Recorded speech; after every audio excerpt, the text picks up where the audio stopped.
I've been walking around, and it's stunningly gorgeous here.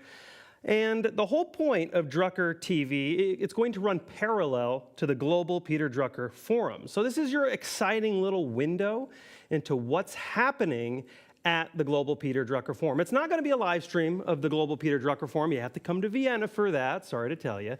But we are going to give you exclusive interviews and fascinating discussions with some of the best management leaders in the world. I've already been researching most of these leaders, and it's absolutely incredible the concentration of talent that the Global Peter Drucker Forum and their leadership have brought to Vienna. It's absolutely incredible. It is Thursday, November 1st, November 17th, and it's day one of the Global Peter Drucker Forum.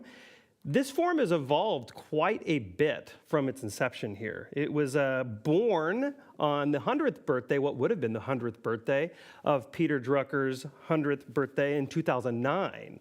And so it has grown since then to be arguably the biggest and most important management conference in the entire world. Now, maybe you don't know who Peter Drucker is. Maybe you stumbled upon this live stream because I tweeted it. That's doubtful. But maybe you stumbled on this live stream because you saw it posted somewhere or because someone told you to check it out. Let me catch you up just a little bit. Peter Drucker was considered the father of modern management. Without knowing it, and I'm guilty of this too, but without knowing it, you've probably read and internalized a lot of his business and management ideas. You had no clue. Let me give you an example, actually, that recently happened to me. I was getting re-caught up on The Effective Executive, and I had Cal Newport, the author of Deep Work, on my show. I have a podcast as well. And I read this line that I'm going to read to you, which is fascinating.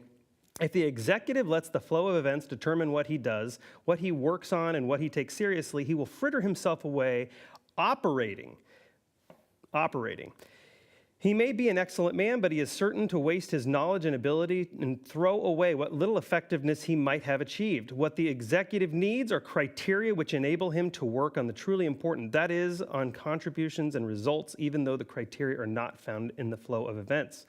Now, you're probably wondering, what does this have to do with the conference outside of the fact that it's a Drucker quote? I sent this off to a former guest, Cal Newport, the author of Deep Work, and his response was really fascinating. Hopefully, Cal, you don't mind me sharing this, but Drucker was first to basically every important idea applying knowledge to work. Absolutely fascinating. So you have a lot of information that's going to be coming at you today. We're going to be going parallel to the Global Peter Drucker Forum, so there's a lot of information to be taking in today. Do you mind if I give you just a little heads up? I'm going to be doing exclusive interviews with a lot of people right here in the studio, including Alexander Alonso, the Chief Knowledge Officer of SHRM, Robert Kaplan, he's at Harvard Business School, and Gary Hamel. These are both today, by the way, on this very stream. Gary Hamel, the Director of Management Lab. Oh, and by the way, he wrote Humanocracy, which I've been reading, which is a fantastic book. I really love that book. I've been digging into that. So I'll be talking to them today, live, on this channel. And yes, this is live, absolutely. And we are going to be hosting people and viewers from the entire world today. And so I believe Ignatius is going to be here, the EVP and Editor-in-Chief of the Harvard Business Review Group. Rita McGrath, the Professor of Strategy at Columbia Business School. So Young Kang's going to be here from Nobi, CEO. A lot happening today. So please stay tuned. This is live. I'm going to come back every once in a while and give you an idea of what you have to expect next. And I really hope you do learn a lot. If you could, you know what? Why don't you tweet at me if you learned something today, if you have questions. I can be found at Justin Brady. It's pretty easy. Just at Justin Brady. And hopefully they're going to be posting all Peter Drucker Forum social media. But if you do Twitter search Global Peter Drucker Forum on Twitter or all social media avenues, I believe you'll find quite a bit of information. So right now, everyone's coming in. We're going to be doing the opening ceremonies here and the opening dialogue, and very excited to see. Hopefully they allow me to get in there and see a few things live. But I'll be with you the entire day. This is Drucker TV, and I'm Justin Brady.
No, you're fine. Thank you for refilling it. I have a feeling we're going to go through a lot today.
The Drucker Forum is a great opportunity for exchange.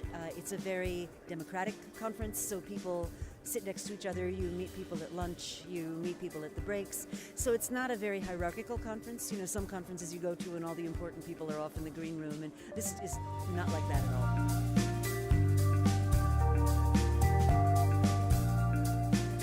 It's a conference where people who come are very smart people.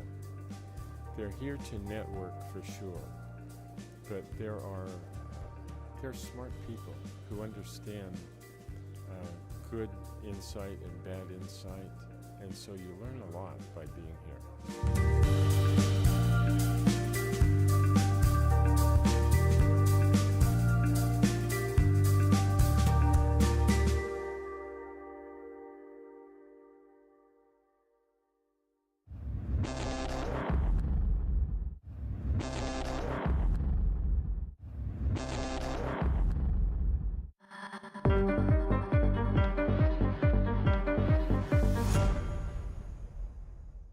Finding your seats. We still have seats available here in the first rows. So please just come on in, gather together so that we can get started. Hello, good morning, and welcome to the 14th Global Peter Drucker Forum. Performance that matters. Sparking the entrepreneurial spirit. At the Global Peter Drucker Forum, each year we look at the current status of the world. And we ask ourselves, how can we make it better through innovation and management? Looking at the current status of the world is pretty daunting. And yeah, sure, there have always been crises. But it feels like our world it's getting more and more complex. When we find a solution for one problem, that often creates a new problem. And this is why it's getting ever more important to actually look at the interconnectedness of everything, the broader picture, to think beyond boundaries, dare to dream big. And all of these are qualities that describe the entrepreneurial spirit. Seeing crises as opportunities for new ideas, and then taking the so crucial step of actually turning those ideas into actions. Because only when entrepreneurial spirit and performance meet, can we create the solutions that we really need in this complex world. And this is what we want to talk about today. My name is Katrina Moser. I'm very honored to be the conference chair this year, and by that taking over from my dear colleague Eduardo Braun, who will hopefully be with us again in Vienna next year. I'm welcoming you here in this beautiful hall, Vienna showing itself from its best side in the Zeremoniensaal in the Vienna Hofburg. And I'm also welcoming thousands of viewers who are joining us now at the Drucker Forum TV. So maybe let's get one first impression here at the audience. Give me a raise of hands. Who has been to the Drucker Forum before, or who is like here for the first time? Give us the first. Oh, beautiful. Hello. Always good to welcome the newbies to the family. Good to have you. Who's been here a couple of times, 2, 3, 4, like, oh, okay, good. That's always good to know. You know, the ones who are here for the first time, exchange with the ones who've got more experience. Who's been here, like, you know, at that status where you stopped counting, like 5, 6, oh, I can't even remember? Yeah. And who are the ones who've been here 14 times? Yes. Those few hands that deserve the medal of loyalty. I always like to start a conference with a moment of arrival. We have Amy Edmondson with us in the audience today, so a lot of you will be familiar with the concept of psychological safety. And also in conferences, it's sometimes quite important to arrive, to actually feel safe in the setting, to just increase our attention, our empathy, and also our memory. So for a moment, just kind of become aware of your body, that you're sitting here. You're probably going to be sitting here for quite some time during those 2 days. Maybe just roll your shoulders, relax a bit into your seat, make sure you're comfortable. Focus on your breath. Are you actually relaxed? Breathe in through your nose and breathe out through your mouth. And then have a look around at who else is here. And just have a look at the faces, the ones that you know already and the ones that you might get to know soon. We've got a full program for you prepared here, not only for the ones who are here on site, but also for the ones who are joining us via the Drucker Forum TV. Right now, we're broadcasting this opening session live. There won't be a live stream afterwards, but there will be a lot of unique interviews for the people who are joining for free for the Drucker Forum TV. We've got our anchorman, Justin Brady, who's hosting the entire Drucker Forum TV. And right here on the outside, we've also got the red carpet hosted by Christine Broggiato. So if you want to make your way there, you can give some live impressions directly from the conference. Everything that you're going to experience here, the Drucker Forum TV, but also the sessions, is going to be recorded, so you'll be able to actually watch the replays afterwards. Also, feel free to share your learnings on social media. We've got the social media handles here and the hashtags, so feel free to take pictures and make sure to share your learnings. And of course, please feel free to exchange with each other, approach each other. We've got a very engaged community at the Drucker Forum. At all times, feel free to join each other and just say, "Hi, can I join you?" This conference would have not been possible without a lot of supporters, and we've got a broad group of multiple supporters who believe in the fundamental tenets of Peter Drucker. We're very grateful for them. And of course, not a lot of people would believe in the tenets of Peter Drucker if it wasn't for the man who I'm now very happy to announce on stage with me. He's the head and the heart of the Global Peter Drucker Forum, the founder and president. Please welcome with me on stage, Richard Straub.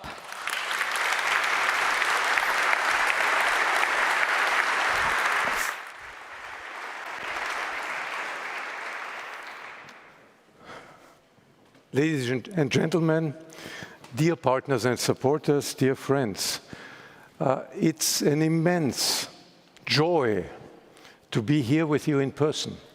And I think during the last 2 years, we have learned what it means to be together, physically, not mediated by technology. So it's just this factor is already something special.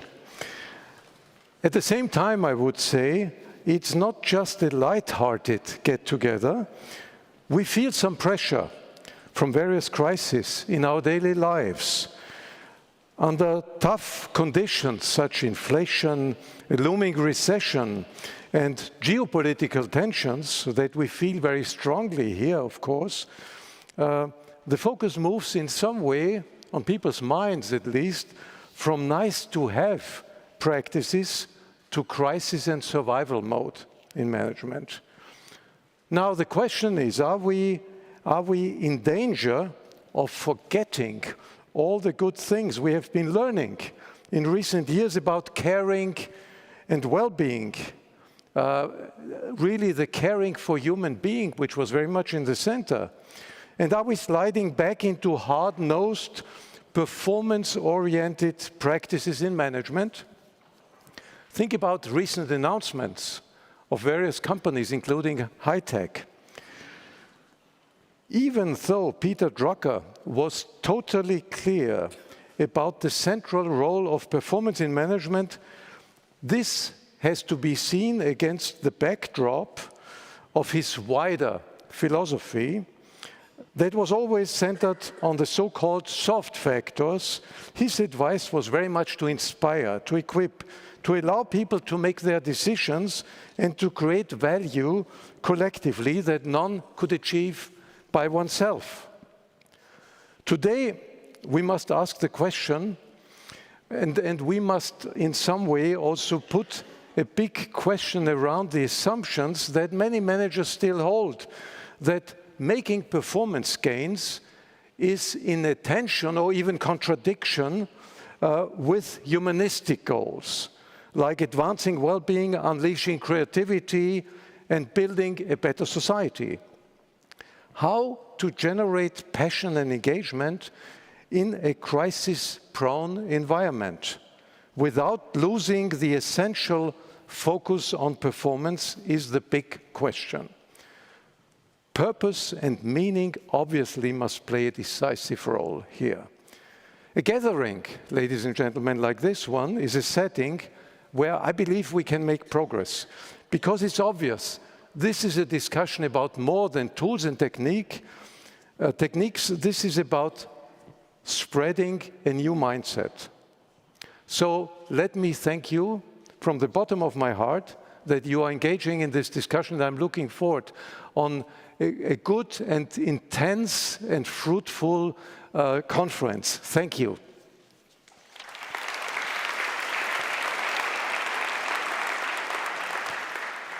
It is now my great pleasure and honor to welcome the Austrian Minister of Labor and Economic Affairs, Dr. Martin Kocher, and ask him for his welcome address. Thank you very much, Minister Kocher, for joining us and giving us the honor. Please, the stage is yours.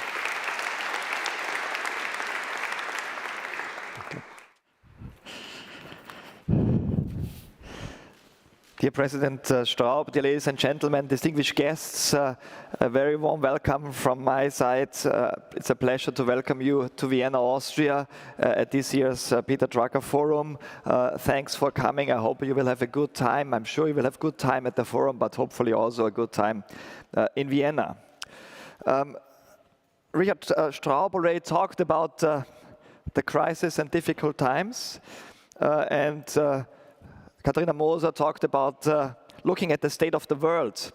And I have the feeling that a couple of years ago, we had difficulties to predict the future.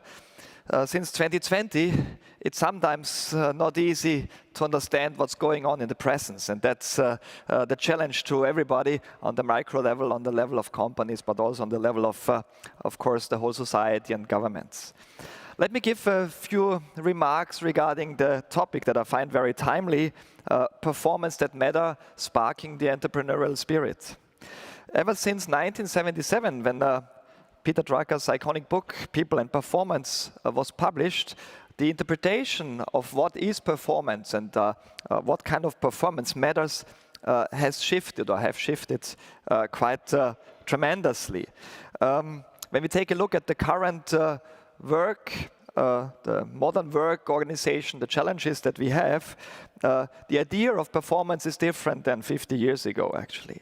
There is a shortage of not only skilled workers, there is a shortage of workers in many countries of the European Union and beyond. And that makes, of course, issues that were mentioned by Richard Straub much more important, such as leadership and other aspects of motivating performance in a very different way than 20, 30 years ago, actually. There is, of course, also very positive sides of these changes. I remember that we talked about losing jobs through innovation, through technology, through digitalization about 10 years ago. And the opposite occurred. The technological advance that supports performance led to more jobs, to better jobs, and to more prosperity around the world. And that's, I think, a very positive development. It also led to more inclusion in the labor market, and the scarcity of labor at the moment supports this development of inclusion of younger people, older people in the labor market, but also those with disabilities. Labor market policies in Austria, of course, support this change, but it's a race that is difficult because we need large-scale reskilling and upskilling initiatives that bring those up to speed with the challenges on the labor market they face. Of course, the entrepreneurial spirit is one of the main aspects, a fertilizer that allows performance to matter for, in the end, economic success.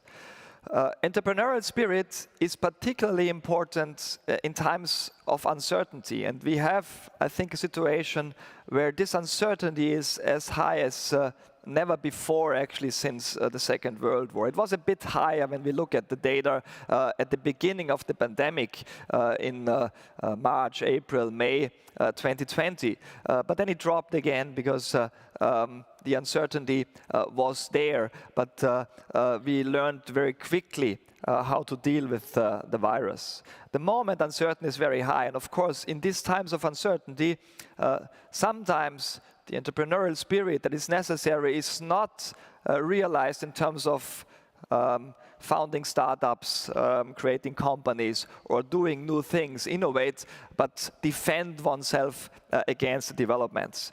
So it's of the utmost importance, and that's also the goal, the objective of the Austrian government, to invest in research, development, innovation wherever possible. And we discussed the budget of 2023 yesterday in the parliament, and we have an increase of 65% for the budget in terms of supporting research and development, and we'll of course go on and continue with that objective. I hope that you will have chance to talk about developments besides the crisis. So we talk a lot about the crisis, and I hope that you will have the chance also to talk about private and leisure during your stay in Vienna. I wish you a successful conference and lots of new experiences and new insights. Thanks a lot.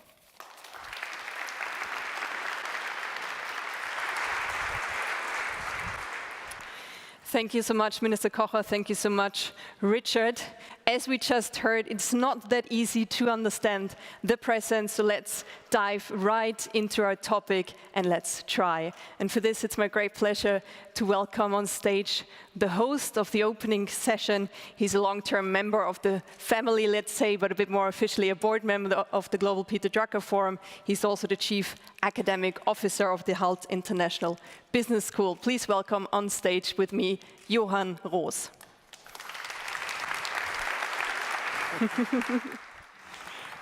Vienna, what a wonderful place it is. Last night, we experienced one of the famous salons of Vienna, the gatherings of intellectuals that created new thoughts and thinking that really sparked the entrepreneurial thinking of the world. We have many famous people that came out of Vienna, but I will only mention, of course, Peter Drucker. And we were in his home. A few of us had the privilege to experience the first of the salons that is now under the auspices of the Forum and the Vienna Center for Management in Innovation. It's very difficult to do a salon with 500 people. But the idea here is to just have a few statements that will spark some of the ideas of yours as well. in the spirit of a salon. So please welcome on stage my 4 co-conspirators here. Come on, come on, come on, come on.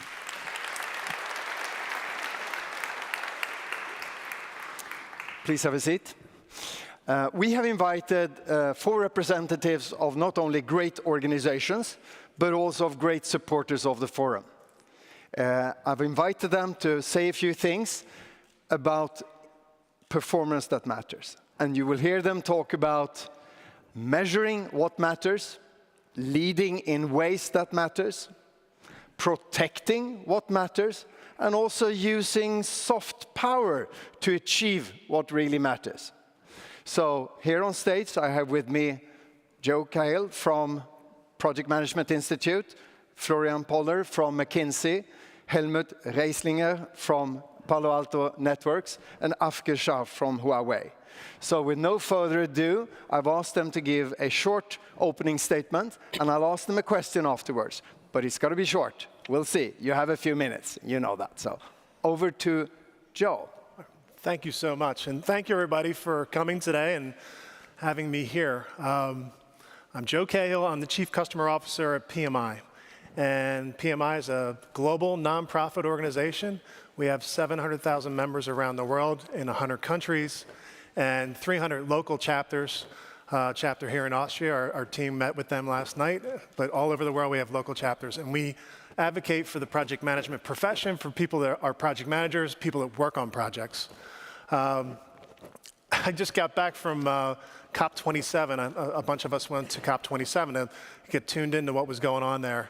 And I can tell you, from just some insights from what I saw, the main message of what we were hearing and feeling was that we're way behind. I'm sure you can read this in the newspaper, but from a measurement perspective, we are way behind on what the commitments were made. And that anxiety, you could feel it. You can feel it in the sessions that I was in. For example, the whole notion of getting to targets in 2030 and 2050, there's a huge gap between what people are saying that they're going to do and what they're actually doing. And it's not because of lack of intent. It's because of lack of how are we going to do this? How are we going to achieve these goals? Many of these companies have great anxieties about how they're going to get there. They set long-term goals, but their medium and short-term goals are not so clear. So, what we see are some strong, visible headwinds that we can all see. A war here in Europe, very strong headwinds that really go against the climate change movement because it's really shifting short-term focus to how do we heat a home rather than a long-term focus of climate change targets. And also there's more subtle headwinds that you don't necessarily see, and they're manifest in the research I just saw recently from IBM, where they saw from executives around the world that 75% of companies have strategic plans that have sustainability goals in them. And unfortunately, only 35% of those companies actually have the plans to execute against that strategy. There's a huge gap right there. And in the sessions that I was in, that gap, 75 or 85 to 35, it seems much larger from the people that I was talking to. They think that 35% is actually very ambitious and positive. So what is this execution gap? It's something that needs to be filled. It's actually a gap that's causing some anxiety and actually causing some controversy, right? It's actually at the core of what you see in the newspaper, in the headlines about ESG and the measurements of ESG and how we're not getting there and how complicated it is. So, if I shift to talking about those measurements, ESG measurements, they're very complicated. They're very hard to understand. There's so many of them. So we know what we measure, it matters, right? And what gets measured gets done. So when you're measuring too much, we all understand this in business. When you measure too much, it's really difficult to get a lot done, right? It's kind of an oxymoron. And what we see is a balanced scorecard from hell in many ways, right? There's so much to do, and there's so much to understand, and it's complicated. And the integration of all these different measures is very complicated for just regular employees to understand in an organization. So we have to fill that gap with understanding, training people to really understand what to do there, and skilling people up. That is interesting. Maybe some of you have heard, you read the debate in The Economist this summer about measurement of sustainability, and also our chief provocateur, Adrian Wooldridge, in Bloomberg, had an opinion piece on this as well. It seems to me that many then are trying to measure this to look good. Maybe the execution gap is a proxy of that. Right. What is the balance between, you can say, those extrinsic measurements to more intrinsic measurement about what we believe is really the right thing to do, almost based on ideology or almost purpose, and what should we call it, instrumental measures to really get serious stuff done? What is the balance here between looking good and the rest? So one of the other things that I did see in the conversation is that there's pressure on capitalism itself, right, within the context of this conversation. And the C-level conversations that I was in, they're talking about how important just the basic premise of capitalism, the environment being in proper shape in order for us to perform, right? They talk about performance and innovation. We need to innovate to have a proper environment so that we can actually execute our businesses and drive the value. It's so fundamental, it's often missed. You just drive right past it. So they understand that those measurements are real. It's difficult to measure it in a spreadsheet and get a short-term return on it, but I think everybody's starting to see that the longer-term perspective is important. Thank you very much, Joe. Let's move over to you, Helmut. And you've been at also an exciting meeting recently. Yes, but an exciting meeting here. Good morning, everybody. I'm Helmut Reisinger, responsible for Palo Alto Networks, the leading company in cybersecurity. And it says here, performance that matters, sparking the entrepreneurial spirit. The cybersecurity industry is a showcase of entrepreneurial spirit. We are market leader with only 4% of global market share because there's so much innovation happening. And performance that matters needs to be protected. We strongly believe that this is even more important in times of big disruption. I come to that. In times of where work is no more about the location, it's about outcome. To protect this knowledge from an organization, from governments, from administrations. And then it's a global topic. And I'm just coming back from this global cybersecurity forum in Saudi Arabia. Also, this society is completely digitizing. And therefore, it's a universal topic to protect the essential assets. Now, what we see is that performance that matters needs to be protected because what we call the attack surface, the digital attack surface, is increasing extremely strong. Why is that? There's 5 factors. First, geopolitics. Since 2019, nation-state attacks have increased by 100%. We are watching 10 of these every month. And the topic there is more about disruption, sometimes you could say sabotage, maybe also espionage. Big issue there is for companies and organizations, there's no cybersecurity insurance against this. Second topic is the digitization, the digitalization, digital transformation of our industries, of our companies and organizations. And we are more and more connected and interdependent in ecosystems. And therefore, if you think about a supply chain, your digital supply chain is as strong as the weakest link in there.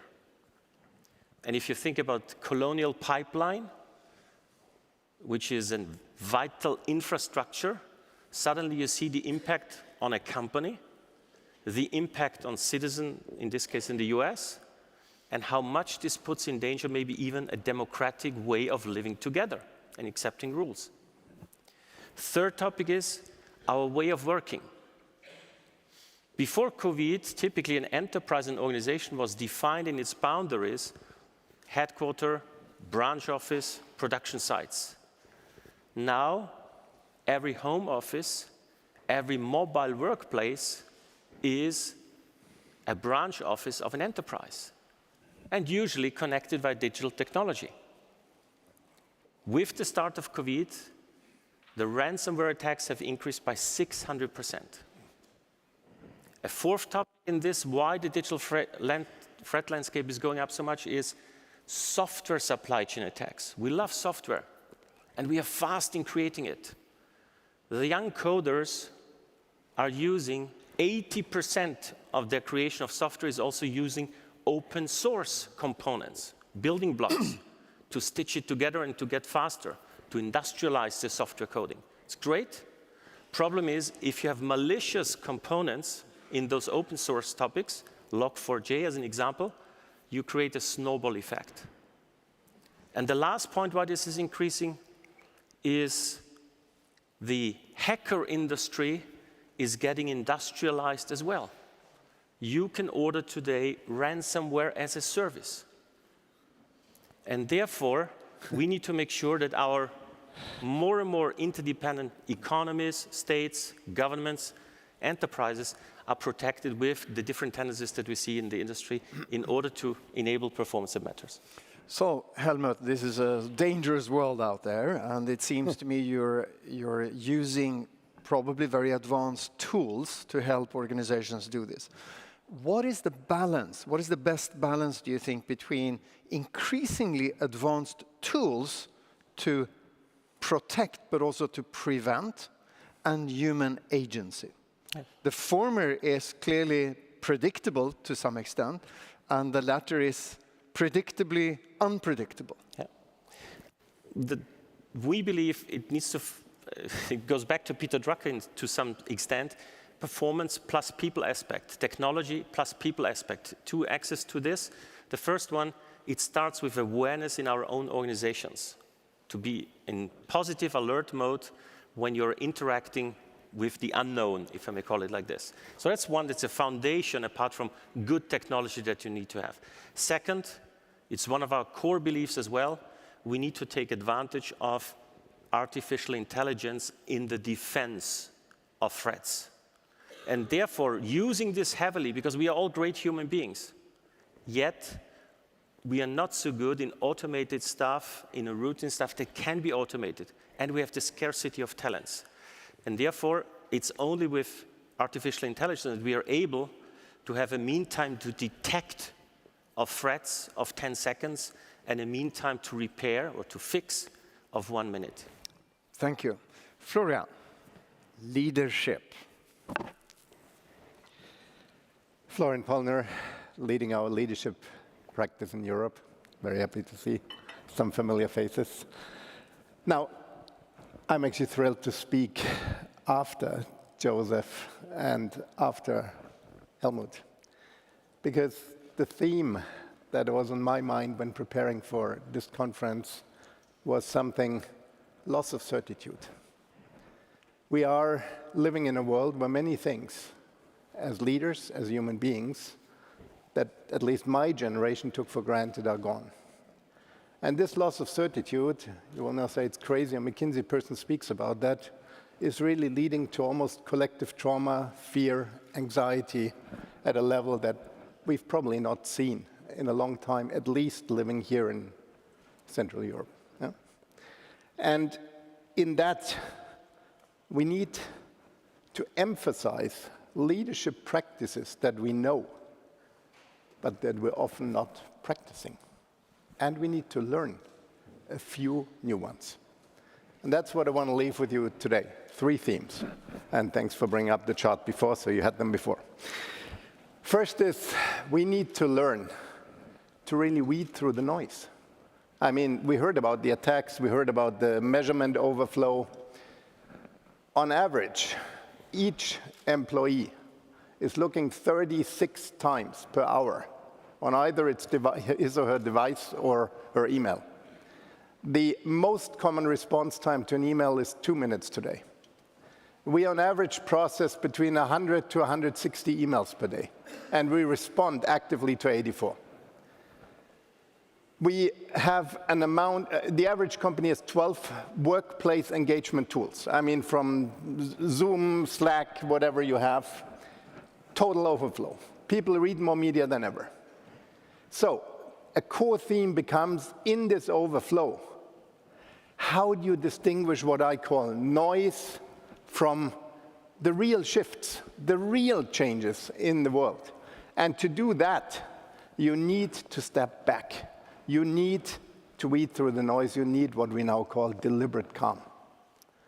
And deliberate calm is the point to say you need to combat the adaptability paradox. That in the times when you're most stressed, you tend to do most what you're used to, and not in these times step back and learn and renew. So we need to overcome that adaptability paradox. We need deliberate calm. We need to stop, basically, the automatism that nature has trained us. That's the one point. As leaders, as organizations, pause, which might be totally counterintuitive to now. Second big theme is really, we all heard, I don't need to emphasize volatility.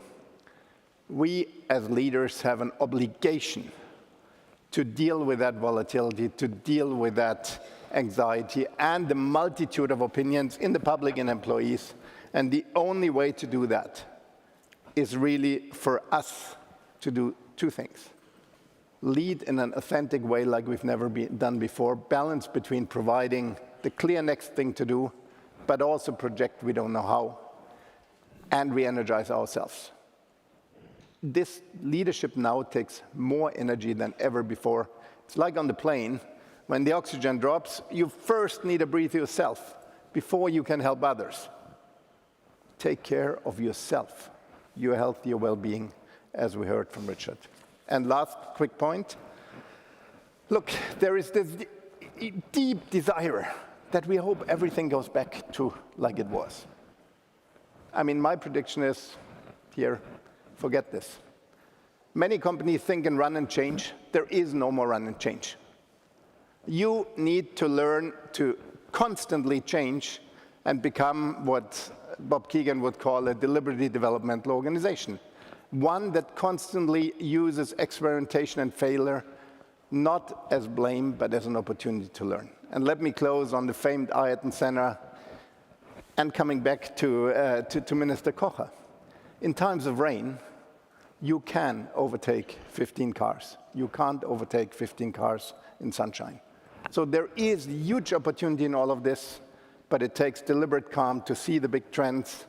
It takes a different and authentic leadership to do it, and it takes accepting that we are living in a world of a different velocity. So, Florian, it seems to me that your approach, deliberate calm, which is a wonderful concept, is a very pragmatic approach to leadership versus, what should we call it, more ideological or yes, ideological, I'll do that one. How do we make, or even charismatic, because those are typical leadership styles, how do we make people, or how can deliberate calm help us to make people follow us? Two thoughts. First, we see increasingly that leaders change both opinions, perspectives, and direction, including politics, if I may say, very, very often. Deliberate calm, this stepping back, can help, as I said, to rethink what are really the fundamental shifts. We heard some of them: digitization, a new potentially emerging world order, demographic shifts. Those don't go away in all this clutter. It helps to really think with your teams, with your people, with your employees, what are those, and focus on those, because those will not change in the next 1 or 2 years. Okay. And then manage with the telescope, operate in the microscope. Okay, thank you very much. Over to you, Afke, our own corporate diplomat. Thank you, João. Grüß Gott, guten Morgen. It's very nice to be here today. I come all the way from China, from Shenzhen, where I live with my family. I work at Huawei headquarters, and I'm responsible for all the global impact programs. And, you know, when I talked to João before, and, you know, he asked me who I am, I sort of describe myself as a corporate diplomat, because my experience has also been in politics. I'm a former member of parliament of the Netherlands, and I'm also a trained diplomat. But the things that I've been working when I was in politics that I do now are actually the same, you know. At Huawei, we also care about the environment, about the climate, but also education. We have a lot of people that we need to work for us, you know, to create impact and deal with the problems that the society have these days. You know, we all know them: climate, you know, not enough women in STEM. So yeah, it's been really good to have that experience. And I think, you know, I don't need to really explain a lot about the company that I work for, but I just wanted to give a few facts that we are active in 170 countries all over the world, and that we serve 3 billion customers, and that we have 200,000 people working for us, FTEs, and 100,000 of them are in research. And I think, you know, that's quite astonishing, and not a lot of companies can say the same. And these 100,000 employees that are doing research are all over the world. So also here in Austria, where we have research centers in Graz and Vienna. And I think, you know, that's a good way to do. So we're a really global company, active in almost every part of the world. And as I said, I work on global impact programs, and I just want to point out, you know, because I know that we don't have a lot of time, one topic, and I think that's an important one, and that's on biodiversity. You know, how technology can also help on tackling those issues. So here in Austria, we also have a project with the University of Vienna and the Neusiedler See. I hope I'm pronouncing it well. That is the biggest lake here in Vienna, and there we are, you know, putting technology in the surroundings, in the walls close to the sea, to record bird sounds, and you know, to also record other species sounds. And we do that in other parts of the world as well. And the good thing is that you have not a lot of human intervention, so you can really, you know, take the sounds, collect them, and then analyze them by scientists. And that's, you know, because in this Neusiedler See, there's also the impact of climate change. So, you know, we want to see in 2 years or 3 years' time if that has an effect on the birds and their territory. So, you know, that's one of the many examples that are out there on how technology can have a societal impact. And you know, and we have to do that together. So, you know, governments cannot do that alone. International organizations cannot do that alone. We have to, you know, work all together, companies, politics, media, all together to you know, move the world in the right direction. Thank you, Afke. Somebody has said that credibility is the scarcest resource. Yes. In your view and experience, what are the most effective tools CEOs can use to shape the preference of others? Well, I think clarity is very important, but also trust. For me, trust is the most important one to have. And I think if you just look at geopolitics, you know, and the world that we live in these days, you know, as a former politician, you know, it's sad to see that there's not a lot of trust in politicians these days. And the same goes for media. So I can really comment on the trust barometer that Edelman produces every year, and that's actually where you can see that people have more trust in CEOs these days than in politicians or in the media. So that's another example that companies have a role to play on you know, making the world a better place and creating a better future for us all. Okay, thank you very much, all of you. Let me ask you in the audience here, who of you are sort of preoccupied and think it's really important to think about measures that matters, measuring what matters? Hands up. Looking good, Joe. Who among you think that sort of protecting what matters is really critical here? Hands up. Looking good, Helmut. What about leading in ways that matters? How much is that on your minds? Who are fantastic. And what about using what was sometimes called soft power to achieve what really matters? It used to be that great nations had a lot of soft power. We see that that's dissipating. And I think Afke also emphasized that corporations have soft power. How many of you are preoccupied with that? Well, we're getting there, Afke. Yeah, That is good. slowly but slightly. So with that, very quick ending. How should we measure success in the future? Helmut. I believe, Sure. first of all, measuring success in the future will depend if we have the right people around us and to preserve the belief in what you called leading with perspective, I think. Super. Joe? My view, in the context of the earlier conversation, is measuring projects is what matters. Given who I represent and given where all the change is happening in the world, they happen through projects. So if we want to get great value, start measuring projects. Florian? Ultimately, success is if we have consensus among our organizations what to do and we enable them to move there. So if people follow it, success. Afke, how do we measure success in the future? Ultimately, it's about the people, and I think the culture you create and the shared values. I think that's key. Okay, good. Thank you. Let's give them a hand.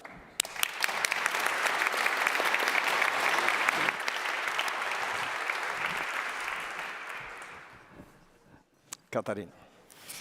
Thank you so much, Johan. Thank you so much to all our opening speakers and for already checking also if we actually learned something in this opening session. Since we just heard that the average response time of an email is 2 minutes, I really do hope that all of you have activated your out-of-office replies so you don't have to live up to that one today.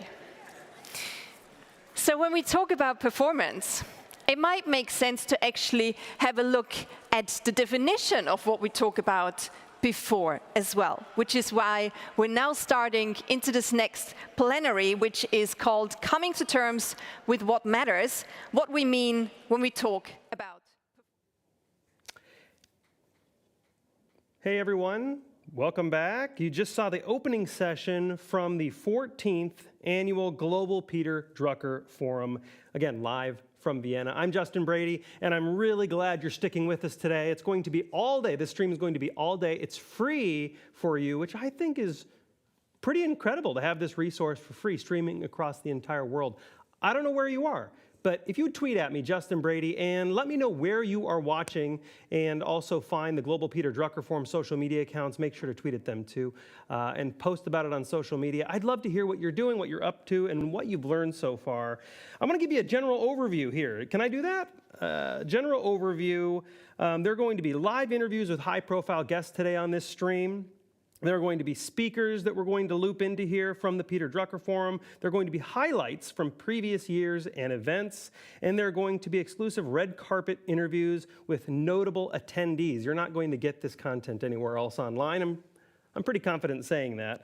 I want to give a quick shout out to the moderators. Today you'll be hearing from Katharina Moser, Richard Straub, Martin Kocher, Helmut Ressinger, Joseph Cahill, Florian Pollner, Afke Schart, and Johan Rus. Coming up, we have an interview with C.K. Pralahad, and this was actually taken at the very first Global Peter Drucker Forum. That was back in 2009. Do you remember that?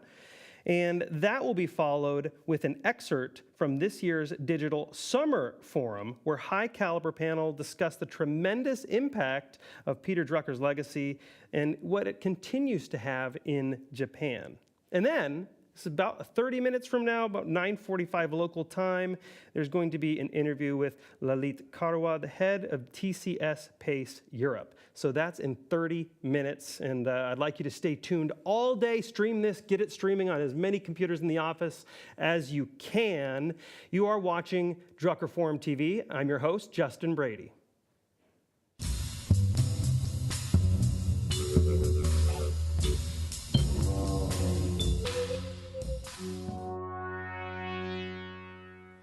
I think it's very clear that Peter Drucker belongs to the whole world.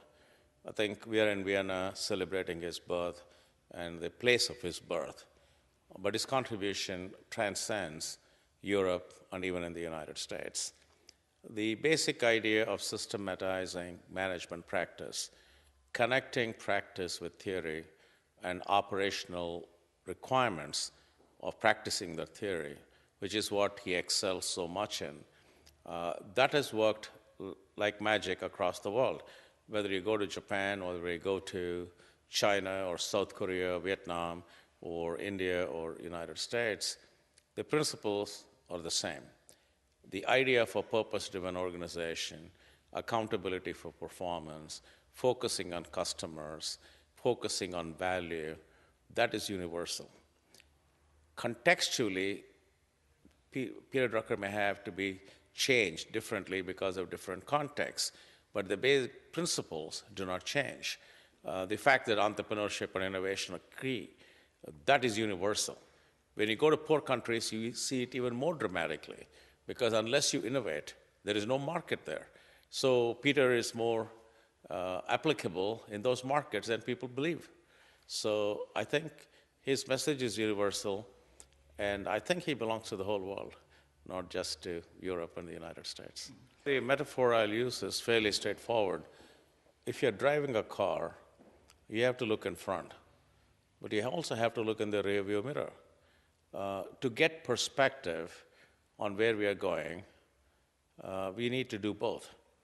But you cannot drive the car only looking at the rearview mirror. So continuity is important. Perspective is important. History gives us perspective. It allows us to make good judgments. But you also have to look at the future. So when we look at change, when we look at discontinuities, when we look at opportunities, we must be future-oriented. When judgments are called for, we need to also have a perspective on the past. So I do not see a conflict at all between having continuity and change, perspectives and future orientation, historical insights with shaping the world as it should be. So these are all two sides of the same coin. And I think Peter understood this very well. And I also think in his work, he was clear that you can't just settle for one. If you just settle for the past, you become a historian. If you just settle for the future, you may be a futurist, but you may also create a lot of problems for yourself. So my metaphor is driving a car. You need both.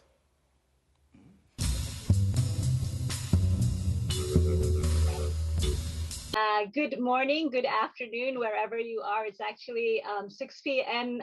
Late in the afternoon for us here in Japan. Welcome to this panel discussion about Drucker's impact here in Japan. I'm looking very much forward to the discussions today. My name is Emmy Makino. I studied at the Drucker School, and I was one of the first Doris Drucker Women in Leadership Fellows. I did my MBA and also my PhD at the Drucker School. So that is my relationship to this panel today. And I'd like to kind of start off by sharing what you may not know about the Drucker School. So we talk about the Drucker School in Claremont, which is the school that Peter Drucker taught at the very end of his career. But the school is actually named after Masatoshi Ito, who is a famous executive, corporate executive, and founder of Ito-Yokado and also 7-Eleven here in Japan. And his name is on our school because he was a great friend of Peter's, and he felt he was very respectful of Peter and decided to make a generous donation to the school. So I kind of would like to make the comment of East meets West, because Peter Drucker has had a tremendous impact here in Japan. And I'd like to start off with a little bit of a quiz here. If you could pull up the poll for me, please. So Peter's books have sold a lot here in Japan. And my question to you, and maybe I can do this here. Oops. Hold on.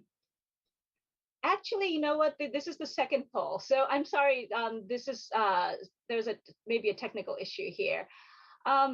There's a book on baseball about what if a female manager read Peter Drucker's management book. And let me put this up again so that you can do this again. And this was a book that was released in 2000, I believe, 10. So how many copies do you think this sold here in Japan?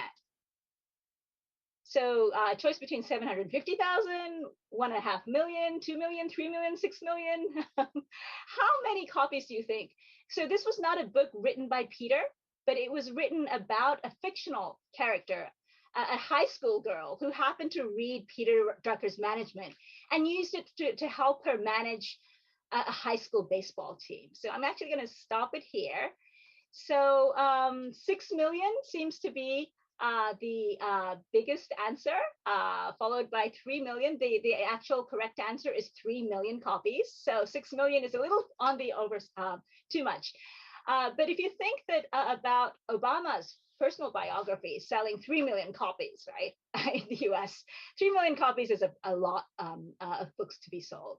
So I would like to now open up the panel and ask the panelists to introduce themselves and also talk about their Drucker moment, the inspirations they received from Drucker. And first off, I'd like to actually introduce my husband, João, who is a journalist, and he actually interviewed Peter right before he passed away in order to write a column on Peter's behalf for the Japanese newspaper Nikkei. So I'd like to hand it over to my husband, João, and for him to introduce himself and his Drucker moment.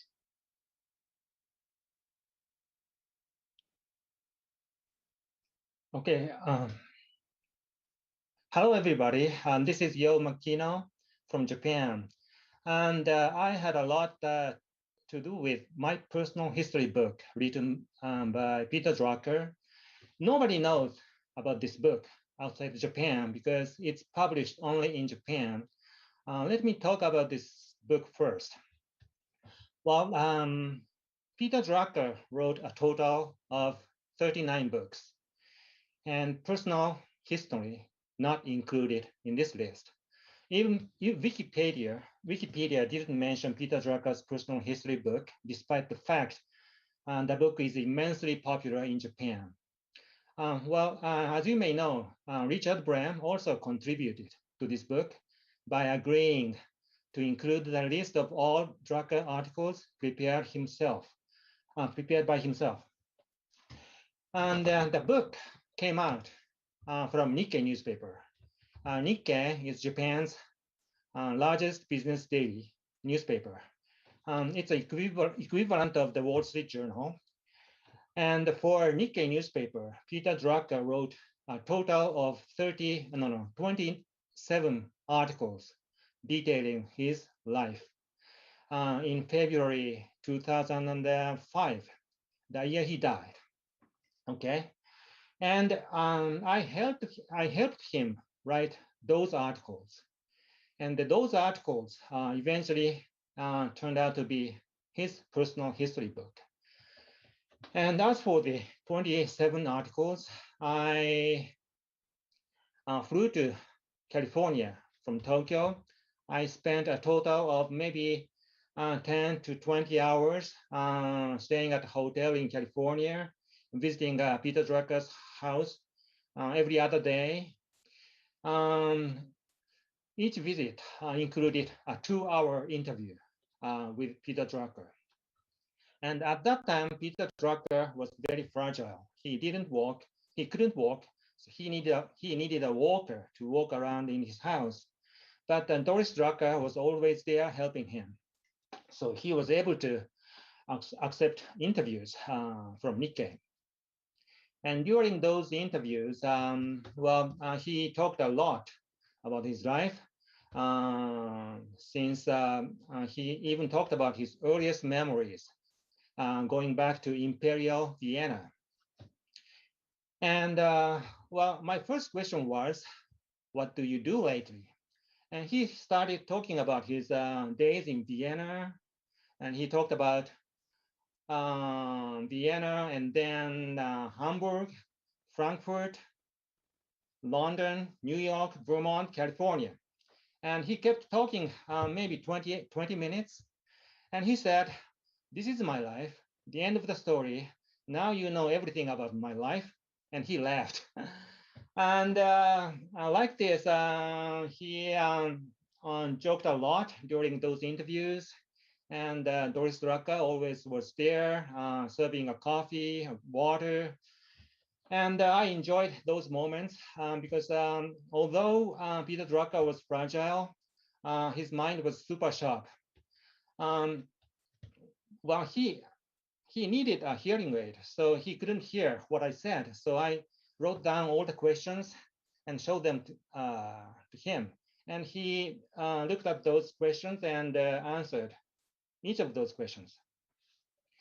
And he kept talking, and well, that was it. And I prepared a draft, and he read it, and he approved it. And that's how those 27 articles came out. So I had a lot to do with Peter Drucker. And sadly, the book, Personal History, is not known outside Japan. And I had all the recordings of the interviews, documents, photos Peter Drucker gave me. And I'm hoping that someday someone in the English language world will write an autobiography based on those interview recordings and documents I have. And in that case, please let me know that I could help. This is my introduction. Thank you very much. Thank you, Yo. So one of the things that came out early in the articles series, this ran in the Nikkei newspaper, was the fact that Peter had actually interviewed Adolf Hitler as a journalist. So those sort of details that we don't really hear in the mainstream press in the English-speaking world was shown in the articles in Japanese. So next I would like to introduce Katsutoshi Fujita, who is founder and CEO of Project Initiative Co. And he's also the author of Real Management Learned at the Drucker School. He is a very good friend of mine from the school. And I'd like to ask Katsu for his Drucker moment and to reflect on that. Okay, thank you, Amy. Hello, everyone. My name is Katsu. Let me share a few slides. Yes. Can you see this? Amy, is it okay? Okay, thank you. My name is Katsu. Yes, thank you. My name is Katsutoshi Fujita. Please call me Katsu. I graduated from the Drucker School in 2004, and I have been running my own consulting business. And I teach at the university about the subject like leadership, business, new business design. And also I'm engaged in innovation enhancement community in Tokyo and some other local areas in Japan. And I wrote some books about related to Peter Drucker and the Drucker School. And the best moment for me, it's needless to say that I could spend 2 years at Claremont, the Drucker School of Management. So I had finished my, I had finished the school in 2004. So 1 year before the Peter Drucker passed away. So it's super valuable for me to have the opportunity to talk with him directly and to have some discussion with him and some other classmates and respectable professors who share the value with Peter Drucker. And I will never forget the first word spoken by Peter Drucker at his first public lecture in 2003. That was first one for students at that time in 2003. And he started his lecture by telling us, remember who you are, take your responsibility. And I honestly couldn't understand the meaning of his word at that time, but I got to understand what he meant. As you might know, what he wanted to say is that we cannot manage other people unless we manage ourselves first. So this moment was very valuable, and his first word was strongly influencing my both my career and life. And learning at the Drucker School, learning experience at the Drucker School was, of course, quite had a huge impact for my own career and life. And by learning there are not only individual or business factor, but also the whole management purpose, management responsibility, management contribution. I could grasp the whole image of the management, in addition to each individual key function of business activity. And as Amy introduced earlier, I published my book called The Real Management Learned at the Drucker School. The first one was published in 2013, so 9 years after I finished my school. And the newest one, new edition, has just been released recently in Japanese, and that will be translated into some other Asian languages soon. So this diagram is what I wrote in this book. So this is based on what I learned at the Drucker School. So as you might see, from the idea that I got from Peter Drucker and the Drucker School was that management is like human body. Starting from the self-management, which is the heart for the human body. Without self-management, like knowing ourselves, knowing our own value, understanding our own strengths, and the source of passion, without these knowledge, any other individual activity would not function for or creating the valued results. So our self-management is like our heart for the human body. And by fully using our knowledge, by using our own brain, we need to create our valuable purpose and goals for the organization. This is like a brain for the human body. And it's needless to say that marketing and innovation are like right arms and left arms for human body. We need to create a customer by using these two fundamental skills. And not only a higher upper body, but also we need to train the lower body. So team building is like a core muscle for our human body. Not only planning skill, but also like motivating people and enhancing the human performance. It's a core part in the management activity. And looking at the chapter 5 and the chapter 7, accounting, which means profit and cost, the measuring and controlling profit and cost, and IT and communication. These are, of course, it's super necessary for the organization. But these are, for me, it's like our legs for human body. It enables the performance, but it cannot be the purpose itself for the human performance. So, or if the employees of the corporation know a lot about, if they have the accounting skill or IT and communication skill, the organization can move quickly, but it cannot be the purpose itself. So it's like a legs for the human body. So what I wanted to say is that management is like a human body, and each individual key function can be integrated and can be related to each other. And I think that is what Peter Drucker emphasized and taught us very, strongly when I talked to him. So I'm very happy to use this diagram for our sharing management theory with Japanese executives and managers today. So this is what I learned from the Drucker School. Thank you so much. This is what I wanted to tell. Thank you, Katsu. And I'm very envious because I went to the Drucker School in 2008. and Peter had already passed away. So I did not have the opportunity to actually take a class with Peter. My connection with the Drucker family is really through Doris, who really served as a mentor for me. So I'm a little envious of all the people who were able to actually meet Peter in person.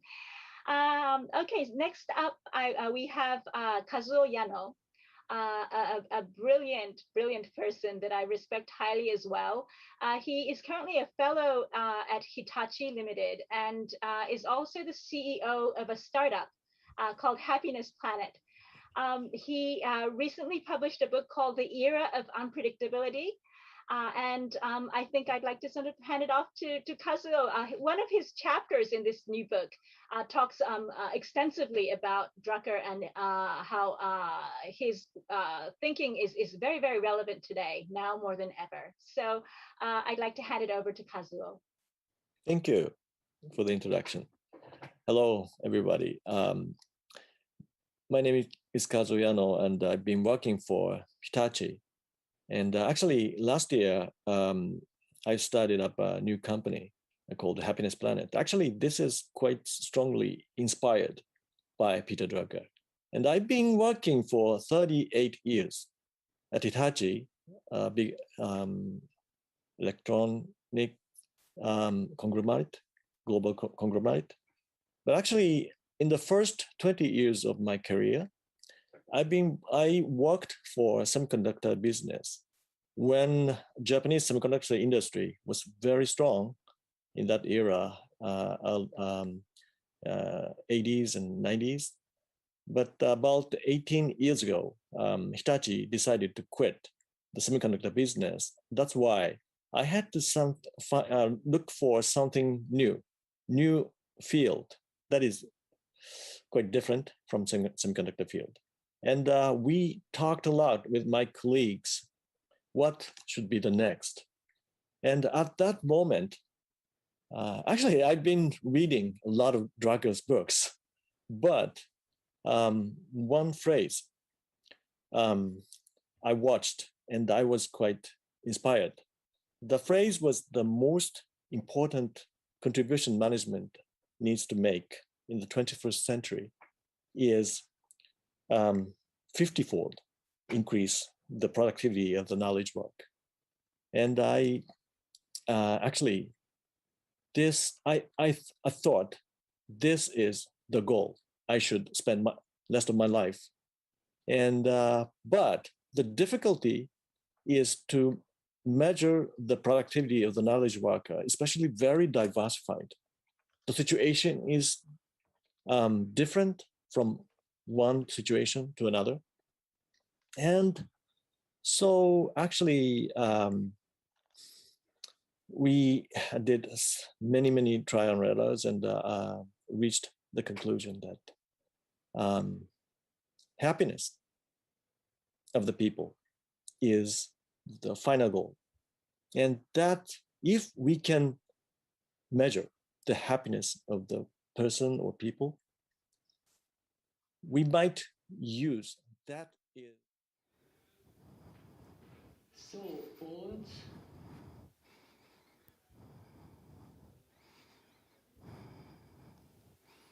wir starten in 10.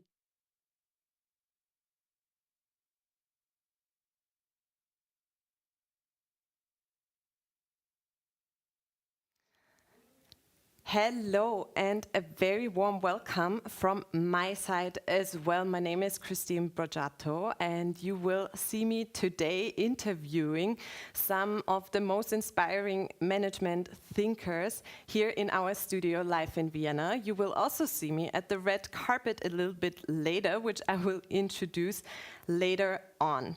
For now, I would like to start out an interview with a very important guest of ours.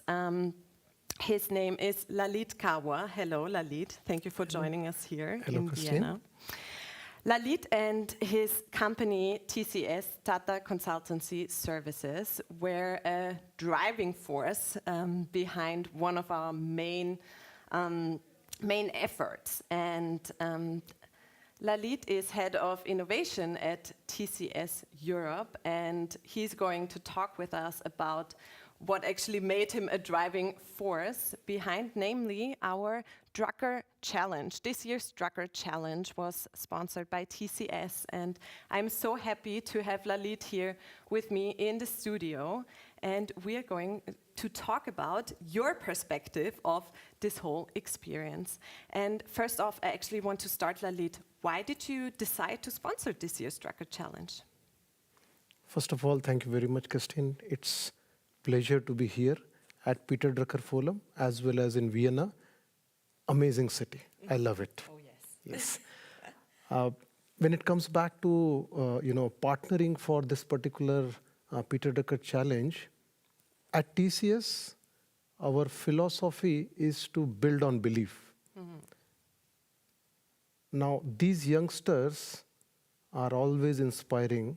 They will give you fresh, new ideas. They will challenge you. And these inspirations will help us build our own belief, which is building greater futures with innovation and collective knowledge. Mm-hmm. And the challenge that I see here towards passion economy is a good fit in our belief. And I think passion is what drives belief. Mm. So it was a perfect match, and we would like to be in this for good. Wonderful. Thank you for bringing it on point, really. And towards a passion economy was the topic of this year's Drucker Challenge contest. We're going to hear more about it throughout the whole day. What I would be interested in also from your side, Lalit, is what was this experience for you? How did you experience it? And maybe something that stood out for you in particular? I must admit, we have just started this journey. So the best is yet to come. I personally believe that bringing ideas to life is more important than the idea itself. So I see that we have good ideas, but I'm still learning what does it take for us to bring them to life, and how can TCS be part of that process with all these youngsters. Mm-hmm. So the journey has just started, but I'm looking forward to making it a little bit more concrete. Mm-hmm. Wonderful. Bringing ideas to life, I think that's a good term that we can also take throughout the whole day, talking here about performance that matters and sparking the entrepreneurial spirit, which is the theme of today's Drucker Forum here in Vienna. And what my interest is also, Lalit, competitions like this, contests like this, the Drucker Challenge for young people, what do they mean to you? Why do you believe they are important today? Traditionally, if I look at the management practices and the leadership that we have had so far, it needs to be challenged. And who better than these youngsters to challenge something like this? Getting interesting perspectives from them and getting challenged by unconventional ways of doing something new to create that future is something that I'm passionate about.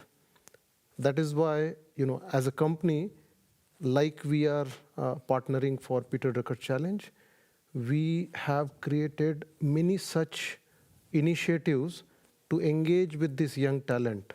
For example, we have a GoIT platform. This platform is designed to train youngsters on digital technologies during their teenagers. Wonderful. Then we have another program called Grow at TCS. Now, when these youngsters are about to enter the corporate world, can we give them a right platform to flourish? We have TCS Sustainathon. Now, typically we talk about hackathons, but when you apply hackathon to sustainability, it becomes Sustainathon. So getting youngsters to identify the problems which are worth solving and then getting their ideas on how do you solve them is a phenomenal platform to get that power of this young generation. We have PACE internship program, which is, so PACE is our innovation arm, and we have an internship program where these youngsters should explore if they would like to bring that disruption that is needed to create that greater future. So frankly speaking, being part of all these initiatives, I'm learning every day from these youngsters. Wonderful. I bet you must. Can you maybe share a couple of these learnings so far? Okay, I'll give you an example. So the TCS PACE philosophy is all about unconventional thinking. An example of that is when we take a journey from problem to value, we said value should be realized maximum in 120 days. You don't need to wait for 12 months, 18 months, 2 years. When you are engaging with customers, can you cap yourself into that 120-day bucket? Now, doing it in 120 days is difficult. And for doing that, you need to bring these youngsters, their ideas to challenge what someone like me used to doing, because I carry the baggage of this is how it should be done. So you will have many such examples of running those engagements which are delivering value in 120 days. Wonderful. I love that time frame. I will keep that in mind. It's a wonderful method to use, basically. And how we actually engage young potentials, the young generation, the forthcoming generation, is one of the main topics also at this conference today and tomorrow here in Vienna, which we're talking about a lot with our speakers here. And if you're also interested in this topic, and maybe you have already created some learnings yourself in your own companies, in your own everyday life, feel free to share them also on your social channels. Follow us on our social channels, wherever you can find us on LinkedIn, Instagram, Facebook, and use the hashtag Drucker Forum TV, so we can also see it, we can engage with you and have a conversation there. We'd be really interested in hearing how you actually handle these topics yourself. And Lalit, another question I have around the examples you mentioned on how you work with young potentials, how you bring these ideas forth. How do you really create these environments where young people can and actually want to perform? Because we can also see a lot of changes happening, right, in the new working culture, in young potentials, expectations towards a workplace, for example. Can you maybe share with us a little bit, and with our audience here, how do you create these environments where these young people can perform and they want to perform? Let me first start by saying it's not easy, right? So if I go back to the example of 120 days, go towards value. For that, you need a good balance of someone who brings experience of doing something like that, as well as a young blood who is there to challenge. Now, making both of them work is not an easy task. But at the same time, if you are able to create an environment where you could accelerate your speed of learning, when I say speed of learning, there are a lot of things that could go wrong. Can they go wrong fast?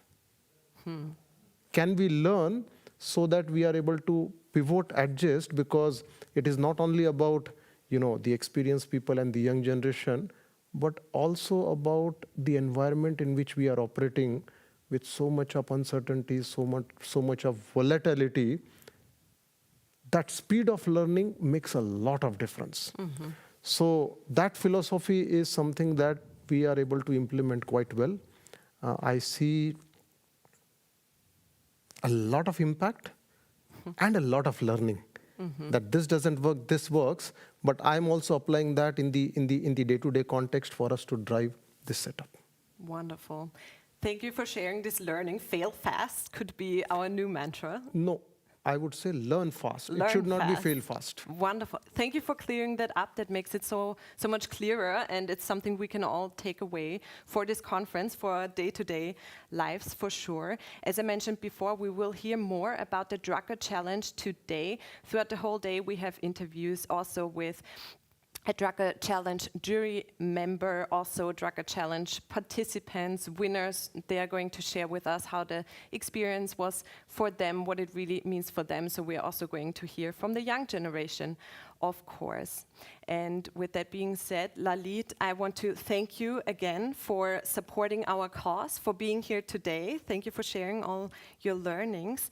And for everybody who is listening, I can only engage again, or not stress it enough to really engage with us on social media. If you are not here with us in Vienna, you can use our Drucker Forum TV, of course, this is what it's here for, and use the hashtag Drucker Forum TV if you post on social media channels, so we can have a conversation together.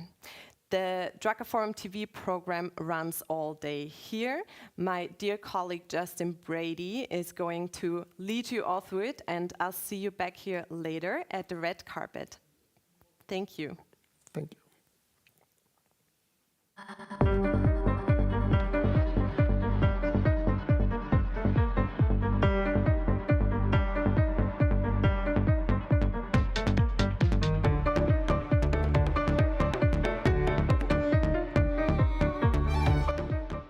One person can cause an effect. One person in HR can challenge outdated hiring practices, champion modern benefits, advocate for pay equity, and turn jobs into careers. HR empowers others to not only dream of change, but to create it.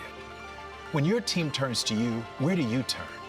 The SHRM Executive Network is an elite global community of CHROs at the intersection of people and business. Apply for access today.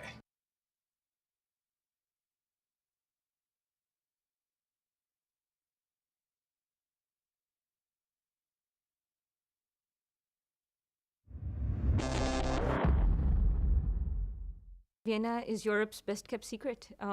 Everything about it is amazing, it's beautiful. I'm particularly impressed by the fact that they balance art and history with technology and modernity, and without either being in conflict. That's amazing, and I wish everyone else in the world could learn from it. One of the interesting things that I've experienced here is not just in my interactions with the experts, the academics and the business practitioners, but also my peers who have come through the Drucker Challenge as well. And the thoughts and ideas that we share amongst each other are surprisingly not that disconnected from the types of ideas that the leaders are talking about as well.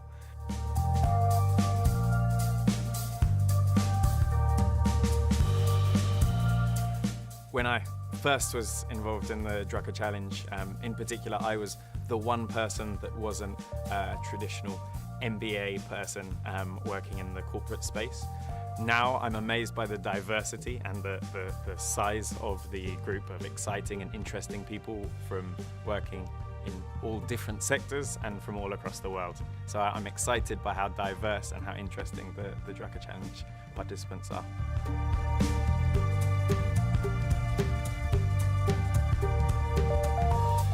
To know what's going to happen 20 years from now, you should be at the Drucker Forum, because a lot of those ideas are being germinated right now over here.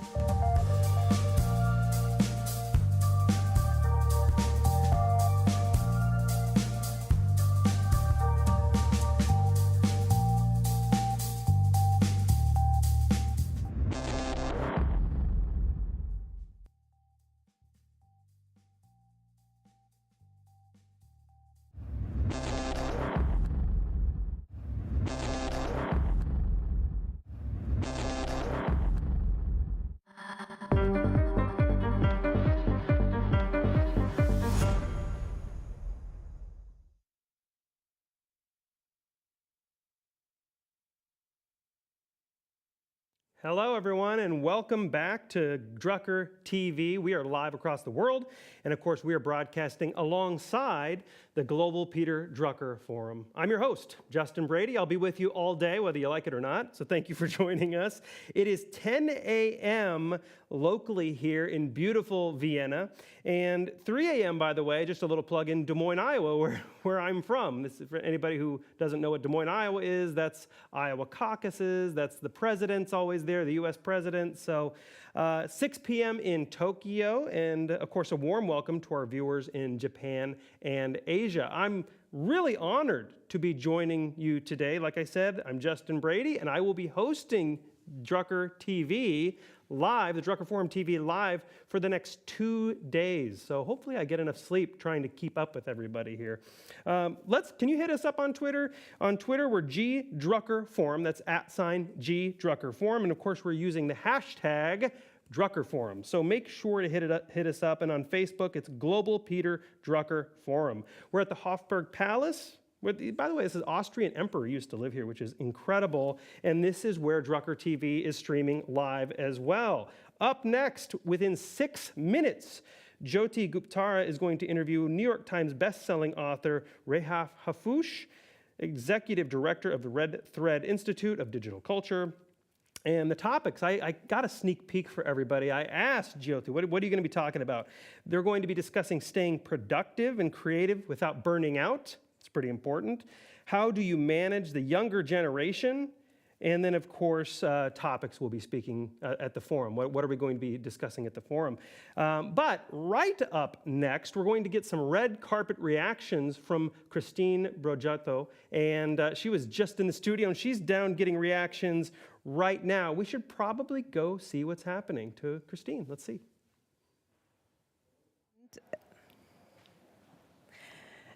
Hello, and a very warm welcome directly from Vienna at the 14th Global Peter Drucker Forum. My name is Christine Broggiato, and today I have the honor to actually be here on the red carpet directly at the Hofburg Imperial Palace in Vienna. I'm in the middle of the conference here at the red carpet, and my job for today is to capture the atmosphere here at this conference for you and bring it directly to you. In case you cannot join this wonderful conference with us here in person, this is why we created the Drucker Forum TV for you. So you can actually take part in our conversations, get an insight into what this management conference is about, and get a little bit of a feeling of how it actually is here at the beautiful Hofburg. I myself cannot imagine having a better office for the day. It's a very fancy imperial office, and I have to say I'm a bit proud of my job and my role here today. Why? Because I get to speak all day to all these inspiring management thinkers, CEOs, young professionals. I literally can't wait to grab them from the conference, bring them directly onto this red carpet, and bring them to you. If you are joining our Drucker Forum TV journey online, please feel free to also engage with us. Please use all your social media channels to engage in these conversations with us. Use the hashtag Drucker Forum TV so we can actually take part in these conversations. Let us know what you're thinking, what your learnings are to these topics that we discuss right here, so we can actually have this conversation together. Performance matters, sparking the entrepreneurial spirit. This is the theme of the 14th Global Peter Drucker Forum, and this is what we really want to bring to you.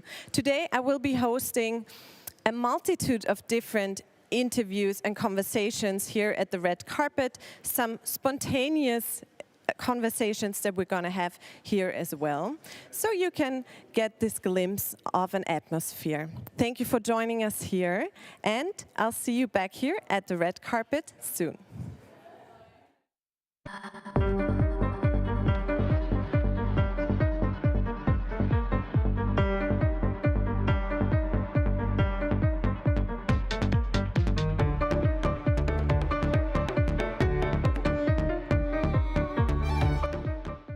one person can cause an effect. One person in HR can challenge outdated hiring practices, champion modern benefits, advocate for pay equity, and turn jobs into careers. HR empowers others to not only dream of change, but to create it. When your team turns to you, where do you turn? The SHRM Executive Network is an elite global community of CHROs at the intersection of people and business. Apply for access today.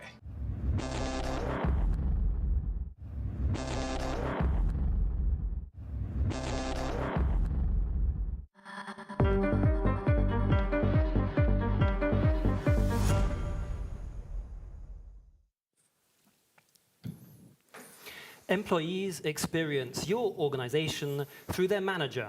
Young employees want a manager who cares about them as a person and who's personally engaged with their career growth. But different generations can have very different expectations about input versus output. And when the pressure is on to perform, how do we manage people to be their best selves? How do we manage ourselves? How can we stay productive and even creative without burning out? Here with us is Rahaf, Harfoush to address these and other questions. And Rahaf is actually on her way to the plenary on managing the multi-generational workforce. Rahaf, thanks so much for stopping by on your way. Rahaf is a member of France's National Digital Council. She's a professor at Sciences Po. She wears many different hats. I just discovered she's also published a novel. Rahaf, you're a very accomplished individual in many different fields. How did you do it? Obviously, there was a lot of hard work involved, but what, looking back on your life, has ended up being the performance that has mattered? Well, one, thank you so much for having me and for that lovely introduction. I think one of the most important ideas that impacted my performance was an understanding that I was, I think what academic research now calls multi-potentialites, so people that wear a lot of hats. I believe you also have many different books across genres and many hats, and I think just understanding that sometimes the advice of focus, dig down, develop really core competencies in just one area works for some people, but not everybody. And so it was very liberating to embrace the idea of developing different skill sets across genres, because I discovered that it enabled me to achieve a cross-disciplinary perspective. Even fiction writing was actually quite helpful in my business and strategy thinking. And I think that we don't talk about multi-potentialites, especially to young workers, so people that feel like they need to focus or they shouldn't be doing too much end up missing development opportunities to create their own path. Wow, so much to unpack there. Thanks, Rahaf. Starting with one of your books, in 2015 you published The Decoded Company, and it was about how organizations can use big data to make better decisions, to improve performance, and perhaps most importantly, to create vibrant and happy workplaces, which we really need. That was 2015. Did organizations take that opportunity? Some did. What we didn't account for back in 2015 was how powerful core ideas about work would be and how you could have cutting-edge technologies that were measuring performance metrics that were in and of themselves quite outdated. So you could have a company that had the latest analytics, the latest big data, but they were measuring a type of performance that wasn't fit for knowledge workers, which ended up meaning that they weren't rewarding the types of behaviors that would empower their workers to bring their best selves to work and to also perform at the highest level. Mm-hmm. So what should companies do to shed those outdated performance models? I think there are two metrics that we need to start thinking about measuring. One is focus management, which is how in your day or how in your team's day are they creating the opportunities for uninterrupted, undisturbed, undistracted deep work. Knowledge workers cannot just work for 16 hours a day nonstop. They need to focus for a while. Then that brings me to the second skill, which is recovery integration. So if you have knowledge workers that are collaborating, that are in meetings, that are tackling complex tasks, one, how are you encourage them to be able to do that without being pinged, dinged, notified, emailed? And two, after they've done that sprint of intellectual output, how are you giving them as an organization the ability to recover so that they can refill that tank and then continue to perform at that high level? So important. That brings us to your more recent book, Hustle and Float, Reclaim Your Creativity in a World Obsessed obsessed with work. Yes. So we all understand the hustle part. What is with the floating? So the Hustle and Float was really a follow-up on the Decoded Company, because after we wrote the Decoded Company, we realized there was this cultural piece. We realized that people were getting advice that they knew intellectually was the right thing to do, a lot of it around rest and taking breaks, but they weren't doing it. And I wanted to understand why.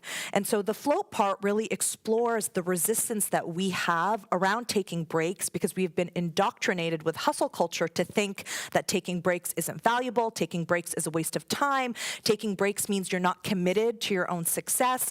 And all of that is against the reality, which is recovery is an essential part of high performance. So I wanted to understand the roots of the stories that we were telling each other about who deserves to be successful, 5 a.m. club, rise and grind, team never sleeps, and to actually say these emotional stories are emotionally preventing us from making changes both on an organizational level and on a cultural level of the way that we work, and they're actually doing more harm than good. They're reducing our performance, they're reducing our collaboration, they're reducing our capacity to be creative, which is undermining the organization's ability to perform. Absolutely. I was walking through Vienna and I saw a T-shirt that said, "Time spent with cats is never wasted." I love it. That's the float. I wish I had that shirt. Maybe I should try and get it for you. So we all know that ideas don't come after 16 hours in front of a computer screen, and yet the culture hasn't changed. I'm in business storytelling. We both write fiction. We know how important narratives are. What should we be doing to change the stories so that we can change the culture? So, I mean, this is a really complicated question to answer, but very briefly, I will say that the reason this is so complicated to change is because you have to have change on 3 levels. Change on the level of the individual, change on the level of the organization, and change on the level of society. So from the individual perspective, a really easy but uncomfortable thing to do is to spend some time asking yourself about your own work story. What is your relationship with your professional identity? What is your relationship with your work ethic? Who do you believe is the epitome of success? Why? What do you believe it takes to be successful? And to start unpackaging the story that you've told yourself, because many of us have a story that says, if I don't work hard enough, I won't be successful. And if I'm not successful, it means I'm not working hard enough. And so if you have that mentality, if you genuinely believe that if you don't work hard enough, you're not going to be successful, you're not going to prioritize rest, full stop.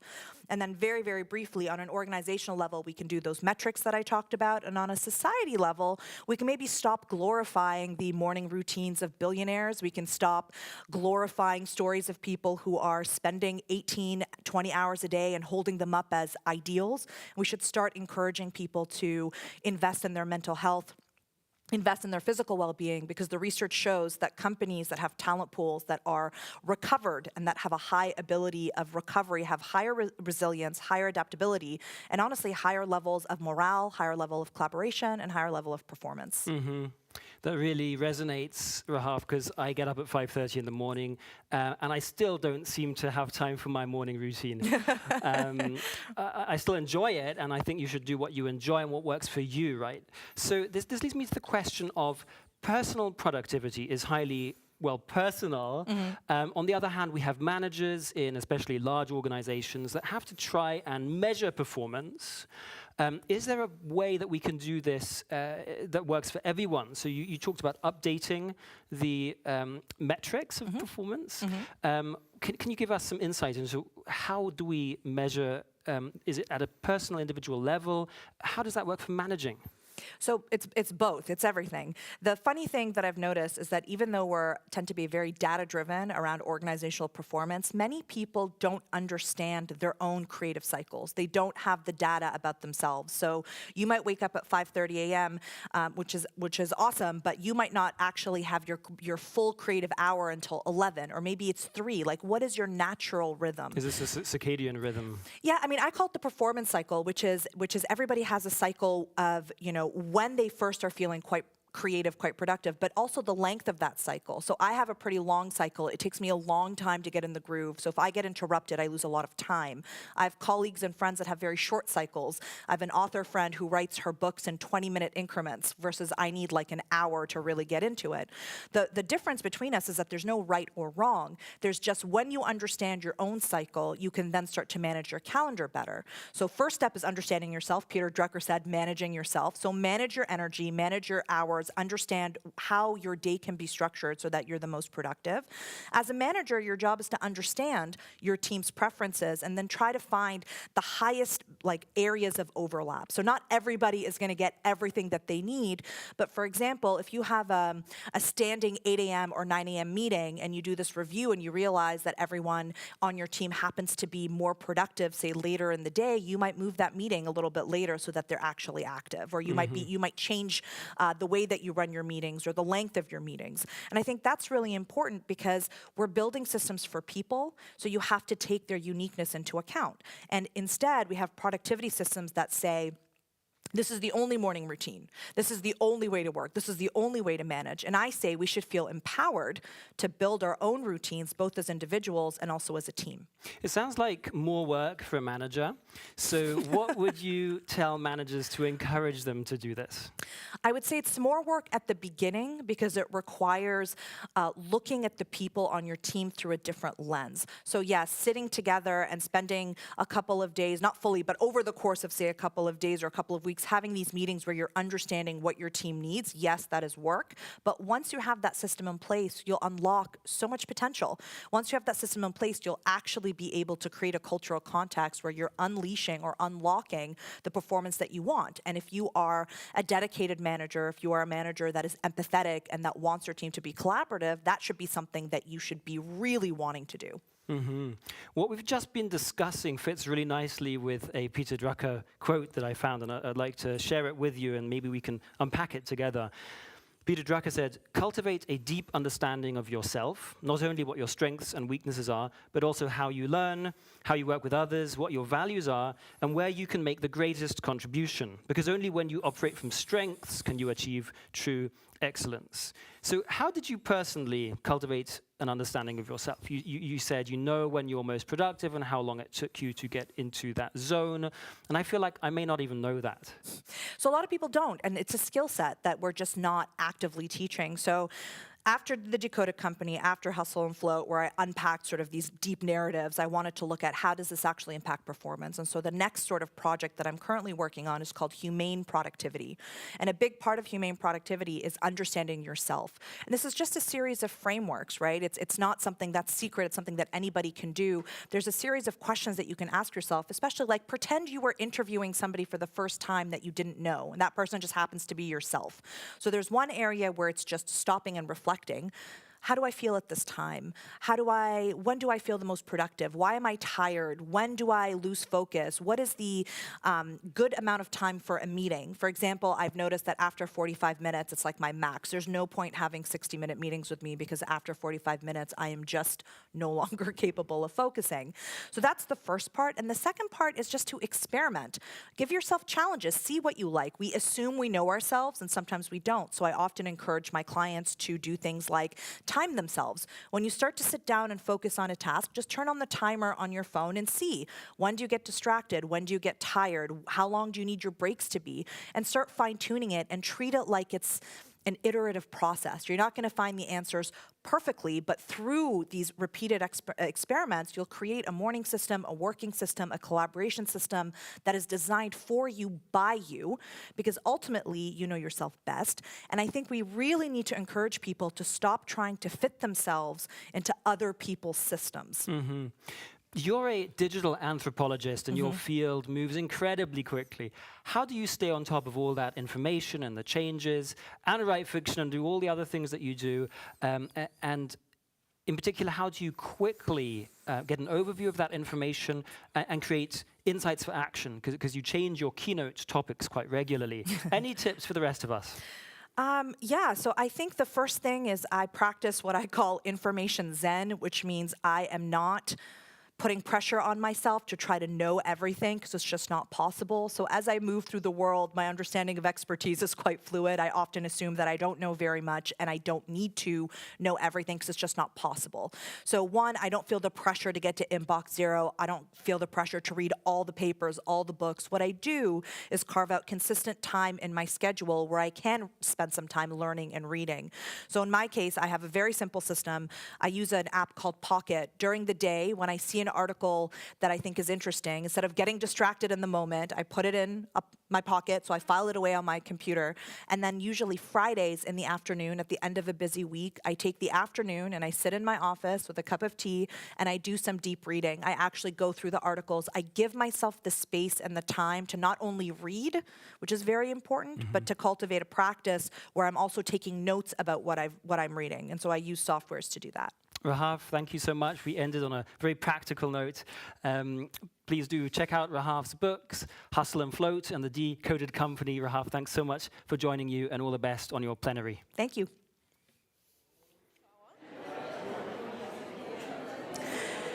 Ja, und hello and welcome back from the studio directly to our red carpet here at the 14th Global Peter Drucker Forum. I promised you I will today get people on this red carpet directly from the conference and have a chat with them about how it's going for them, because that's really interesting. What's happening at this conference? Maybe you can hear a little bit in the background. There's a lot of buzzing going on. People came out of a session already, and today I grabbed Rosanna here. Rosanna Zibora joined me here on the red carpet, and I want to know from Rosanna. Hi, Rosanna. Thank you for joining me. Why are you here? Can you maybe briefly introduce yourself? Good morning. It's my pleasure to be here. My name is Rosanna, and I'm responsible for digital products and innovation at Universal Music Group based in Berlin. My Peter Drucker journey started actually already in 2018, and I'm coming back every single year. I was also attending the online edition during the pandemic, and it's an amazing source of inspiration. I'm mostly interested in the topics of leadership, team culture, company culture, and psychological safety. And every single year, I always say it's a conference when afterwards you actually have more questions than answers. But it's an amazing source of inspiration for me as a leader, which also allows me to grow in my area. And the exchanges here, not only during the panels or keynotes, but with all participants, is something really amazing. And for me, it's not only an event which is taking place once a year, but it's a whole Peter Drucker community with a certain mindset, which is all about people-centered leadership. And this is what I appreciate here so much. And this is why I'm coming back every single year. Wonderful. People-centered leadership, that is definitely one of our mantras here. And you said you leave with more questions that you came with. I also brought many questions today, and I'm so happy I can ask them, all my guests here at the red carpet.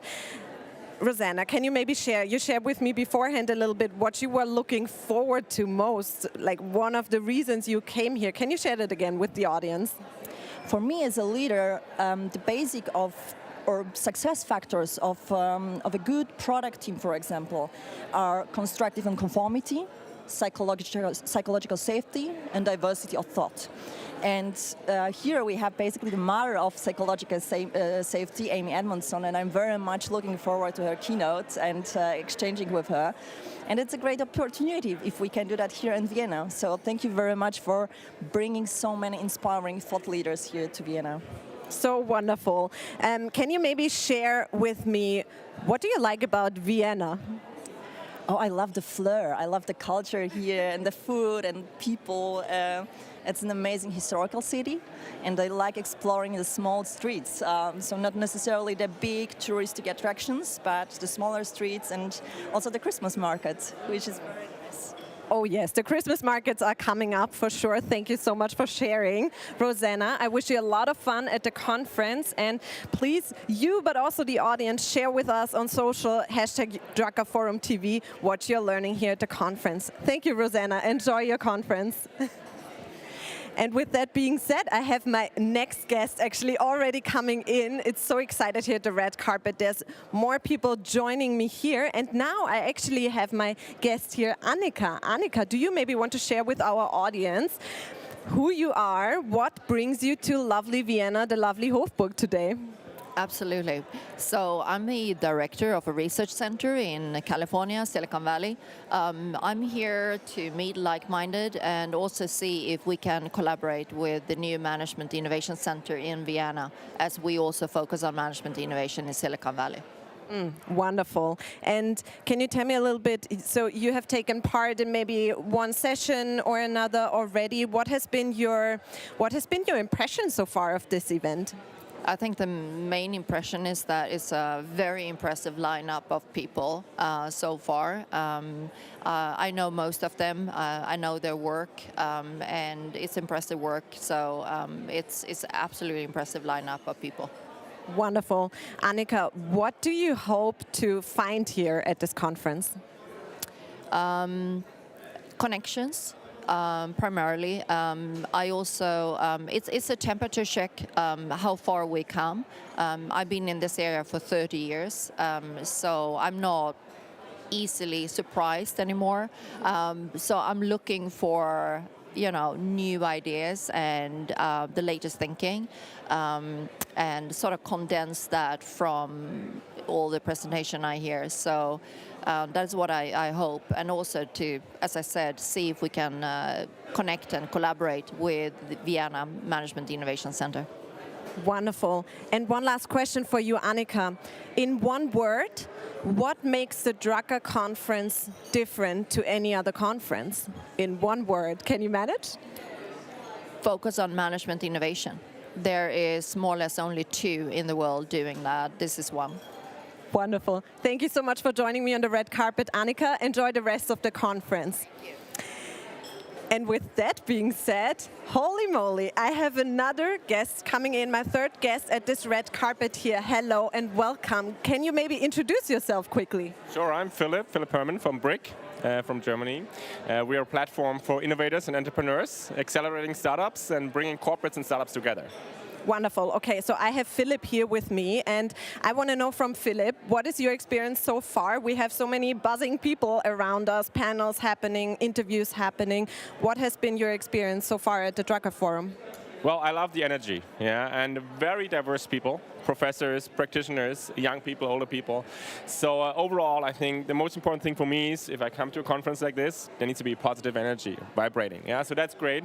And then very interesting, deep conversations on innovation. That's why I'm here for. I'm one of the panelists here, and we'll talk about innovation. But as I'm an ecosystem guy, for me it's most important to meet other interesting, motivated people who work on innovation. That's what I find here. Yeah. For sure, definitely. Do you maybe have an interesting learning you already had, like a moment where you thought, oh yeah, I could use that in my work? Well, I think, hearing from the professors also facts, numbers again, studies, usually at work, as a practitioner, you're very much into operative work, right? And I think my insights really came from some key facts from people who observe, basically, and analyze, like professors, and that helps me a lot as a practitioner, right? That doesn't happen in your daily work, right? So for me, I was able to derive a lot of insights from that, yeah. Wonderful. And Philip, for everybody who is joining here today, what kind of word would you give them that describes best what this journey here, this Drucker journey, is like? Do you have one word that comes to mind? Well, energizing. Energizing. Wonderful. Thank you so much, Philip, for joining me here on this red carpet. Enjoy the rest of your conference.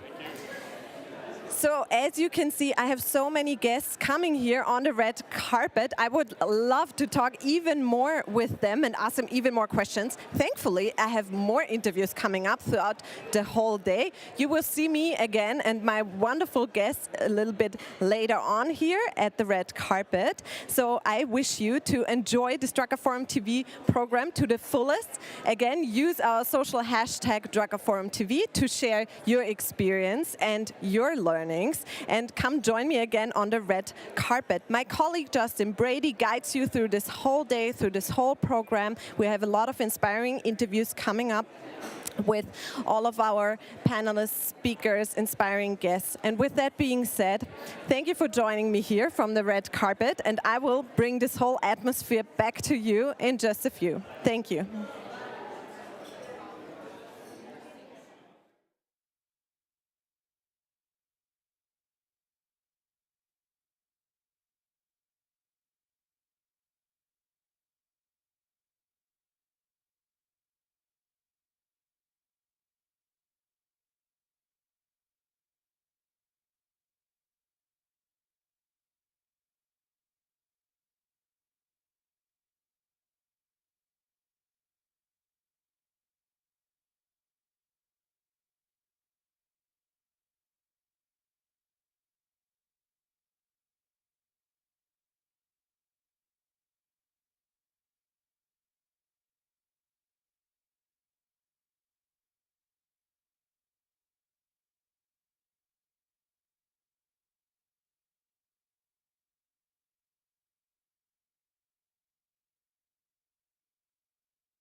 Hello, everybody. I would like to welcome Zhang Ruimin, founder and chairman emeritus of the Hire Group, the father of the Run That High business model, and one of the global top 50 thinkers. Welcome, Mr. Zhang, to Drucker TV. Let me start with the first question. At the global Peter Drucker Forum, you're reflecting on performance that matters. In 2005, you developed that Randan-Hayi model that was extremely successful. But you are constantly innovating, and now you're proposing the quantum organization. Could you explain in a few minutes and in very simple terms so that an 18-year-old young adult coming out of college or high school can understand it? What is your theory of quantum organizations? Well, quantum organization, in theory, there is already a very clear definition, but in practice, it's very difficult to implement the concept. And therefore, we don't really see many companies that have become quantum organizations. Since 2005, we've been exploring how to build a quantum organization since 2005 at Hire. But it's been a very challenging process. We understand quantum organizations to be ecosystems. In this internet era, era of the Internet of Things, we need to build ecosystems. Otherwise, current organizations can no longer survive in its existing form. So since about a decade ago, we started to disrupt traditional organizational models. And how do we do that? We basically eliminated middle managers, and we had about 12,000 of them at the beginning of our journey, so that these middle managers are become people who would work with customers directly in an ecosystem. And so basically they become quote unquote quantum selves, and the entire organization become a quantum organization. This is a cause and effect relationship.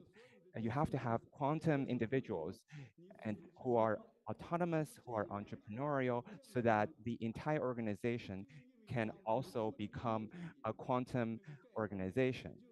Meaning everyone is an independent self. They can create new entrepreneurs, new business on their own, because they create new business on their own. That way they can create value for the users. That is the quantum self.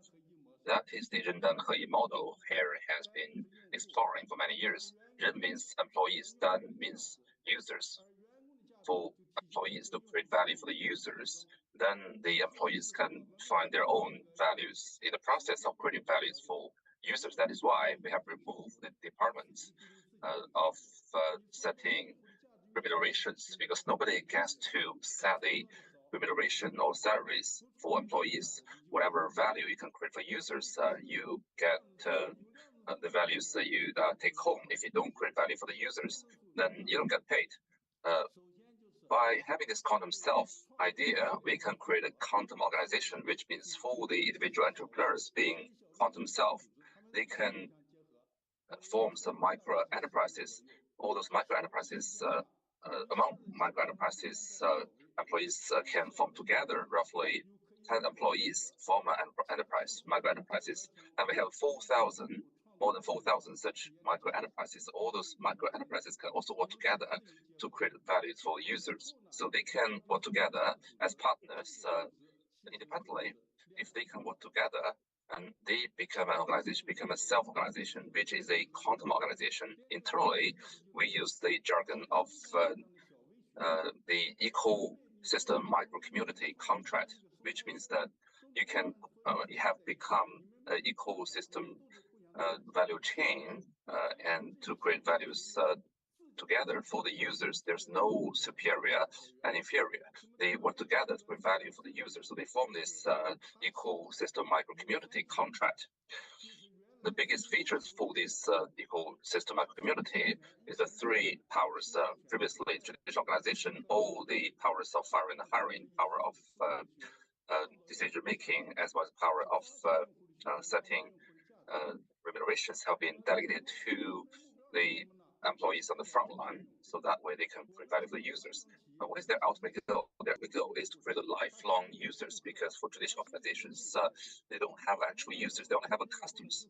So they don't have this relationship of transaction and of transactional relation-based customers, whereby we're trying to create a lifelong users, so as to have this lifelong relationship with the users. The reason why we can do that is that the EMC organization is an ecosystem organization. There's no boundary, it's boundaryless, so that they can integrate all kinds of resources into this EMC value chain or ecosystem, because I believe this organization is consistent with the holistic theory of the quantum theory, which means that everything in the world is related, is intertwined. For example, all of the stakeholders, including the organization's employees and external partners and users, they're all intertwined. Therefore, again, to put it simply, quantum organization is an ecosystem organization where everyone is empowered to have these entrepreneurial opportunities. So in this challenge of decentralizing, empowering the individual, making it an entrepreneur, what differences do you see in the new generations, and how should they prepare to succeed in these quantum organizations? What do they need?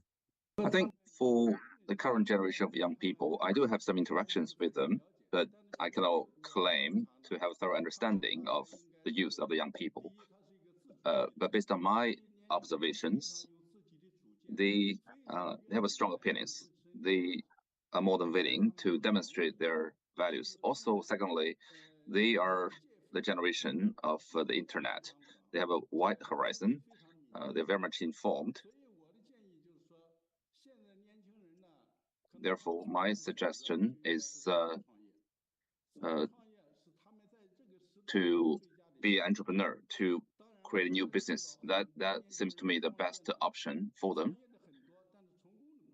Start new businesses. Obviously, I've seen many failures. There's a very low success rate. Therefore, my advice for the next generation of young people is, more importantly, for employees within the large organizations to set up a venture platform, entrepreneurial platform, so that young people can have a venture platform, which is actually not just open to the internal employees of Hire, but is actually open up to the whole society. Therefore, we have a much higher success rate of entrepreneurship. For example, we have more than 340-something startup companies which have attracted a series of financing. In fact, 6 of them have already been IPO'd. If you look at the success rate, it is much higher than 5 times than the average entrepreneurship in the society. Therefore, I believe we as a business and all other businesses should provide the new opportunities to young people to create new business. In fact, they're in a very good era. They just need to be empowered to give them opportunities. Also, we need to transform the mindset or idea of entrepreneurship spirit, because we know that Schumpeter, the Austrian economist, proposed this idea of entrepreneurial spirit. But when he proposed the idea, he meant the entrepreneurial spirit associated with the leadership of business CEOs or other executive managers. But in this internet era, we need to transform this philosophy, which means that the big corporate leadership needs to have this spirit of empowering their employees, so that every employees can unleash their entrepreneurial spirit. Therefore, the corporate leadership, the business executives should set up a platform whereby each young employee has an opportunity to become an entrepreneur on their own. If we can do that, then we can actually put in place the quote of Peter Drucker that everyone shall become his or her own CEO. So you create a platform, you empower the employees to build their own startup, their own business. What skills do we need in this new era? Before we just had to obey superiors, but now we need new skills. Which do you think are those new skills? I think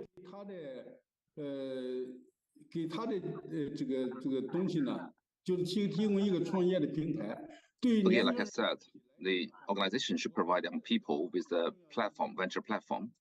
But for the young people themselves, the most important thing for them is to emancipate their mind. Should think out of the box, because all the teachings of successful entrepreneurship may no longer be relevant, because we have new things. We have mobile internet, we have 5G, we have completely different technological context. Therefore, you need to create something new. Everyone is dealing with completely uncharted water. The break is whether you can completely abandon the traditional philosophy or mentality. As you said, Drucker talked about the spirit of performance.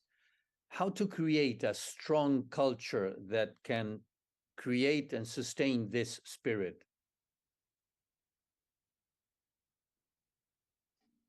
Well, I think, as Peter Drucker said, well, the reason why Peter Drucker is the guru of the Jew of management, because when he discussed management, he tended to emphasize the human dimension,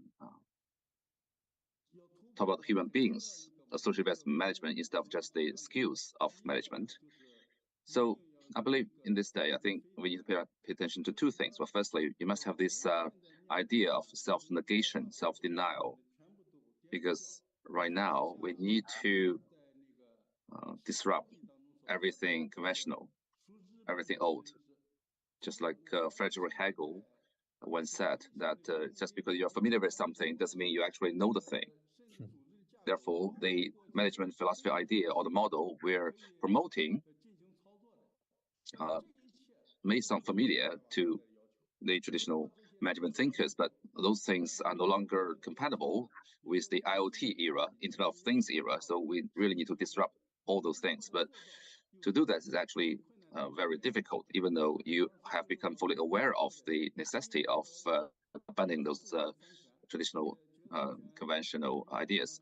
Just like what I said, that CEOs should give up all the powers, including the power of hiring and firing, power of setting remunerations, and power of making business decisions. It's almost impossible for CEOs to do that, but you have to do that so that you can actually solve the dilemma of the conflict between the manager and the managees, because you always want to manage someone. But if you can delegate those powers to the employees on the front line, then the employees, each employee can truly become an entrepreneur, so that you can transform the traditional organizational business into an ecosystem organization. Another difficulty is that we need to solve the problem of the zero distance. Just as Peter Drucker once said, that internet eliminates all distances. That is the biggest contribution from internet, which means the distance between the business and the users or customers. There should be zero distance. But in reality, there's a very long distance because there are many cushions, many gaps between the business and employees because there are so many functional areas, functional departments. For you or for a CEO to move all those functional departments, that's very hard.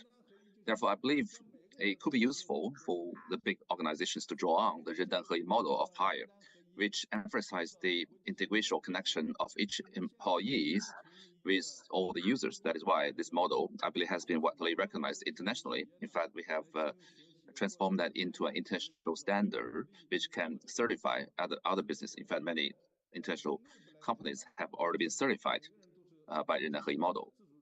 Therefore, again, internally, each employee shall become self-organized entrepreneur. That is internally. Externally, no guarded, there's no boundary between the organization, between business and the users, so that are fully integrated. That is idea. Very, very challenging.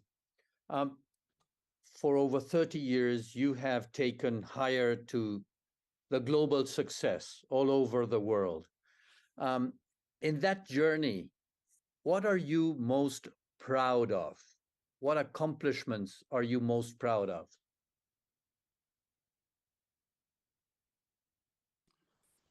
I think for hire to be like this, the things I'm proud of are the following, because my ultimate aim is not to build a successful company. Is that my goal has always been to create opportunity for everyone. I think that's something I have done, which is the maximization of each individual, because in the traditional organization, it is not the maximization of each individual, is that is the maximization of shareholders, as Milton Friedman tend to emphasize. Now, if we can achieve the goal of maximizing value for everyone, then each individual can fully fulfill their individual dignity. That is crucial because for each employee coming to work in the factory, they tend to feel they're just a boat of a chain. They don't have their self. But now they feel like they're an entrepreneur. They can even create a new company. Also, when we after we create this model, the whole world can benefit from our model. That is definitely something I'm particularly proud of, because the 人单合一 model of hire and also our ecosystem micro-community contract model, they're completely different from the traditional management model of traditional organizations. Again, our model is people-centric because everyone can fully unleash or maximize their individual values. Therefore, internationally, excellent outcomes have been accomplished. For example, at GEA, since they adopted 人单合一 model about 5 years ago, they've achieved a great performance boost, including 1.8 times of more revenue, as well as 1.3 times more profit.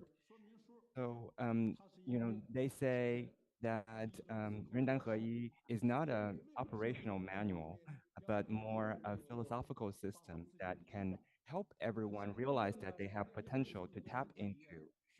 So in the world today, there are numerous companies learning about the 人单合一, and there are even social organizations and government agencies that are learning about 人单合一.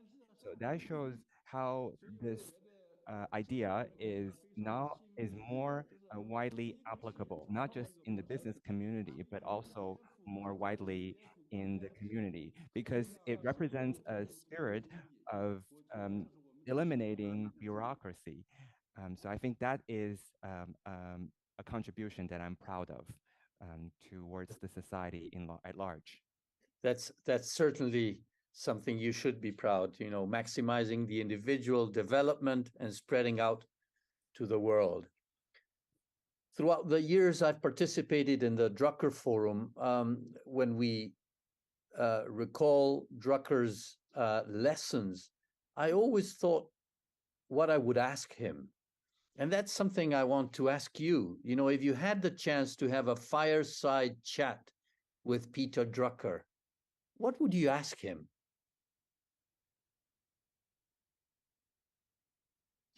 That's a very interesting question. Back in 2009, I remember I was asked the same question by a reporter or a correspondent when I was on an overseas trip. So if I were to able to have a conversation with Mr. Drucker, I would ask him, how can we make a company energetic on an ongoing basis so that it can achieve longevity? I want to ask this question because I see a lot of companies, you know, their longevity, their lifespan have become shortened, especially those on the global Fortune 500 companies. Some of them could even collapse because of an incident. So I want to ask this question because I don't have an answer. It seems to be a question that has no real answer. And as we explore the Rendan model, we start to gradually understand the problems faced by companies. And we see that companies that are likely to collapse really depend on just one person, on one business model, on one pathway of development. There may be a very talented CEO that can lead everyone to go towards success, and then they become reliant on that proven route for success. But if there is no change, they are doomed for failure. If they do not change and stay current with the changing world, they will eventually die. So it's no use to depend on just one person and on one pathway. So this question is really about eliminating a walled garden and creating an ever-living ecosystem like a rainforest. Traditional companies are like walled gardens that are carefully manicured, but it's not really connected with users. Whereas in a rainforest, there are plants that are thriving and also plants that are dying every day. And but on the whole, it's an ever-living system. So we want a company to be like that as well. When everyone becomes an entrepreneur, there's always going to be entrepreneurialism and dynamism in the enterprise. Yeah. And so that's what we are building here at Hire. And I think this is also really a solution to a concern that Peter Drucker had. Back in the 2000s, I remember, said that in 25 years, organizations in its current form would no longer exist. So I think he said this in 2000, and we're very close to 2025. You know, from a financial and economic perspective, you know, from a legal perspective, organizational structures are still going to continue. But I think economically, financially, organizational forms have already evolved quite a bit. So I think companies really need to work harder, you know, without delay. Before 2025, we should all transform ourselves and start to use a new form for development. Your question to Peter Drucker is like asking the secret of eternal youth, and maybe Hire, with the rainforest analogy, has to prove that this the corporate secret for longevity. I hope it does. Chairman Emeritus Zhang, thank you very much for this opportunity to have you at Drucker TV. Thank you very much. I look forward to seeing you one day in Qingdao at Haier.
Hello, everyone around the world. This is Drucker Forum TV, and we are live from Vienna, the Hofburg Palace. It's beautiful here.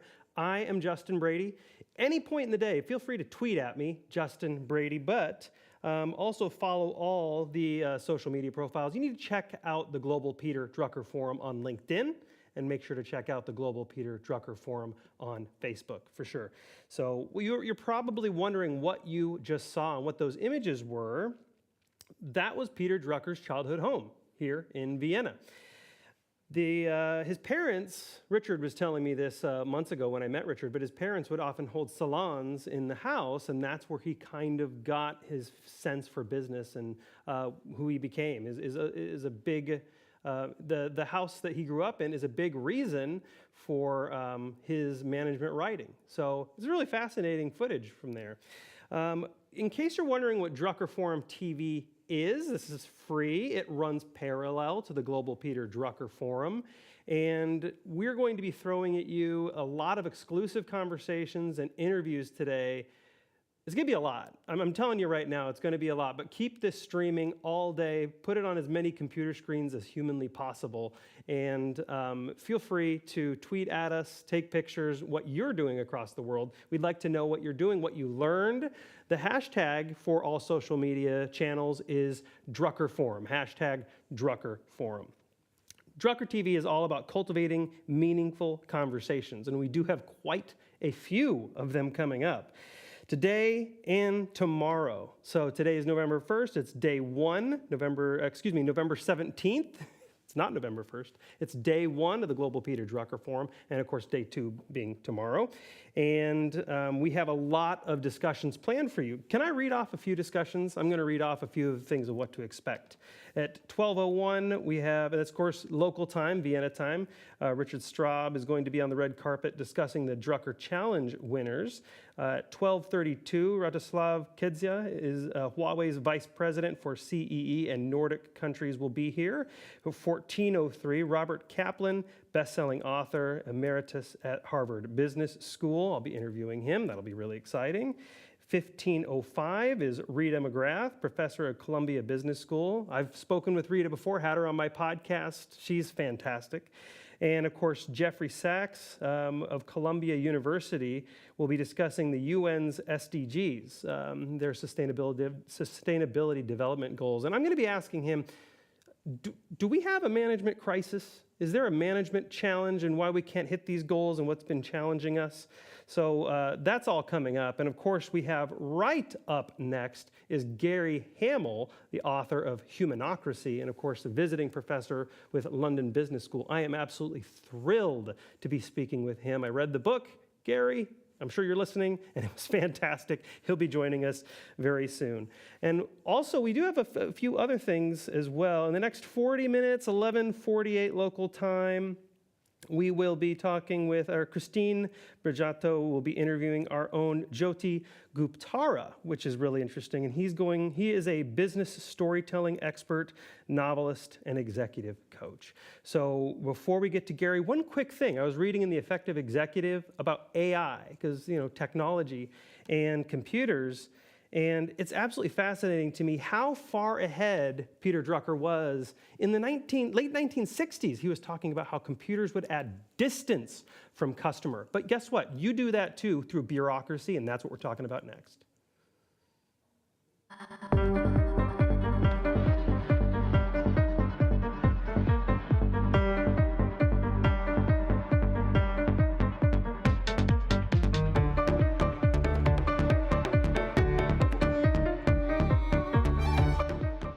One person can cause an effect. One person in HR can challenge outdated hiring practices, champion modern benefits, advocate for pay equity, and turn jobs into careers. HR empowers others to not only dream of change, but to create it. When your team turns to you, where do you turn? The SHRM Executive Network is an elite global community of CHROs at the intersection of people and business. Apply for access today.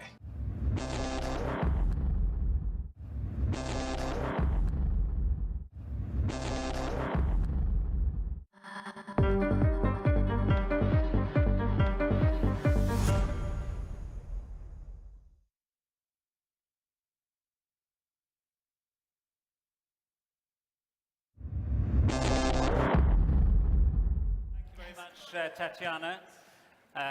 Welcome to the final full session of the forum.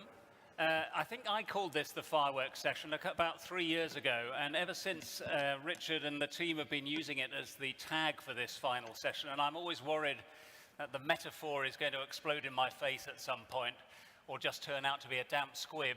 Saving me from that are two panels of 6 experts each who are going to take half an hour, just half an hour, to give us a real boost, a song to sing as we leave the conference this evening that is going to give us the impetus to take action when we leave the forum this year.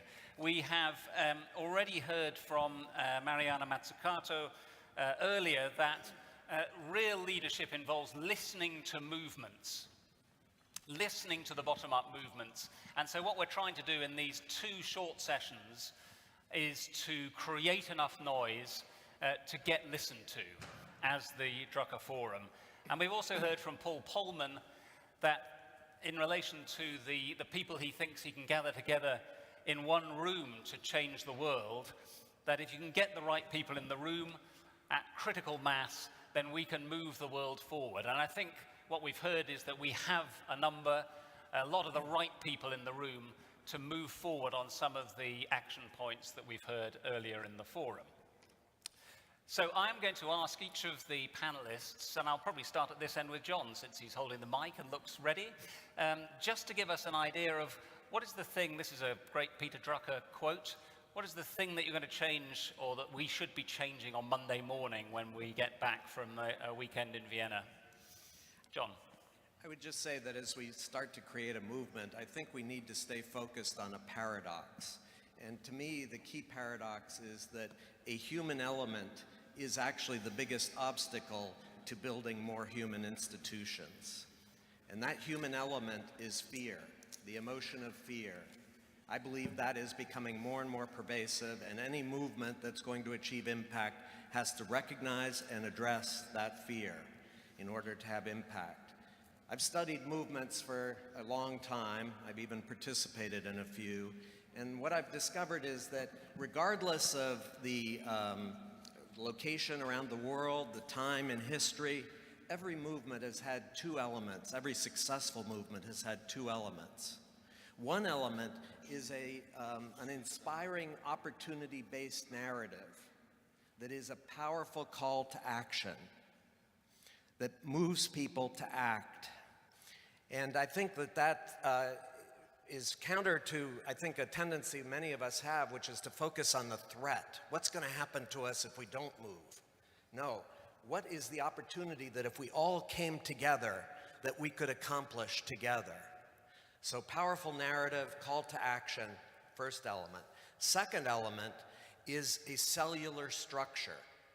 Every successful movement that I've studied and participated in has had a cellular structure where the basic unit of organization is 5 to 15 people that come together on a regular basis, build deep trust-based relationships with each other, and are not discussion groups, they're action groups. And they hold each other accountable for action and impact. And they also provide encouragement to each other when things don't go as well as they had expected. And I think that connecting those cells into a broader network ultimately allows a movement to scale, but the basic unit is that cellular structure. And so when you leave here, I guess my recommendation is don't go it alone as you leave here. Think about who are at least 2 or 3 people that you could connect with and start to form a cell. And focus on what kind of action or impact could you achieve in the short term so that you can get reinforcement and encouragement that there's something worth fighting for. And then over time, connect those cells into a broader network and reflect and learn as you go in terms of what kind of impact is really required. So I think the key for any movement, my recommendation, is to help more and more people move from fear to hope and excitement. That's the key. John, that's great. Excellent start. Thank you.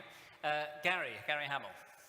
Well, John, I certainly agree with that. I don't know, there are many business school professors who've read Hannah Arendt's, but I think that is the way you change the world. And I'd like to ask a quick question. What do you think has been the most important movement in management thus far? And the hint is it was led by people like Mary Parker Follett, Elton Mayo, Douglas McGregor, Edwards Deming, and of course it was the human relations movement who asked, how do we build organizations where people can flourish? And the leaders in that knew that to humanize organizations, they needed laboratories. They needed the equivalent of Thomas Edison's workshop. And they found willing companies at the time in the 50s and 60s, Volvo and AT&T and so on.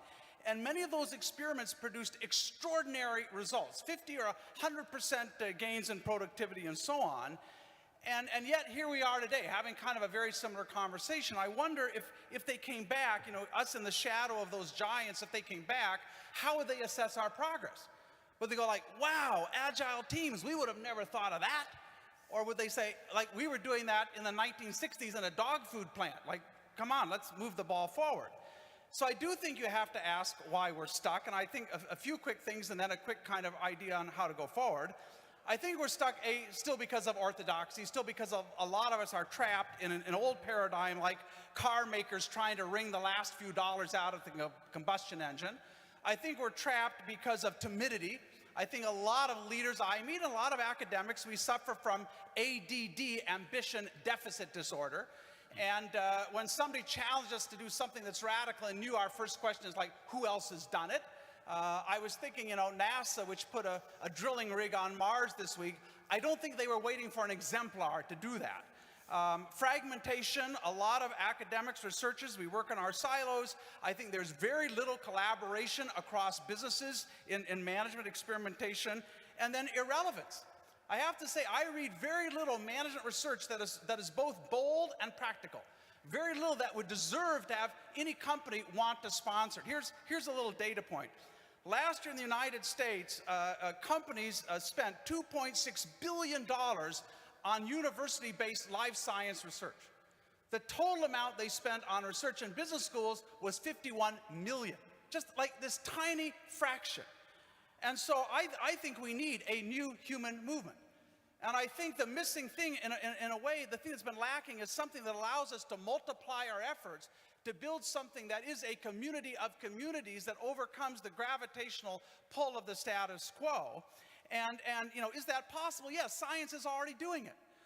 The paper that confirmed the Higgs boson had 3,000 co-authors. So maybe we need something similar similar to the Hadron Collider, similar to the International Laboratory for the Brain.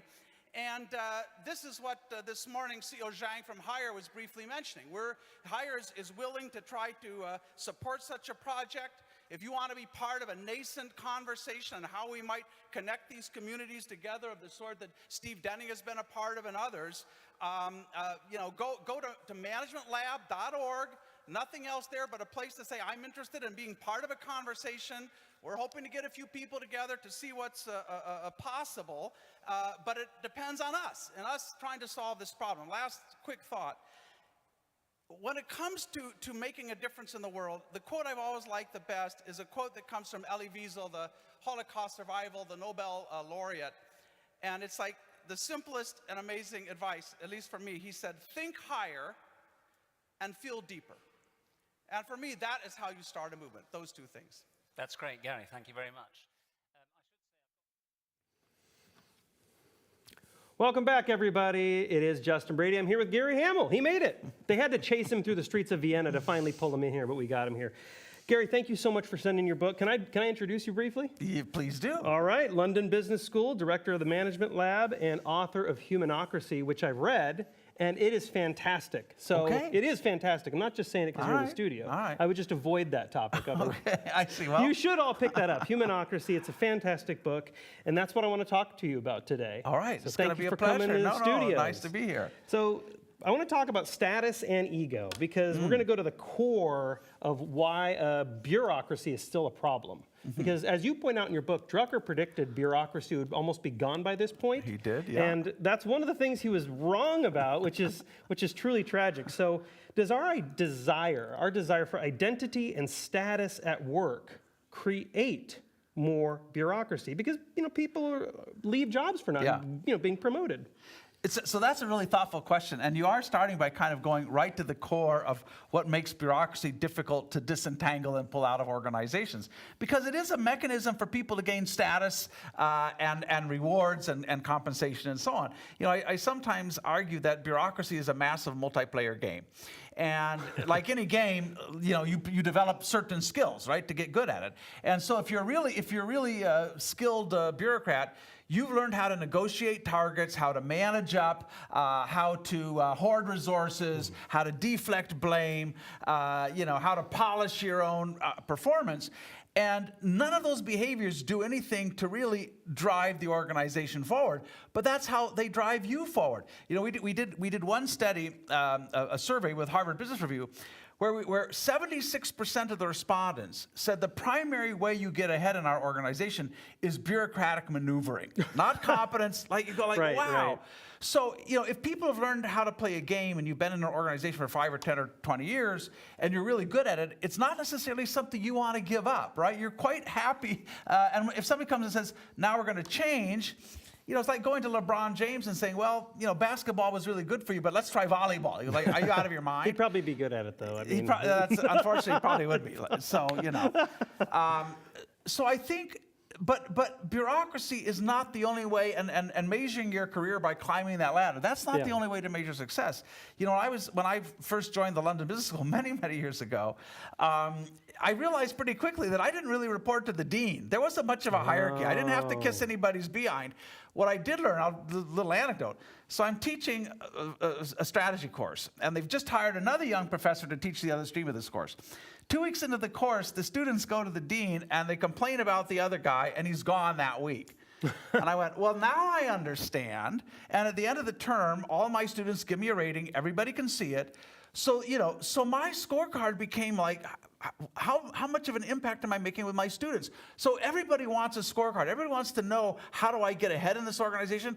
Unfortunately, the kind of game we play, the bureaucratic game, it's really not very good for people, and it certainly isn't good for performance. Yeah, you wrote in your book on that what do you expect if you have a bureaucracy and it's super bloated, what do you expect when you're that removed from customers? When you're that removed, people are going to please the boss, the bureaucracy. They're not going to please the customer because they're so far removed from that.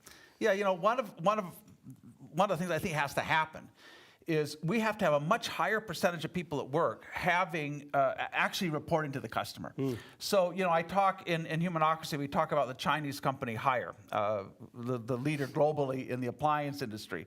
So Haier broke a 50,000 person company down into 4,000 micro enterprises. So now everybody is working in a little business that feels like it's theirs, right? Not some big agglomeration. And in those micro enterprises, everybody has a P&L and everybody has a customer. So they did this even with corporate functions, with HR, IT. They broke those corporate functions down to these small units. And if you can't find internal customers to buy your services, you go out of business. So, we all, I think, believe that capitalism is probably, for all its faults, is probably a better model than any other system. Having said that, in most organizations, it's a tiny minority of people who actually have their compensation at risk depending on what they do for the customers. We got to change that. Yeah, so let's scare some executives then, right? So a humanocracy, it kind of looks like, we all know what bureaucracy looks like. It's the pyramid, it's the tier, it's the tons of layers, it's the, working in 1 years ago, I used to call it the hierarchy of no. That's not my term. That's Someone else coined that. But it doesn't look like that. It looks like a bunch of startups. It looks like a bunch of startups. Is that right? Is that what it looks like? Yeah, I think at Haier, they would say they built a company that is a platform for entrepreneurs. And, and normally when you describe this to people, they go like, well, that sounds like chaos. You have thousands of these little units all, whatever. But they're tied together. They all contract with each other. They use a blockchain technology to do that. There's a lot of horizontal visibility across the company. So what we're learning is it's possible to get the benefits of bureaucracy, to get the control, the consistency, the alignment. You can get those things, but get them duty-free without paying all the costs of insularity, conservatism, overhead, and so on. But you have to think really differently. If you want coordination, rather than adding more layers, you have to connect people together, give them shared data, give them the ability to contract with each other. So But I want to go back to where you started with that last question for a moment, Justin, because I think the real challenge often is not just one of giving up power. It's that most leaders they can't imagine an alternative to the status quo. Yeah. So if you've grown up in and around organizations that fit that old template, you've never seen an organization that's hyper flat. I've seen them because I've gone out looking for them. I was just in a large European company where they took to hierarchy from 7 levels to 3. They disbanded the leadership team. They went from 250 job descriptions to 4. I mean, this is possible. But if you haven't gone out and looking for it, it's like somebody working for the BBC in 1980 trying to imagine YouTube, right? Like, good luck. Yeah, so you have to go out, true. you have to find these examples, look at them and say, what does that mean for my organization? Yeah, I mean, does invitation to creative thinking, does invitation to a humanocracy, you did mention this, it seems like chaos, maybe I'd call it like anarchy. Does it ever go that way? Or, because I mean, here, there are a few things you call out in the book, right? Allowing employees to create their own jobs, whom they work with, even approving their own expenses. You kind of touched on that as well. Yeah. So is there any risk for moving that direction? Because I'm with you, I'm tracking with you, I believe in this, but I know there are some executives out there saying, Gary, you don't know my organization. At my organization, there is a risk of chaos and anarchy, and people be running up debt on the credit card. So first of all, I think you have to do this in steps, right? Sure. This is not, I like to talk about, when it comes to kind of reinventing our organizations, revolutionary goals and evolutionary steps. So you have to be able to imagine an organization that's fundamentally different than the one we have right now, but then you have to get there one step at a time. The other thing I would say to like nervous managers, nervous CEOs is, at the heart of all of this is a very simple trade-off between control and freedom. So in a young company, you have not much control and a lot of freedom. You'll pivot quickly as you get more market data. People naturally migrate into whatever roles suit them best. Everybody can go talk to the boss or challenge the decision. So a lot of freedom. As companies grow, you move from freedom to control. And you have more policies, more managers, more approvals, longer decision cycles, and so on. Now, these should not be either or, right?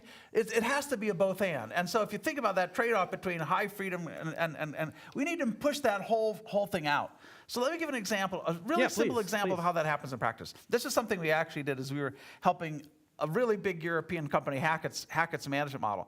So some relatively senior leaders in this company said they were really frustrated by the company's travel policies because even if you're a senior leader, the company told you which airlines you could fly on, which hotels you could stay in, how much you could spend. This is like crazy for somebody running a 100 million euro business.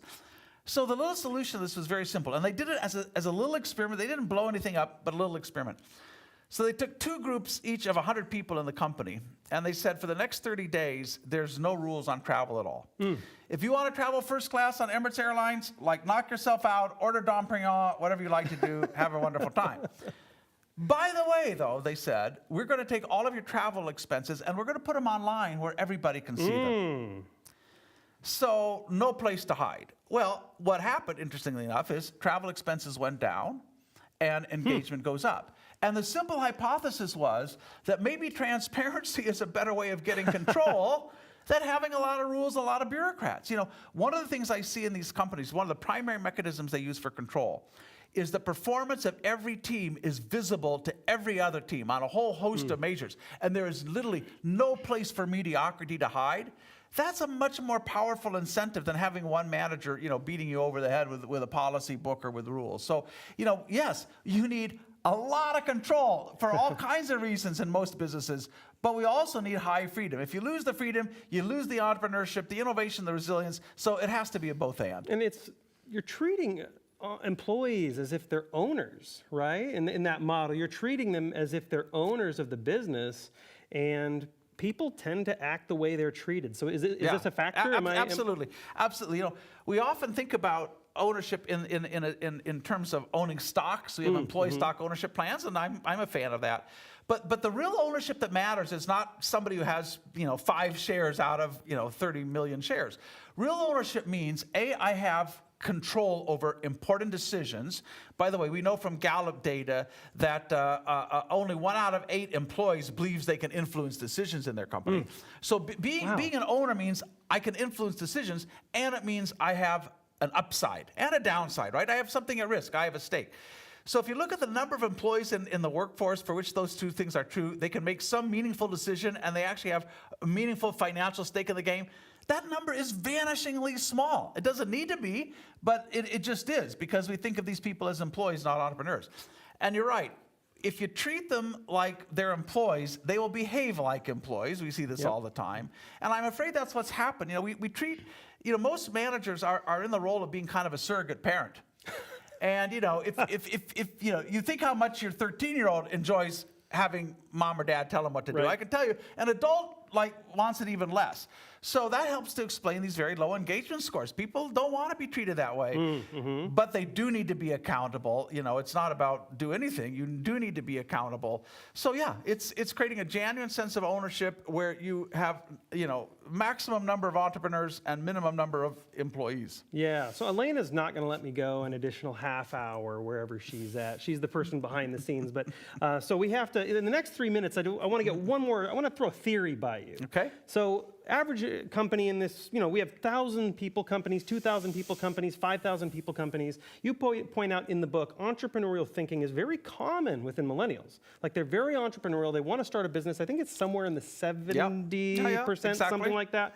So is it true that these companies don't actually have a problem hiring creative, performance-driven, entrepreneurial talent? They have a problem crushing the entrepreneurial and creative talent that's already there? I think it's a little bit of both, because if I reflect back when I was early in my career teaching MBA students, some percentage of them always want to go work for consultants and investment banking. But 20, 30 years ago, a lot of them wanted to work for Ford or Nestle or Unilever or Shell and so on. Today, almost none of them want to work in those companies. They don't want to work somewhere where you're going to spend the first 10 or 15 years kissing somebody's behind and trying to climb a ladder, and worse, where somebody calls themselves a leader simply because they have subordinates, right? That doesn't make you a leader. So if you look at the best and the brightest that are going through business schools now, most of them want to join a startup. They want to do something entrepreneurial. So I think if larger organizations want to have any chance of hiring the best and the brightest, they're going to have to create those entrepreneurial conditions inside of their organizations. Otherwise, you just don't have a chance of hiring the best and the brightest. So, young people who go into those organizations, often they'll leave within a year or two. They just say, no, I can't put up with this. Yeah, is that even possible with a bureaucratic organization? Like I know there are executives listening right now that are like, Gary, I want to do that. I want to have the creative atmosphere. I want to encourage that kind of atmosphere, but we're stuck with the bureaucracy. So is there kind of a bridge? There's definitely a bridge. Something they can put in right now? There's a bridge. But like a bridge, it takes time to build. And the CEO cannot do it all by themselves. So in the book, I go into some detail about how do you turn over this problem of reinventing your organization to the organization. This is not something you bring in a few consultants and you try to do top down and roll it out. In our experience, what we do is we have this conversation with 3,000, 5,000, 70,000 people. You ask them, if we want to build an organization that unleashes your best capabilities, what needs to change? Now, you have to teach them we're still running a business. There's still kind of laws of physics that govern what we can do. But we'll go week by week and say, what do we need to change in the way we onboard people, and the way we hire people, and how we allocate our resources, and how we plan? And we're doing that all against a set of principles. The bureaucratic model that we have is really built around a set of principles like standardization, specialization, stratification, which go back 150 years. They're not all bad principles. But if you want to build an organization that is entrepreneurial at its core, that changes before it has to, you have to start with a different set of principles. So you ask people, if we wanted people to feel like owners, what do we change? If we want a real meritocracy where it's your ideas that matter, not your power, what needs to change? So you got to crowdsource this problem to the organization. Gary Hamel, London Business School Director of Management Lab and author of Humanocracy. Pick it up. We're live on Drucker TV.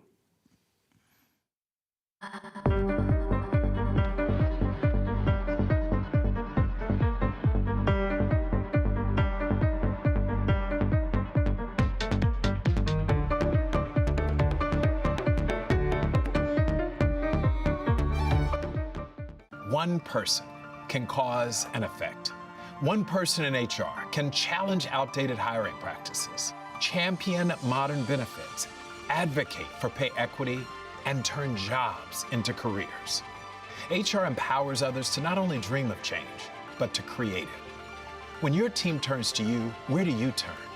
The SHRM Executive Network is an elite global community of CHROs at the intersection of people and business. Apply for access today.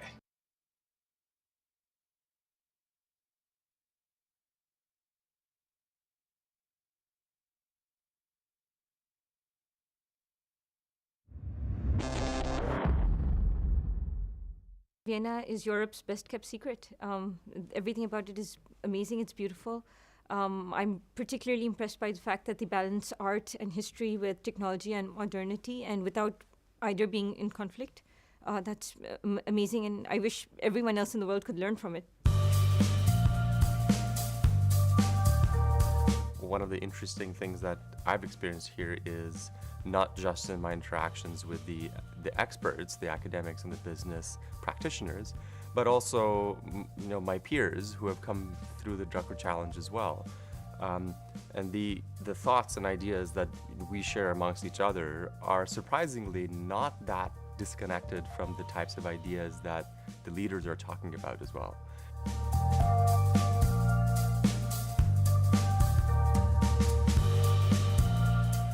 When I first was involved in the Drucker Challenge, in particular, I was the one person that wasn't a traditional MBA person working in the corporate space.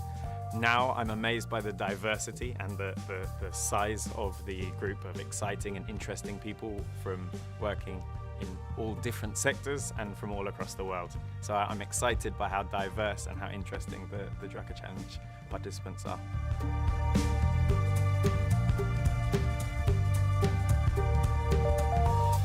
To know what's going to happen 20 years from now, you should be at the Drucker Forum, because a lot of those ideas are being germinated right now over here.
Hello, my name is Rebecca Kerr. I'm a retired IBM executive, and today I have the privilege of interviewing Mr. João Domingos, the Vice President of Western Europe for Fujitsu Corporation.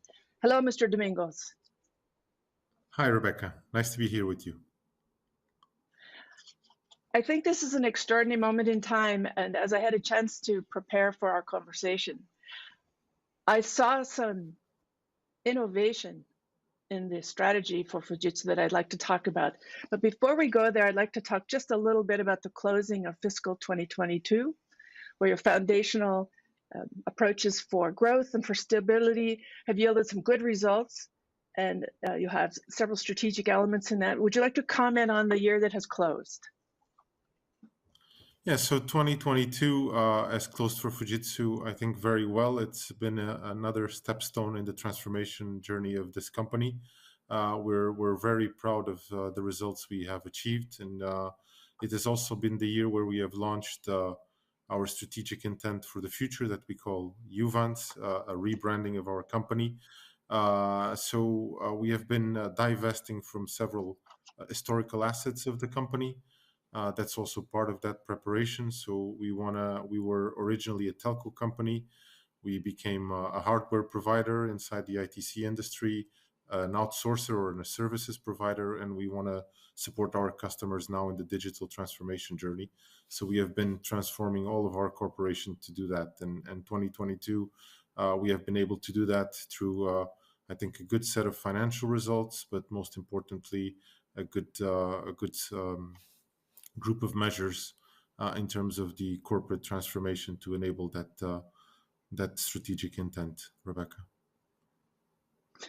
Thank you. I think what's extraordinary as we move into talking about Uvance, this new branding, is a lot of this activity happened right in the middle of 2021, when the whole world did not know what the future would look like. And this tremendous set of ideas from Fujitsu about how to have performance that literally matters to the world is extraordinary. As I was reading it and looking at what Uvance is, perhaps you could just take a moment to help people understand where this word came from. Okay, I'll do that. But I'll take a few steps back. So we are a Japanese company, Rebecca. So the notions of time tend to be quite different to some Western organizations. And I think more than 10 years ago, Fujitsu introduced its strategic vision around human centricity. So we wanted to do things that put humans at the center. And we have been evolving that concept, linking with others that for us are very powerful, like trust. And most recently, through the pandemic, our president, Tokita-san, he has been reflecting on the challenges ahead for the world. And he wanted to redesign Fujitsu's strategy to include all of that. I think he was, as all of us, at his home for several days, and he felt a very urgent need to change pace for our organization. So looking at the sustainable development goals of the UN, a few other elements of our past and history, Tokita-san created or launched this initiative that we now call Uvance. To your question directly, Uvance is a merge of two words, which is universal advance. It's this ambition to make the world better, to advance us all collectively and inclusively to a better future, and that's been the journey we have started since 2020, announced in 2021, and we're reinventing ourselves, reinventing our organization, creating new portfolio to work with our customers in the areas we think will make most difference to the world, and that's the type of projects we want to embrace and be working in. We still are an outsourcer. We're still an IT company, and we're still doing projects and work with our customers in those areas. But we're introducing more and more elements that we think will make a difference, and using technology to do that. We are a technology company at our core, and we do believe that technology can support people, customers in the end, our people as well, in this future. Thank you. I love the expression of the purpose of Fujitsu that goes with Uvance, which is building trust in society through innovation. Mr. Domingos, I'd like to ask you about this incredible statement that is the purpose for Fujitsu, which is building trust in society through innovation. And through Uvance, you have 4 verticals and 3 horizontal areas you're focusing on to make this happen. Could you comment on what areas you think you can make the most progress on first, because this is a medium to long-term strategy, and what you're focused on first? Super. So our strategy is built on, as you say, 3 horizontal areas and 4 verticals that have been chosen. Let me start with the easier part, which is the horizontal areas. We have defined digital shifts, hybrid IT, and business applications as our technology areas we want to play in. This is where the company's strength has been in the past, and that's pretty straightforward to understand. Where it took us more time was to decide and choose vertical areas, and we took a couple of things in mind. First, the market dynamics.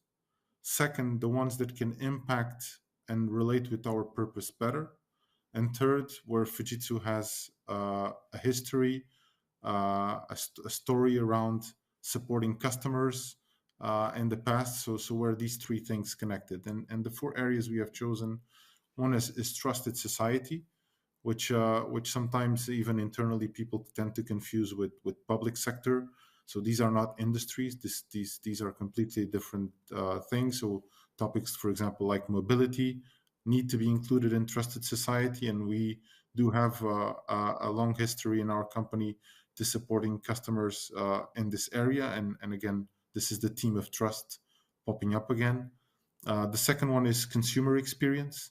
We think that putting people, the customers of our customers at the center is something very important. So how does that experience look like? And the pandemic has affected that tremendously.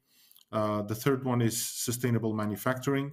So this is an industry that is completely being changed from the inside with the topic of sustainability, driving a lot of the change inside our manufacturing customers.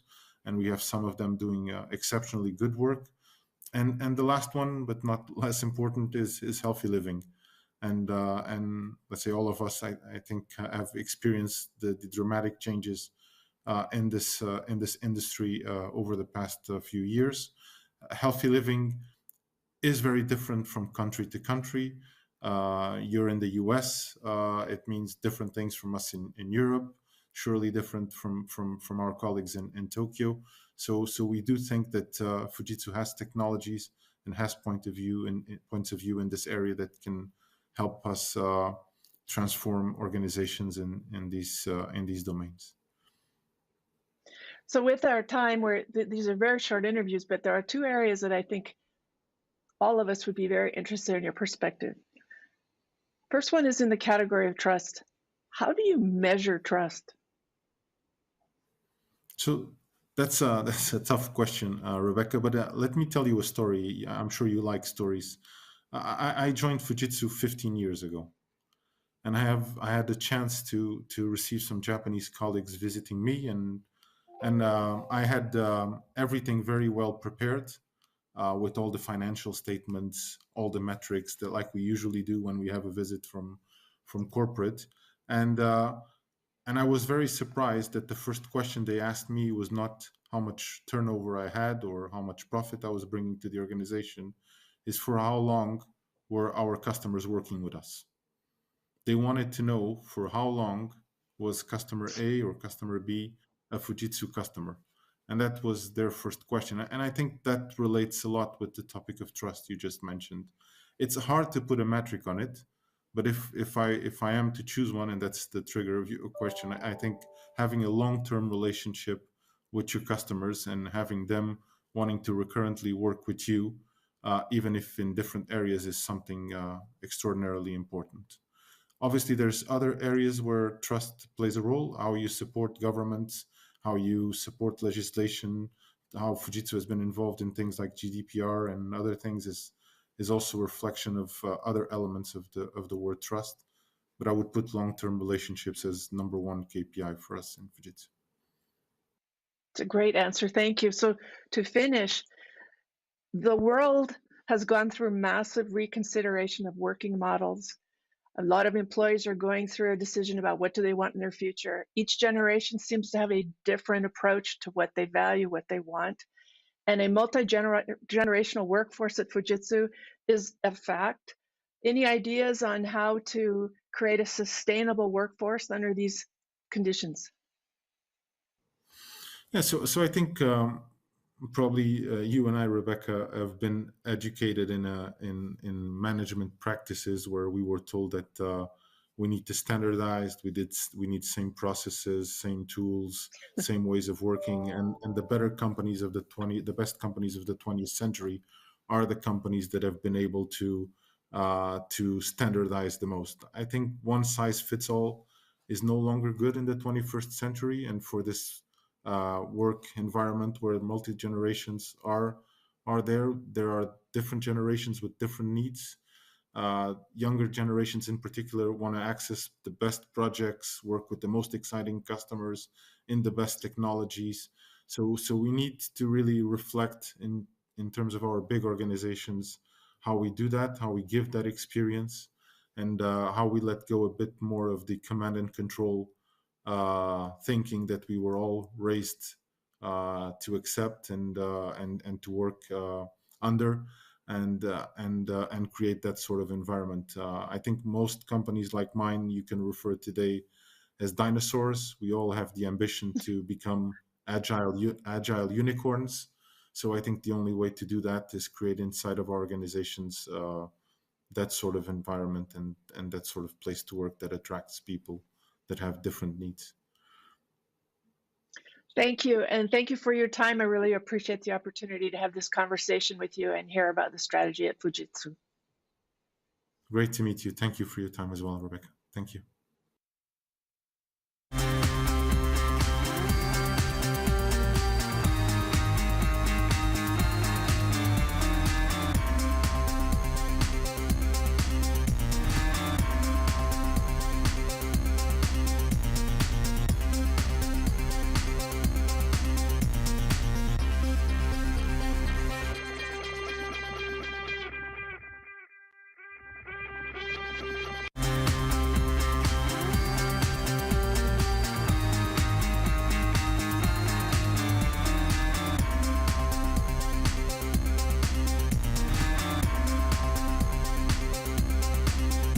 I think it's just really important for young people to have an experience like this because you're given the chance, especially in the essay challenge, to write what you believe and to write from your experiences and your own ideas. And I think that opportunity afforded to young people is not something we get every day because we're naive, we don't know anything.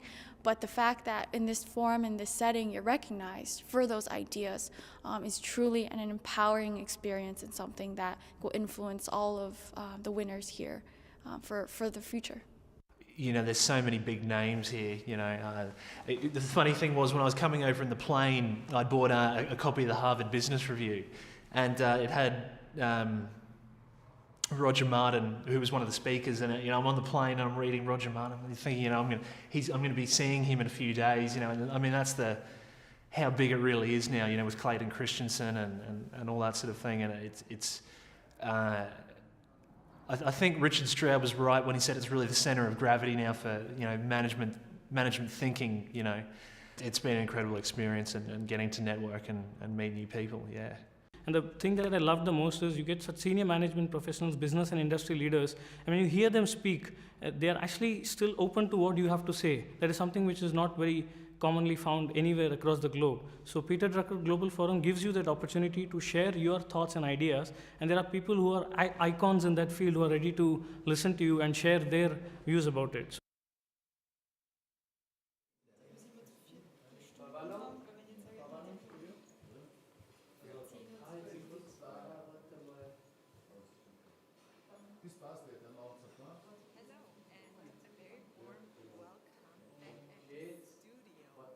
Here with me today, I have my guest Jyoti Guptara, and with Jyoti I'm going to be talking about the Drucker Challenge because Jyoti was actually one of the Drucker Challenge jury members. Jyoti is a business storytelling expert, so we're going to hear a little bit about that. He's also a novelist and an executive coach. Jyoti, welcome. Thanks so much for having me, Christine.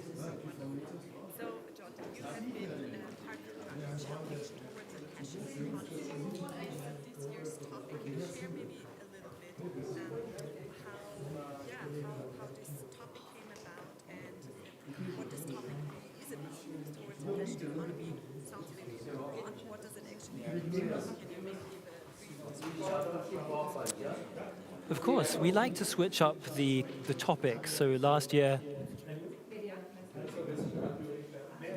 shall I keep going?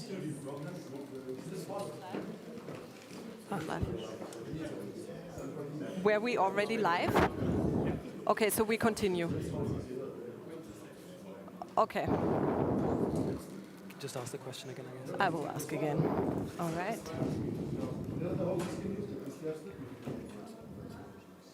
All right.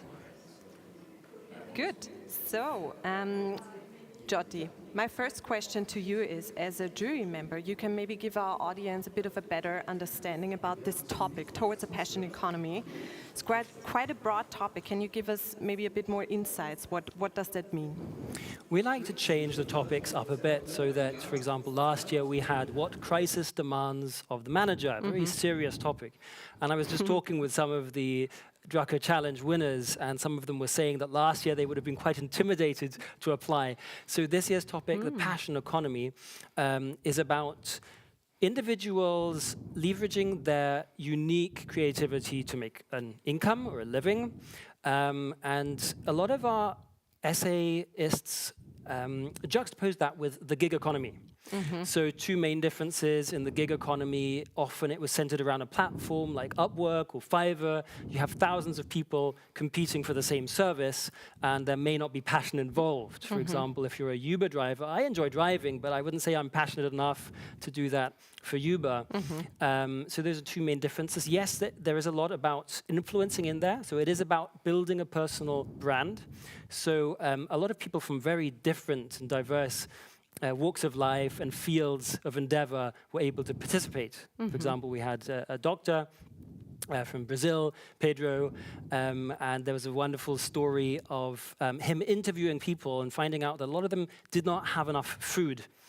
And that led into the passion economy, because this mother of a child, she was going to have her child taken away from her because the child was malnourished because she didn't have enough money. And at that point of desperation, she started selling her crochet.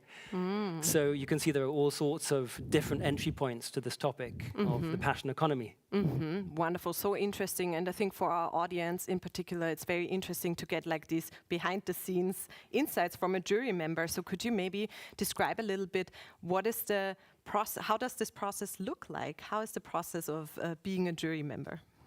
We got over 300 entries this year, and the entries are sent to the Peter Drucker Society, and they have a committee that evaluates them based on 4 criteria. That's the first round, and they select 20 essays. We have 2 categories. We have the students category, and we have the managers and entrepreneurs category. So we end up with about 40 plus essays in that first round. And I say plus because sometimes there are ties for a certain spot. So then that goes to a second round, which is another panel of experts who whittle these 40 or so essays down to 20, 10 per category. And then comes the third round, which is where they involve me and my colleagues. There are 4 of us judges, and we have the very difficult and rewarding task of ranking the essays, who gets the number 1 spot all the way down to 10 plus. I'm sure that must be a tough process. Can you maybe elaborate a bit more on that? How is it to read them, to judge them, to read those essays and actually grade them? And also, what makes an essay outstanding for you? I found it an incredibly rewarding responsibility and not easy, because when you're reading 10 essays in one category, it's sort of like when you're pitching, you know. So I did have to make sure that I was fresh each time, because I didn't want anybody to suffer just because I'd read 6 essays before them. Fortunately, we had guidelines, and that does make it easier. In fact, I took some of the essays with me. This is what wonderful. I personally do. I'm not sure how the judges do it. Some of them stay digital. So you can see here, these were the students' essays. Wonderful. And since we have 4 criteria, I was able to highlight key phrases or ideas, and that helps me to remember who said what, and then to rank them. So what I personally do is I rank them 1 to 5, and some categories 1 to 3, and then we have a call with the other jury members. And it's very interesting because we often find a consensus on some of them, but of course it's still highly personal, which is why it's good that there are 4 of us. And so the 4 categories, or criteria rather, were the storytelling and the language, the flow of the argument, personal insights and original thoughts. Peter Drucker, of course, since this is the Drucker Challenge. What was inspiring in Peter Drucker's articles and books? How was that related to the topic? And finally, of course, research, primary and secondary sources and citations. Interesting. And you mentioned storytelling as one of the main criteria, actually. And since you're a storytelling expert, can you maybe share with us a little bit, what is storytelling really? Because you hear this word a lot, but what is it really? And which role does it play in the essays, in this whole contest? I'm glad you asked, because as you say, there's a hype around the word and a lot of people are using the term story. I like to keep it quite broad because storytelling has different applications. I say that storytelling is telling stories or using narrative devices to make an impact. So business storytelling is telling business stories or using what makes a story appealing to create a business impact. And this is a good case in point because stories are more memorable than other communication. In business, we tend to communicate abstractly. We use a lot of jargon. It doesn't engage the whole person. So classical business communications addresses two areas of the brain, Wernicke's and Broca's area, which are responsible for language and data processing. But a good story, well told, can light up to 7 regions of the brain. So it's holistic communication. Wow. And even those jury members who are not professional storytellers or coaches of storytelling tend to remember and be touched by the stories. Wonderful. So what would you say would be some elements of a really good story? Like, you probably had that in some of the essays, some of them probably had a really good storyline in it, good storytelling. What would you say were these elements that caught you, where you were like, yes, that's a pretty good story, I get it. Starting with a hook always helps. If you think about the structure, even of a Hollywood movie, you want to be grabbed, or a page turner. Why are you turning the pages? So what people, when there's a successful build-up of the narrative, often you'll have a hook at the beginning, and the hook tends to make a promise to the reader. Why should I even read this article? And it could be a question, it could be a statistic, it could be something that you experienced, and you take us into that moment. So you should start with the promise, but then also try and maintain a sense of progression to that payoff of that promise. Wonderful. Okay. That sounds lovely in theory. Which tips would you have maybe for Drucker Challenge participants, future participants who want to actually convey an essay and take part in future Drucker Challenges? Which kind of tip would you have for them to get started? We spoke a little bit about storytelling and researching. There's so many criteria. What would be a really good tip that you would give future participants? Well, first of all, go for it. I think it's a very rewarding experience, certainly from my conversations with the finalists. I'll give a few tips. I know time is short, so I have written a very slim volume about business storytelling, which people may find useful. I would encourage people to go broad before you go deep. A lot of people fall in love with their first idea, and it's important to nurture that spark, because that is what drew you maybe to the topic. Read the previous entries and winners and see what worked for them. Why do you enjoy reading or not enjoy certain sections? Go for concrete language, or of course we have research, we have statistics, but try and intersperse the concrete with the abstract. You can include very short stories. So try and include an overall arc to the structure of your essay, but then go for a few very short stories as well. They can even be 2 or 3 sentences. Often it can help also to frame the essay. So if you start with a conversation, one of our entrants started in a taxi with a conversation, and they ended also with that same taxi driver and the transformation that person experienced. That's always a beautiful sense of completion. Ah, wonderful. Thank you so much for these valuable tips for everybody who's listening, who's thinking about becoming a participant, actually writing an essay that, that convinces a jury member. Thank you for these very valuable tips. We're going to actually hear in today from challenge winners and participants themselves, so we can also see a little bit from their perspective. How was it for them? So thank you very much, Jyoti, for joining me here and for sharing your jury member experience with us in the Peter Drucker Challenge. And with that being said, I want to invite you again to participate also in our online conversations and use the hashtag Drucker Forum TV to join the conversation, so we can also engage with you here live from Vienna, from the lovely Hofburg Imperial Palace that we're streaming from. And with that being said, I hand back over to Justin and to our program here at Drucker Forum TV. I will tune back in with you later at the red carpet.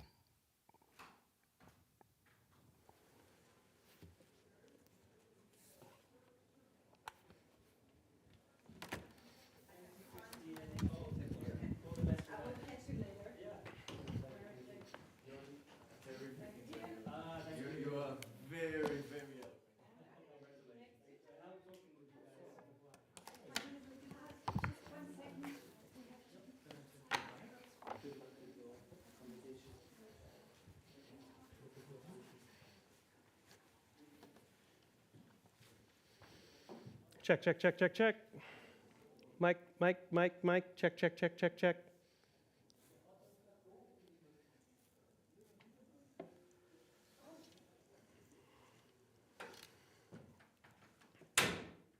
You know, Drucker did not believe there was an ideal leadership model. Drucker didn't believe in specific leadership personalities as being more or less effective. I really found that to be fascinating. I know we often talk about the most effective leadership model, loud or soft, quiet, really confident. But Drucker always talked about there is no perfect model. There's a wide spectrum of personalities and temperament. Here are a few things he lists off. There are extrovert leaders, there are introverts, there are those that are aloof, those that are quiet, there are worriers, there are relaxers, there are those who are loud. I think that's absolutely fascinating, and you know, reflecting back, it's absolutely accurate, but I feel like that gets lost a lot. Hello and welcome. You are watching Drucker Forum TV. We are live from Vienna. My name is Justin Brady, and I'm so proud to be joining you all live today. It is just after 12 o'clock noon here in Vienna. Obviously, this is November 17th, and this is day one of the Global Peter Drucker Forum. It's 12 o'clock in Lagos, Nigeria, and it's 4 p.m. in Karachi. Looks like up next in the next 45 minutes, Rebecca Kerr is interviewing Radoslaw Kedzia, Huawei's Vice President for CEE and Nordic countries. But right up next, right now, Christine Broggiato is going to interview the two winners of this year's Peter Drucker Challenge essay contest.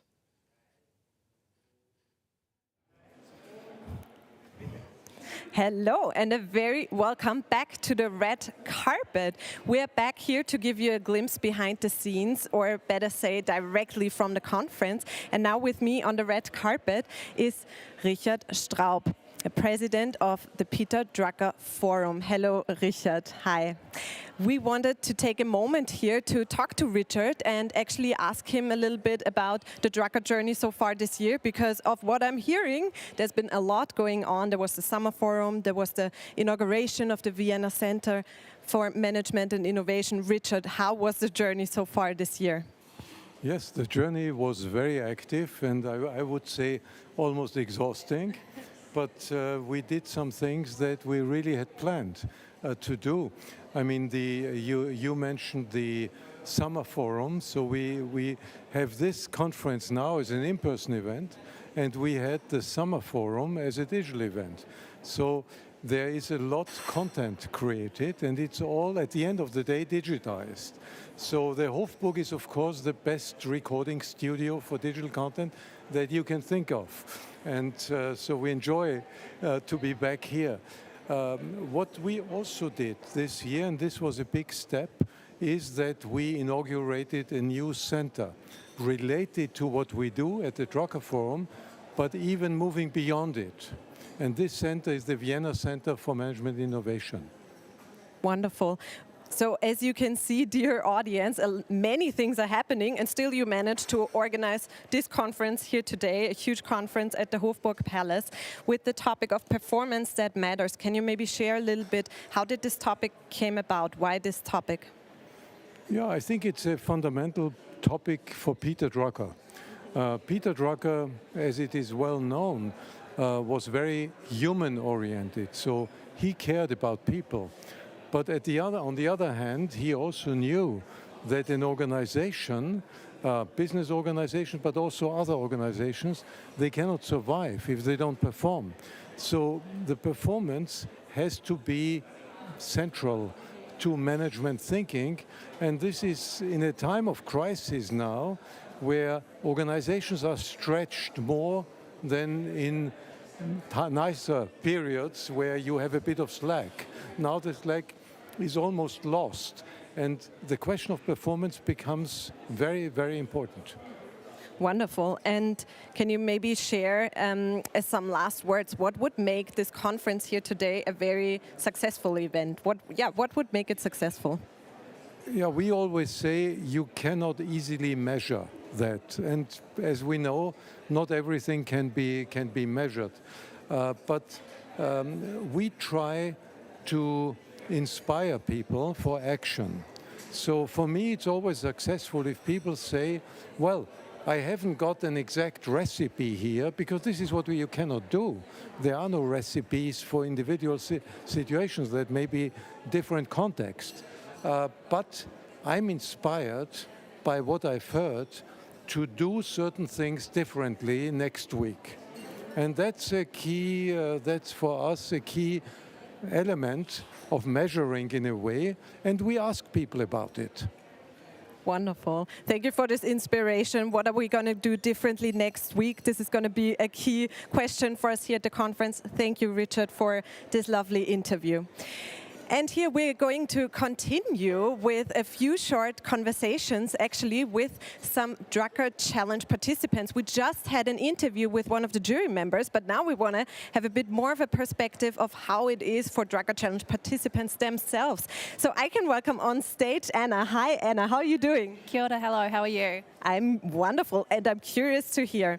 You are a Drucker Challenge participant. Can you maybe share a little bit with us? How is it for you participating at this contest and then actually coming here to Vienna to this major conference? Yeah, well, I came from New Zealand, so it's a very long way to travel at the moment with COVID. But I'm so glad we got here finally, here with a big group, all of us from around the world, you know, Brazil, India, Serbia, obviously Austrian. So just really delighted to be able to participate. Wonderful. So a very international group. I hope you're not too jet-lagged, coming all the way from New Zealand. Thank you for making all the way here. How would you describe your Drucker Challenge experience? Thank you for having me. I am blown away. It's beyond my expectations. I didn't expect it to be, well, first of all, this grand in the setting that we have. It's completely not what I'm used to from back home in New Zealand, so just being able to participate, I've just loved listening to all the speakers and all the authors as well, so really taking a lot of gems from this forum. Wonderful. Thank you so much, Anna, for sharing your experience. And we have actually another participant here coming onto the red carpet. As you can see, it's a back and forth. Hello and very welcome, Isabella, right? Hi, Isabella. How are you doing? I'm feeling great and wonderful. Happy to be in Vienna and to be speaking with you. Wonderful. Thank you for coming all the way. Can you share a little bit about your Drucker Challenge experience? What made you join it? How was it for you? Please share some sparks with us. Definitely. I was super excited about this year's challenge for two reasons. One, I'm a passionate entrepreneur who crossed from 9 to 5 to entrepreneurship. And two, this will be my last attempt on entering the Drucker Challenge because I'm 35 this year. That being said, I came third in 2014, then entered 2 more times and didn't make it to the top 15. So I'm glad to be back here in the top 10. So my message out there is to never give up and to really engage with the topic, because you never know when you'll make it to the top 10 or top 15. Oh, wonderful. So persistence is one of our takeaways from Isabella. Thank you so much. Can you maybe share with us as a last word from your side, how would you describe this conference here in Vienna in one word? Breathtaking, because it makes you just think about everything and really take it all in, coming out of the pandemic and seeing everything happening in person and the inclusivity. I'm seeing people from across the world, and that just takes my breath away. Well done to the entire team. Thank you for sharing, Isabella. Thank you for coming to the red carpet today. Enjoy the rest of the conference. How wonderful to hear all these young, inspiring people and how they describe this conference to be apparently breathtaking. And I can see the room here is filling up with people, and I cannot wait to get back to mingle with them and catch some more stories for you. I will keep grabbing these stories and these people for you throughout the whole day and actually get them here onto the red carpet to bring the stories out to you into the world. If you want to engage with us, please use the hashtag Drucker Forum TV and engage with us on all your social channels that are out there. We are so happy to actually be able to host this event here live in Vienna, and we will come back for you later from the red carpet. Until then, enjoy.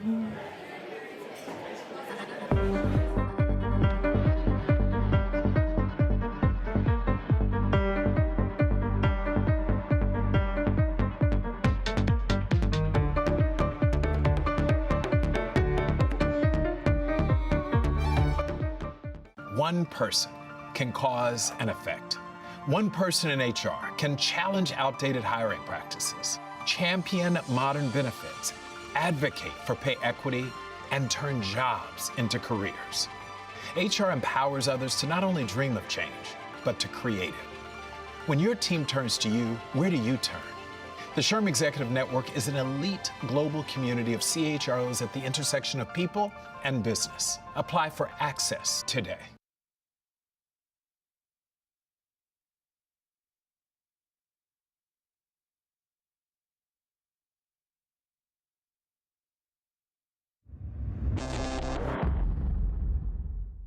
Vienna is Europe's best kept secret. Everything about it is amazing, it's beautiful. I'm particularly impressed by the fact that they balance art and history with technology and modernity, and without either being in conflict. That's amazing, and I wish everyone else in the world could learn from it. One of the interesting things that I've experienced here is not just in my interactions with the experts, the academics and the business practitioners, but also my peers who have come through the Drucker Challenge as well. And the thoughts and ideas that we share amongst each other are surprisingly not that disconnected from the types of ideas that the leaders are talking about as well.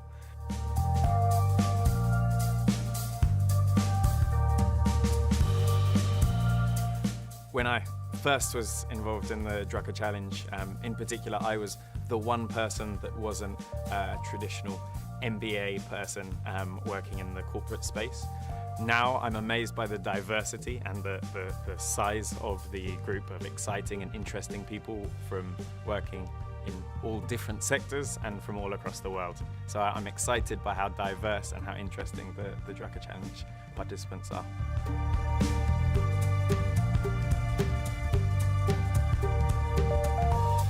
To know what's going to happen 20 years from now, you should be at the Drucker Forum, because a lot of those ideas are being germinated right now over here.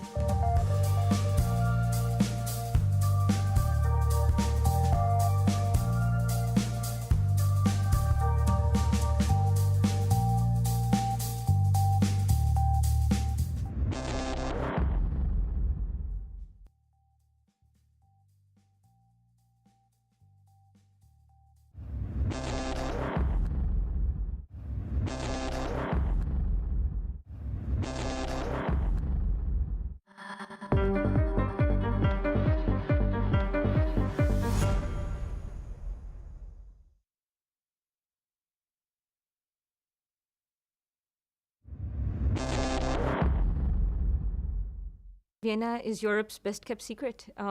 Everything about it is amazing, it's beautiful. I'm particularly impressed by the fact that they balance art and history with technology and modernity, and without either being in conflict. That's amazing, and I wish everyone else in the world could learn from it.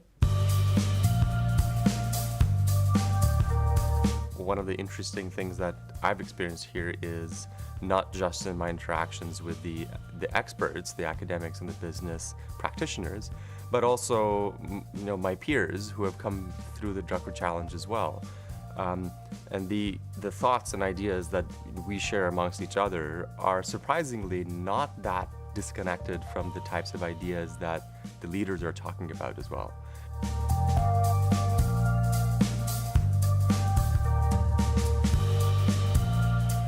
When I first was involved in the Drucker Challenge, in particular, I was the one person that wasn't a traditional MBA person working in the corporate space.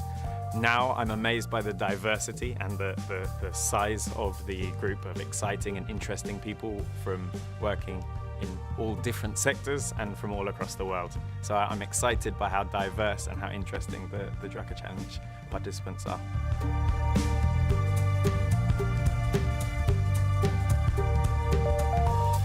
To know what's going to happen 20 years from now, you should be at the Drucker Forum, because a lot of those ideas are being germinated right now over here.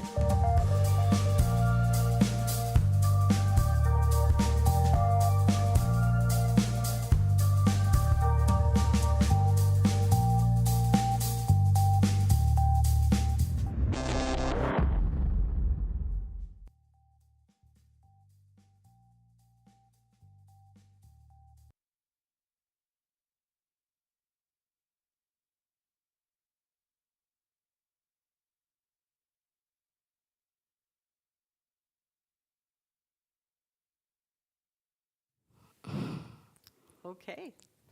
Hello and welcome back to the studio. This is an interview marathon about the Drucker Challenge, and I'm so excited to actually have two of the Drucker Challenge winners from this year here with me. Hello and welcome, Pedro and Likhitha Kaki. Hello. Thank you for coming all the way from India and from Brazil to join us here at the conference. How has been the conference for you so far? It's been amazing, a really good opportunity not only to meet true thinkers, but also fellow young entrepreneurs and people that are really coming up. And the multiculturalism, the diversity of backgrounds have been astounding, and that's amazing. And I'm especially glad to have seen so many Brazilians here. Oh, yeah. And truly doing good and representing our country. It's really beautiful. Wonderful. How was it for you so far, Likhitha? Oh, wow, it has been incredible, right, from the experience, from the motel, meeting all these incredible, writers, and then they're coming from Brazil, Nigeria. I have fellow Indians as well. And the conference, the topic is so interesting and amazing. I've been listening to all the panelists and speakers. It's been very insightful. I'm looking forward to attending all the sessions now. Wonderful. Yeah. And speaking of amazing writers, Likhitha, you are an amazing writer yourself. Thank Otherwise, you wouldn't be sitting here. Do you maybe briefly want to share with us and the audience, maybe also people watching who want to submit a Drucker Challenge essay one day, how was this process for you? And also, what was your essay about? Can you maybe share a bit your story? Okay, so the topic, everyone knows it was about passion economy, creating value with your own skills. So right after I read the topic, I literally got so interested. I got so connected. I was like, okay, wow, there is something, a word that has been discovered for something that I've been doing all my life. So I was like, so passion economy, but as you said, the process. So after I read the topic, so there is a precise process for writing an essay that I always follow, because I am doing a fellowship and I am asked to submit an essay every month of the work that I'm doing. I'm from development sector. So I generally use a structure to the essay that, okay, there needs to be an argument, then you should get all your facets correct, and then you substantiate something from your own personal experiences. So I thought of using the same structure for this essay as well. So the essay is a personalized piece, but it is also backed up with a lot of research. So before writing the essay, I did read a lot of books. So there's not so much information on the internet currently about passion economy, but there's this book by Adam Davidson on passion economy. So I read that, and then all the research articles, so that I get my facts correct when I'm writing the essay. And then the essay was mostly about my personal experiences, then the work that I'm doing with women entrepreneurs in the district. And then I'm also a student of public policy and management, so I try to connect everything that was there. So, and in the end, I really liked writing this. It was such an amazing journey. The deadline was shifted from May 14th to May 30th. So thankfully, I got extra 2 weeks, to write it properly. But I wouldn't say I procrastinated, but I did sleep over the topic for a very long time. I was thinking, I was creating, a structure, I was creating a mind map. But once it was clear, then it was very easy for me to write the peace. Wonderful. So a lot of work behind a written essay. It takes many, many dots, and it seems like you connected many of these dots. Pedro, how was the process for you? Take us with you into that journey. How was the writing process? Can you share a bit about your essay as well? To me, I took a lot of inspiration from my work. You see, currently I'm a doctor in training in Brazil, and although it's a very beautiful country with all the eccentricities that you've heard and can imagine, we have quite a lot of social disparities. And I work in public hospitals where the more vulnerable people usually attend, and we tend to these people. And at the time I was working at the pediatrics ward, and although the consults were usually very long in every specialty, in the pediatrics it was particularly heartfelt because one of the questions that we had to repeat in each consult was, in this past week, a member of this family had not have enough money to eat? And that was a very, very hard question to ask, and even more hard question to answer. Right, so, but to my surprise, that usually sparked quite a lot of stories of personal battles and what families were doing to improve the quality of life of their children. And one particular patient really struck a chord on me because she was telling me in one consult that she barely had enough money left to go to the centers where government provide baby formulas.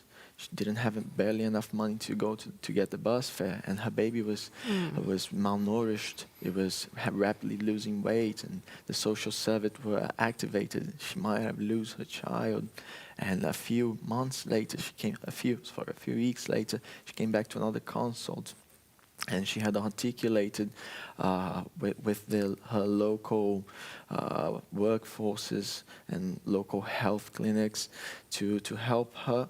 And she was going to crochet. That was something that she loved doing, and she was getting money. And I remember hearing a sentence that to this day I can't forget, that she was telling me, "Oh, tonight I'm having chicken for dinner." You know, that story gives me goosebumps every time that I say. And after that, I tried delving into the passion economy and what it can do. And I got into I discovered this Web3 movement, this crypto blockchain movement that try to empower not only creators, but also knowledge workers so that they can work on their passions. Because truly, much like Drucker says, right?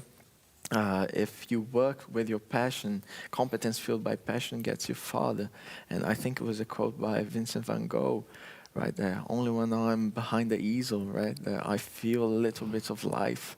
And I feel like everyone deserves to feel a little bit of life in their work, right? So I try writing and put my perspective into that. Wonderful. Thank you for sharing these stories, so many touching stories as well that we're hearing here. Which role did storytelling actually play for you? We heard Jyoti talk about storytelling before. How did you manage to implement that in your essays? I think storytelling is something that we all do on our daily lives. I was talking to Jyoti, and that's something that's really good to see someone that does that for a living, break your perspectives and add to it. And I think storytelling is something that we do commonly to our friends, and that's very also commonly not used in professional settings. And I think the role in it is to bring a little bit of familiarity. I mean, my father usually says the sentence that I love is that Jesus was just a storyteller, right? He was the biggest storyteller of all, because that's what he brought us to teach. And that's the best method of teaching. Yeah. Storytelling. Wonderful. Likhitha, what would you add to that? Storytelling, I think, especially while I was writing the essays, I thought of making it a personalized essay, so I really needed to get my story right from the beginning. So if I speak specifically, so I was thinking that there should be a single thread connecting, so it should be a single story. It shouldn't, feel irrelevant to the topic or anything. And then I started to write about a painting about a bird, and then I also ended up my essay talking about how I want to be an eagle and not a common bird, which takes shelter and when it rains. So I really want to fly above the clouds and, when it rains and, touch the zenith of the opportunity. So something like that, something which is appealing, something which connects the essay to the larger, wider audiences, and something which, makes your piece stand out of the, there might have been huge submissions because it's a global challenge. So, yeah. Wonderful, wonderful. So with that being said, what would you say would be a piece of advice you could give someone for future challenge participants? So I would say that you just read the topic, not just once or twice, but at least 15 times or 20 times, so that you get the crux right. You understand what the topic is, and maybe try and understand why are they asking it. So what is the relevance? What is the context? And do your research, read the books, because it's and then you also need to connect it to the ideas of Peter Drucker, right? Because the whole purpose of putting this challenge out is to relive the ideas of Peter Drucker and also sort of apply them into the future discourses that we are going to live in. So it was fun actually just reading the books of Peter Drucker. I was like, oh my God, this is so relevant even in this age. Look, okay, he has written about everything. He has something to say about every topic. So I was reading the quotes and I was like, okay, there's a quote on this, there's a quote on that. So I was like, yes, so do your research, just stay connected to the topic, and maybe make it as original as possible, because it should stand out, because because of course you're making a submission, so you want to win the challenge as well. For so sure. You need to stand out amongst all the pieces. So be as creative as possible and be as original as possible. Ah, wonderful. Valuable tips right here from Likhitha. So do your research, read, connect the ideas to Peter Drucker's ideas, and be original, be yourself. Pedro, what would be an advice you would give to future participants? I'd say Sun Tzu it. Play it from a position of power. What do you know best that you think most people don't know? Talk about your life. You know your life the best. So talk about your experience, your passions. And I mean, Drucker it, right? He says passion. You use your passion, so actually go out there and use your passion. I'm passionate. I discovered that I'm passionate about Web 3.0, so I wrote about it. I'm passionate about my patients, so I wrote about it. Write about your passions. That's it. Wonderful. A last question in one word, Pedro. What is your hope for the future? You're asking the tough question. You can already think about it, Likhitha. Okay. I'd say it's one word. Progression. One word. Progression. Wonderful. Likhitha, what do you say? I don't know. One word is like difficult. It's a tough one. It's a tough cookie. Yeah. Oh yeah. If you really had to choose one. I think inclusive development is something. Inclusivity. Wonderful. Inclusivity, yeah. That would be good. Wonderful. Thank you. Progression and inclusivity. I think these are wonderful words to wrap up our conversation. Thank you, Likhitha. Thank you, Pedro, for coming to our studio here today, for sharing your experience with our audience here. I could talk with you for hours and hours more. However, we have a few other program points coming up, a few more interviews, inspiring people who would join us here in the studio, but also at the Red Carpet here live in Vienna from the Hofburg Palace. Thank you for tuning in here again. And as always, the reminder, engage with us on our social channels using the hashtag Drucker Forum TV. I look forward to reading from you there, and I will see you again in the studio or on the Red Carpet. See you soon, and thank you for tuning in.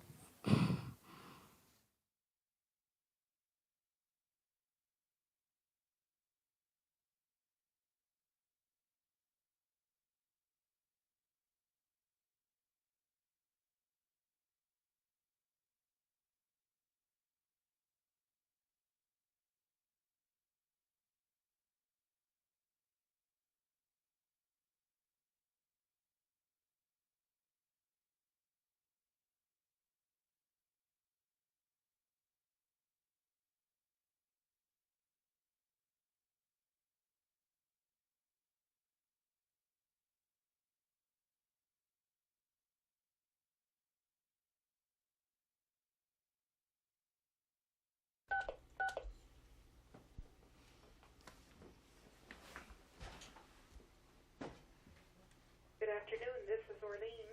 Hi, Orlean. This is Peter. Orlean, could you be good enough to send me a fax? Yes. I tell you, what, no matter what you put on it, because you want to photograph me taking a fax. Okay. Okay, I'll be here. All right. Bye-bye. Thank you. Okay. Good.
What? Send you another fax.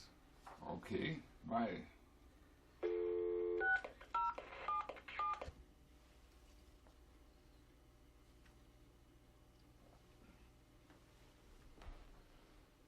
What else?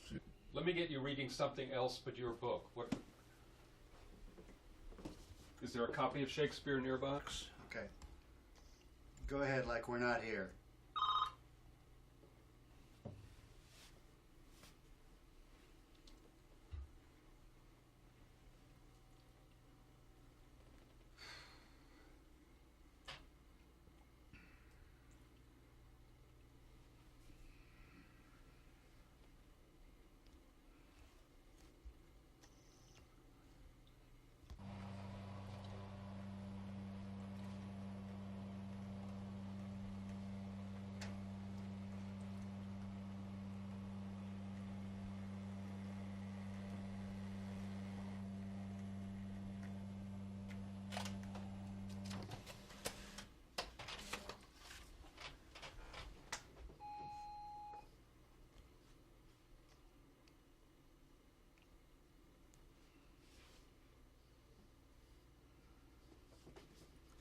Okay.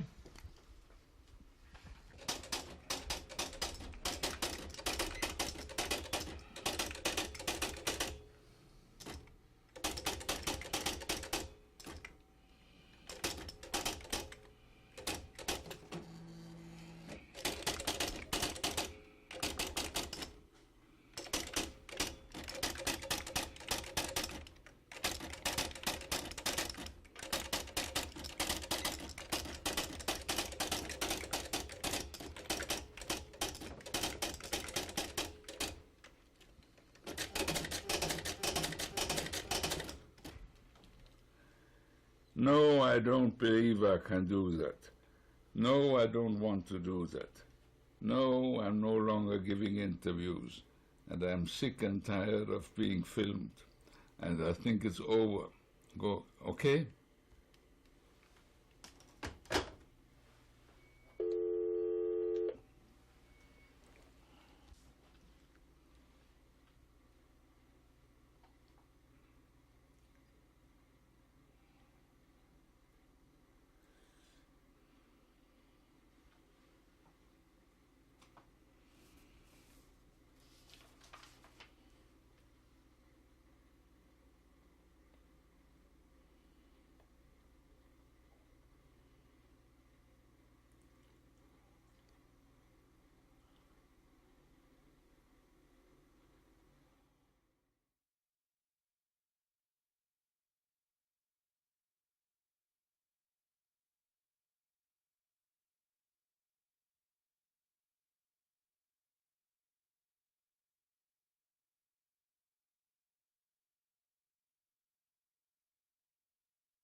Hello, Mr. Kedzia. Hello, can you hear me? Yes, I can hear you. And wasn't that so interesting to see Peter Drucker at his typewriter in his office working just before Oh we yeah, started? the old times. It was actually déjà vu. Very interesting. So where are you zooming in from today to the forum? Where are you today? I'm zooming in from Paris, actually. Okay, very good. Well, it's a pleasure to meet you. Please go ahead. Yeah, we have a slight delay in the sound, so I'll try to bear with it. Okay. So I have a short 10 to 12 minutes to talk with you today. So I'm looking forward to our questions now. I see a timer, and I don't know if we've started yet. Yes, we are starting now. So there we go. So Mr. Kedzia, it's a pleasure to speak with you today from the Drucker Forum.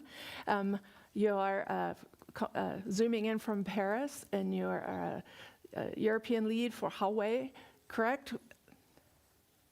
Correct. Okay. So I was very interested in, we've been talking quite a bit about the massive amount of digital transformation that's going on across the world as a result of the pandemic and the changes. And could you talk to us a little bit about your Tech for All initiatives and how Huawei is viewing the possibilities for the private sector to actually help accelerate tech innovation with academic institutions? Okay, I think it is worth starting from the point that digitalization is not something luxury or not something extra that we want to have because it's nice to have. This is a necessity that we cannot avoid. Majority of the global GDP will be generated through digital services very soon. And we as Huawei, we believe that it is our responsibility as a company not only to drive the innovation and provide great products to the market, but we also need to share our knowledge and contribute to the common good. And one of the examples is Tech for All projects, where we partner with the local organizations and with the academic institutions and the local administrations to create projects that can use technology to preserve the nature or make our world a little bit greener. And how have you selected the partners for these initiatives? What are the key criteria or characteristics for partners? Well, basically we had quite a long and extensive cooperation with academic institutions across the globe. In Europe, we have years of cooperation where we shared our knowledge and our know-how with them. So picking those who are interested in participating or leveraging their own skills through technology was fairly easy.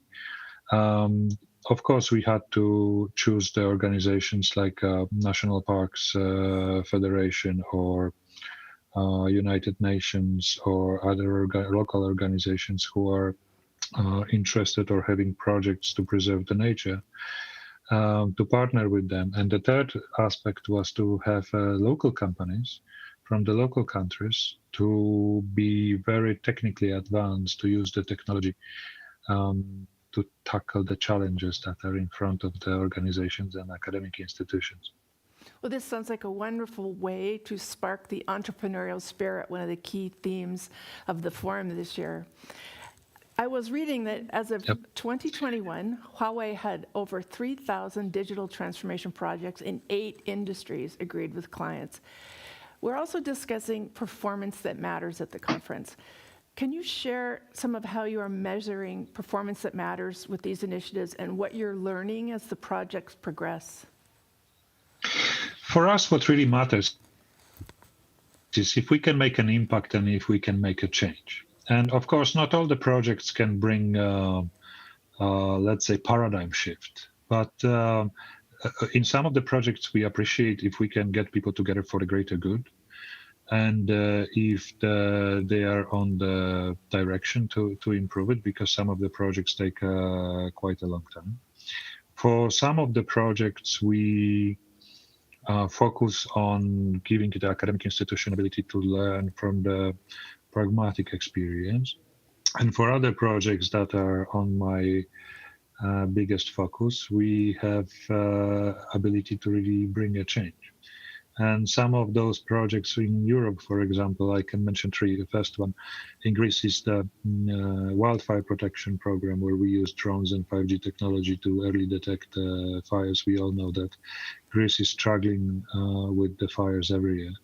Second one is smart farming in Austria, where we use the same 5G and drone technology to be able to help farmers to increase the crops significantly. And the third one is wild salmon preservation in Norway. I think those are the three top for me. Okay, so these are very unusual sustainability projects. What measurement criteria are you using to show the evidence of this performance that's mattering to sustainability? What metrics are you using?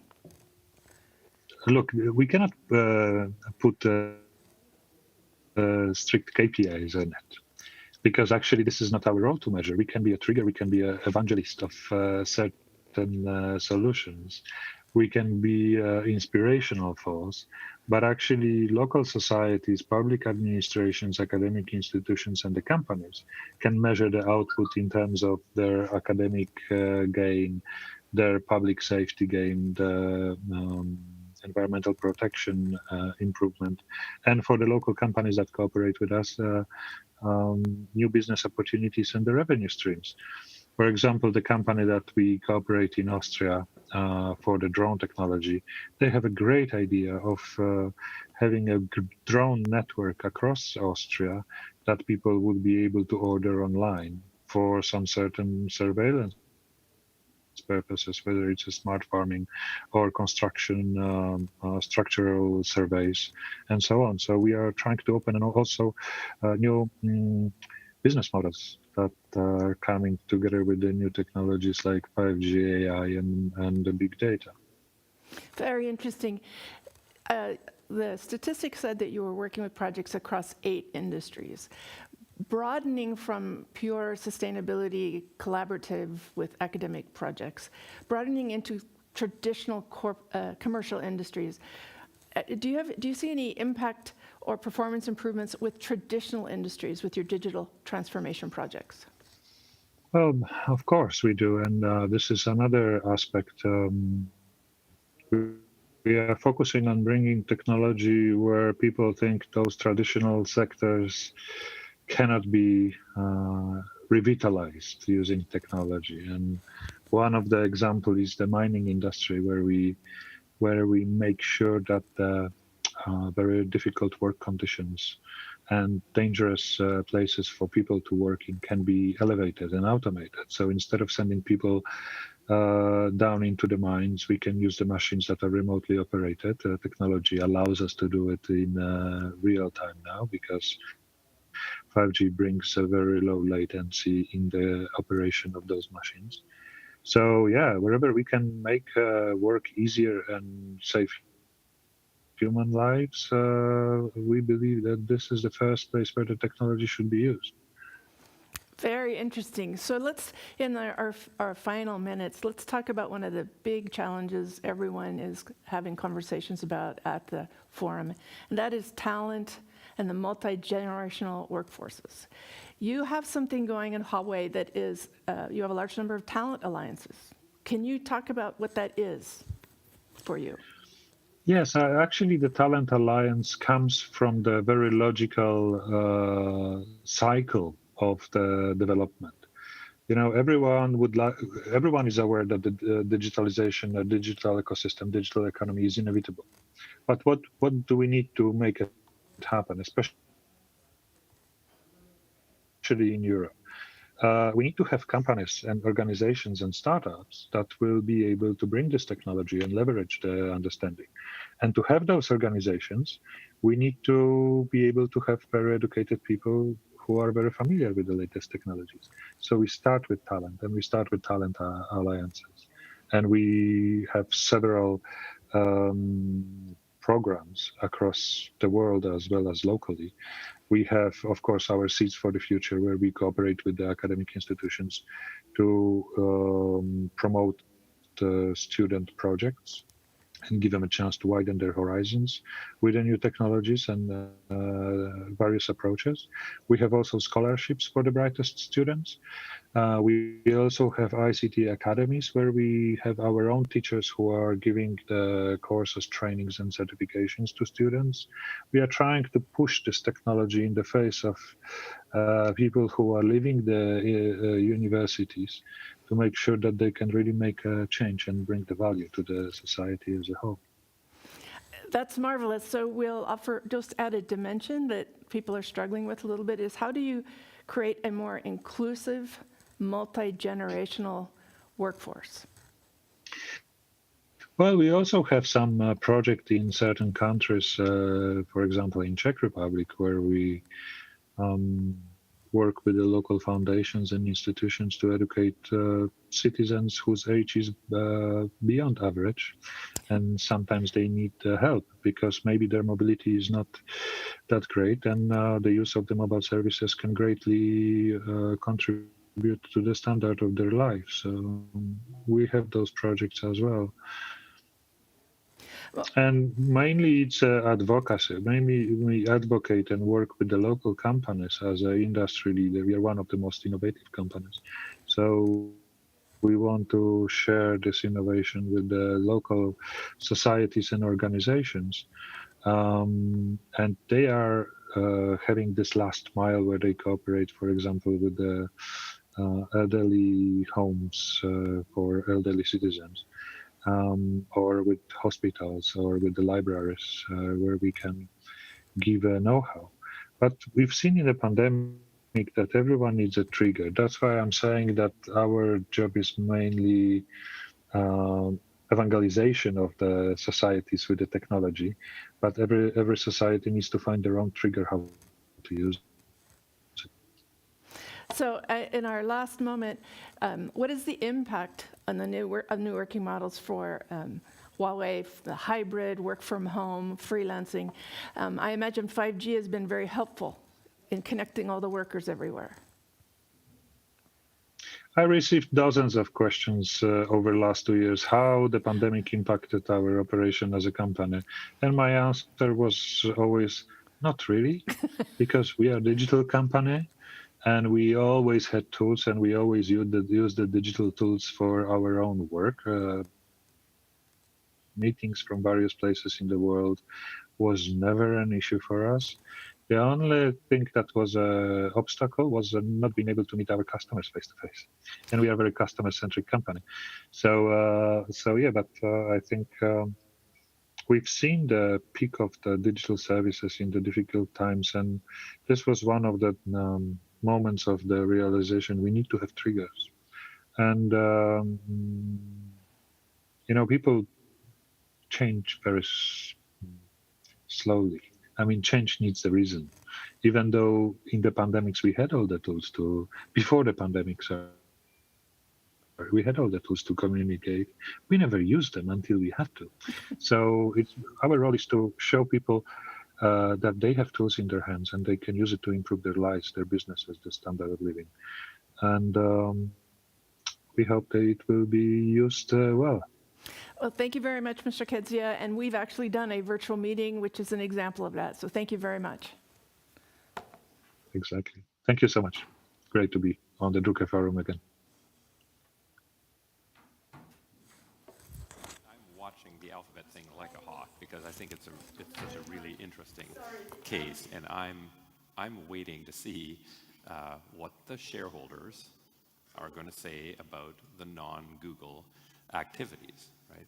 And my prediction is that it's not going to take long for them to say stop it, stop it, because they're become exploitation oriented, and this is one of the tricky things about the expectations market. The expectations are so high that it's priced for perfection for exploiting Google to the maximum.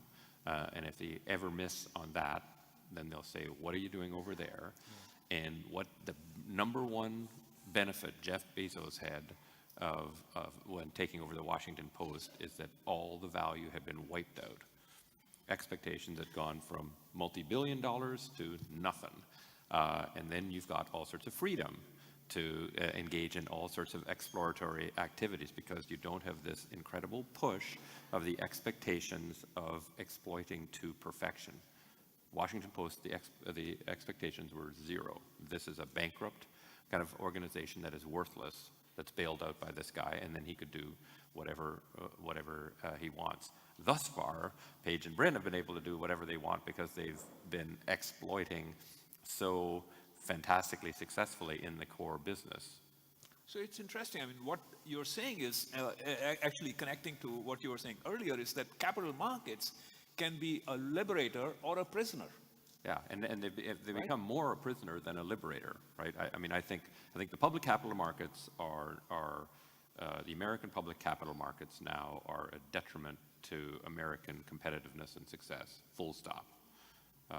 I think we've gotten to the crossover point where they're a net negative. Something that's been a huge advantage for America economically, having sort of the biggest, richest capital markets in the world has become a negative, and I think we're going to go to an era where there's going to be we're going to look back on this era. 20 or 30 years from now, we're going to look back on the era, the second half of the 20th century, and say, what the hell were we thinking? Why did we think widely held, publicly traded corporations were the ultimate economic form? What were we thinking? We were so nuts. That's crazy. It was terrible. That's what we'll be thinking in 20 years. Sarah? Okay, but then we have to move to the audience. Yeah.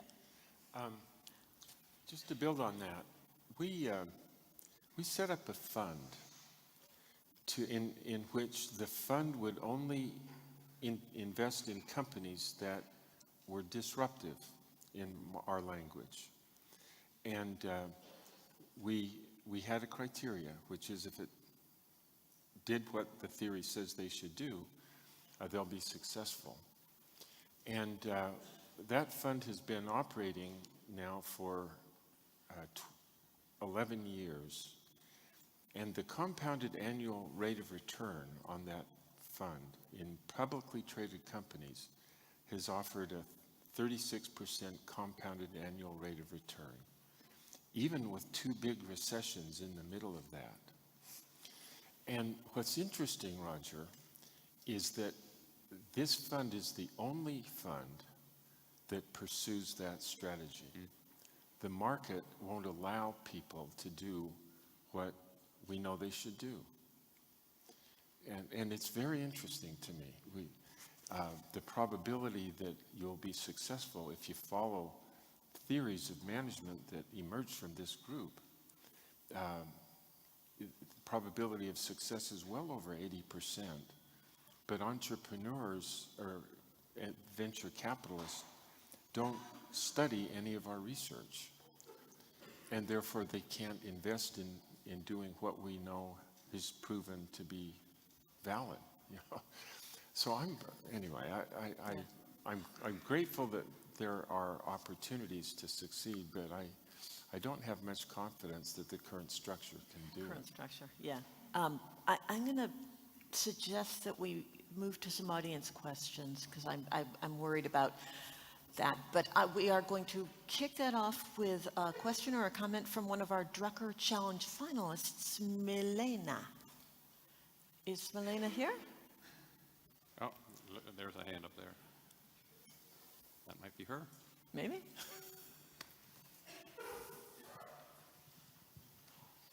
Thank you for the wonderful opportunity to address the giants of management. My question is about 3 young people who started a company, and for them, entrepreneurship at the moment is not a backup plan. One of them is marketing person, one of them chief technology officer, and one is business development guy. And let's imagine they are on a remote island and they just have access to data. And what metrics you will advise them to use so that they know they're not burning money, that basically their company is going to scale. And in second scenario, what metrics would you advise them to use in case they actually go and speak to their potential customers, both online and offline? Thank you. Someone want to grab that? Go, Clay. I have an opinion on your question. And that is, it turns out that data was never created by God. Data is a representation of the phenomena, but data is not the phenomena. And when we try to and so every piece of data is created by a person.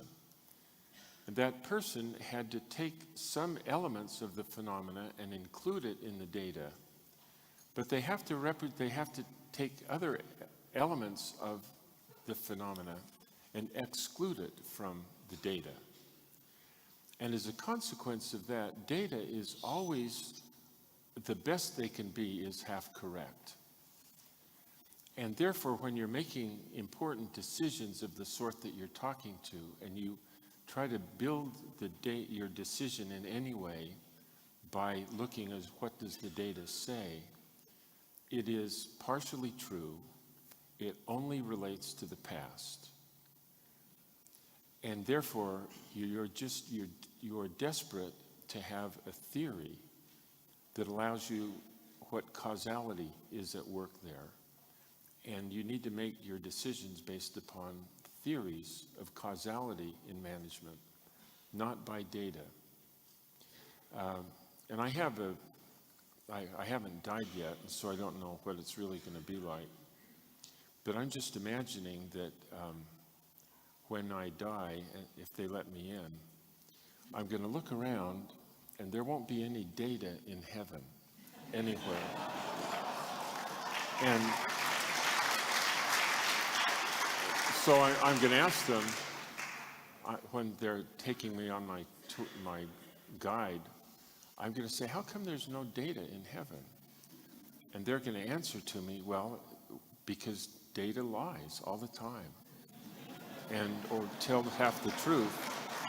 And so when data tries to be admitted into heaven, we always send data to hell. And that's kind of nice for me, because when people ask me, show me the data, I just have to say, go to hell.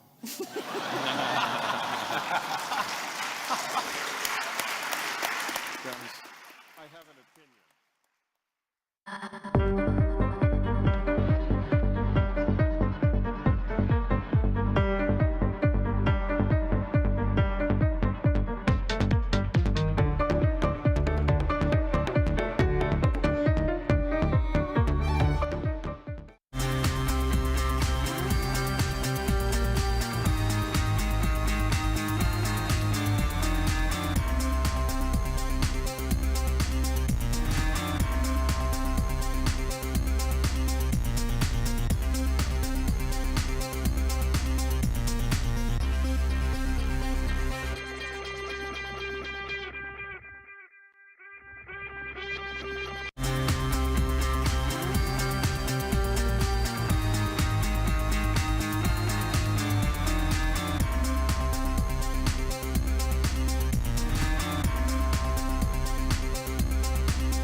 I think it's just really important for young people to have an experience like this because you're given the chance, especially in the essay challenge, to write what you believe and to write from your experiences and your own ideas. And I think that opportunity afforded to young people is not something we get every day because we're naive, we don't know anything.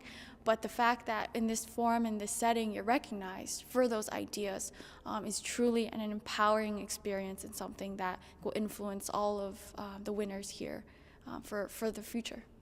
There's so many big names here. The funny thing was when I was coming over in the plane, I bought a copy of the Harvard Business Review, and it had Roger Martin, who was one of the speakers, and I'm on the plane and I'm reading Roger Martin, and thinking, I'm going to be seeing him in a few days, and I mean that's how big it really is now, with Clayton Christensen and all that sort of thing, and I think Richard Stroud was right when he said it's really the center of gravity now for management thinking. It's been an incredible experience and getting to network and meet new people. Yeah. And the thing that I love the most is you get such senior management professionals, business and industry leaders, and when you hear them speak, they are actually still open to what you have to say. That is something which is not very commonly found anywhere across the globe. So Peter Drucker Global Forum gives you that opportunity to share your thoughts and ideas, and there are people who are icons in that field who are ready to listen to you and share their views about it. The people who would apply to the Drucker Challenge are people who are incredibly ambitious, incredibly talented, really interesting people who travel, who are entrepreneurs, who are researchers, who wear multiple hats. So being able to meet them and then have a new group of friends across the world, I think that's, everything has been fascinating, but that would be the number one thing that I've loved.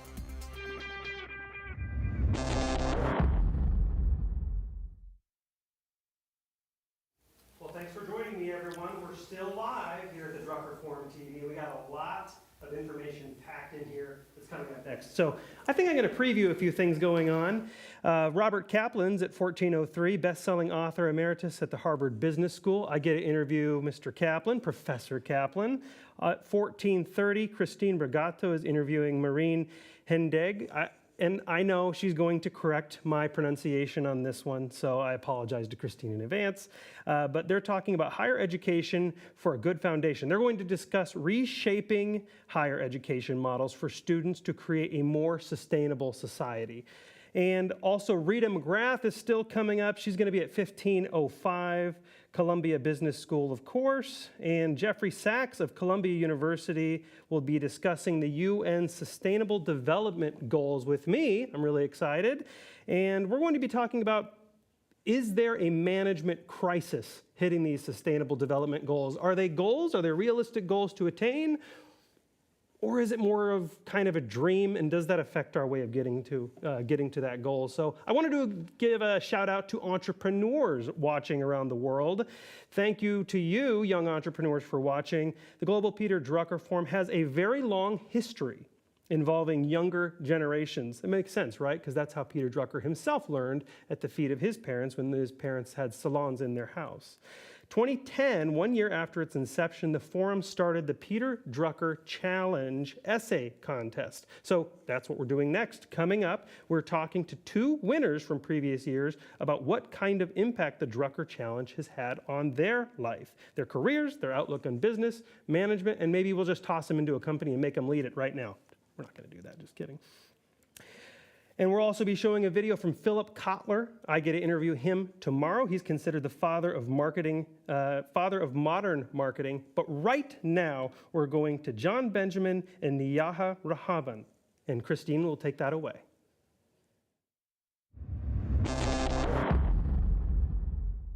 Vienna is Europe's best kept secret. Everything about it is amazing. It's beautiful. I'm particularly impressed by the fact that they balance art and history with technology and modernity, and without either being in conflict. That's amazing, and I wish everyone else in the world could learn from it. One of the interesting things that I've experienced here is not just in my interactions with the experts, the academics and the business practitioners, but also my peers who have come through the Drucker Challenge as well. And the thoughts and ideas that we share amongst each other are surprisingly not that disconnected from the types of ideas that the leaders are talking about as well.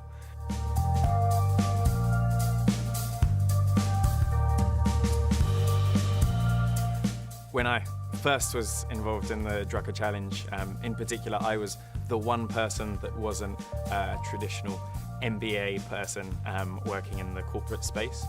Now I'm amazed by the diversity and the size of the group of exciting and interesting people from working in all different sectors and from all across the world.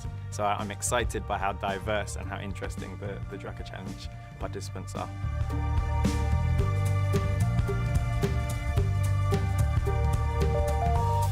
To know what's going to happen 20 years from now, you should be at the Drucker Forum, because a lot of those ideas are being germinated right now over here.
I think it's just really important for young people to have an experience like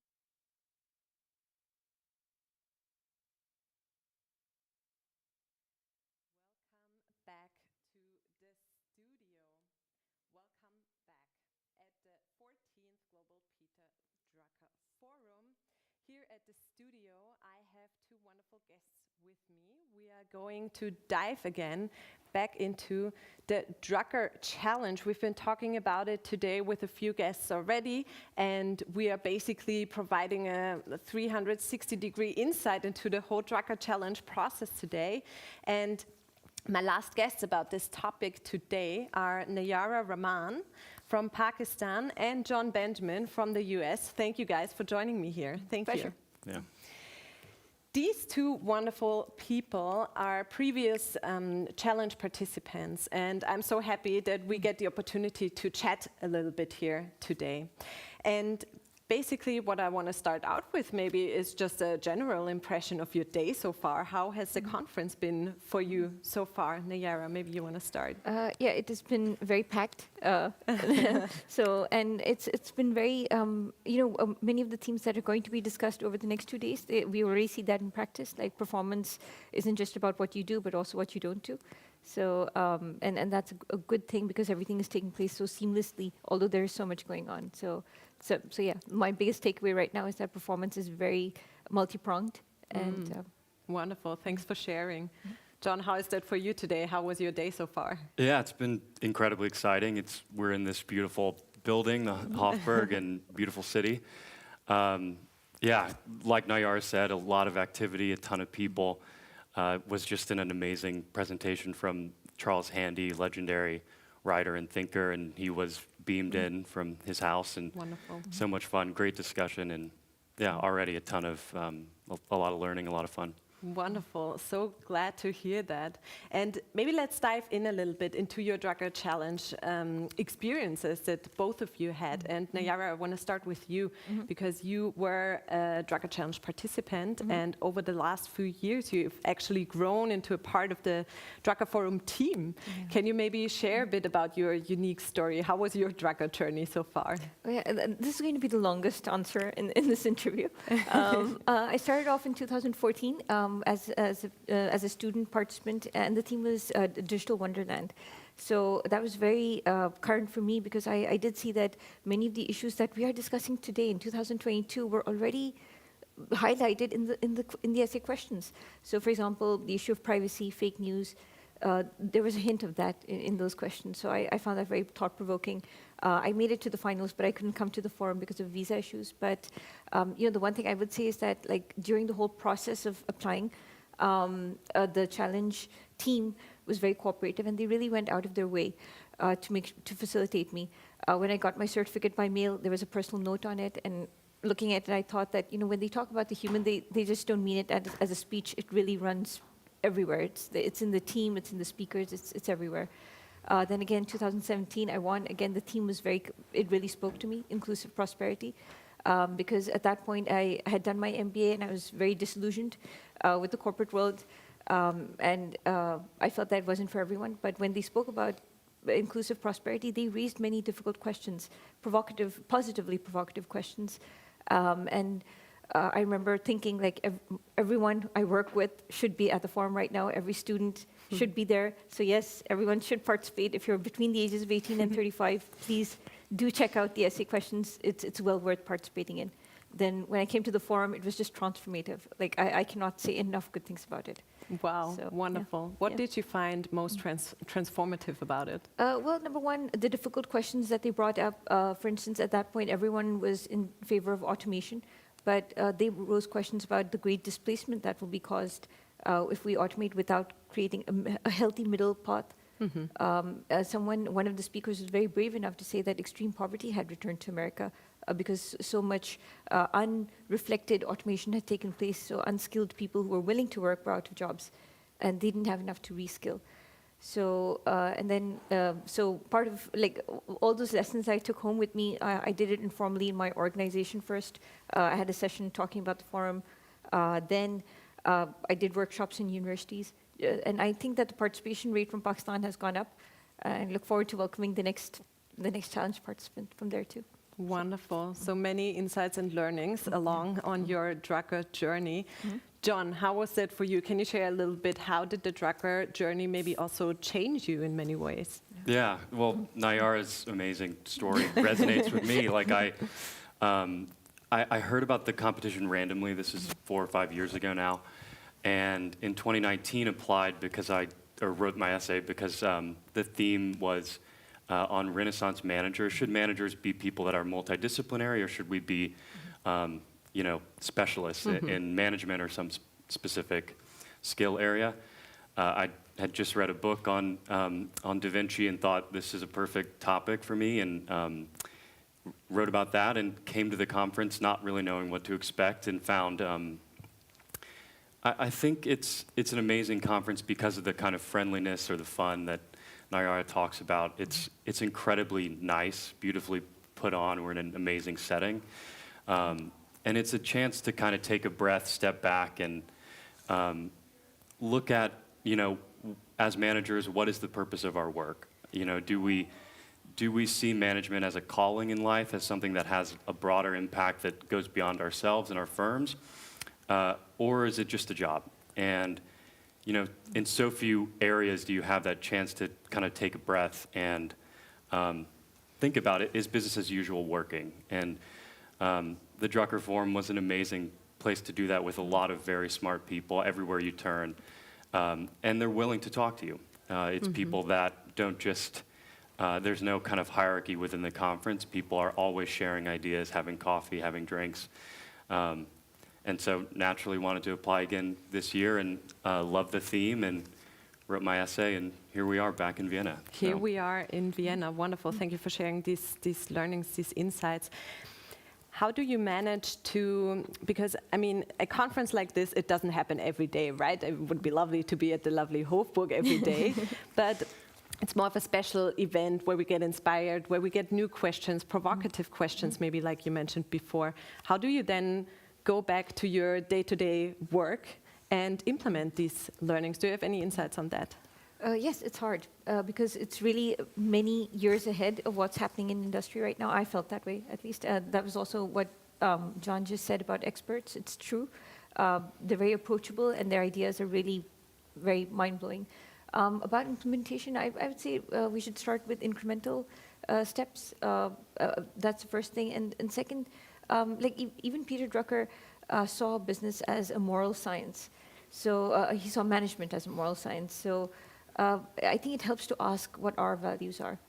This is also something that was covered in some sessions about inner development goals. So maybe we should start with that. That helps with the implementation. Wonderful. What would be your answer? How do you implement, John?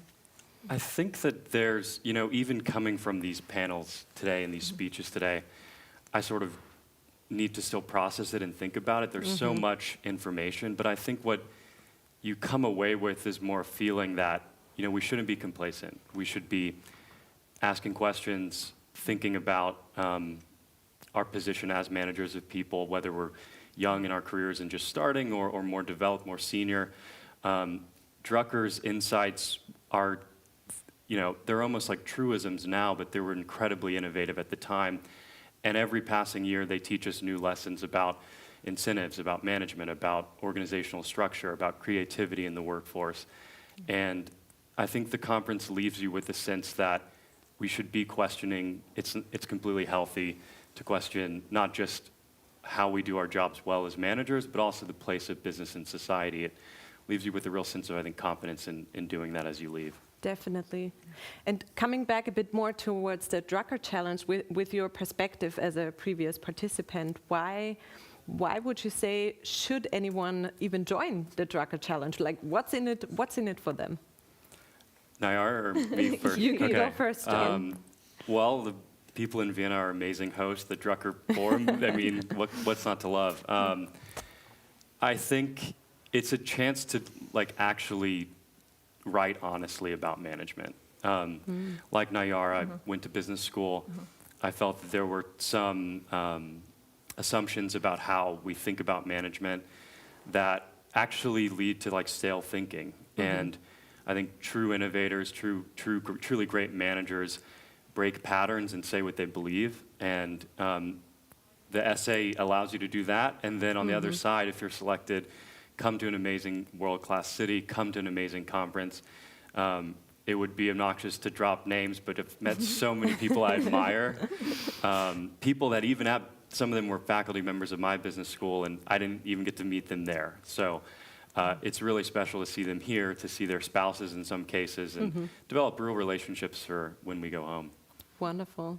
Nayyara, what would be your answer? Why should anyone join the Drucker Challenge? Well, number one, there are very generous prizes listed on the Drucker Challenge website. Cash prize, all expense paid trip, Harvard Business Review subscription, those are the material things. For those of us who are not so materialistically inclined, it is really an experience. The physicality of the forum itself is really something, because as John mentioned, the experts, they're so approachable. Many of the books that we're reading in business school right now, you will find the authors over here, and they're happy to talk about how they came to the conclusions that they did. In addition to that, many of the Drucker Challenge participants describe their co-winners as ambitious. So if you want to keep the momentum in your life going, this is the crowd that you need to hang around. And everything really, it's so well organized that although there's so much happening, you will always find help in navigating the various themes.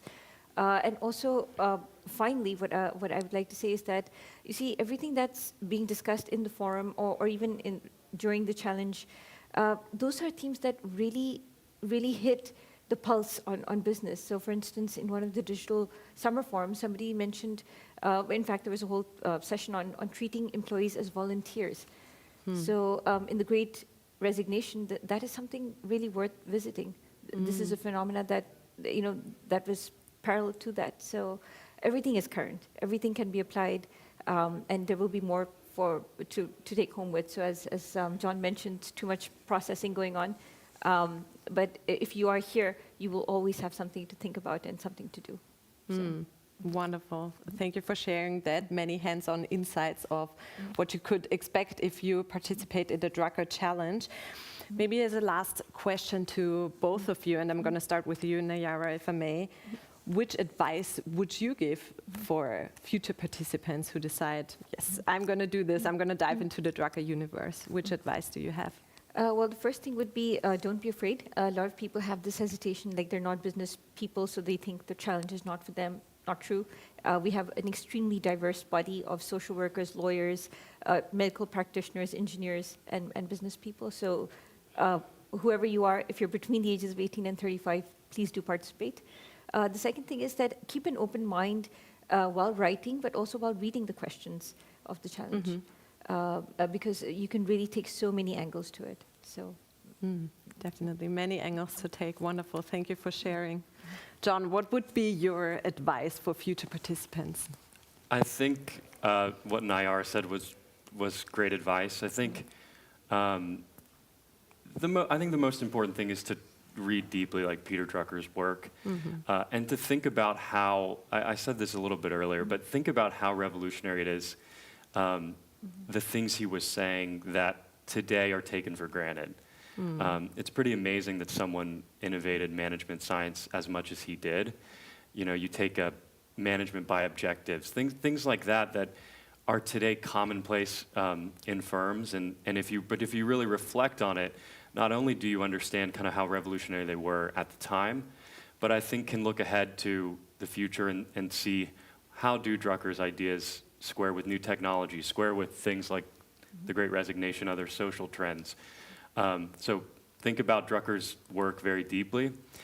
And then also, I just say, be honest. Don't be afraid to challenge dogma. I thought I was not going to write something I didn't believe and wanted to just say what I felt about the prompts. And I don't think you win any points by just towing any kind of party line or saying what people want to read. You're going to get a lot further, I think, if you come up with something creative and thought-provoking. So those would be my two pieces of advice. Wonderful pieces of advice that you two have shared with us and the world and potential future participants at the Drucker Challenge. So dive into it, be honest, try to connect your ideas to the many ideas that Peter Drucker brought forth. and also use this opportunity to connect actually to the business world, to the academic world. So this is what I'm hearing here, and I want to say thank you, Nayyara, thank you, João, for joining me here in the studio and sharing your experience. This was our deep dive into the Drucker Challenge today. Thank you for tuning in. I think we got a good perspective from different angles today, from participants, winners, jury members, sponsors, about this whole challenge. If you would like to connect with us and be a part of the conversation, maybe even have questions for us, then please feel free to engage with us on social using the hashtag Drucker Forum TV. And we continue with our Drucker Forum TV program here, and I will see you here back again later at the red carpet and for another interview coming up with Marine Hadengue. And I'm looking forward to that, and see you soon. But his name is inseparable from the term of marketing, and that happens all over the world. When it comes to marketing, Philip Kotler wrote that book on the subject, marketing management. Every MBA student all over the world knows that book and has learned from that book. He defined marketing new, introducing more than only the 4 P's of marketing. Ladies and gentlemen, the father of marketing speaks about the grandfather of marketing, Peter Drucker. Very warm welcome again. The floor is yours. We shall hang upon your lips.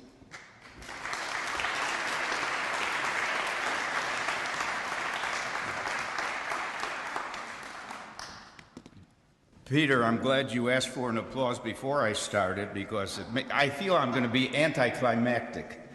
Because I heard such wonderful talks just now, having arrived from Lisbon in time, and I really should have given up the Madrid and the Lisbon engagements to hear all the wonderful things you've been hearing, but I've been promised that by Richard that we will all be able to look back at the information and the ideas that have occurred.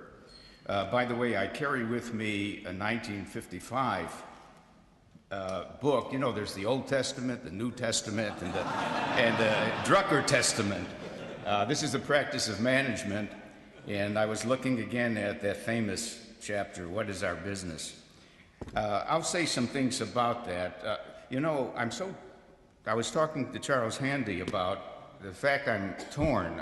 Having heard what was said the last period, I really want to talk about those things.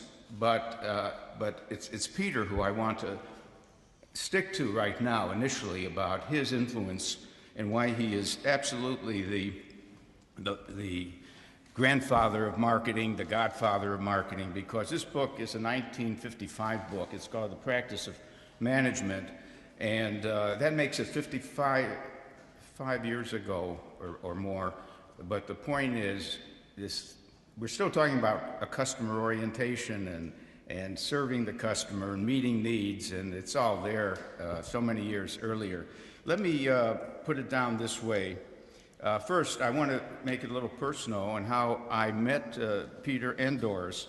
Of course, I always wanted to meet Peter, but I didn't take any initiative. Apparently, he took the initiative. I received a phone call one day, and it was a sort of a Germanic voice, or whatever you call Peter's voice, you know, with the accent and so on. And I thought some friend was probably staging this because the voice said, "I'm Peter Drucker, and you're Philip Kotler. I'd like to invite you to spend a day with Doris and me." And I said, "I'd love it. Are you ready to receive me?" It's like I was going to leave immediately to Claremont.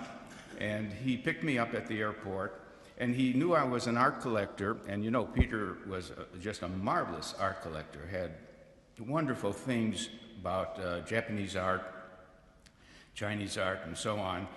In fact, at the university, as I understand it, Peter took me to the room at the university where he keeps his art. And we spent 3 hours just looking at scrolls and screens and so on. And he taught me how to really see Japanese art. I would stand straight in front of a screen, and he says, no, don't you see they're climbing up a mountain? You got to be with them and stand on the right of it. I learned that they have a very different aesthetic. In Japan, they talk about, does the painting have sabi? Does it have wabi? There's a whole aesthetic treasure there. And I learned a lot from Peter on that visit. And then we had lunch, and then we visited Peter's home and met Doris, and they were very gracious. And that was the beginning. But then I was invited to come to the annual meetings of the Drucker Foundation for nonprofit work. And every year I went, it was for 5 years at least, met wonderful people.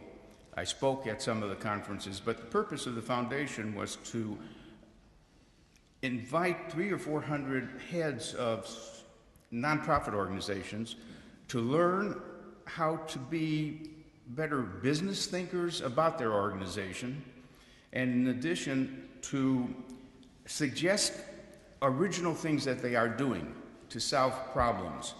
And that one or two of the people who put down descriptions of their work as a nonprofit manager would be given an award that year. So there was a competition generated to create original ideas on how to run a daycare center, how a single mother with some children could reorganize and offer her services by bringing together a lot of children. Whatever, it was making a lot of contribution. So the whole nonprofit organization world was being enriched by those meetings. I also want to talk briefly about what I learned about marketing from Peter, and also how marketing is evolving. And if there's any time, I'm going to make some comments on another area. Everyone knows these famous quotes. They're right in the literature. The purpose of a business, and everyone immediately will answer, is to make a profit. Peter laid it out the first time I've seen it in any literature. It's to create a customer. And he even explains in 2 paragraphs what he really means by that. It's a very rich set of paragraphs. But I've added to this idea, and the field of marketing has, that the purpose is to create a customer, keep a customer, and grow a customer. I realized that when I wrote the first edition of my marketing management book in 1967, I really did not understand the customer concept myself. It really, when I look back at that edition, it was about how to sell more. It was just a more sophisticated explanation of how to make a sale, not how to create a customer. So I confess to that, because someone at a meeting yesterday says, did you ever make a mistake in your interpretation of marketing? And I said, that was it. My first book was still a book on how to make a sale, not how to create a customer. So that was one thing. Then he goes on in his writing to say there are 2 functions that are entrepreneurial. The other functions, he doesn't say whether they can be or not be entrepreneurial, but they are marketing and innovation. All the rest are costs. And if I may go to a paragraph here, because I had this book this morning and I wanted to get at it.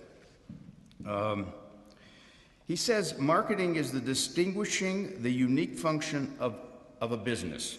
A business is set apart from all other human organizations by the fact that it markets a product or a service. However, I want to comment on what he goes on to say, because he changed his mind later. Neither church, nor army, nor school, nor state does that. Well, that's not so anymore. Marketing is a function for almost every organization I can think of. And Peter realized that later, because he went into nonprofit organizations. He talked about the government as having that function as well. We know the church any church markets, evangelism and so on. We know that the Army wants more soldiers to join the Army, and so there are campaigns to sell the idea that an Army experience will be an educative experience for you, and so on and so forth. But the fact that he chose two functions was very risky. It's like alienating manufacturing, purchasing, and other dear functions of a business. But I think he stuck to his guns that these are the two that will make a difference. Innovation, I keep saying to people who resist the idea that they should invest money and think about new ideas, that it's always going to be innovate or stagnate. That it's the rhythm of those two. What's your choice? Both have risks. In fact, the one that's really fatal is stagnate.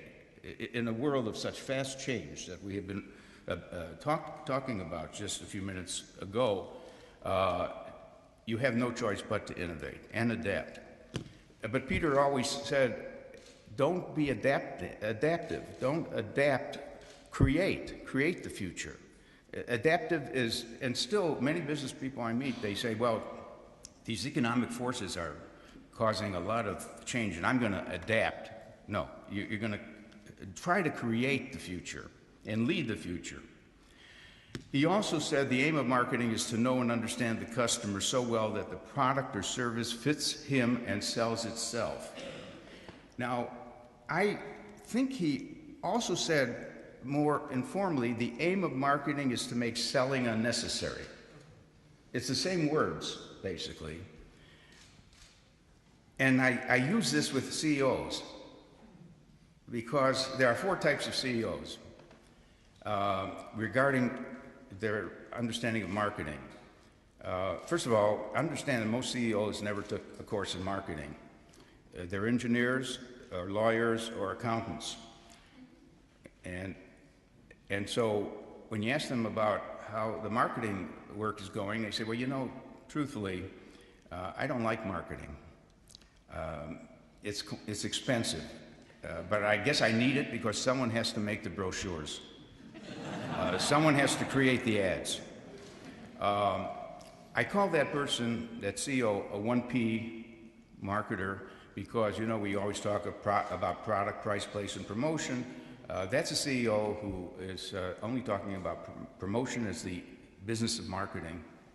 And the result of that is that company will probably have very skilled communicators. I mean, I would really believe that they can bring about good ads and other things. But that is such a waste of the marketing idea to limit it to 1P. I have met CEOs who say, no, I know more than that. I even read your book at one time, so I know there's 4 Ps.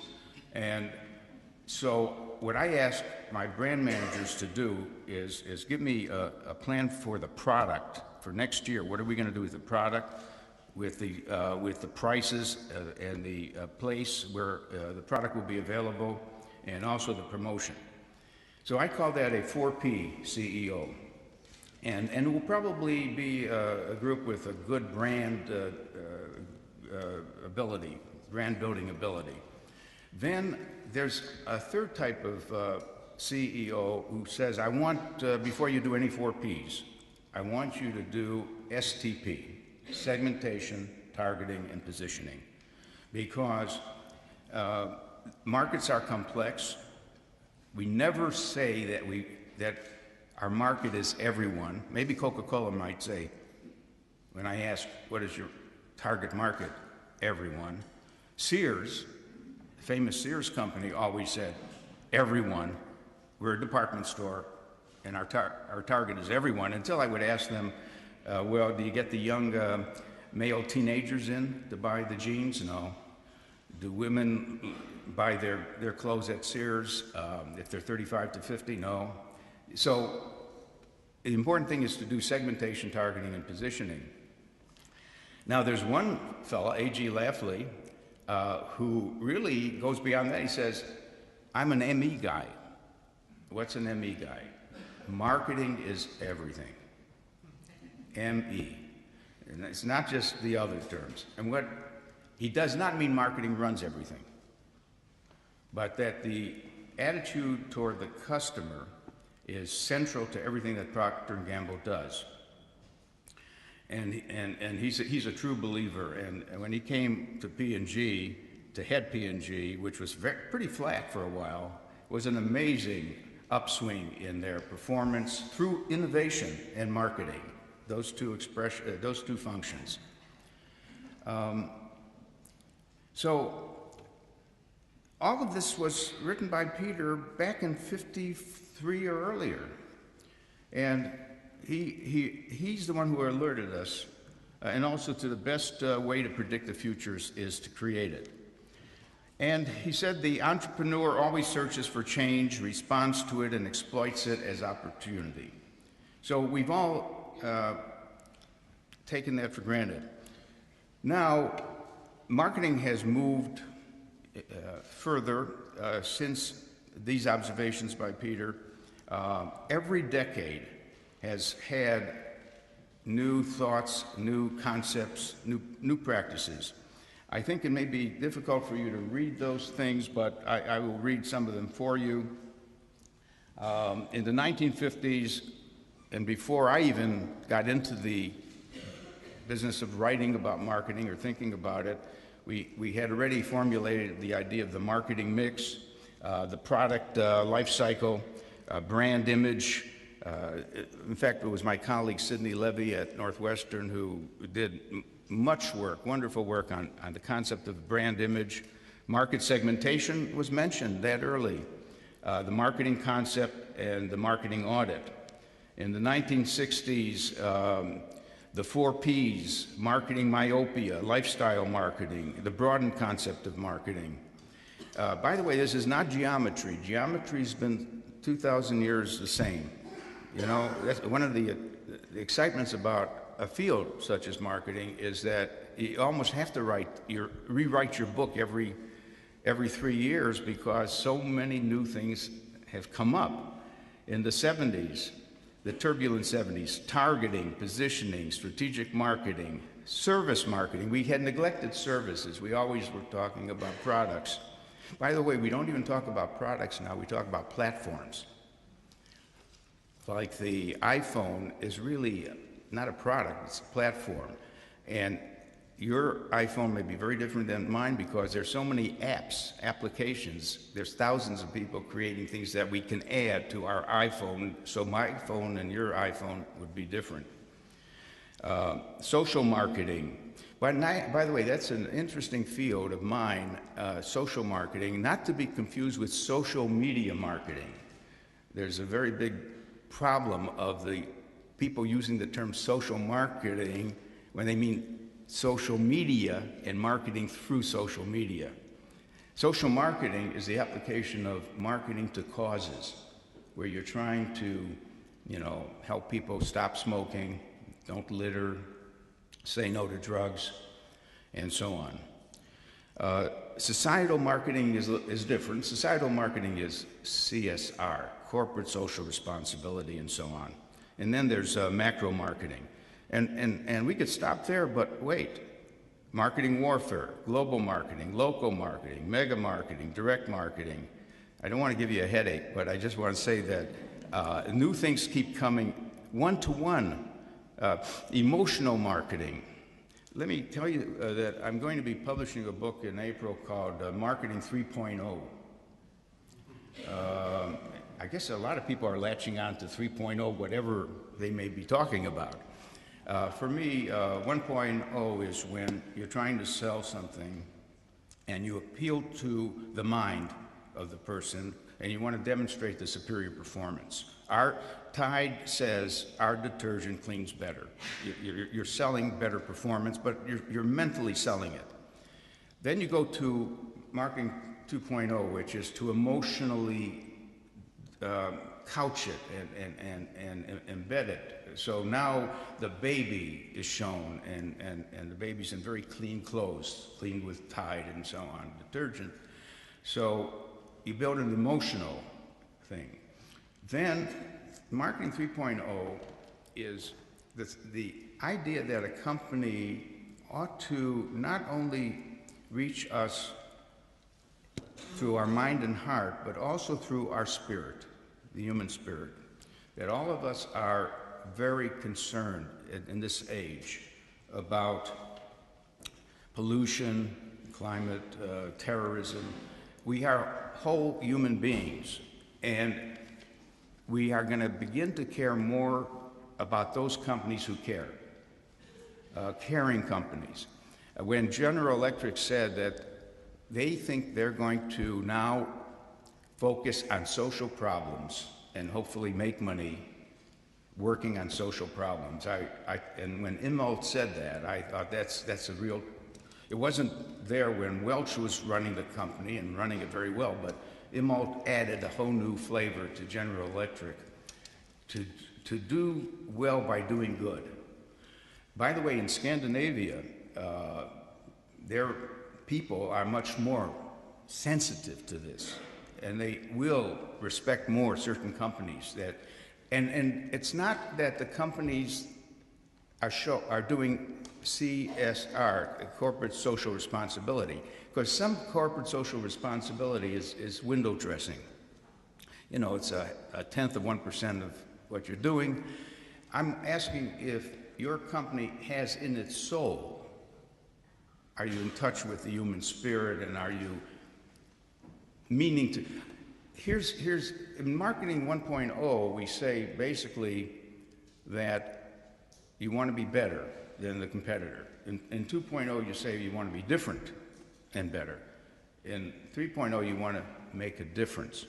So, does your company want to make a difference? In any case, we're not through with this little picture. We're in a stage now where marketers have to be more accountable. We were given candy, and we ate all that candy, all that money to create wonderful ads, expensive ads, and so on. But now management wants to know what the ROI is and the return on investment. So there's a lot of other things. Let me leave this chart, and let me also say that marketing is wrestling very much with the use of new media, moving away from the 5 big media of radio, TV, magazines, newspapers, and billboards. In fact, by the way, billboards are banned in certain cities now. That is, for visual pollution. Sao Paulo and other cities are considering that.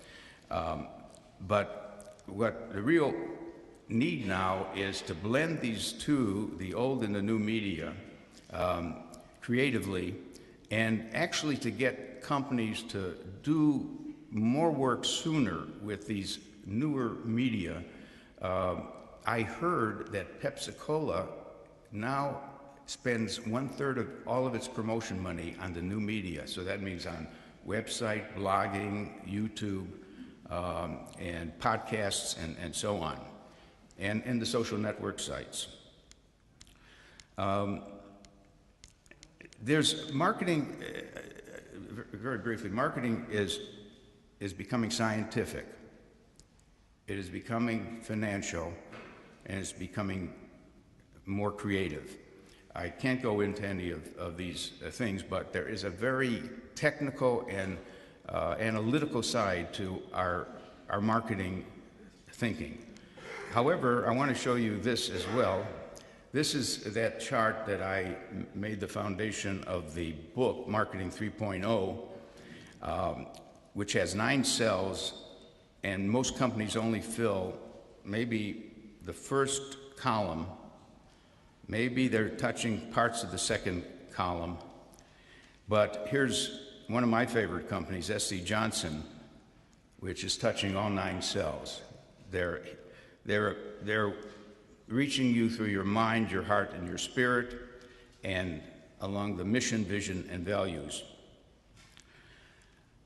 And then we end up, and I don't know if I got this from Peter, within 5 years, if you're in the same business you are in now, you're going to be out of business. And that's all about the change. Now, I wrote 2 books this year, and I want to mention them because they're more to the theme of the conference. One is called Chaotix. It's an invented word for chaos, and maybe suggesting there's maybe a science. Well, there is a science called chaos theory, but Chaotix, my co-author and myself have worked on the idea that you need a chaotix management system in a chaotic world. And it boils down to a number of things, particularly that turbulence is going to be on the increase. You know how when you're on a flight, it's a smooth flight, maybe there's a few bumps. I think in your running your business, there will be more and more bumps because of the interconnectedness of the global world, the supply chains. You know, a fire in a plant that makes chips will prevent Samsung from delivering on what they said they were going to make for you. So the point is, I think we're going to have more bumps. And one way to handle that is by building an early warning system. That is an old term, the Army uses it, but there are things that have already happened that will affect your business, and you could find them. You will even, it's like handwriting on the wall. We used to call it a business intelligence system, but I prefer to call it an early warning system. Most companies don't have that. The second thing is there will be things that will happen for which there are no signs. There's no evidence. It's one thing to say there's 2 guys in the garage working on an electric car and we know it and we better watch what they're going to do. That's handled by early warning systems. But how about imagining a flying car or something else? That's handled by scenario planning. So we make a big case that you really should create different scenarios, because the job of management today is to be skilled in managing uncertainty. Not risk. Risk we can manage because risk is measurable. It's all about how do you manage uncertainty, increasing levels of uncertainty. And scenario planning has some answers to that.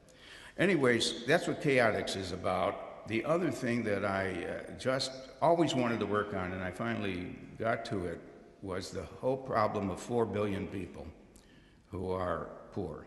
And thanks to Prahalad, who started us all on this sophisticated analysis of how to help the poor. But in the book I call Up and Out of Poverty, which followed his book, and he was kind enough to endorse it, I apply social marketing to the problems of the poor, whether it has to do with bed nets or drinking water or getting them health care. And we believe that all of us, here's the way I see it, and this will be my last thought before any questions you might have. We now are in a situation where that one of the most underlying problems at the bottom of our financial crisis and others that hasn't been mentioned enough is excess capacity. The world is saddled with excess capacity. 30% more cars could be made with our capacity. So much more steel could be made. Now, if we urged people in the middle class and the wealthy class to consume more, it wouldn't absorb even a piece of that excess capacity. So what engine for growth and for jobs can we turn to? Even if we look at it selfishly, what could be the future engine for growth? And it actually is finding a way to help the poor succeed. Because I've redefined the problem not as overcapacity, but underconsumption. I mean, it's just the other side of it. There are so many people who want food, who want a bicycle, a cell phone. I mean, the middle class and the wealthy class can only do so much in eating and buying things and so on. How can we, besides, microfinance, many different approaches, and I'm not talking about redistribution of income, any radical steps, how can we energize innovation? And how can we harness the energies of the entrepreneurs who are poor? How can we capitalize them? How can we enable them to realize their aspirations and become part of the human society and the good life? So the future engine for growth, if we're to have it, and we need jobs badly are to solve the problem of poverty. Now, one last thing, marketing is seen as having the job of selling and goods that we make. The truth is that the function of marketing is to create jobs. I mean, look at it that way. No customers, no jobs. Marketing creates, as Peter said, the job is to create customers. But behind that is, if we do succeed, we make jobs for people who are looking for work. Thank you very much. That's what I have to say.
I think it's just really important for young people to have an experience like this because you're given the chance, especially in the essay challenge, to write what you believe and to write from your experiences and your own ideas. And I think that opportunity afforded to young people is not something we get every day because we're naive, we don't know anything. But the fact that in this forum, in this setting, you're recognized for those ideas is truly an empowering experience and something that will influence all of the winners here for the future. There's so many big names here, The funny thing was when I was coming over in the plane, I bought a copy of the Harvard Business Review, and it had Roger Martin, who was one of the speakers, and I'm on the plane and I'm reading Roger Martin, and thinking, I'm going to be seeing him in a few days, and I mean that's how big it really is now, with Clayton Christensen and all that sort of thing, and I think Richard Stroud was right when he said it's really the center of gravity now for management thinking. It's been an incredible experience and getting to network and meet new people. Yeah. And the thing that I love the most is you get such senior management professionals, business and industry leaders. I mean, you hear them speak, they are actually still open to what you have to say. That is something which is not very commonly found anywhere across the globe. So Peter Drucker Global Forum gives you that opportunity to share your thoughts and ideas. And there are people who are icons in that field who are ready to listen to you and share their views about it. The people who would apply to the Drucker Challenge are people who are incredibly ambitious, incredibly talented, really interesting people who travel, who are entrepreneurs, who are researchers, who wear multiple hats. So being able to meet them and then have a new group of friends across the world, I think everything has been fascinating, but that would be the number one thing that I've loved.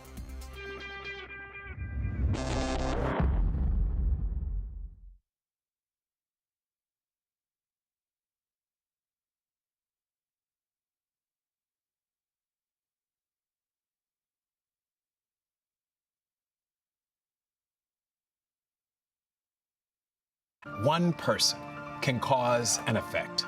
One person in HR can challenge outdated hiring practices, champion modern benefits, advocate for pay equity, and turn jobs into careers. HR empowers others to not only dream of change, but to create it. When your team turns to you, where do you turn? The SHRM Executive Network is an elite global community of CHROs at the intersection of people and business. Apply for access today.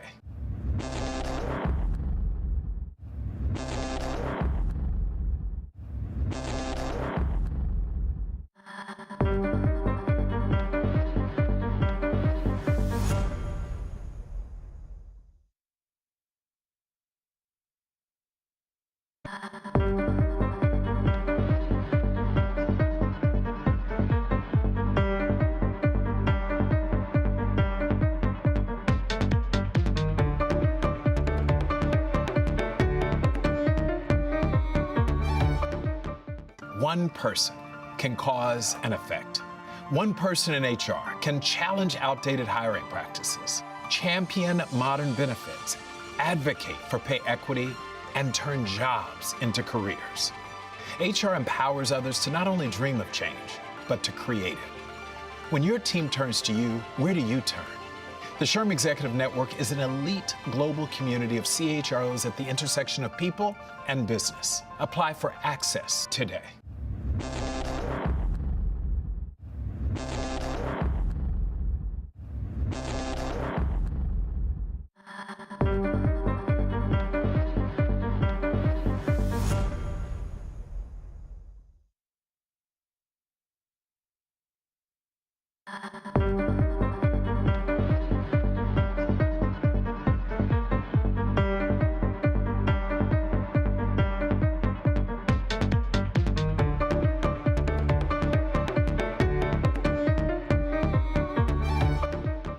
One person can cause an effect. One person in HR can challenge outdated hiring practices, champion modern benefits, advocate for pay equity, and turn jobs into careers. HR empowers others to not only dream of change, but to create it. When your team turns to you, where do you turn? The SHRM Executive Network is an elite global community of CHROs at the intersection of people and business. Apply for access today.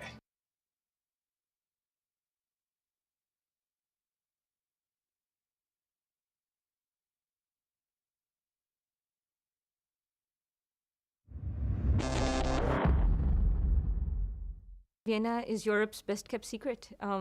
Everything about it is amazing, it's beautiful. I'm particularly impressed by the fact that they balance art and history with technology and modernity, and without either being in conflict. That's amazing, and I wish everyone else in the world could learn from it. One of the interesting things that I've experienced here is not just in my interactions with the experts, the academics and the business practitioners, but also my peers who have come through the Drucker Challenge as well.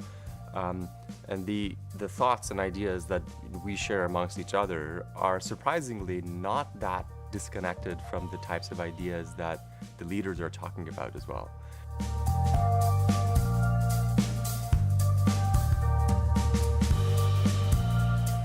When I first was involved in the Drucker Challenge, in particular, I was the one person that wasn't a traditional MBA person working in the corporate space. Now I'm amazed by the diversity and the size of the group of exciting and interesting people from working in all different sectors and from all across the world. So I'm excited by how diverse and how interesting the Drucker Challenge participants are.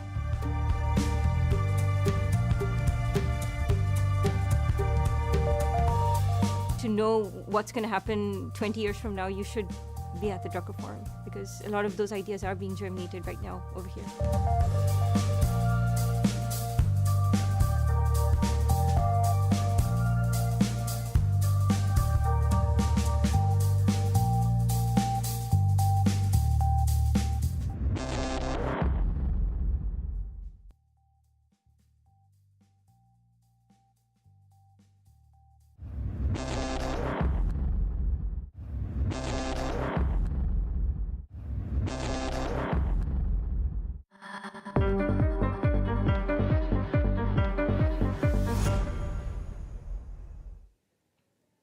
Well, hello, everybody. You just heard from Philip Kotler. As a reminder, I'm going to be speaking with him tomorrow, live right here on Drucker TV. So thank you for joining me. My name is Justin Brady, and I have the pleasure of hosting Drucker TV live across the world. So thank you for giving me this opportunity. It's really fun to be with you. It is day one of the Global Peter Drucker Forum, November 17th, and we are live in Vienna from the Hofburg Palace, which is absolutely gorgeous. It's also very big. The first time I got here, I had no idea where I was going. So yeah, it's absolutely beautiful. What a great location. I know this year has been completely sold out, but next year you should absolutely put this to the top of your priority list, and you should get yourself here. It's a lot of fun, and it's incredible how many big names and how many great thinkers that come here every year. It's absolutely amazing. Drucker TV runs parallel to the Global Peter Drucker Forum. You've probably noticed that by now if you're just tuning in. This is not a live stream of the Global Peter Drucker Forum. This is an added value. It's a totally different channel. It's live. It's adjacent to the event. We do bring attendees in here. We do bring guests in here, but it runs adjacent. It's not a live stream, and we have all this incredible information loaded up for you to watch. So a lot of guests coming up. This is the 14th annual Global Peter Drucker Forum, and it started on what would have been Peter Drucker's 100th birthday in 2009.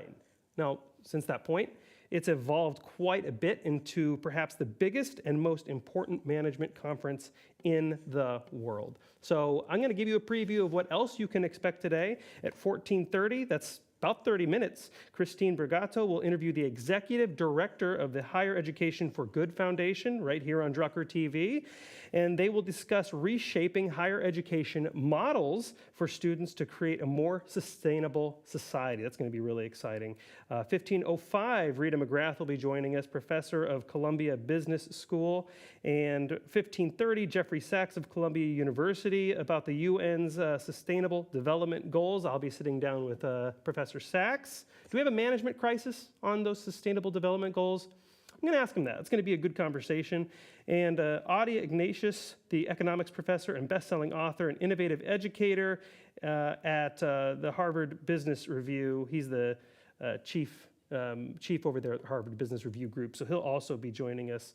Really quick, before we go to our next interview here, coming up, we're going to talk to Robert Kaplan, best-selling author emeritus at the Harvard Business School. But really quick, Peter Drucker is considered the father of modern management for those just joining us. This conference is dedicated, of course, to him.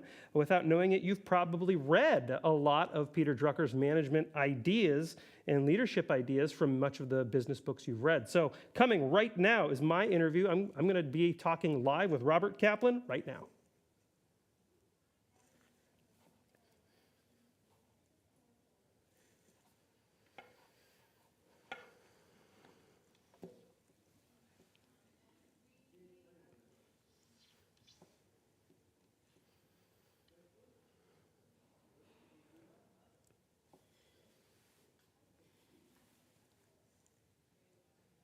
I'm here with Robert Kaplan live. Robert, how are you?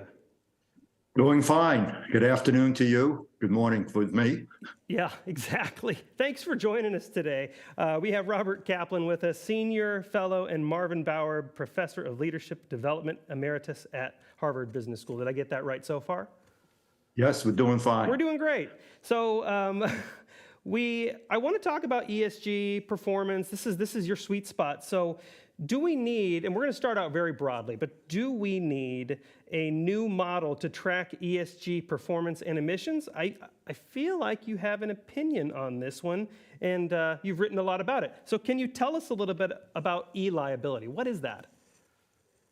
Yeah, so I mean, the first part of the new framework is we shouldn't treat ESG like a three-letter acronym as in JIT or TQM. E, S, and G are three completely different domains. And the only thing they have in common is that none of them is a financial measurement system. But beyond that, each one deserves treatment in its own right. And so E is really the first one and should be the easiest one to work on because it is based on physical measures of gases, liquids, and solids. So it's the one that's most amenable to measurement. And yet, when we explored what's going on in the measurement of environmental impact, it didn't have a very good framework. It's based on the greenhouse gas protocol done about 20 years ago. And measuring your own emissions, own company emissions is fine, and we've made great advances there. Where it goes astray, whereas it recognized the importance of companies being able to manage emissions that are upstream from them in their supply chain, and they also claim that they should be accountable for emissions downstream in the supply chain. And so they got about that 50% right. Companies do have quite a bit of control over the greenhouse gas emissions in the products and services they purchase, but they have very little control or influence of what happens once their product or service leaves their entity to their customer. And so trying to come up with a universal theory that would work both upstream and downstream has really ended up with not doing either one very well. So Sure. I can continue, but I'll give you a chance to react or ask questions. Well, that was a long introduction. I mean, I have tons of questions. Hopefully I can hold you for 2 hours. No, just kidding. Don't worry about that. So I do speak with people. I'm going to bring this to a personal level because I think a lot of people have experience with this, but I think this does scale up to a corporate level. On a personal level, I talk with people quite often that claim that their lifestyle is more sustainable. I'm doing X, Y, and Z because that's more sustainable. But then you push into it a little bit, and it's clear they've overlooked that decision essentially exports sustainability practices and kind of offloads it to some other third party, right? So like one of the obvious things I think about, I think you mentioned this in your writing, is EVs, right? Someone may say, I drive an EV because I want to be more sustainable, but then I think it's fair to point out, well, your EV, we had to mine lithium. And so mining lithium is also not great for the environment. So is this same idea in corporations and larger entities? Are they also kind of making claims that once you trace them back, they're maybe not as big as they sound? Is this what e-liability is seeking to address? Exactly, and you actually hit on two very important points, even in that simple example of purchasing an electric vehicle. One is today consumers don't get a report about how much greenhouse gases were emitted in order to produce the product, the service that they have and use. And we should be able to do that and give them a report, just like you get the nutritional information when you go to the grocery store. But the current system is incapable of doing that. And the e-liability will enable you to do that. And importantly, will be comprehensive. It's not selective, where you choose which components you focus on. You want to be completely focused on that. And so that's what we need to do. And that's true, especially at a corporate level. And the standard says, well, just use averages, industry averages, to get it approximately right. And that's not good enough because it's not a basis for driving improvement.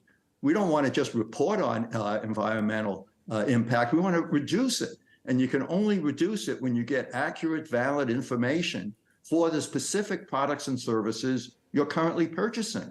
And then that provides a baseline. So as you change the design of your product, you shift from gasoline-fueled engines to electric engines. As you shift your suppliers to those who use recycled materials rather than virgin materials, you should be able to get credit for that, and that should be measurable. And that's what the e-liability system now enables corporations to do, and then ultimately ending up in a valid report that consumers can use who really do want to be more environmentally friendly and sustainable in their lifestyle. Yeah, so I mean, let's talk about, you mentioned about measurement and likening this in your writings to like an accounting kind of function, which is fascinating, and giving people a report like nutritional information. I really like that perspective, but here's my challenge though, and here's where I kind of get stuck, is global e-liability. I agree it would track ESG performance and greenhouse gas emissions, but wouldn't we need both a centralized, I don't know, call it like a banking system and global participation? I mean, otherwise, companies will simply opt out of network and they won't do it, and we can offload to them, and it's hidden, and we can hide our emissions. I guess what I'm asking is, are these e-liability credits like Schrute bucks? I don't know if you're an Office fan. Can we, maybe you're not. Do you watch The Office? No. Okay, so let's call it monopoly money, right? Is it monopoly money if there's no centralized banking system and people don't opt in? So first, to get this started, you don't need a global authority to do that. Many of the largest corporations are trying to be more accountable for their environmental performance. And so if we just took, the 181 companies in the US whose CEOs signed up to the Business Roundtable statement of purpose and say, we're going to run a more sustainable corporation. And just those 181 companies said, we're going to do the e-liability system through our supply chain. And then pick up 50 companies in the UK and 50 in Germany. Just get 500 of the largest corporations do that. It'll ripple out through the whole supply chain, and then they can become more accountable for this. And it's not to trade things. There is an issue here that, companies can't get to net zero and still produce real products and services that we purchase. And so there is a need for a carbon credit market. But that has to be a real market based on real savings. And a lot of what's being traded today in carbon offset markets is really it's fiction. They say, well, I just bought a forest. Well, that forest already existed. So you haven't added to the carbon absorption that that has been created. And so there's a whole issue and again, it's accounting issues that we've already solved in the financial accounting system. When is a credit really legitimate? Not only, when are you really pulling carbon out of the air, not just preventing new carbon from going into the air? Because it's only when you truly are capturing and sequestering the carbon dioxide that you're actually reducing the quantity of greenhouse gases in the atmosphere. So there's a lot of work to be done on, measuring carbon credits so there can be a legitimate market for companies to trade in. Yeah, that makes sense. So one of my questions revolves around motivation, right? Because some companies, as you illustrated, are already very motivated to do this. We see the rise of the B Corp, and we see companies that are already kind of ahead of this. They're not even waiting for a global system, regulations, or e-liability. They're already doing this. And so there's a little bit of research, and this doesn't directly apply to your research at all, but it is interesting. Yuri Nizi out of the Israel Institute of Technology, he had some research about penalties at times can change moral mindsets to accounting mindsets. And so I believe the research was originally done on like a system, a daycare system. So I am curious, though, if that scales up and if we switch from a moral lens, which I believe is what most people view ESG in now, a moral lens, if we switch to an accounting lens, do you think we could see an adverse effect? No. The accounting is just a tool. You can't have a moral lens on your sustainability and your environmental performance if you have bad measurements. That's the greenwashing problem. And right now we have bad measurements that are not auditable.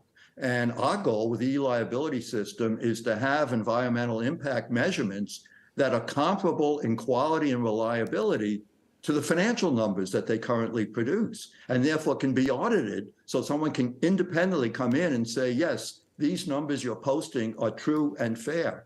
And it's not a moral judgment. These are actual measurements of physical things. Now, how people deal with it, could be a moral and ethical problem. The thing you're talking about in the daycare is where you get in trouble where you have bad accounting. If the measurements you're making are really not the correct measurements that you want. And then you get into the sub-optimization behavior that I think is behind the study you described. But, so we're just like it's an algorithm. It's a calculation based on real phenomenon. And I think Peter Drucker says this, you can't manage what you don't measure.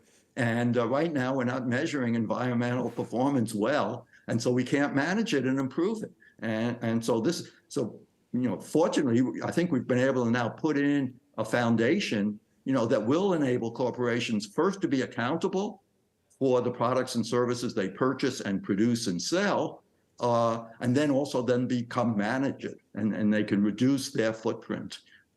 Yeah, that's a really, really great point. You can't achieve what you can't measure.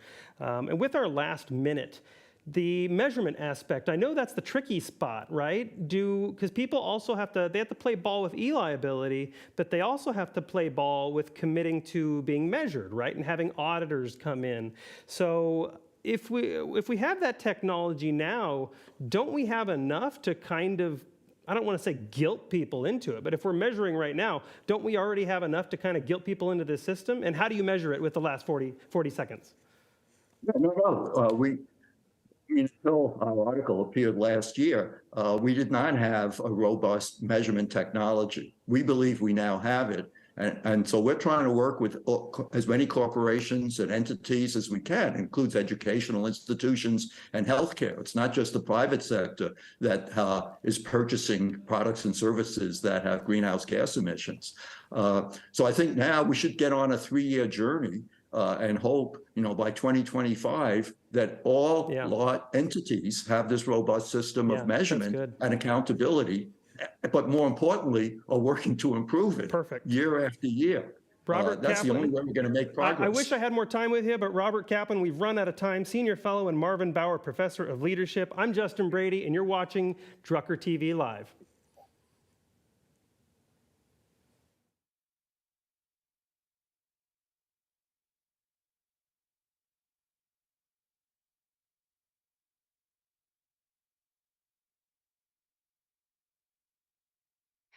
And with this, I would like to now start it off with our first session, where we try to look at the foundations and ask the questions, what Drucker believed most strongly about performance. And for this, it is my great pleasure to hand it over to the moderator and chair of our first session, Raymond Hoffman, a management and organization designer. Raymond, over to you. Thank you, Katrina. And welcome all of you to the first session of this digital summer forum. We already know that Peter Drucker taught that the ultimate test for management is performance. But what is performance? How do we create it? Enable it? What's management's role in it? In the next 50 minutes, we'll explore that in more detail. More specifically, as Katrina has already said, we'll look at what Peter Drucker believed most strongly about performance. And to help us do that, we have the most wonderful panel.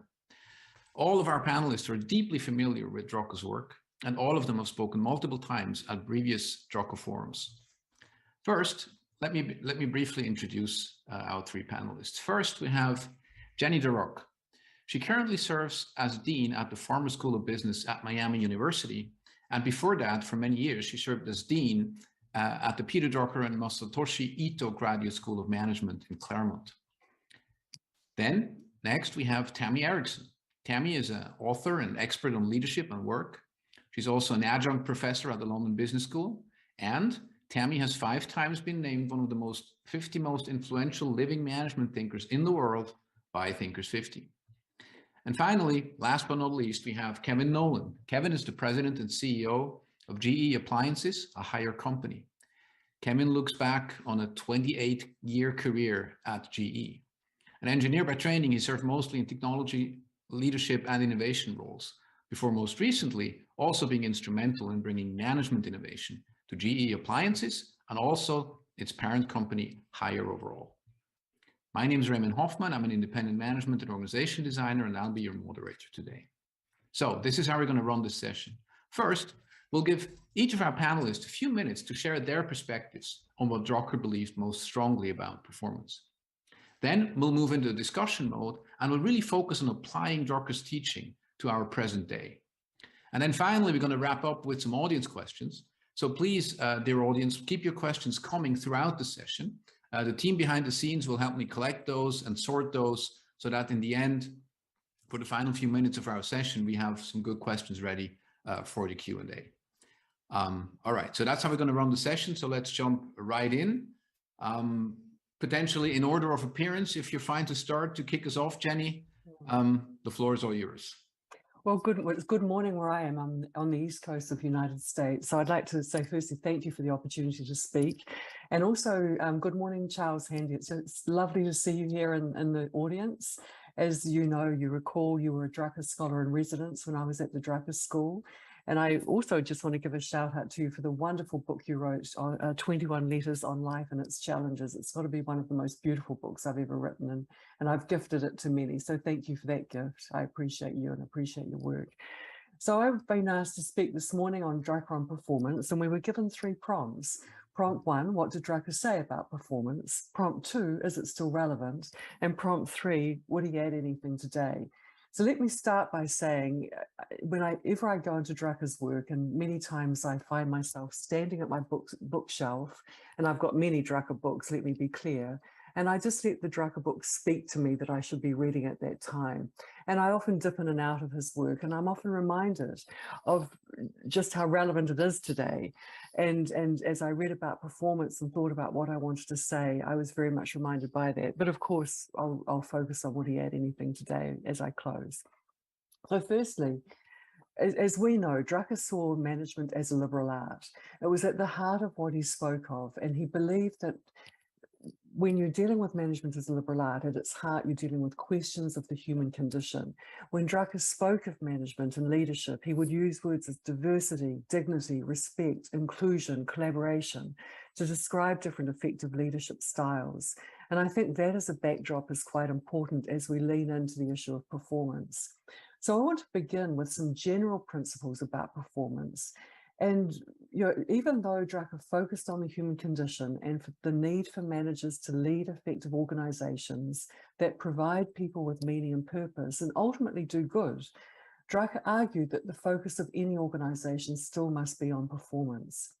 He stated that organization needs to have and articulate high standards of performance, to have very high goals, ambitious goals, but also attainable goals. He often thought a lot about the goals themselves. He said that if goals were too demanding, they would damage the organization. But if they were mediocre, they would simply destroy the spirit of the organization. So it's about finding that happy place in the middle that would stretch an organization without damaging it. He also said that when we set goals, we need to focus on opportunities and not problems. I also think when I think of Drucker's work, and as a marketing scholar myself, he reminded us that even though we set goals on the inside of the organization, results occur on the outside. So we have to make sure that at the end of the day, it's customers who decide whether they will buy our product. It's people who decide whether they work for us. Otherwise, results become waste. So if we go back to the inside of the organization and we think about performance, Drucker spent a lot of time talking about star performers. How do we turn managers into star performers? He did suggest that as managers, we should devote our time to moving first-rate performers toward excellence, rather than moving incompetent performers to low mediocrity. He believed that this is where our time as leaders should be spent because of the impact of star performers on the organization, both the impact in the roles they have, which includes the attainment of ambitious goals, and also the way that they influence others. Unfortunately, as Drucker noted, many of our systems, including the way we teach our children and students and evaluate them, are set up for the latter, low mediocrity. So Drucker would argue that it's on us as managers to spotlight our star performers, recognize them, and ask them to share with others what has worked for them. He also talked a lot about the fit of people to organization. I think this is a really important thought as we move into remote work and work from home and a very disrupted way of working at the moment. Drucker reminded us that when we hire people, we all select employees from the same pool of people. But fit of person to organization calls for good selection, good placement, and good training of people. So it's on us as leaders when we hire someone to bring out the strengths in people and make people perform better than they ever thought they were capable of. That's what Drucker referred to as the purpose of the organization. So when we think about what that means, that we're hiring knowledge workers, we're asking people to self-manage, and we're wanting people to turn into star performers, he also said that you need the right conditions within an organization. You needed to have a spirit within the organization. What did he mean by that? When Drucker referred to spirit of an organization, he really talked about the entrepreneurial spirit. He talked about treating entrepreneurship as a discipline, something that needs to be worked at and practiced. He advocated for getting the right things done and doing the right things. He advocated for having a vision for the future, for seizing opportunities, for being a change leader, but also following the essential tasks, responsibilities, and practices of management. He did focus on the fact that how organizations can become very bureaucratic, deteriorate, and decay. And so he said, when we bring in star performers, we have to ask ourselves, we don't want them to put themselves second and succumb to the way of the organization. We want to make sure that we still have a spirited organization, one that's entrepreneurial, that provides the right conditions for our star performers to continue. So as I close and allow time for the next speakers, I also think when I was reflecting on this talk, Drucker did say that not everybody will become star performers. I thought that was interesting. He said, if people aren't performing, firstly, we should consider the casualty rate. Where are we failing? Who is not achieving the goals we have set for the organization? It's possible that the goals might be off, and that's on us to consider whether the goals have been too ambitious or just not quite right. But he also said that if someone is underperforming, that we should give people a second chance. And I think that's actually an important point. I'm sure we'll pick up on this in discussion, but it's one of our goals as managers to neutralize people's weaknesses. But in true spirit, as I close, my last comment is, if goals are okay, and if someone has had a second chance, then Drucker said, encourage them to work as quickly as possible for the competition. So thank you for the opportunity to speak. I look forward to the next speakers and engaging in conversation. Thank you, Jenny. Maybe one follow-up question before we turn over and hand it over to Tammy. I'm glad you mentioned right at the beginning of your observations Drucker's notion of management as a liberal art, and therefore the importance of questions of the human condition. So if you look at the practice of management today, is there a particular question of the human condition that you see, center stage, that perhaps we're even neglecting a little bit in the practice? Well, thank you for the question, Ramon. It's a great question. What we're talking about in higher education is wellness, mental health, well-being. Okay. And I think COVID has impacted all of us differently, and it's not for us to know how it's impacted people around us. But I think it's fair to say that it has had a profound impact on all of us. We watch different generations responding to COVID. We watch I'm dealing mostly with an undergraduate population now who've spent 2 years of a life of perhaps 18 to 20 years at home in the basement learning, and had a lot of opportunities taken away from them. So mental health wellness is something we pay attention to. And I think it's on us as leaders of organizations. We know what Drucker advocated for, and that was to run effective organizations, well-run organizations that provide people with purpose and meaning. Now, that to me is interesting, because when people came to work, we could build culture and find ways to provide purpose and meaning. But as people are working from home, sometimes not coming to work at all, how do we as leaders of organizations create those conditions where we still can provide purpose and meaning to people, when people, I think, are still social animals, but they're working in solitary situations at home? So I think I'm sure we'll explore this topic as we go through the morning session. So thank you for the question. Thank you, Jenny. And perhaps we're going to come back to this in the discussion that's coming up later as well. So thank you. And over to our next speaker, Tammy.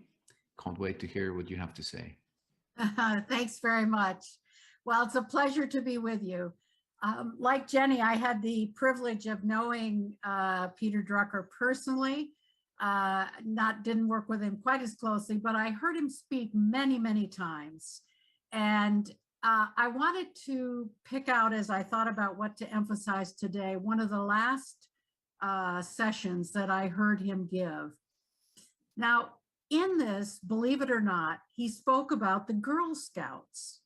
He was talking with the group about the fact that he had learned more from some recent work he had done with the Girl Scout organization than pretty much any commercial company he'd worked with throughout his career.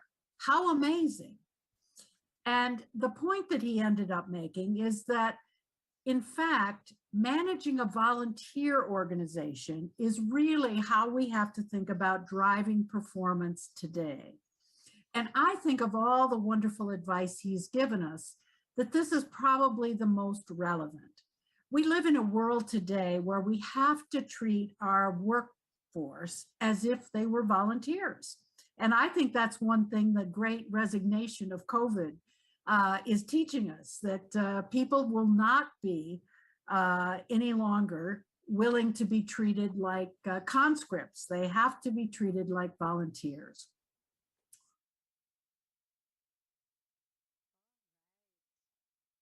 We are coming back to the studio now.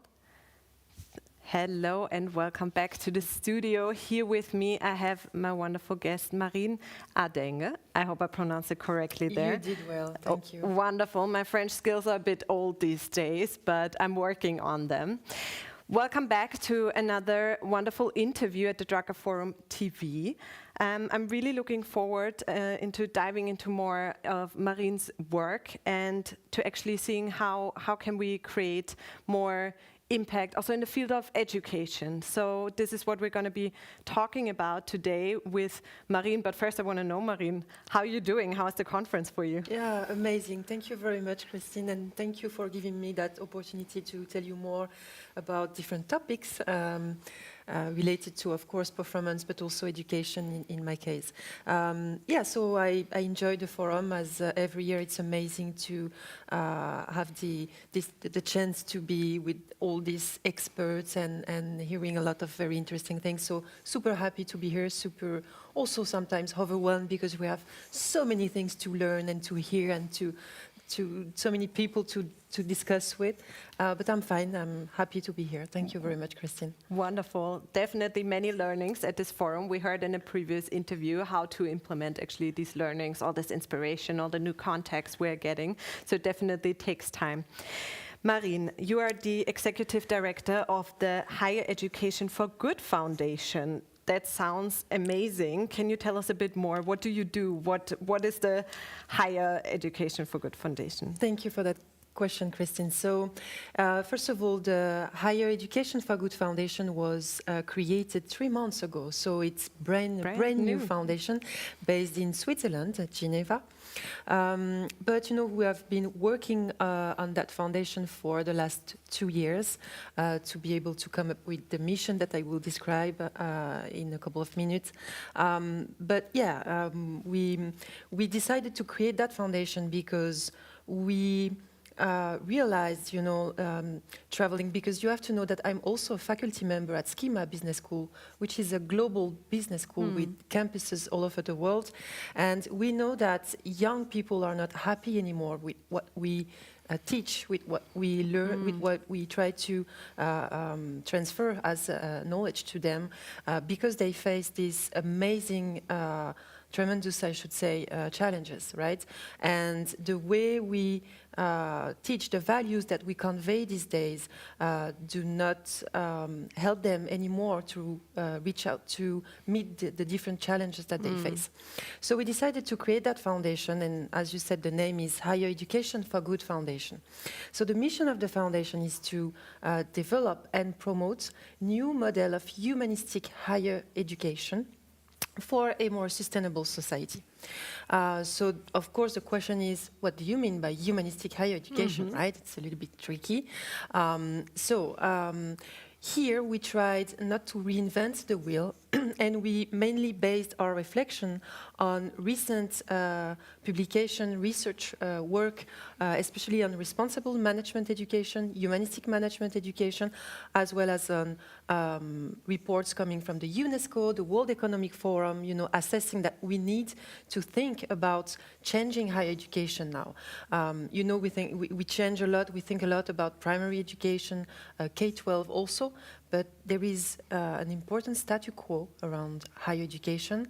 I cannot tell you exactly why, but yeah, it's like an ivory tower, we cannot touch to higher education.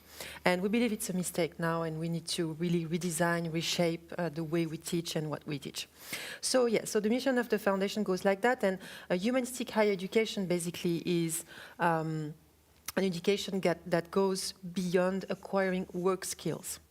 It's fine to acquire work skills. I mean, we need to have that skills and competencies, but these days we need to be a little bit go a little bit further, it's also about soft skills, of course, and it's about conveying different values behind the teaching, and that's very important. So let me be a little bit more concrete here and give you an example.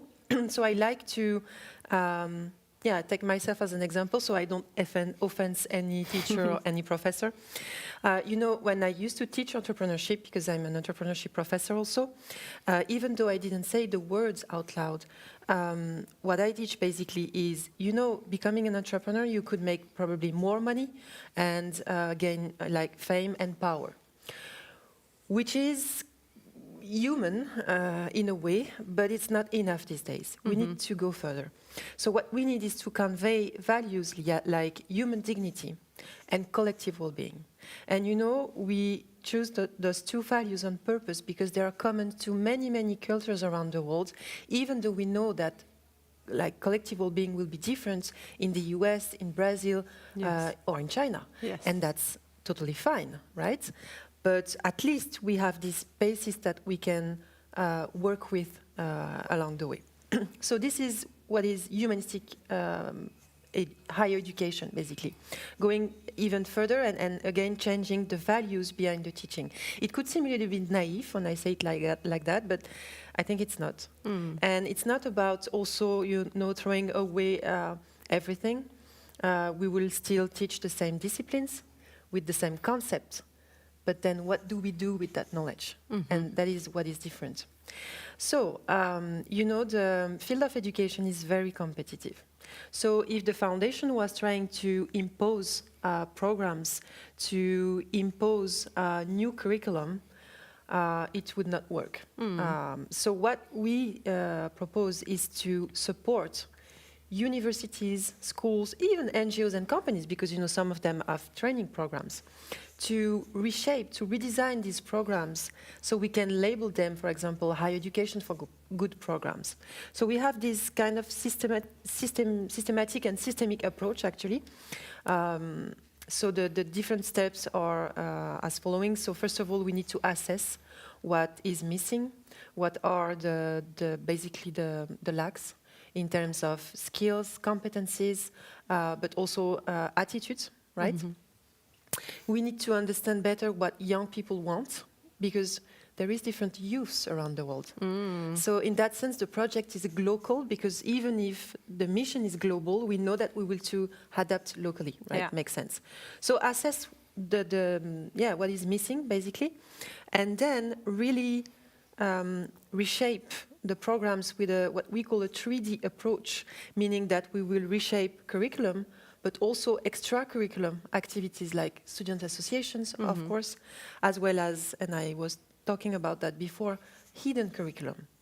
Because sometimes, as I said, it's not about saying the words, but it's about the idea behind what you are saying to the students. So that's the whole mission of the foundation.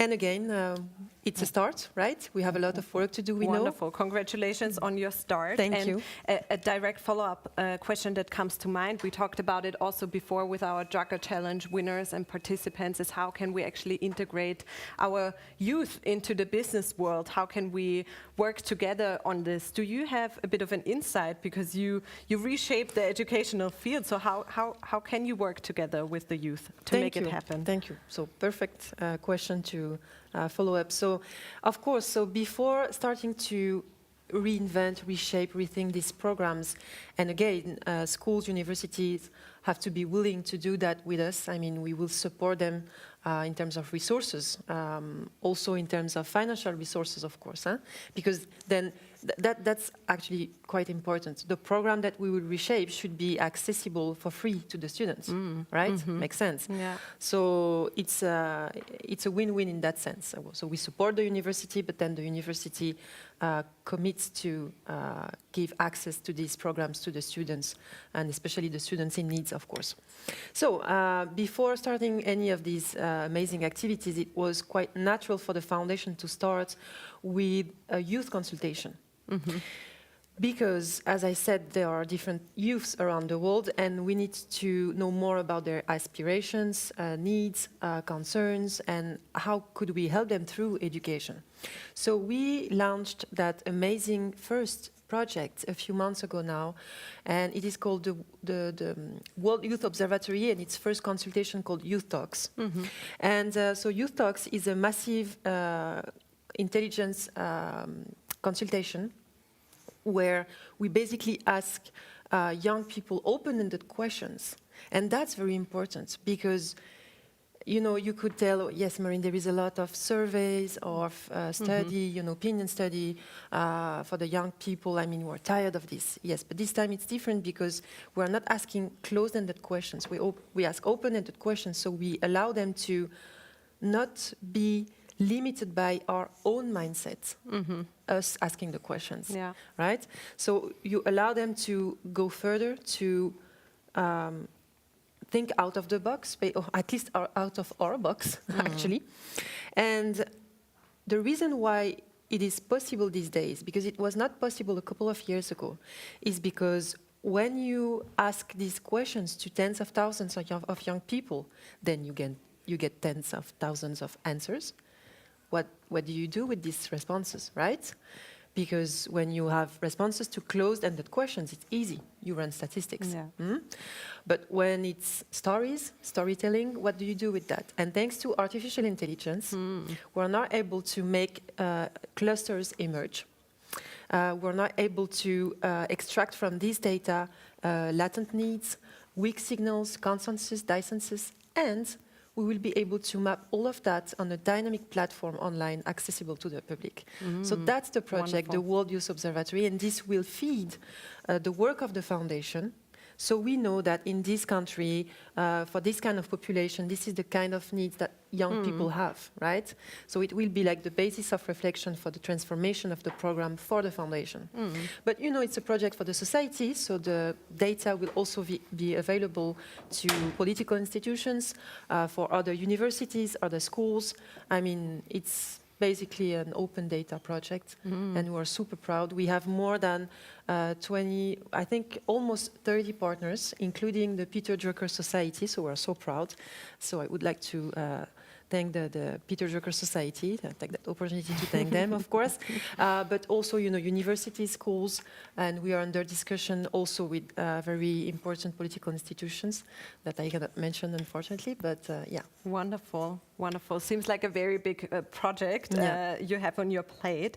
I want to link this conversation to our conference theme that we have. It's about performance and how performance, how we can make it matter as well. How would you say, how can we define this term performance in an educational sphere, especially maybe more specifically in management education? So maybe I have a twofold answer for you. First of all, if you think about performance in education regarding for the students, of course, if we redesign these programs and we will also push new courses, these days we're being, these days we just push these courses in ethics, sustainable development. It's not enough, right? But we still need these courses anyway. And also courses for the acquisition of soft skills. So in all these cases, sometimes you can grade, but sometimes you cannot grade, right? You need to find another system of evaluation for the students. So what does it mean for the student performance at school? What does it mean? I think that we need to think about it now and to change the way we evaluate and what performance means in that context. Now, on the other side, and if you think about the teachers, the professors, to be a performant professor, a couple of years ago, what it meant was to be in front of your classroom, basically. You had the knowledge. And young people had to listen to you to get that knowledge, to acquire, to have access to that knowledge. These days, it's a little bit different because actually there is a lot of, so I cannot say knowledge, but at least a lot of information on the web, you know. My son is 8 years old, and when I don't know something, I'm like, he asks a question, for example, and I'm like, I don't know. And he's like, ask Google. What's your problem, you know? So different generation. Information is available everywhere. So the professor needs to change the way they teach. They cannot be in front of the classroom anymore. They have to be in the middle, and it's about co-creating, co-learning, co-construction. And this is also one of the goals of that foundation. Wonderful. I think that's a wonderful motto or a mantra, a new mantra that we can take away from Marine today, actually. Getting into more of a co-creative mode, enabling co-creation in your companies, in your day-to-day life as well, maybe. And Marine, I want to thank you for taking the time to inspire us about what education maybe still has in store for us. Yeah, thank you very much. Maybe one last word, the web link to the consultation. So if you are under 29 years old, please go to the consultation website and answer the consultation and tell us more about what you want. Please, we need you. Thank you very much. Wonderful. You will find this link in the chat. And with that being said, thank you, Marine, for joining us here. And we will continue with our Drucker Forum TV program. We will see each other in the next session. Thank you. Thank you. Thank you very much. And finally, Philip Kotler, who's the S.C. Johnson & Son Professor of International Marketing at the Kellogg School of Management, Northwestern University, who's written widely on marketing and consulted for a number of blue chips, including IBM, General Electric, and Bank of America on their marketing strategy. And to kick us off, I will hand over to Philip to give us his thoughts on the topic. Thanks very much. James, thank you very much for the introduction. And it's wonderful that you're still here. It's been a wonderful, rich day, and the fact you're here for more is wonderful. I'm going to just take the 9 minutes I'm allocated to make some points about companies should be activistic or active in politically active, no, but socially active. And I want to say, here's the reason. Societies are facing a great number of problems.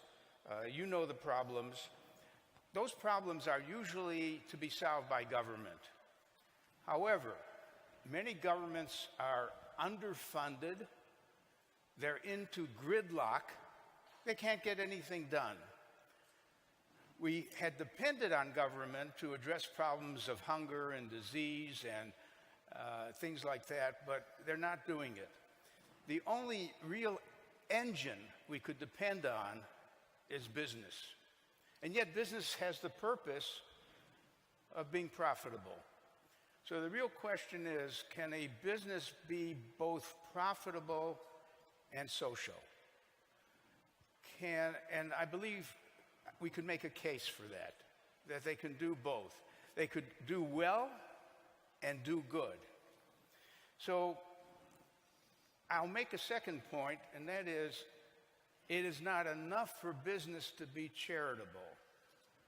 I'm happy they're charitable, but it's not enough. Maybe that's maybe that's done for your conscience. You give money away for good causes, but that isn't really connecting with a cause. Really saying this is our cause. For example, there's the well-known company called Avon. Avon, their customers are women, by and large. And they said a problem facing women, one of several, is breast cancer. And they have done marvelous work, not only in raising money for this problem, for its treatment and its cure. So basically, that's an example of a company that wants to be social as well as profitable. Two people have made strong statements about this idea. One of them is the head of the Reputation Institute. Maybe you didn't know that there is an institute that studies how companies make a reputation, for good or bad. And this gentleman, Stephen Griffith, said, it's not enough to just have a high-quality product and deliver results on Wall Street. Social activism, aligning with communities, what you do to make the world a better place, That's the metric.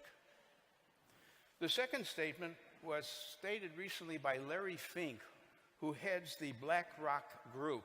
BlackRock is probably one of the biggest hedge funds around. And he shocked the world, he shocked the financial world with this statement. Society is demanding companies, both public and private, to serve a social purpose. To prosper over time, every company must not only deliver financial performance, but also how it makes a positive contribution to society. Can you imagine being asked, if you're the CEO of a company, a very stark question: in what way does your company contribute to society? The CEO will probably talk about the car we make is a good car and people have transportation and so on. But really, have you thought about whether your company really contributes to society? I'll name some companies that do. I'm impressed with Starbucks and the way it's run. And he's worried about paper cups. Well, they weren't paper cups, they were plastic cups, filling up our oceans. And Howard Schultz figured we got to solve that problem because we want good, strong oceans to exist and so on.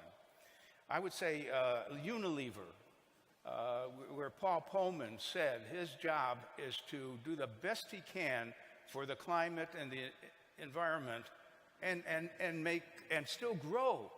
That his company is going to have the ability to reach good growth objectives and also do good. I would just add Patagonia, Body Shop, Nike, and so on. So the issue is, should a brand take a stand? And I'm going to argue that a brand should take a stand. But what stand?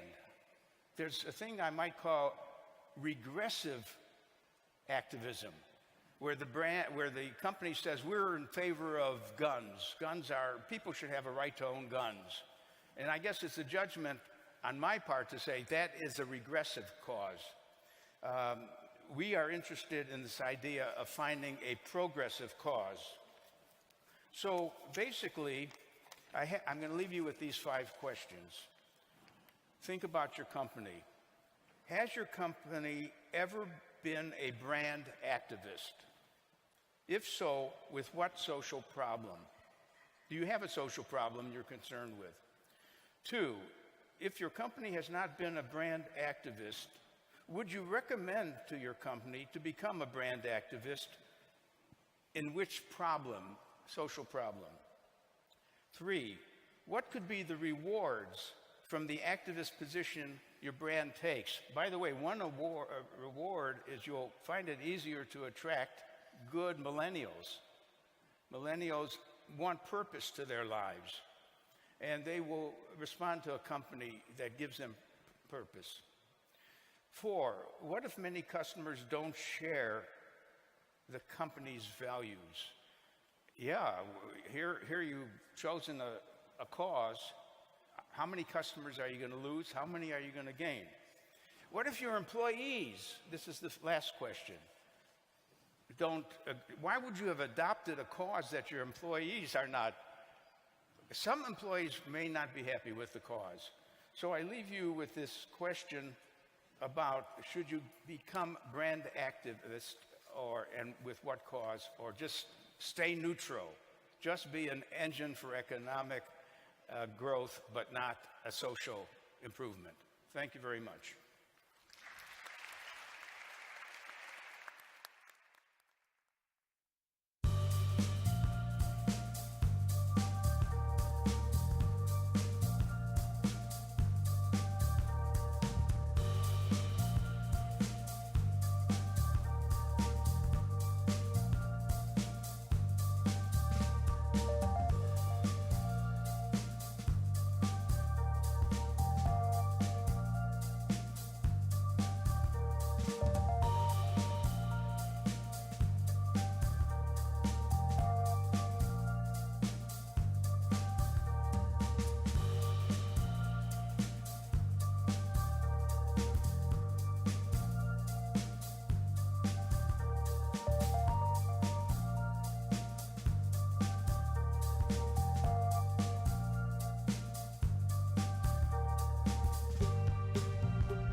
afternoon. This is Orlean.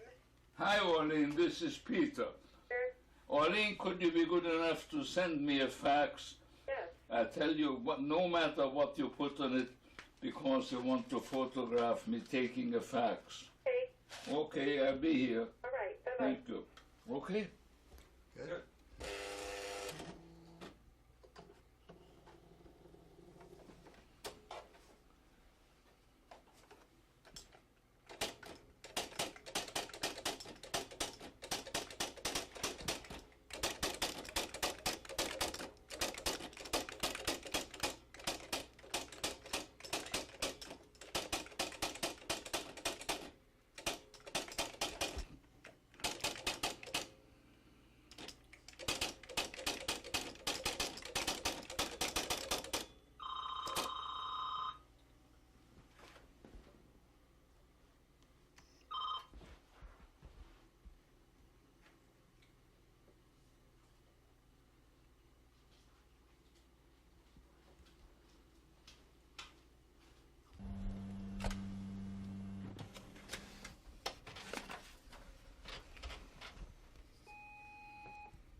What? Send you another fax.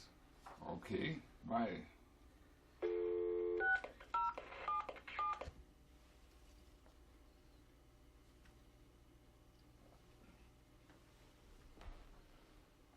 What else? Let me get you reading something else but your book. What? Is there a copy of Shakespeare in your box? Okay. Go ahead like we're not here.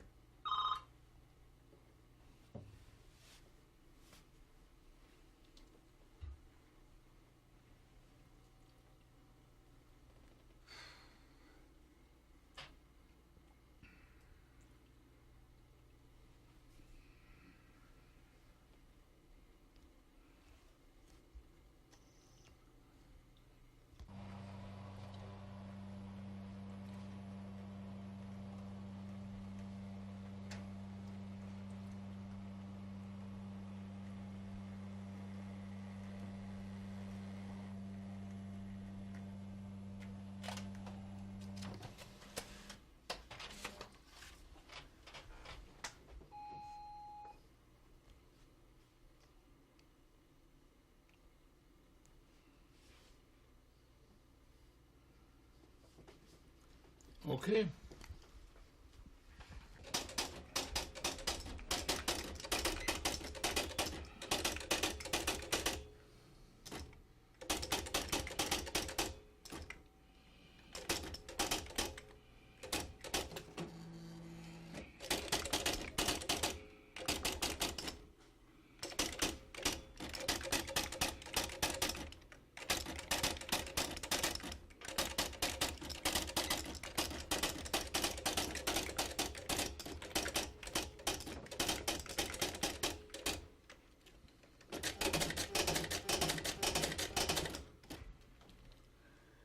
No, I don't believe I can do that. No, I don't want to do that. No, I'm no longer giving interviews, and I'm sick and tired of being filmed, and I think it's over. Go, okay?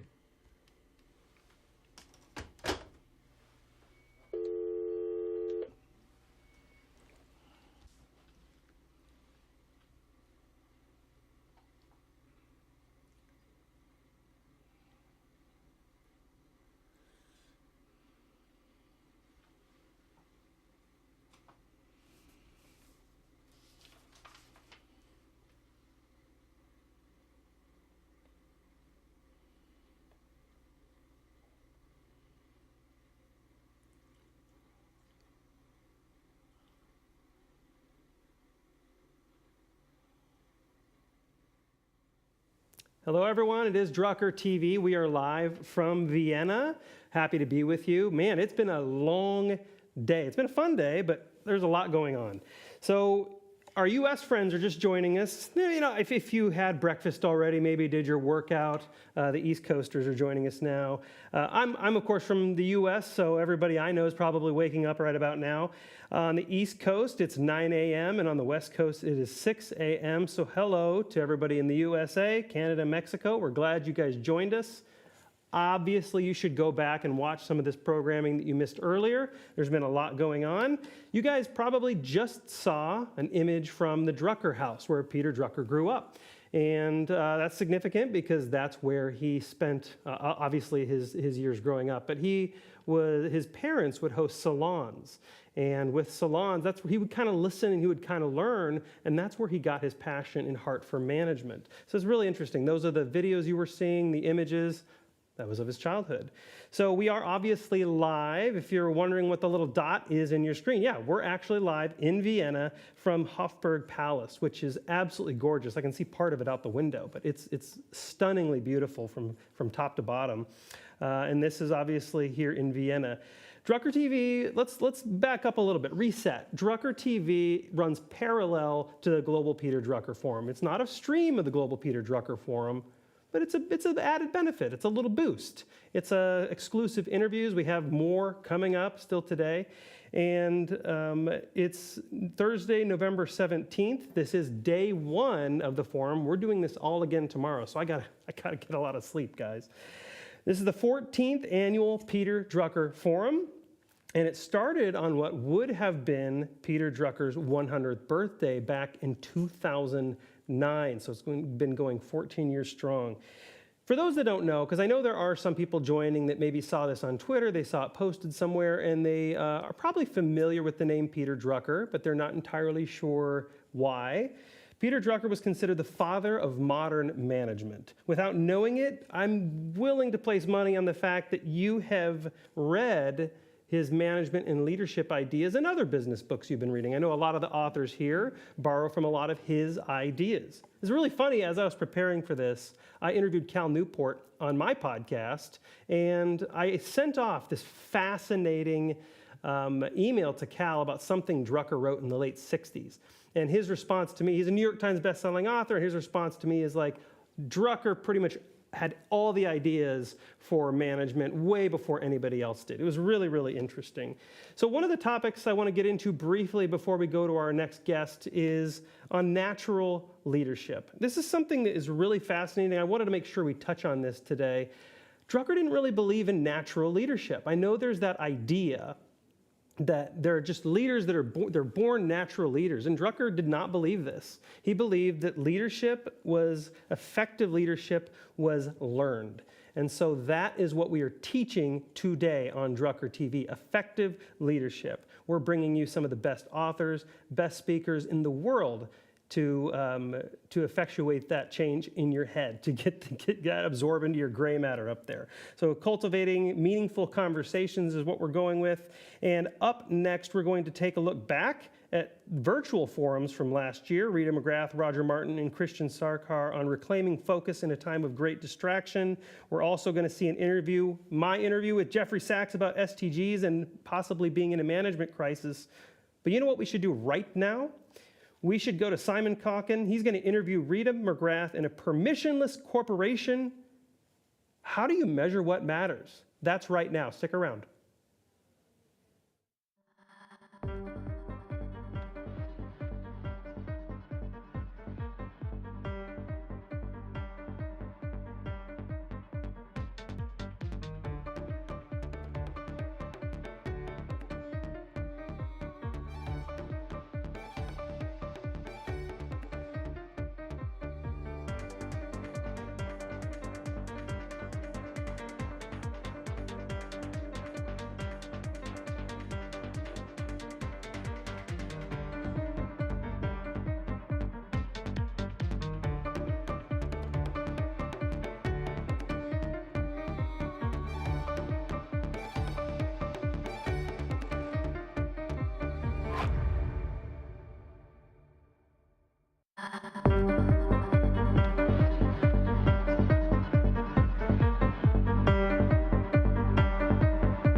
One person can cause an effect.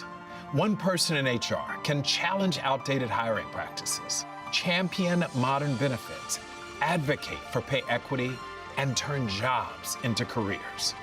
HR empowers others to not only dream of change, but to create it. When your team turns to you, where do you turn?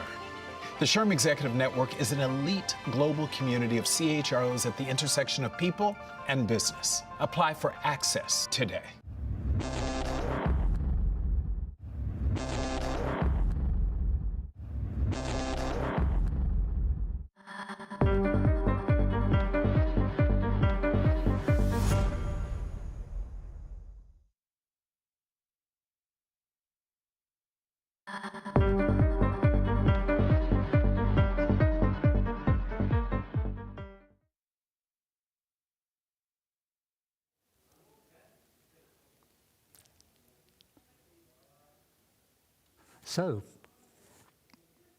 So good afternoon. Hello. Welcome, Rita. Hi, Simon. How are you? I'm well. Rita McGrath needs little introduction, but she's a good friend and regular at the forum for a number of years. She's professor of management at Columbia Business School and specializes in research at the interface of strategy and innovation, which makes her a very good person indeed to talk about what matters, what really matters in management. And Rita, I'd like to start by asking you something about your very interesting, challenging panel this morning. And one of the things I took away from it, one of the things we have a problem with at the moment is what you might call a kind of crisis of management, because it's actually making the job of managers and leaders more complicated and more difficult to do, and more difficult than it ought to be. Is that something you feel as well? Well, I think one of the realities of being a leader today is that a lot of the assumptions that we've made about strategy, about how organizations function, really are being upended a bit by changes in the nature of what competitive advantage really is. So if you think about competitive advantages, they have a life cycle. And there's a period in which they're created, and that tends to be thought of as the innovation process. And it includes mergers and technological discoveries and this sort of giant soup of stuff. And out of that comes some set of activities that constitute a competitive advantage. So there's a sort of launch process and ramping up.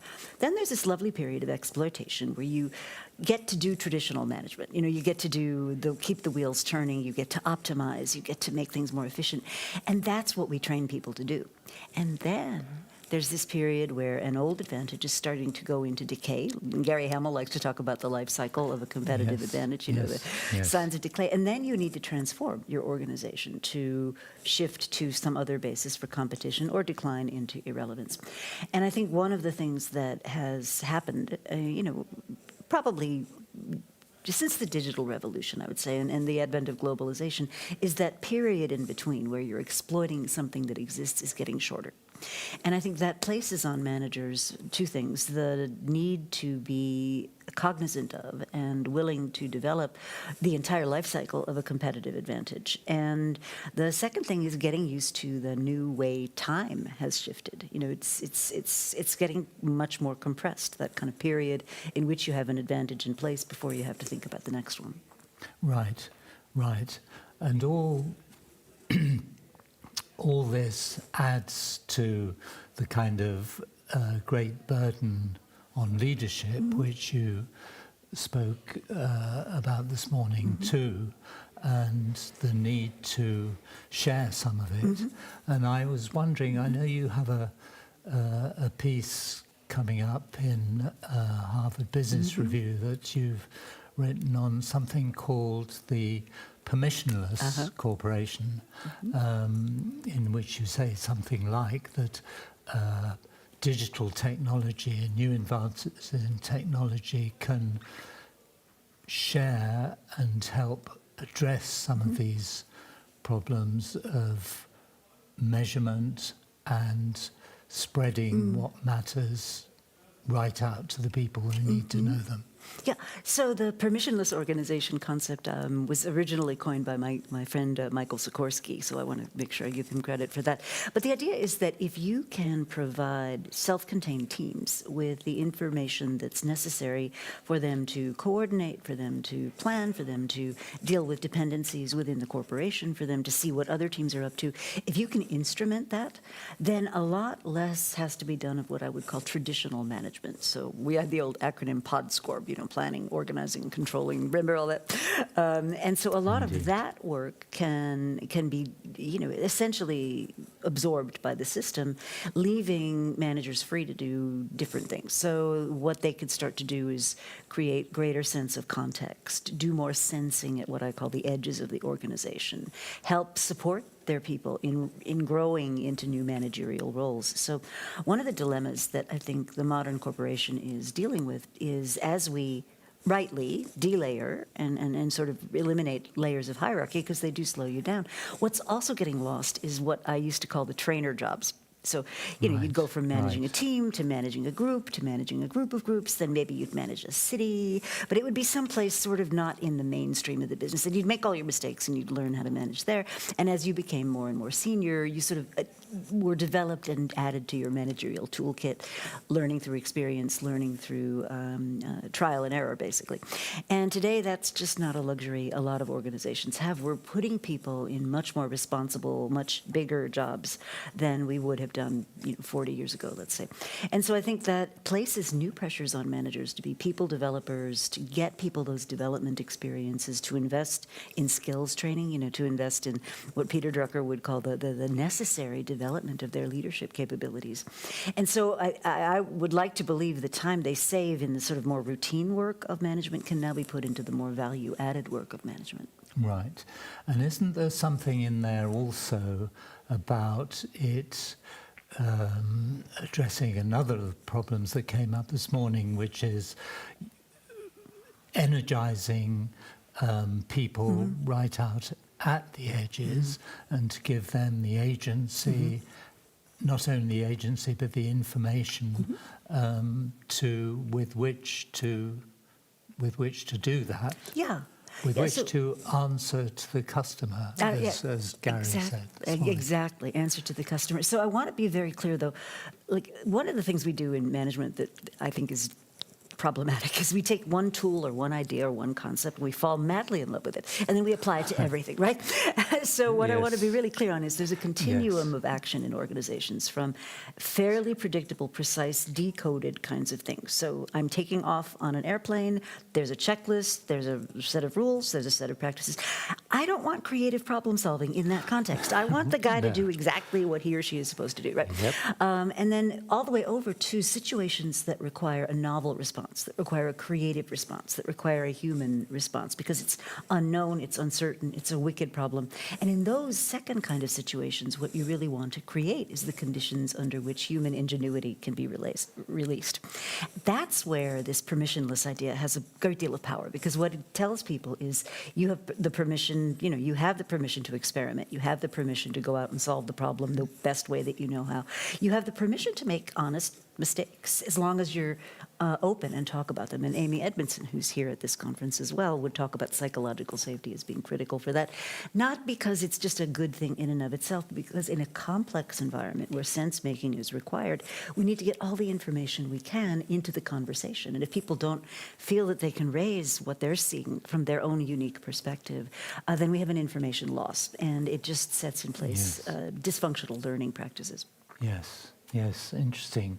But this isn't just about going out to the fringes, is it? This actually has great implications for leadership too, and how people lead. And perhaps you could say something about that. Yeah, well, I think one of the mistakes we have made is we start talking about, servant leadership and give authority to people, and then leaders don't keep for themselves the authority that they need to, right? So you still have to be responsible for declaring the domains you're going to compete in. What's your hypothesis about how you're going to succeed? What's your strategy?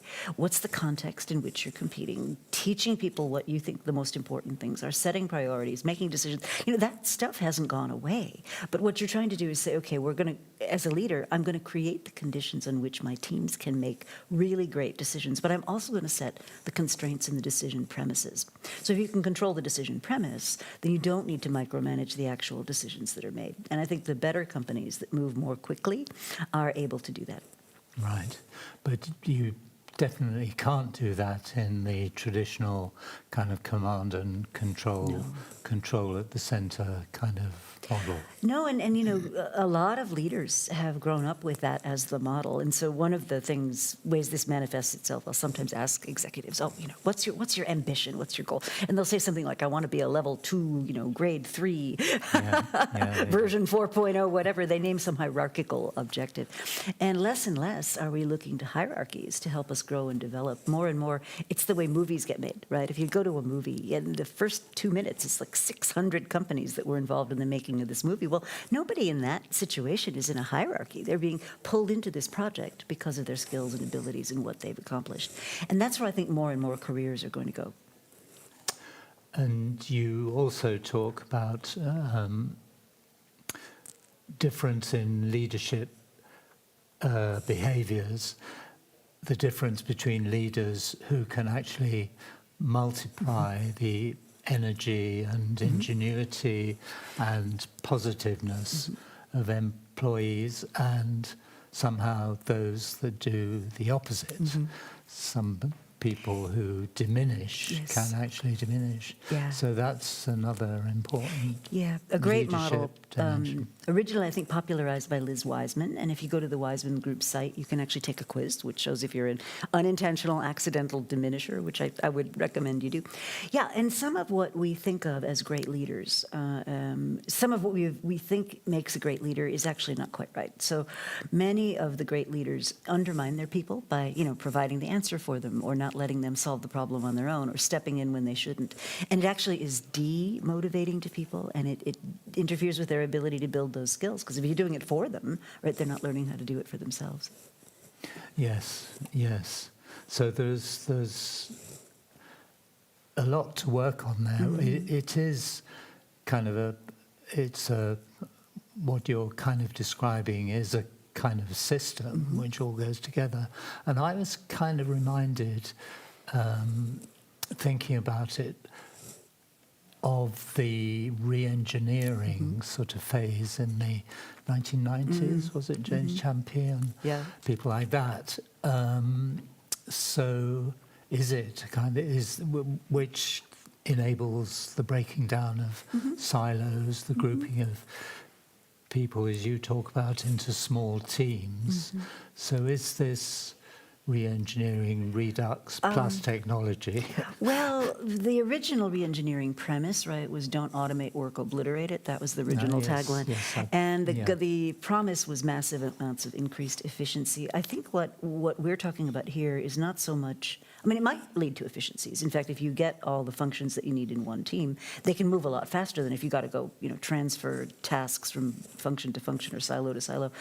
So I think it does hold the promise of more speed and more efficiency, but I don't think that's the real goal. The real goal is to solve customer problems as quickly as you can, as close to the customer as they can be solved. Yes, and that's usually by having all the people with all the answers necessary together at the same time instead of sequential.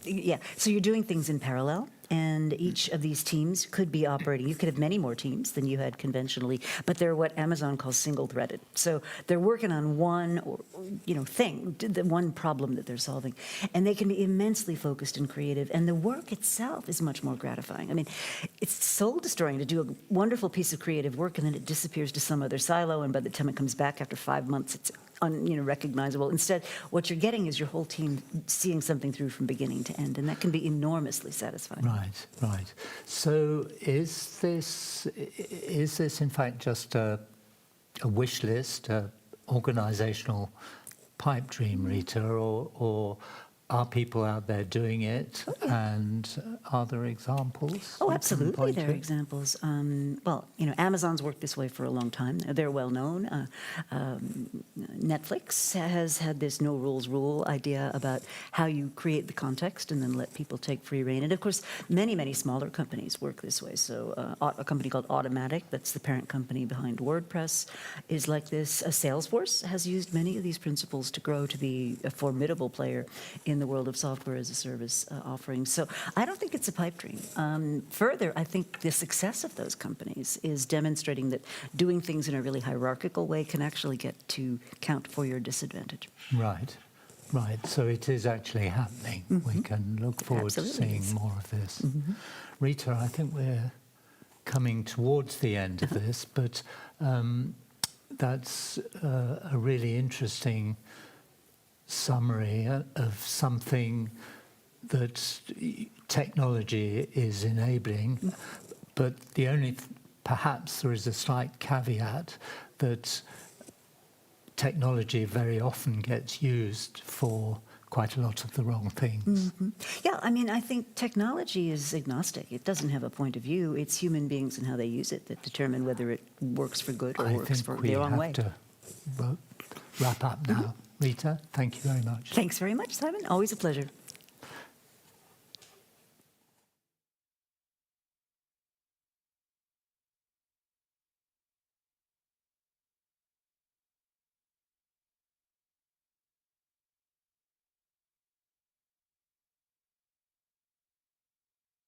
And I'm now happy to announce the session number 3, which is Reclaiming Focus in a Time of Great Distraction. And for this session, I'm honored to announce our next chair, who is a communicator, a writer, and a podcaster by his own description, Justin Brady. Justin, I hand over my virtual microphone to you, and I'm very excited for the session. Perfect, thanks. I don't understand. How do I speak? I just speak. Hi, everybody. Good morning. It's really early over here in the United States, 7 a.m., which I guess isn't super early. You're in Reclaiming Focus in a time of great distraction. And so during this session, I would encourage you to turn off your phone so you don't get distracted by that. I've already met all 3 of the panelists, which are incredible people. They're absolutely incredible people. They're going to blow your mind. And I'll introduce them really quick, but I won't waste a ton of time making sure here everyone's in the session, though. I see Christian, I see myself. Hopefully everybody's in here. IT, you can reach out to me if we don't have everybody in here, but let's see, checking. There we go. All right. So we have Christian Sarkar. Joins us today. His new book's coming out, Regeneration, the Future of Community, and he is also with the Regenerative Marketing Institute based in Rome. We have Rita McGrath. She most recently wrote Seeing Around Corners. She's also a Columbia Business School professor, number 2 on the Thinkers 50, and won the Strategy Award. We talked about that last week, Rita. And Roger Martin also joins us, best-selling author of A New Way to Think, and also a lot of you have probably read dozens of his Harvard Business Review articles. So the way I'll start this off is by throwing it over to our panelists. There's that one thing, I'm guessing, that you think is the biggest risk, the biggest threat to people not being able to focus and people being distracted right now. What do you think that is? Rita, why don't we start with you? Well, I think we're at the other end of the initial phase of the pandemic. So you remember when it all began, we were all trying to make sense of things and trying to sort of figure out what happened. And then we settled into whatever our routines were in the pandemic. And now we're in this transition phase of going back to some combination of in-person and hybrid, and sometimes commuting and sometimes not. And I just think people are now a bit overwhelmed because you've got all the pandemic structures still there, and now some semblance of other structures beginning to emerge. So it's enormously distracting. Roger, Christian, anything to add? Well, I can say something before Roger, comes up with the big ideas. What we call distractions, I feel, are really the voices we need to listen to. So the two big voices, I mean, we've always said we need to listen to the voice of the customer, but I think there's another voice, which is sort of the voice of the society and really the community that you operate in. And then, of course, the voice that we never listen to or barely listen to, which is the voice of the planet. So I think this is sort of those voices, we consider them distractions, but I think they are going to guide us to where we actually need to get to in the future here. Roger.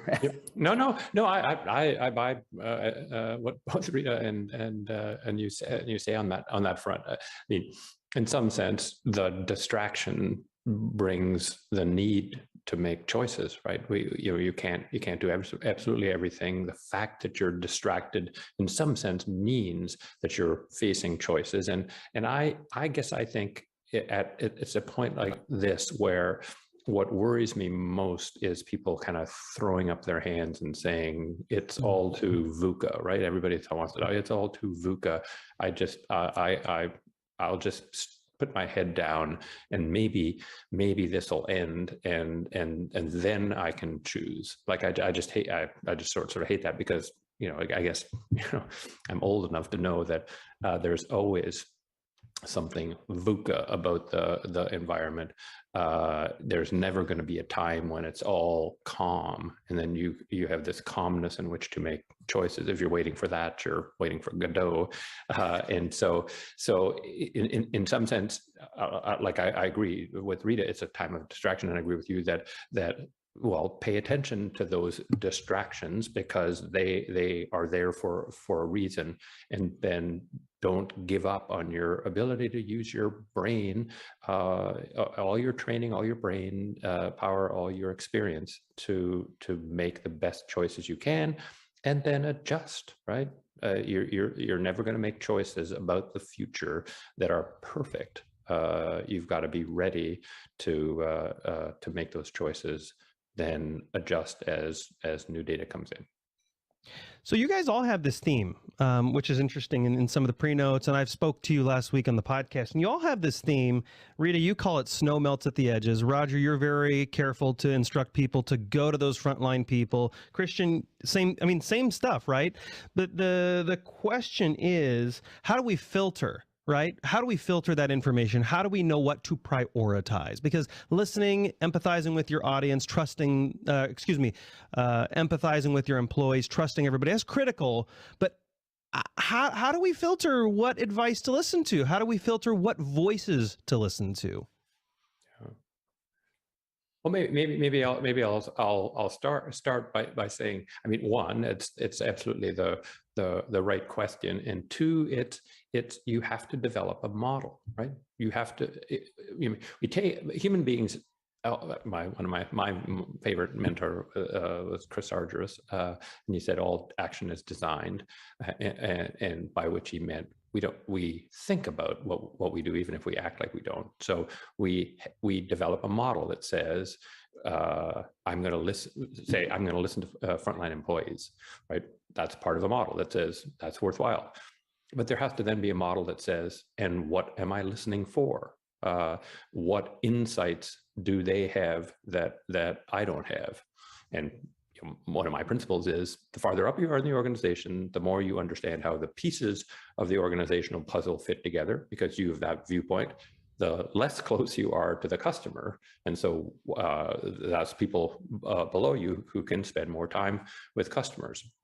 So what's my model? My model is I need to speak to them and not try and listen for things they say, well, I wish that other business unit wasn't doing this, it's bugging me. It's sort of like, okay, but I'm listening for, customers just hate this aspect of our product.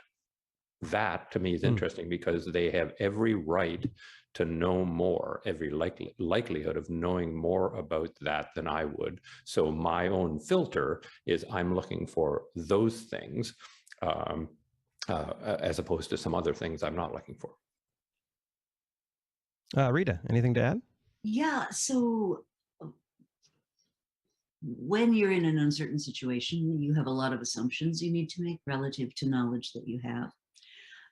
So we know human beings are terrible at processing assumptions, and we make two fundamental mistakes. One is we forget them altogether, and the other is we turn them into facts in our own head, and just act as though that was the way the world works. So what I'm always encouraging leaders to listen for is, what are the bits of data that could challenge the assumptional world that you currently live in, right?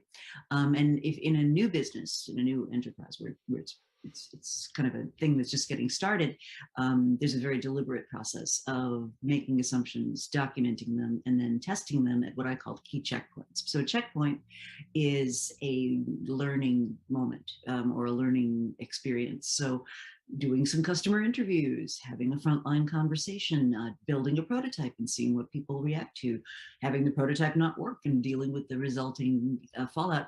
Those are all possible checkpoints. So the structure that I would use would be to say, what are the assumptions I'm holding, and what data could call those into question? May I, just before you go to Kristen, just build on that, because I think the assumptions point is bang on, and what I always encourage is write them down. Right? Most people simply don't. Right? They have something, they say, well, I think this is okay, so I'm going to do this. And human beings have an infinite capacity for ex post rationalization. Right? So you could say, well, here's what I think is going to happen, so I'm going to do X. Because I think this thing is going to happen. We're going to grow the business by 50% if we open that factory. Then the business grows 35%, and we say, yeah, exactly what I thought, because we didn't write it down and say this is my assumption. And the huge problem with that is world-renowned economics professor, best-selling author, and innovative educator. We are joined today by Professor Jeffrey Sachs. Professor Sachs, thank you so much for joining me and everyone on Drucker TV today. I'm delighted to be with you. Thanks for having me.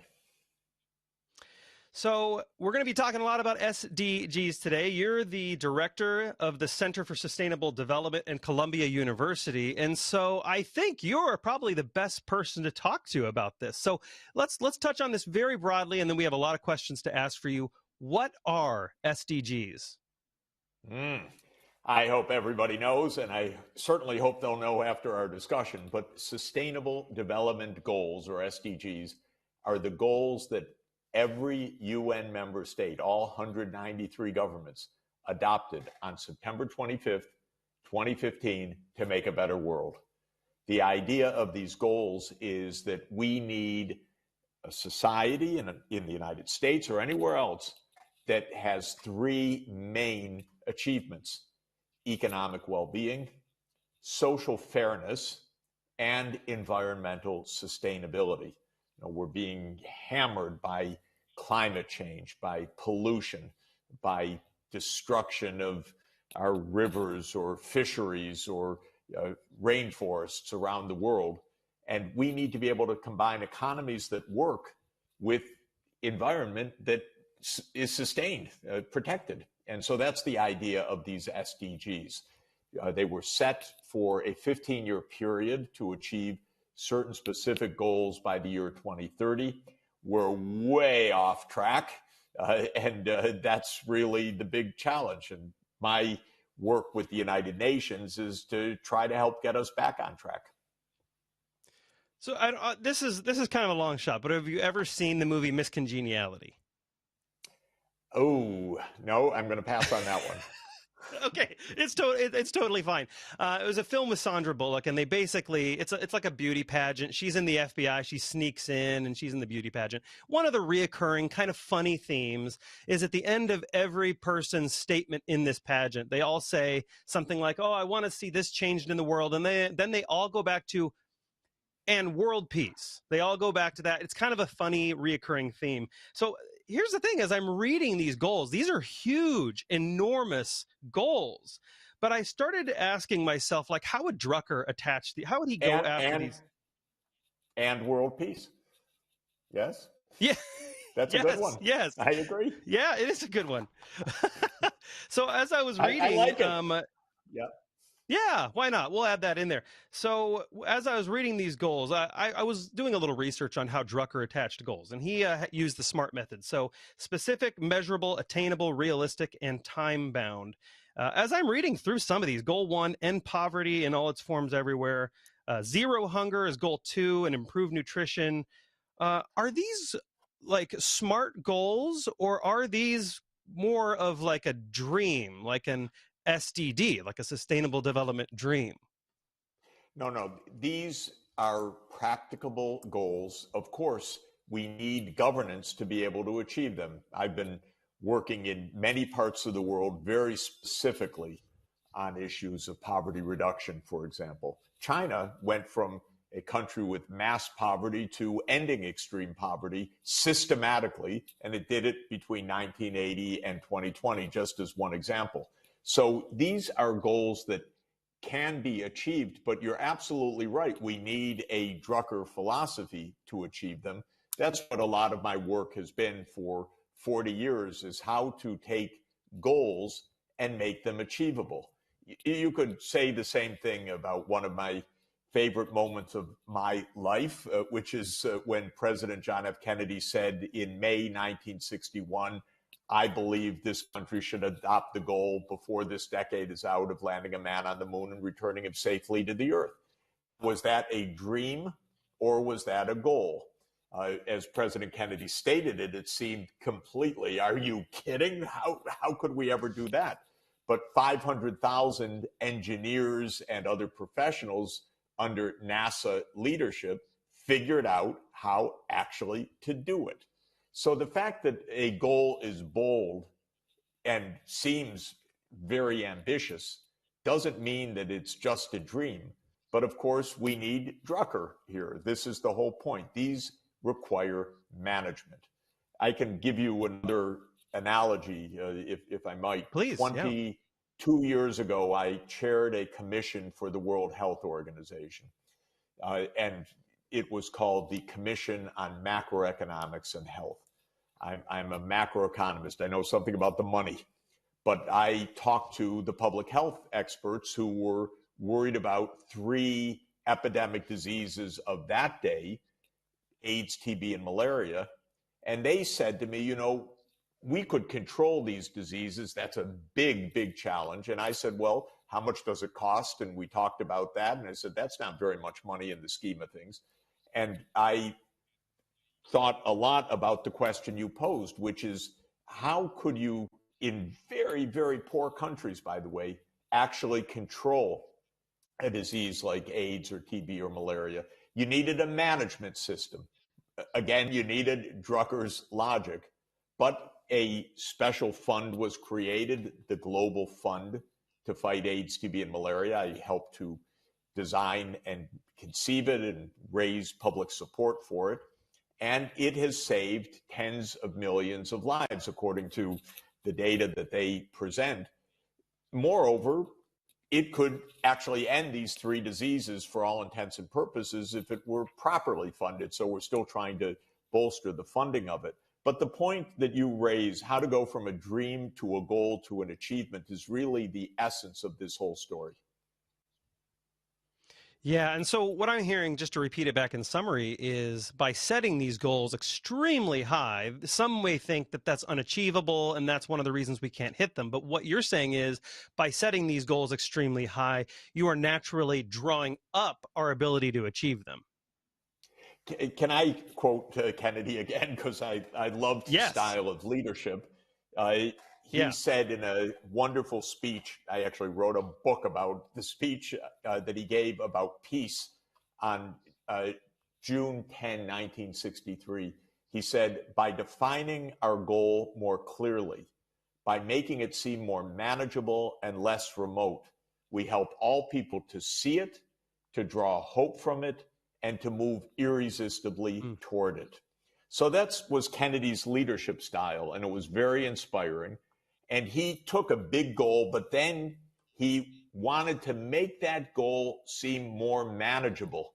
Drucker, he wanted to say, how could you actually do this? And then put it in a way that could actually be achieved. And his point was that a big goal really can inspire people.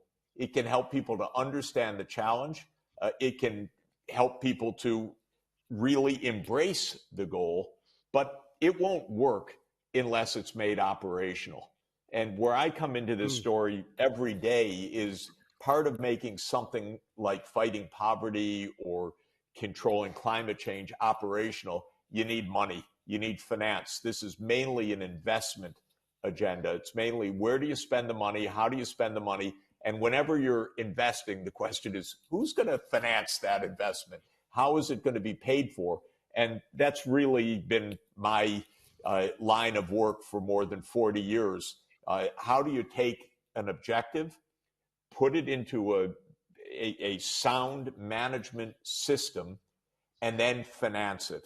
And it remains a big issue. These days, I'm on my way to the climate conference in Egypt and then to the G20, exactly on that theme of getting the financing behind real operational plans so that we actually achieve these objectives. Yeah, I mean, this is great, right? Like, you're speaking on how to manage this and how to effectuate change and how to actually get to these goals, rather than just what I hear a lot in the in sustainable development goals and sustainability talk in general is a lot of greenwashing. You're very familiar with this. You've written about this. So I do want to move to concrete management. Since 1992, you have written about this. Earth Summit in Rio, global leaders have been aligned on some earlier forms of SDGs. And you've written very clearly how frustrated you've become that there's been little, and you've spoken about it today, how kind of little progress we've seen. So Drucker often spoke of bottom-up management. In other words, not top-down, but bottom-up.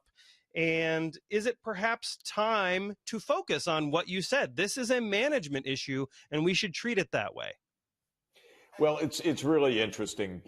If you take the climate issue, and I think it really is kind of the paradigmatic issue, to use a big word, it really is the key, and it reflects how all of these other issues also are structured in a way. So back in 1992, the UN government member states signed the UN Framework Convention on Climate Change. So the UNFCCC, we call it. And it said that all nations are committed to stabilize the concentration of greenhouse gases in the atmosphere to avoid dangerous anthropogenic interference in the climate system. So this fancy sentence which said, we want to stop the increase of carbon dioxide and other greenhouse gases in the atmosphere because they're warming the planet. That was the goal. It did not say how to do it. It was not a plan.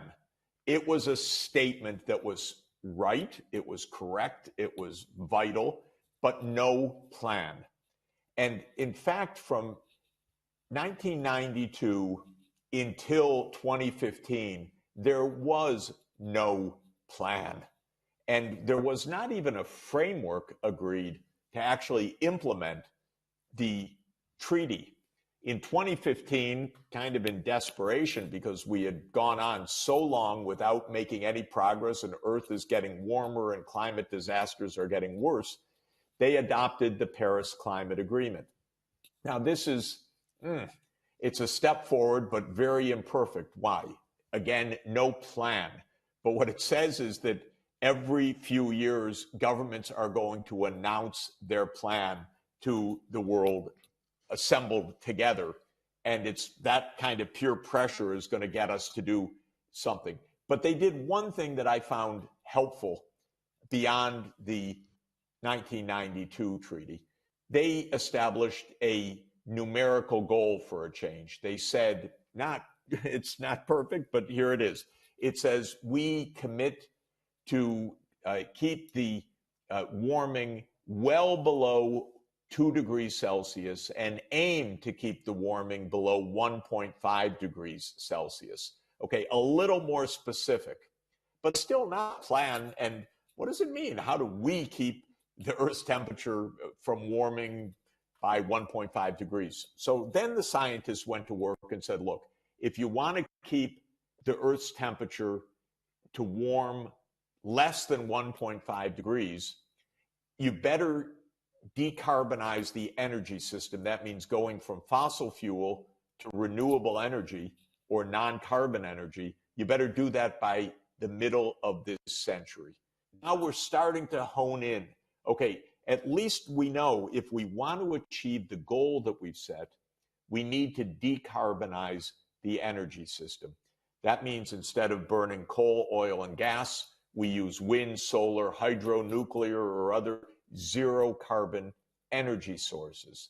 Or when we use carbon as an energy source, we capture the carbon dioxide and stick it under the earth. Now there's something more of a game plan. And I said at the time, and I've been saying every day around the world, governments now need a management plan for that. You need, I call it a pathway analysis. You need to know what to do between now and 2050. Politicians hate that. Politicians only have one plan. How do they get reelected at the next election? That's the only thing they really think about. The rest, well, it's kind of a hobby. Good government, bad government, I need to get reelected. That's really how our politicians think. But I'm saying, no, you're actually elected for us, not for you. I don't really care whether they get reelected very much, I have to say, although they have a very different perspective on it. And I want them I want them to do their job. Their job is to keep my family safe, to keep America safe, to keep the world safe. Now, we know from the science and from the treaties that means decarbonize by 2050. Great. What's our plan? Well, little inside information, we have no plan. The U.S. government we still have no plan. The U.S. government does not make plans. We have wonderful agencies, by the way, wonderful national laboratories. We have NREL, that is a national laboratory working on renewable energy. Absolutely top flight, world class. But President Biden doesn't say to NREL, you make a plan and we'll put it in front of Congress, we'll debate it, we'll refine it, then we'll have a national plan. So what came out of the legislation this year was not a plan, but a bunch of tax credits. It's not the worst thing in the world. Now you get tax credits if you adopt clean energy. But I don't think Drucker would approve, and I don't approve, because that's not a plan. You need a framework. So one of our big problems is, if it could be done bottom up, great, that would work much better. We need, however, a national framework. Where's the power grid going to be? How are we going to get wind power from the Midwest, from where you are, to the big population centers, whether it's Chicago or whether it's the East Coast and so forth? You need transmission lines. You need to pass through public lands. You need a strategy. You need infrastructure. So tax credits, that'll help businesses do certain things. But we have public utilities. What are they supposed to do? How are they supposed to operate? They need a plan. And that is really where the politicians fall down in most of the world. And that, I think, is why our discussion is really so relevant right now, because governments need to do things they don't like to do. They actually need management and planning, and they need planning on a time horizon much longer than the 2 years or the 4 years of the election cycle. And that is really what is getting us in so much of this problem. Governments don't have a plan. They have goals. Maybe they come halfway to a plan, but they don't get all the way there. Right. And you got to wonder if they ever will get all the way there, right? Like, I know another Drucker, he's at the Drucker Forum, is Roger Martin. I'm sure you're familiar with Roger. He always talks about how people double down on models that just don't work. And so I kind of wonder if, in a way, we are doubling down on trying to get government to push these goals down to everybody, which isn't going to happen, in your words. They're more focused on getting reelected, which I absolutely agree with you. So should global leaders, yourself, the UN, start maybe focusing on empowering the entrepreneurial thinkers and going around governments directly to these entrepreneurial leaders, so they are the ones kind of pushing up these plans, pushing up these ideas, forcing governments to work on them? Well, entrepreneurs are hugely important in all of this, and they're going to drive a lot of what needs to be done. But if the atmosphere, for example, just to continue on that subject, is a free dumping ground for carbon dioxide. You're going to get entrepreneurs freely dumping their crud into the atmosphere. So you're going to continue to get the bad behavior. Someone has to say stop. Someone has to give the right incentives. Someone has to give the framework for the entrepreneurial action. And, you know, think of, say, the automotive industry just as one example of the 20th century, which was a breakthrough industry. It changed the world economy in a fundamental way. You still needed a highway system, frankly. And that was what the federal government came up with in 1955, the year after I was born, because I remember all my youth was spent on my neighbors debating which mile road would be the new highway passed through around the Detroit area. And okay, that's okay. That pushed a national goal. We're going to have a highway system down to the local level, but there was a national framework. You could actually look up, okay, here's how the interstates are going to be built. And then each city debated, what's our ring system going to look like? Where exactly are the interchanges going to take place? It was 10 years of debate in my neighborhood, actually 10-mile road, 11-mile road, that kind of thing.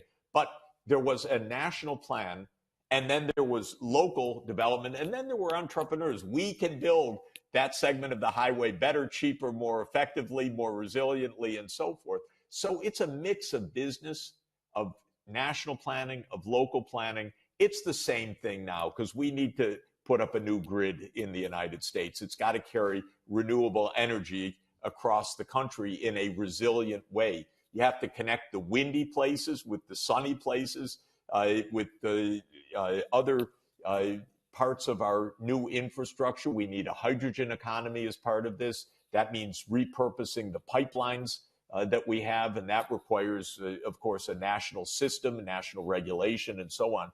So there's a lot to do for entrepreneurs, but you can't do it without some policy framework as well.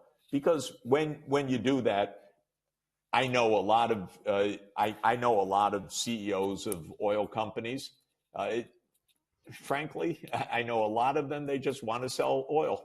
That's their job. And if the planet ends up warming beyond control, not my fault. I sell oil for a living, and so we're not going to get to what we need to get without a framework, a policy framework.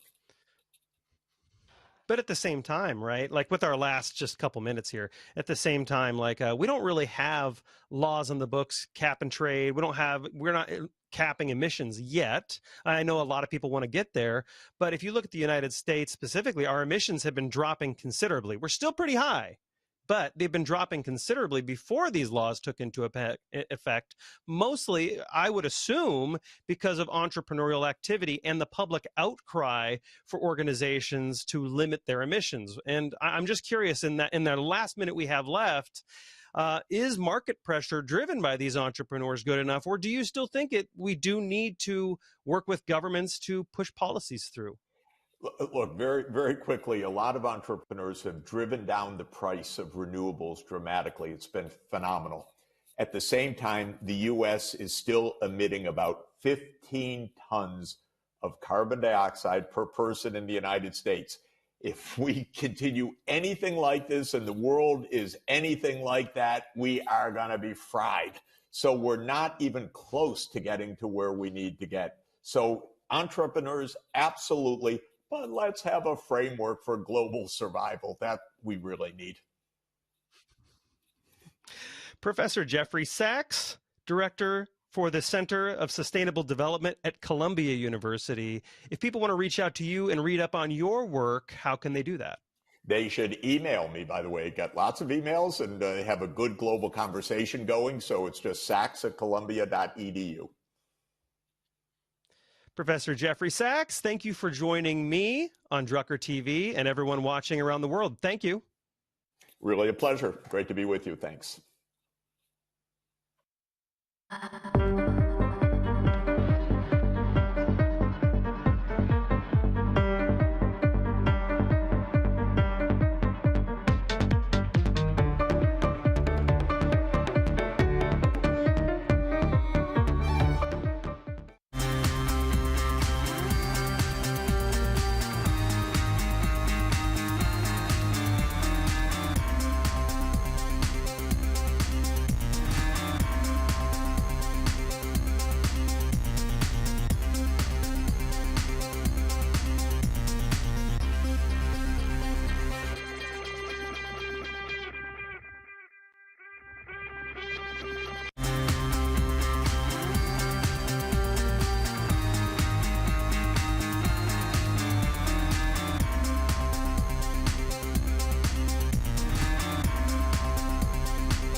I think it's just really important for young people to have an experience like this because you're given the chance, especially in the essay challenge, to write what you believe and to write from your experiences and your own ideas. And I think that opportunity afforded to young people is not something we get every day because we're naive, we don't know anything.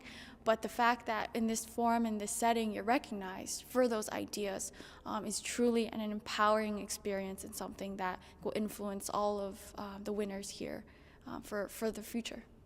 There's so many big names here, The funny thing was when I was coming over in the plane, I bought a copy of the Harvard Business Review, and it had Roger Martin, who was one of the speakers, and I'm on the plane and I'm reading Roger Martin, and thinking, I'm going to be seeing him in a few days, and I mean that's how big it really is now, with Clayton Christensen and all that sort of thing, and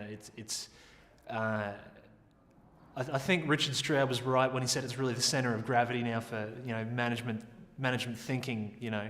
It's been an incredible experience and getting to network and meet new people. Yeah.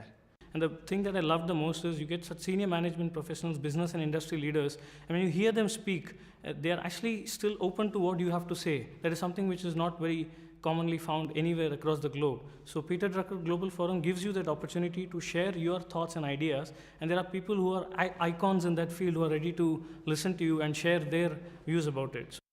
The people who would apply to the Drucker Challenge are people who are incredibly ambitious, incredibly talented, really interesting people who travel, who are entrepreneurs, who are researchers, who wear multiple hats. So being able to meet them and then have a new group of friends across the world, I think everything has been fascinating, but that would be the number one thing that I've loved.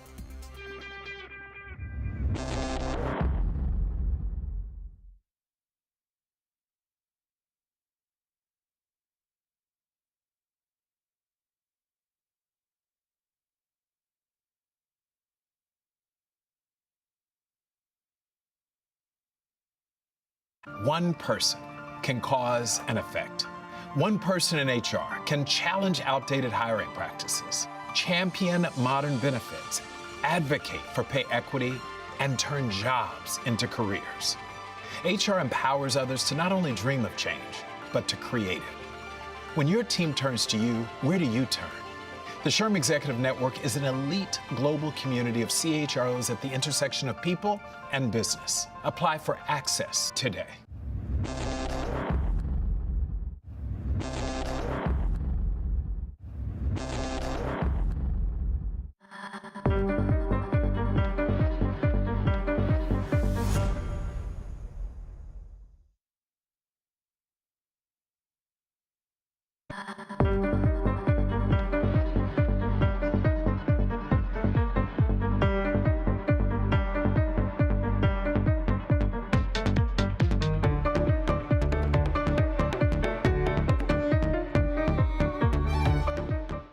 One person can cause an effect. One person in HR can challenge outdated hiring practices, champion modern benefits, advocate for pay equity, and turn jobs into careers. HR empowers others to not only dream of change, but to create it. When your team turns to you, where do you turn? The SHRM Executive Network is an elite global community of CHROs at the intersection of people and business. Apply for access today.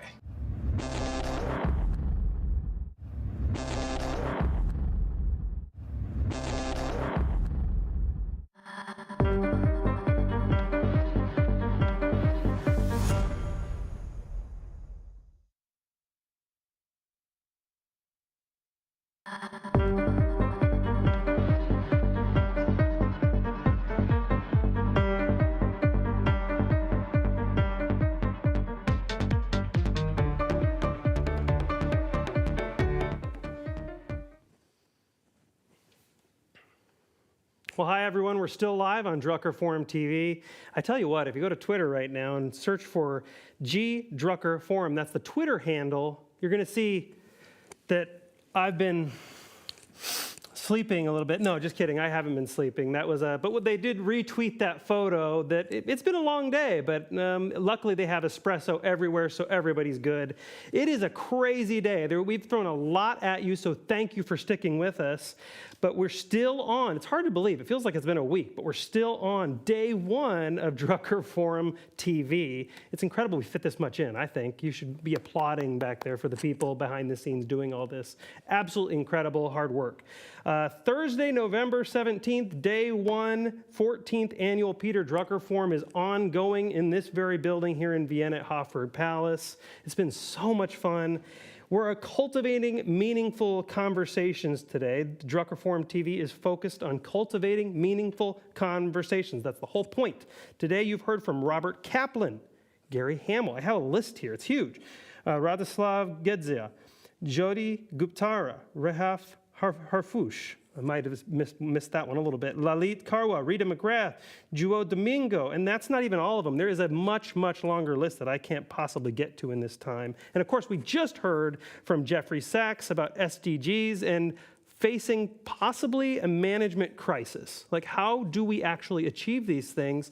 They're pretty big goals. And I would like to hear from you. Why don't you tweet at the Global Peter Drucker Forum hashtag, the Twitter account. Are these dreams or goals? How do we accomplish these if they're so big? I want to know what your take is on that. Jeffrey Sachs was a pleasure to talk to.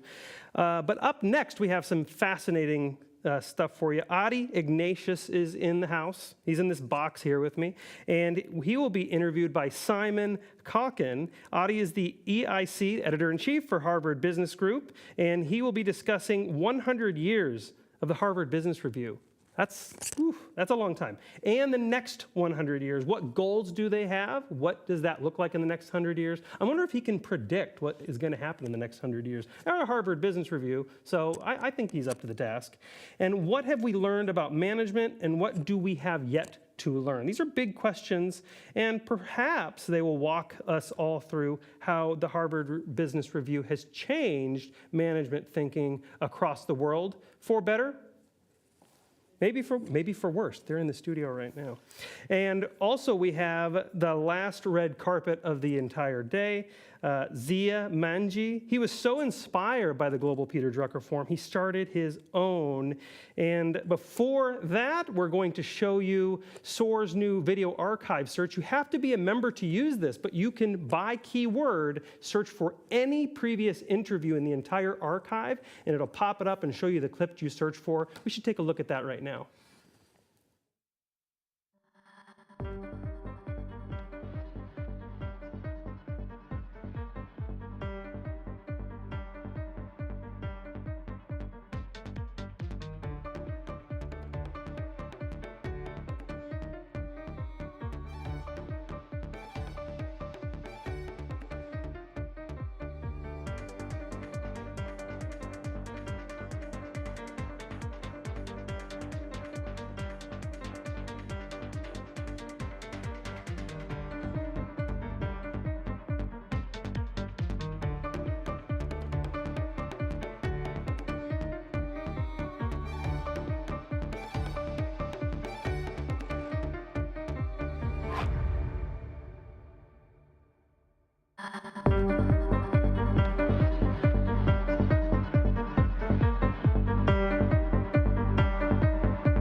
One person can cause an effect. One person in HR can challenge outdated hiring practices, champion modern benefits, advocate for pay equity, and turn jobs into careers. HR empowers others to not only dream of change, but to create it. When your team turns to you, where do you turn? The SHRM Executive Network is an elite global community of CHROs at the intersection of people and business. Apply for access today.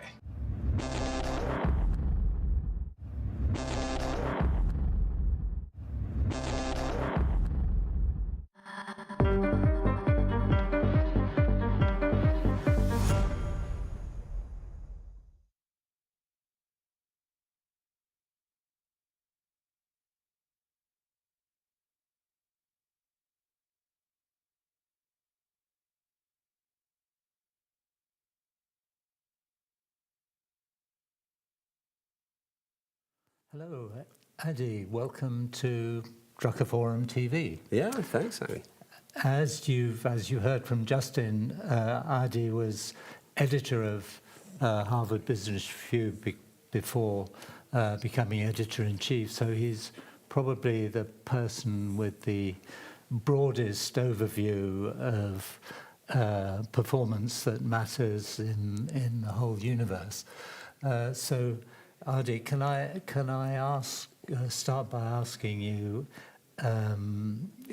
by saying you usually ask the questions. So what's it like to be asked to take stock of 100 years, nothing less than 100 years of management history? Yeah, first of all, I'm happy to take over if this is a struggle. It's a fun moment. I mean, I don't, you're a journalist. I mean, you don't want to get overly obsessed with these anniversaries, but it's just an interesting moment to think about what it is we do and why do we do it. And to find some of the articles that we've pulled out. We have a book, HBR 100, with our top articles from the century. Some of them are 40 years old, 50 years old, and they're still useful. They're still vibrant. People are still using them in their work, and that's to be able to kind of do timeless and timely in a way that matters to people. It's an interesting challenge. So it's a moment to take stock of this and see if we've done it well at all. Right. So a number of those things do and have stood the test of time and continue to do so. So many very much don't. Just society Right. changes and business practices change and there's new research. So many don't. Most probably don't. But if you think of something like Michael Porter on strategy, that's 40 years old now. In the five forces. And yes, there are other approaches to strategy. There's some people who think that's not the only way to do it, but that is still, a fundamental part of business school teaching of, when companies sort of break and think about strategy, it's often that article. So that's long. That's, many decades of enduring value. Indeed, that's not nothing. And indeed, that's one of the things that struck me thinking about it was that actually Harvard Business Review, or the commentary on business, is actually longer lived than many of the companies, than almost all the companies that you write about. I forget what the allotted time span of a big company these days is, but it's a lot shorter than that. And I wonder if you have any, maybe journalism matters, but do you have any thoughts on that and why? Is it something to do with purpose or? So I don't know, and I'm grateful that we are still around after 100 years. You're right, most companies aren't. We're nobody's first read, or second, or maybe third, so that we really have this sense that everything we publish has to have clear value, clear practical takeaway values. So it's easy to make fun of Harvard Business Review because five things to think about X, but it's very intentional that we want people to feel that you can trust us, that there's research and rigor behind what we're publishing, and that's a matter of building trust over years and a century. But also that there are practical, valuable takeaways so that you can run your organization better, so that you can advance your career. And that's the promise. And oddly, there aren't many competitors. So it's a funny little niche, but we're in it. We've been in it, and we've sort of stayed in it. And there are people sort of nipping at us, but no one really does the same thing in the same way. No. I know you're still the only one, having been involved. Think about the year 2000 with an initiative trying to set up a European HBR, and which we failed miserably. We almost got to the total we needed. Yeah. But I think venture capital was the wrong way to do it. Anyhow, I'd like to go back to that last question, however, and ask what you see as your purpose. What do HBR sees as its purpose? So it's interesting. We have a new CEO, and we are thinking quite concretely about, what exactly is our purpose? Do we need to rethink our purpose statement? I think we've sort of come down to something that is both, I think, inspiring but also accurate, is that we empower leaders. Right. And, to me, to finish the thought, we empower leaders to run their companies effectively, but we empower leaders to make the world a better place. And Right. if that's not the point, I mean, we don't exist simply to make rich people get richer. That may be a consequence of what we publish. It may have that, but that's not interesting to me. That's not interesting to our editors. We're trying to empower people so that their organizations are successful for the long term. Right. And then successful. It's funny, once you start talking about successful, the research shows that things like sustainability and diversity and long-term thinking, that adds up to that definition of long-term success. So in a sense, we are empowering leaders to do good in the world in addition to running their organizations effectively. Yes, so that's a kind of long-term purpose to it. I mean, it is a lasting purpose. It's not a quarterly report purpose. It's not a quarterly. Yeah, no, exactly. But that's perhaps maybe a good thing, because one of the things that also strikes me and was reinforced by certainly one of the panels this morning is that maybe the amount that we don't know about management is actually, after 100 years, still as great, if not more, than the amount that we do. So we were talking about a crisis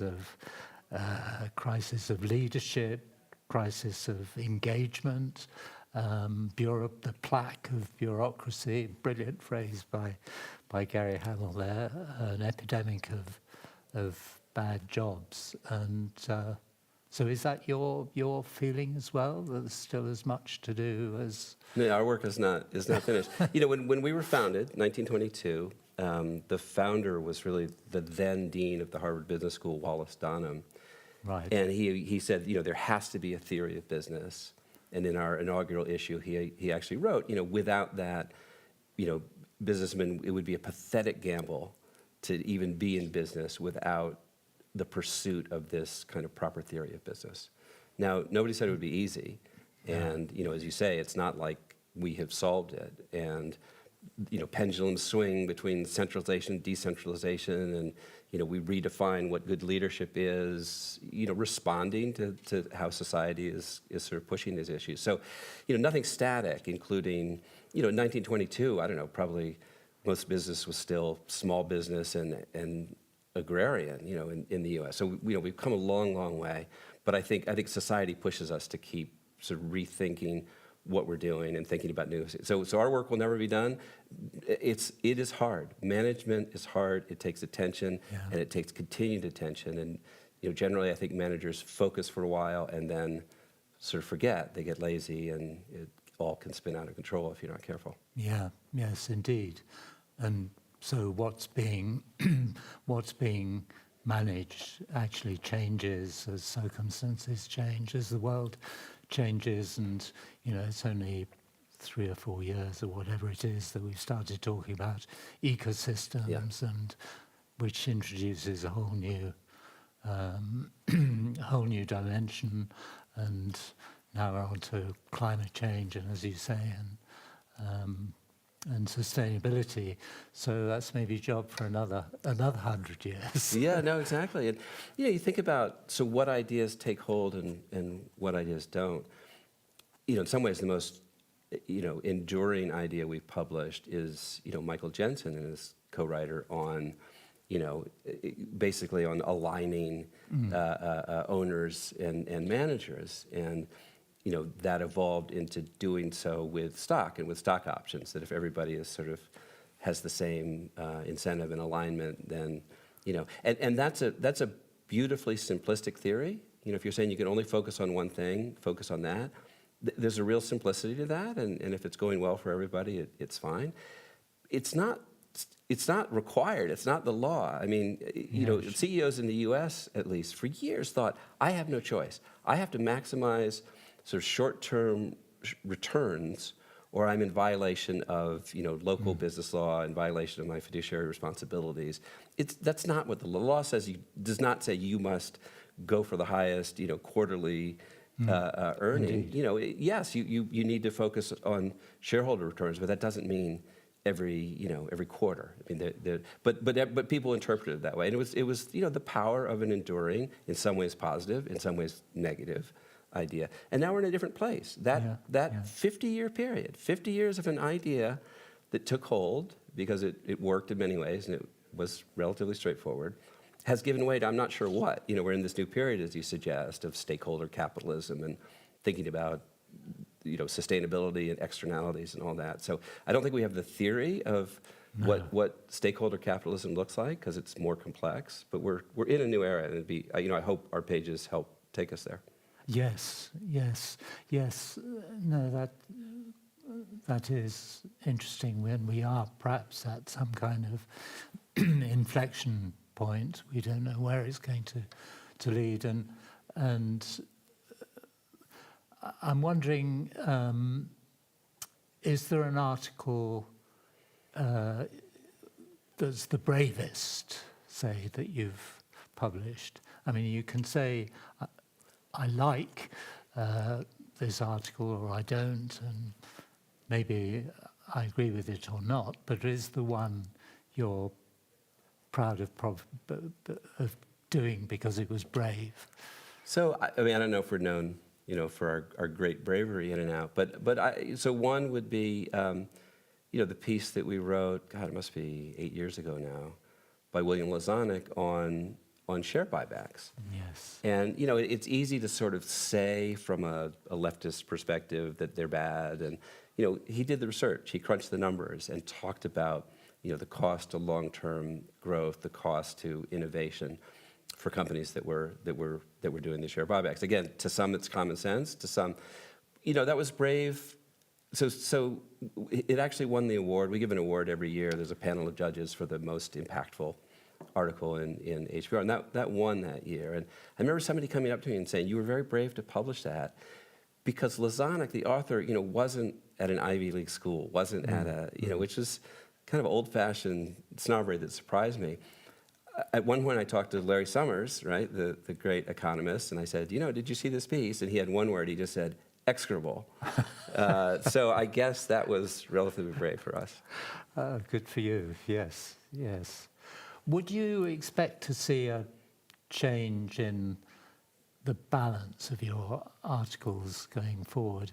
I mean, I think we tend to reflect opinion rather than management journalism, but what's happening in the world outside rather than being able to change it. But do you see more coming through on sustainability, on managing for ESG, that kind of thing, and stakeholder kind of stuff? How do you see things evolving? So I do see that. I mean, I think, I wouldn't even dare predict 100 years from now because that would be folly. But so I think at least at this moment, stakeholder capitalism is a real phenomenon. People are trying to figure out what that means and how to square that with, shareholders who've sort of been number one for a while. That's a thing.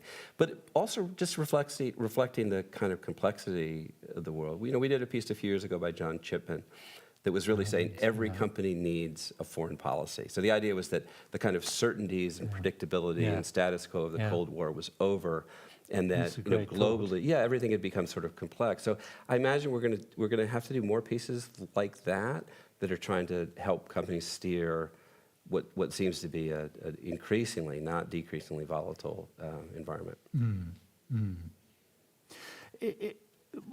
Looking ahead, I mean, I know it's a kind of daft question in a way, but is there something that you would like to see HBR accomplish in the next 100 years? What would you like people to look back on the next 100 years and say? I'd like to still be around. I mean, we're still around. I think that is a major accomplishment.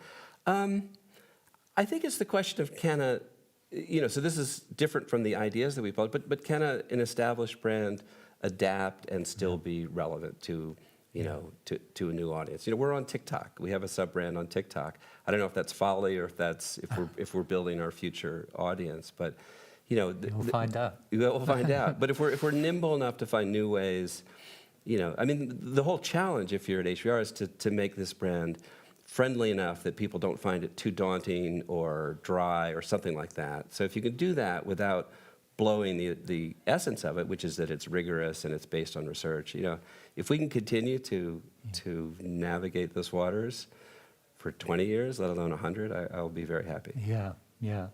I'd like to finish this by asking you maybe you could reflect a little on the relationship of HBR with Peter Drucker, and you've been a very good friend of the forum, and HBR has. And am I right in thinking that Drucker, in fact, was the most prolific author in in HBR's history? He was at one point, for sure, and he's close. I mean, he published more than 30 articles with us. Wow. You know, nowadays, that was when all we had was print. Right. You know, so every piece is, you know, kind of long and evolved, Yes. and you know, there's a scarcity to that. Digital, you know, they're more prolific authors now. Probably Michael Porter is a bit more prolific historically now than Drucker. But no, look, I mean, the sign of Peter Drucker's greatness is when multiple institutions claim him as their own, and we certainly do, and we don't have an exclusive on with that. good cause. Yeah, yeah, with good cause. And with the Drucker Forum, we've been a partner for more than 10 years. So you're right, that is also a deep relationship, and it is, you know, Peter Drucker was not only one of our most prolific, but I think he helped make Harvard Business Review what it is, because he had such a following, had so much intelligence, had so much foresight that you know, we're indebted to him. We are, you know, part of that legacy is in HBR. As indeed we all are. Adi, thank you very much indeed. Sure, good to be here. Thanks. Great. So we don't have to.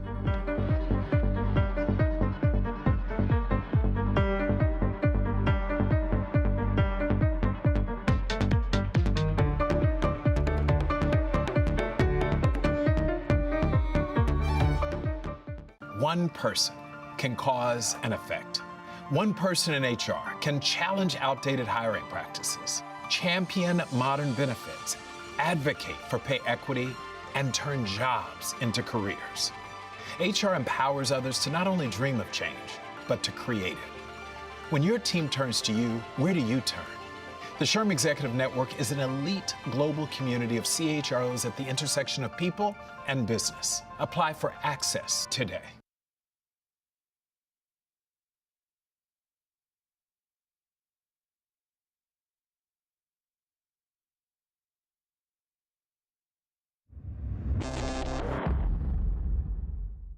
Vienna is Europe's best kept secret.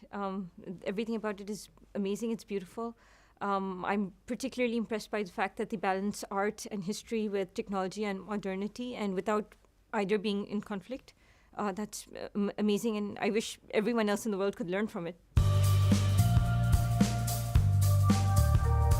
One of the interesting things that I've experienced here is not just in my interactions with the experts, the academics and the business practitioners, but also, you know, my peers who have come through the Drucker Challenge as well. And the thoughts and ideas that we share amongst each other are surprisingly not that disconnected from the types of ideas that the leaders are talking about as well.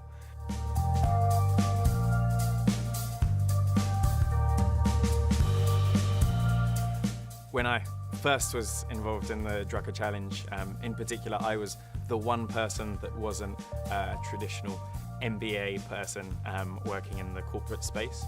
Now I'm amazed by the diversity and the size of the group of exciting and interesting people from working in all different sectors and from all across the world. So I'm excited by how diverse and how interesting the Drucker Challenge participants are.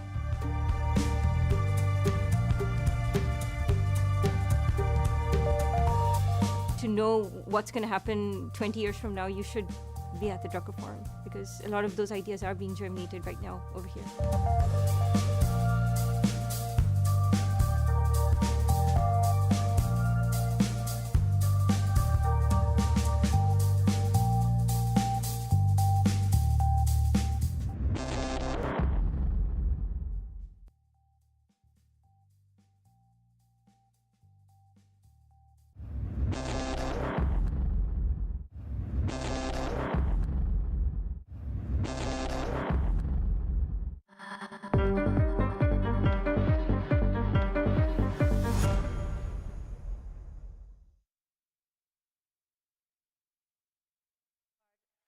I'd like to introduce you to Linda Hill.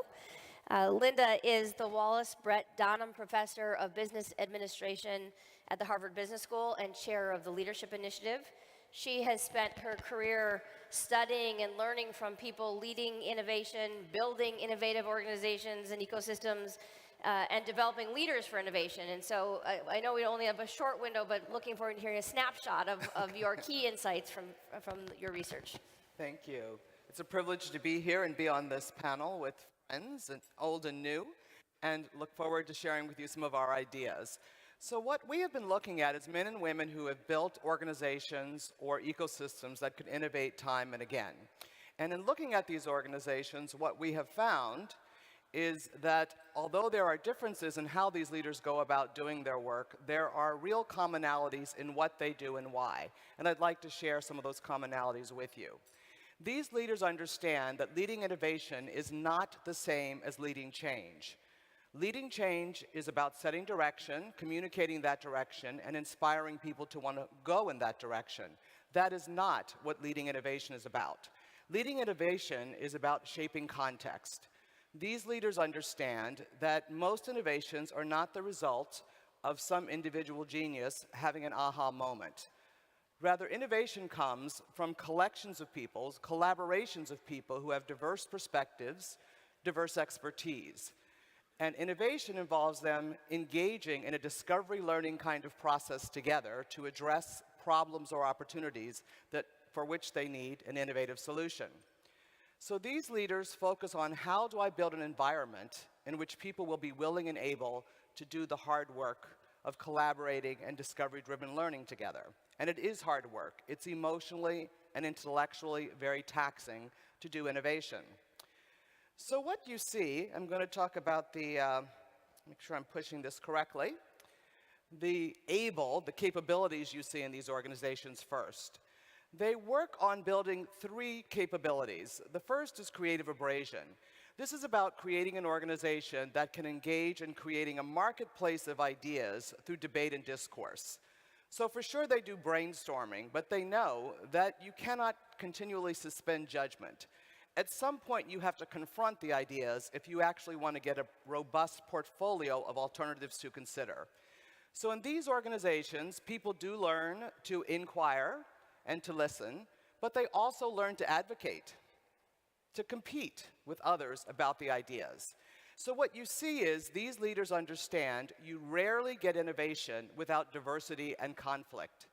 And as one of the leaders told us, his most important job was actually to make sure that the minority voice spoke up and was heard. The second capability is creative agility. This is about how you actually test and refine that portfolio of alternatives. And what you see here is these organizations know how to quickly pursue, reflect, and then adjust based on what they've learned. So it's not surprising that these organizations, many of them, have adopted methodologies that are very much like design thinking or lean startup. But changing the mindset of people about what you're doing is one of the key issues that has to happen here. So what we saw with one leader is he said, you know what, we no longer do pilots here. Because if a pilot doesn't work out, someone was wrong or something was wrong. Instead, we do experiments here. Because if we get a so-called negative outcome, as long as we learn from it, it's fine. The final capability is creative resolution. And this is about how these organizations go about doing decision-making. And in some ways, this is the hardest one we found. So what you see with organizations that can innovate is they do a kind of decision-making that we refer to as integrative decision-making, because they do what is referred to in Roger Martin's sort of space, more both and as opposed to either or decision-making. So in these organizations, people will not compromise to go along, just will not do it. They also will not let one group dominate. They won't let the bosses dominate. They won't let the experts dominate. And the experts are a particularly complicated group we could talk about. But for sure, what they do instead is they have very clear decision-making rights, but they have a more patient and inclusive way of doing decision-making, so they're more likely to be able to combine so-called opposable ideas and come up with innovative solutions. So the leaders work very hard on building these capabilities in their organizations, and this is what allows people to be able to do innovative work. They also, of course, need to worry about building the culture to support this innovative work or those capabilities. And this is a schematic that captures that culture. And we ended up referring to this kind of culture as a community culture, because there's a deep sense of connectedness and belonging in these cultures. And the glue of the culture is around the shared purpose and the shared values. We've heard a lot about that earlier, so I won't say more about that. The grease is really about what we refer to as rules of engagement. And these rules of engagement are about how we're supposed to act together and how we're supposed to think together. And I want to be very clear, data-based actually can include emotions, and often does include emotions. But you need to have an explanation, you need to have evidence for your point of view, and if you don't, we designed the experiment to figure it out. So what you have here is a picture, a snapshot of an organization's culture and capabilities. I'm an ethnographer. I love to tell stories. Luckily for me, you've heard the stories of two of my research sites, one being Vinit, the other being Ed Catmull. Been doing work with them for over 10 years. So what I want to say, though, is this is a company, we created a diagnostic so that companies could get a snapshot of where they were, so that we also could do research faster and more efficiently. And we could work with companies that are going through the transformation of becoming more innovative. And what you see here is a snapshot of a culture of a supply chain company, a supply chain organization and a pharmaceutical company that has been going through a digital transformation for 3 years. And despite investing millions of dollars, they haven't got the outcomes that they'd like to see. And the leaders decided it was because there was something wrong with their culture. And where they started was what the shared purpose of this organization, because they really were made up of a number of mergers. And they began to send teams out to actually spend time with patients who took their drugs and find out in a very intimate way, and that's the word they use, what was the experience of the patient. So when they worked on that, green is better here, red is not so good, they began to build a cohesive culture. And they use that culture now to begin to tackle some of those capabilities. And so they shared these snapshots with the top 200, and people volunteered to work on them, to figure out how are we going to get more creative abrasion? Why are we so polite? Why aren't we telling people what we really think? And so consequently, we're not really abrading enough so that we come up with the right ideas to meet the needs of, quote, Jane, the diabetic patient who they're really trying to serve. And as they begin to do this, more energy was released, and they're beginning to actually use the functionality of this digital platform. So what we see is that you cannot, if you will, tell people to act differently and break those habits. You have to let them practice. And for sure, we see new furniture, new space, new ways of working. This is a so-called positive shock experience for a global team of marketeers in an auto industry company.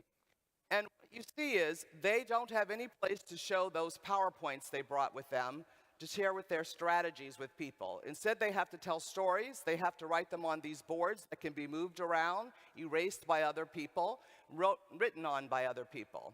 So to end this, what I really just want to say, and it was very affirming to me to hear what was talked about today, is that you only get these kinds of capabilities, this kind of culture, if you change your leadership.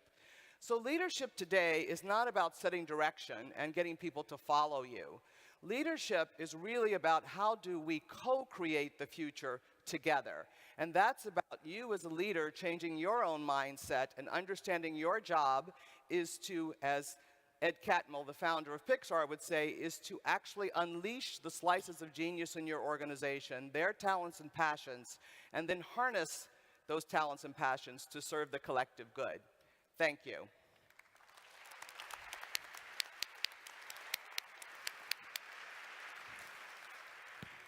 Thank you, Linda. I'd now like to introduce you all to Tim Brown. Tim is the president and CEO of IDEO. He has seen organizations across, many different arenas solving major problems. And you and the organization just finished some research on the 6 qualities elements that really enable higher impact innovation. So we look forward to hearing from you today. Thank you, Tim. Thanks, Betsy. So I think you've heard it several times already this morning.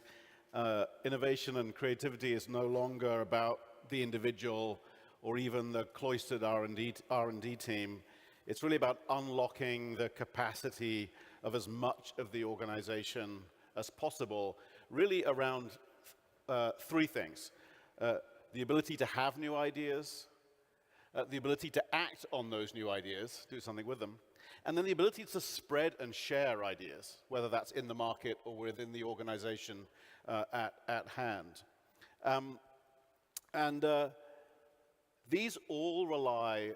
These capacities all rely on individuals, teams, and organizations displaying kind of effective capabilities and effective behaviors. And we've been studying that a little bit over the last 40 years that we've been around. And we already know from research that actually comes out of the UK Design Council, the Design Management Institute in the US, from McKinsey, that there's a connection between organizations that are effective at their ability to innovate, their ability to design, and their purpose, that there's a direct relationship between those things and their performance in the marketplace.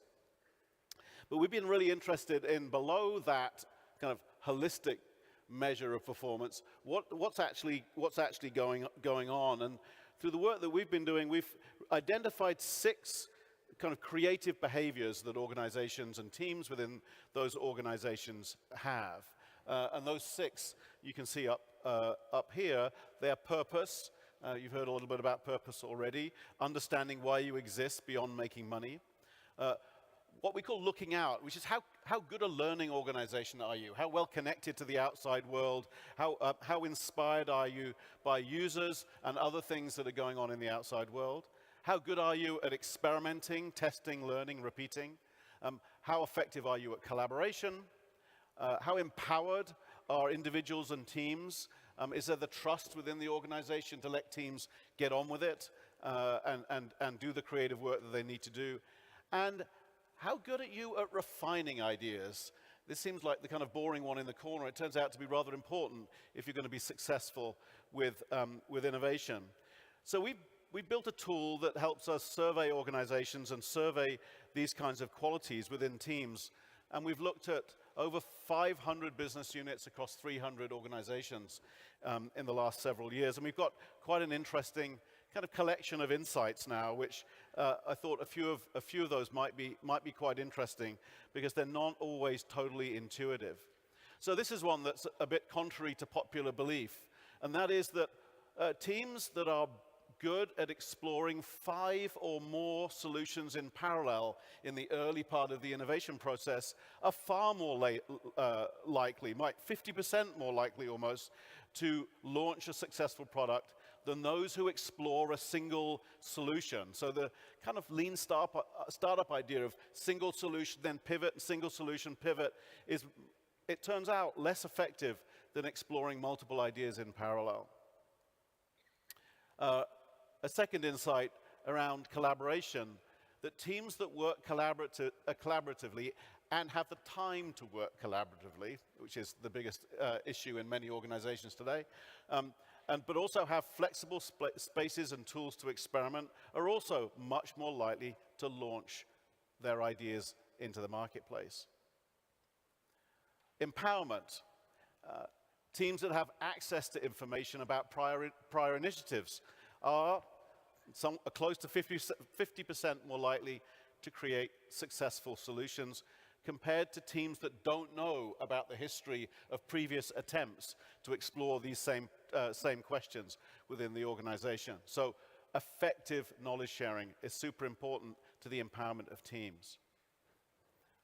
And then the last one, I want to build on some of the things that Linda was just talking about, purpose. Teams who use purpose to guide their decision making, again, far more likely to launch successful products than teams that don't. And the interesting kind of adjunct to that learning is that as teams get better at experimentation, as organizations get better at experimentation, so actually purpose becomes steadily less important. But in unlocking and aligning teams in the kind of early stages of building these kinds of capabilities, purpose is absolutely essential. So we're seeing organizations now that are taking these kinds of capabilities very seriously and following along in the trend of talking about companies that are not in Silicon Valley and that are not tech companies. I want to mention one that's based in Peru, a company called Intercorp, led by the fellow in the middle of this image here, Carlos Rodriguez Pastor. They're a bank, but they have 27 other businesses, and they've been measuring these capabilities religiously year on year for the last several years, improving all of these capacities based on a purpose that's very clear, which is to be the best place, to make Peru the best place to raise a family in Latin America. So they've got a social purpose, not just an economic purpose. It's caused them to launch totally new businesses, like a whole new school system that's now 3 times more effective than the national school system at literacy and mathematics, new healthcare systems, as well as improving their banking operations and various retail companies that they have. And they've created environments for innovation that are now distributed across these 27 business models. So here's a company in a relatively emerging market who's been very successful at building these qualities and turning them into successful business, but also successful social impact. Okay, thank you very much.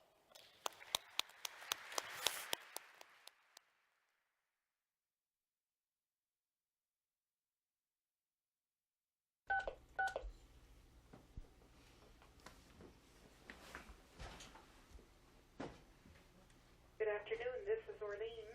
Hi, Orlean, this is Peter. Sure. Orlean, could you be good enough to send me a fax? Yes. I tell you, no matter what you put on it, because I want to photograph me taking a fax. Okay. Okay, I'll be here. All right, bye-bye. Thank you. Okay? Good.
What? Send you another fax?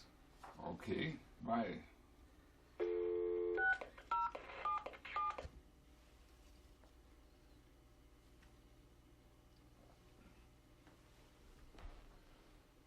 What else? Let me get you reading something else but your book. What? Is there a copy of Shakespeare nearby? Okay. Go ahead like we're not here.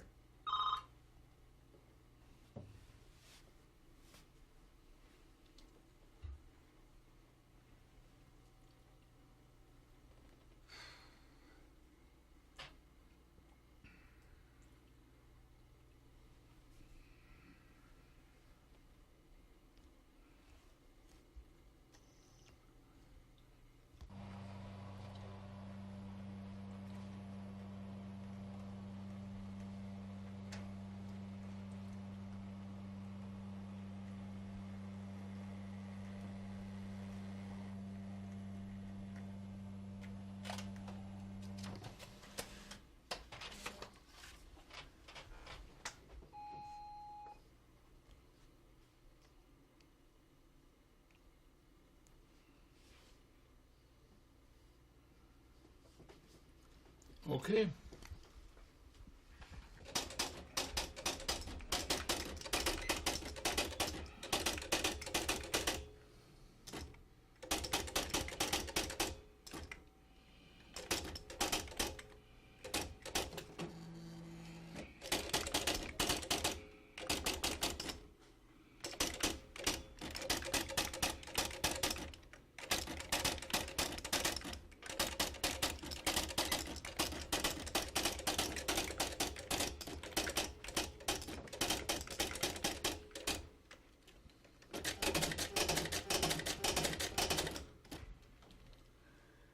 No, I don't believe I can do that.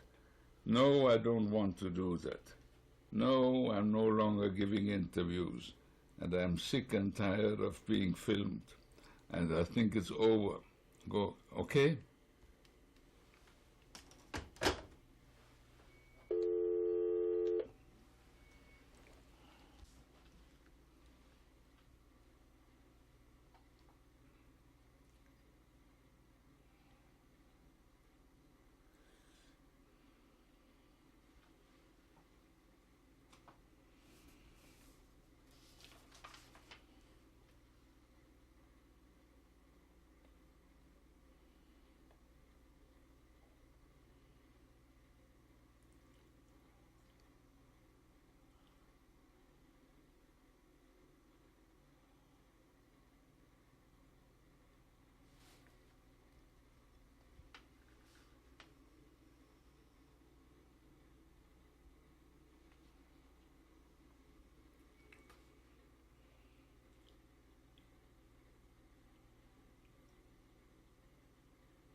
Okay, this can be thrown away right.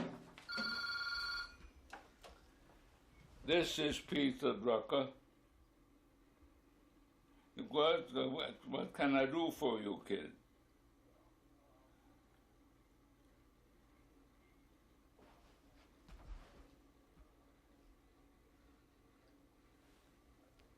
But we should do what? Hold it, let me adjust my telephone. I always have difficulty. 1 second.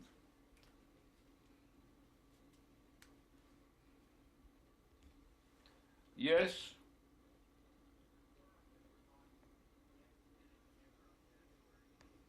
Fine, and we meet in the archives. And you set up at 10 and I come over at 11. I come, you better come early and set up. And we go again till 1:30 or 2. Okay. What? Now I have got one request. I'll have transportation through the archives because there I can tell the driver when to come, but you'll drive me back home. Well, it's even better, yes. You pick me up at 10:30. In the meantime, I hope you'll have a very merry Christmas and a very happy New Year. Good, and I think, good. Okay, thank you very much. Bye.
A warm welcome back on the red carpet here at the Global Peter Drucker Forum.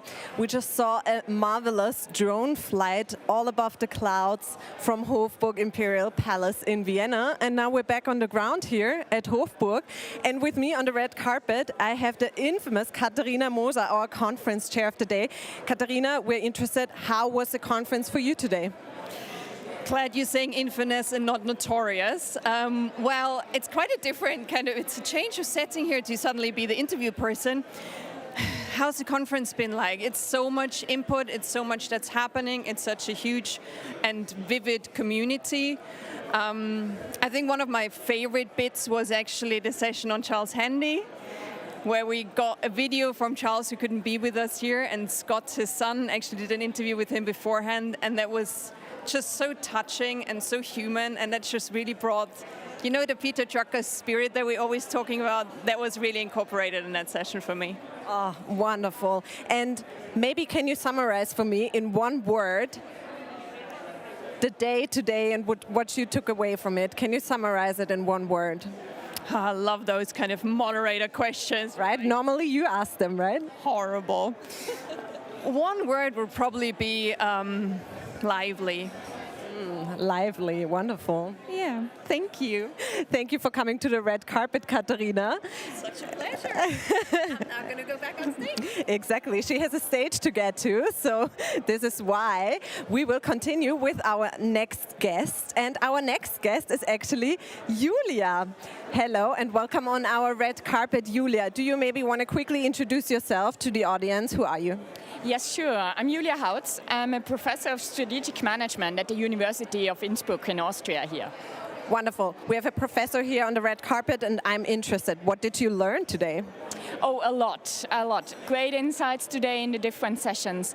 I have to admit I have been moved most by the words of Charles Handy in his video. I will definitely build on his recommendation and go and have a walk and discover myself and discover Vienna a little bit. That was an amazing session, yes. Wonderful. So we hear a lot about Charles Handy. Apparently he inspired the whole crowd today. That's wonderful to hear. What do you wish to find at this conference?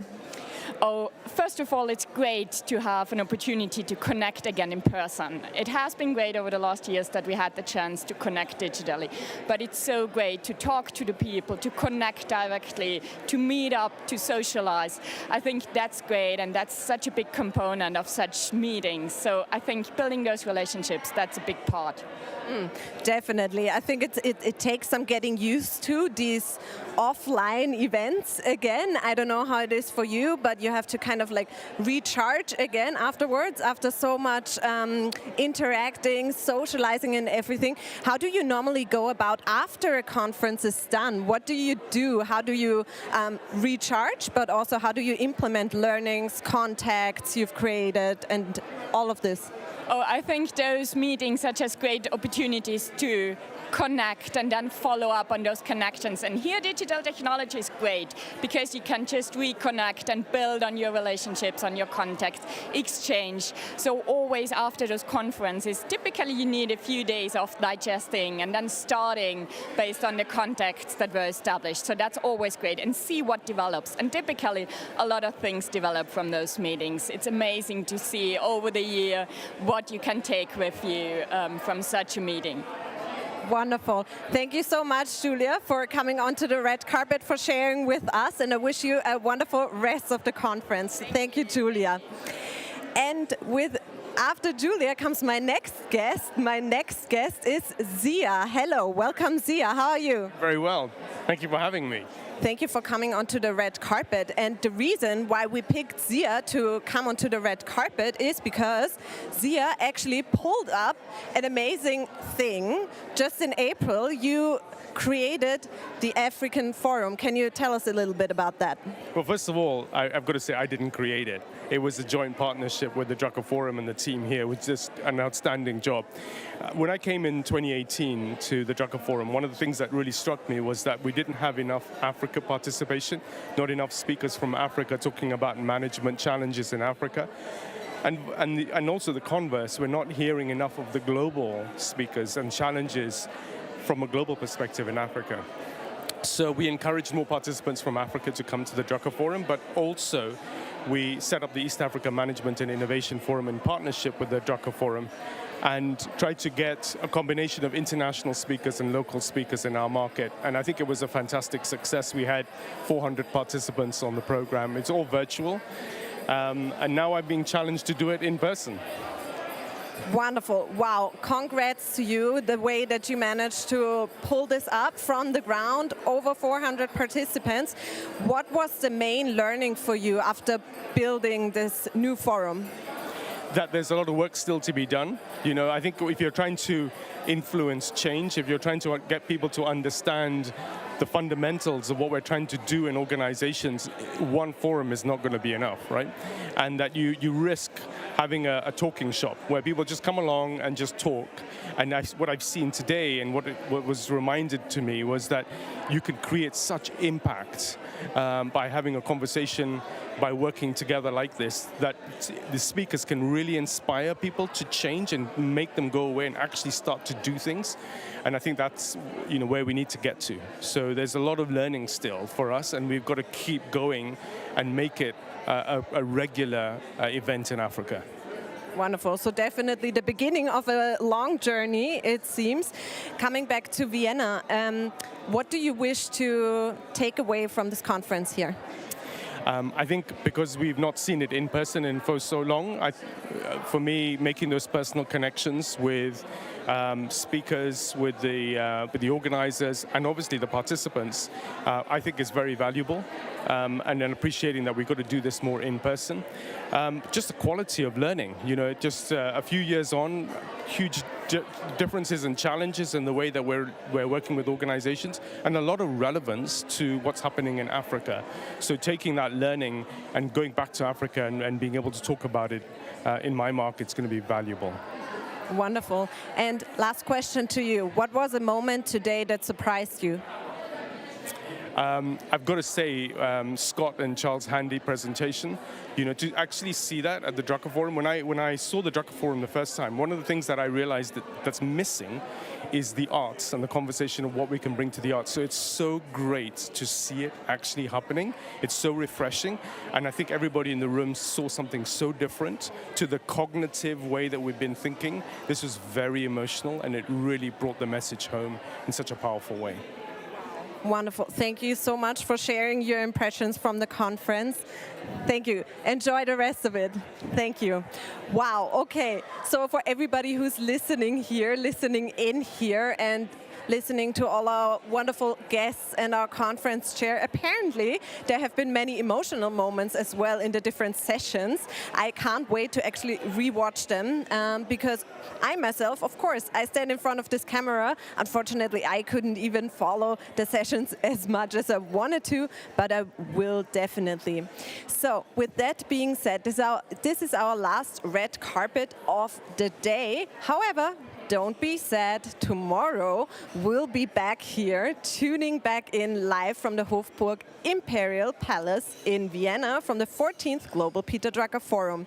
You will find me again tomorrow morning here on the red carpet, where again I'm going to be sharing with you all the insights, the atmosphere that you can really feel and hear probably in this room. And we will have even more interviews and wonderful sessions and videos to share with you here on Drucker Forum TV. Please engage with us on social media, share your learnings, share your interactions. What have you learned today out there? We want to hear from you, and use the hashtag Drucker Forum TV to let us know so we can actually have a conversation about it as well with our online audience. With that being said, I wish you a wonderful rest of the evening, afternoon, morning, wherever you are. And I can't wait to have you back here tomorrow morning at the red carpet at the 14th Global Peter Drucker Forum. Thank you for tuning in. Wow, does she look tired? Christina, are you okay over there? Someone go check on Christina. No, she's doing fantastic. It's Drucker Forum TV Live. I'm your host, Justin Brady. I've been with you all day across every time zone. My word, what a day. So here's what we want you to do. If you're listening, watching, viewing at home or at work, would you please reach out to us? Drucker Forum on Twitter. You can also do this on Facebook.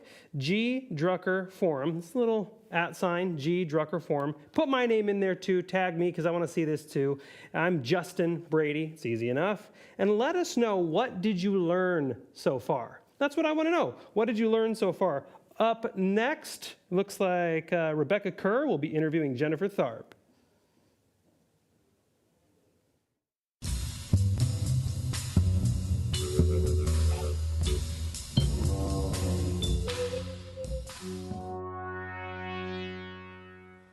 I think it's very clear that Peter Drucker belongs to the whole world.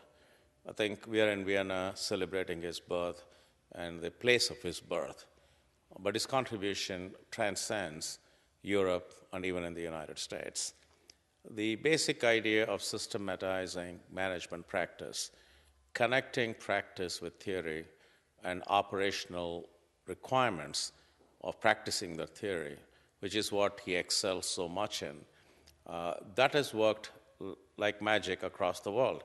Whether you go to Japan, or whether you go to China or South Korea, Vietnam, or India or United States, the principles are the same. The idea of a purpose-driven organization, accountability for performance, focusing on customers, focusing on value, that is universal. Contextually, Peter Drucker may have to be changed differently because of different contexts, but the basic principles do not change. The fact that entrepreneurship and innovation are key, that is universal. When you go to poor countries, you see it even more dramatically, because unless you innovate, there is no market there. So Peter is more applicable in those markets than people believe. So I think his message is universal, and I think he belongs to the whole world, not just to Europe and the United States. The metaphor I'll use is fairly straightforward. If you're driving a car, you have to look in front, but you also have to look in the rearview mirror. To get perspective on where we are going, we need to do both. But you cannot drive the car only looking at the rearview mirror. So continuity is important, perspective is important. History gives us perspective. It allows us to make good judgments. But you also have to look at the future. So when we look at change, when we look at discontinuities, when we look at opportunities, we must be future-oriented. When judgments are called for, we need to also have a perspective on the past. So I do not see a conflict at all between having continuity and change, perspectives and future orientation, historical insights with shaping the world as it should be. So these are all two sides of the same coin. And I think Peter understood this very well. And I also think in his work, he was clear that you can't just settle for one. If you just settle for the past, you become a historian. If you just settle for the future, you may be a futurist, but you may also create a lot of problems for yourself. So my metaphor is driving a car. You need both.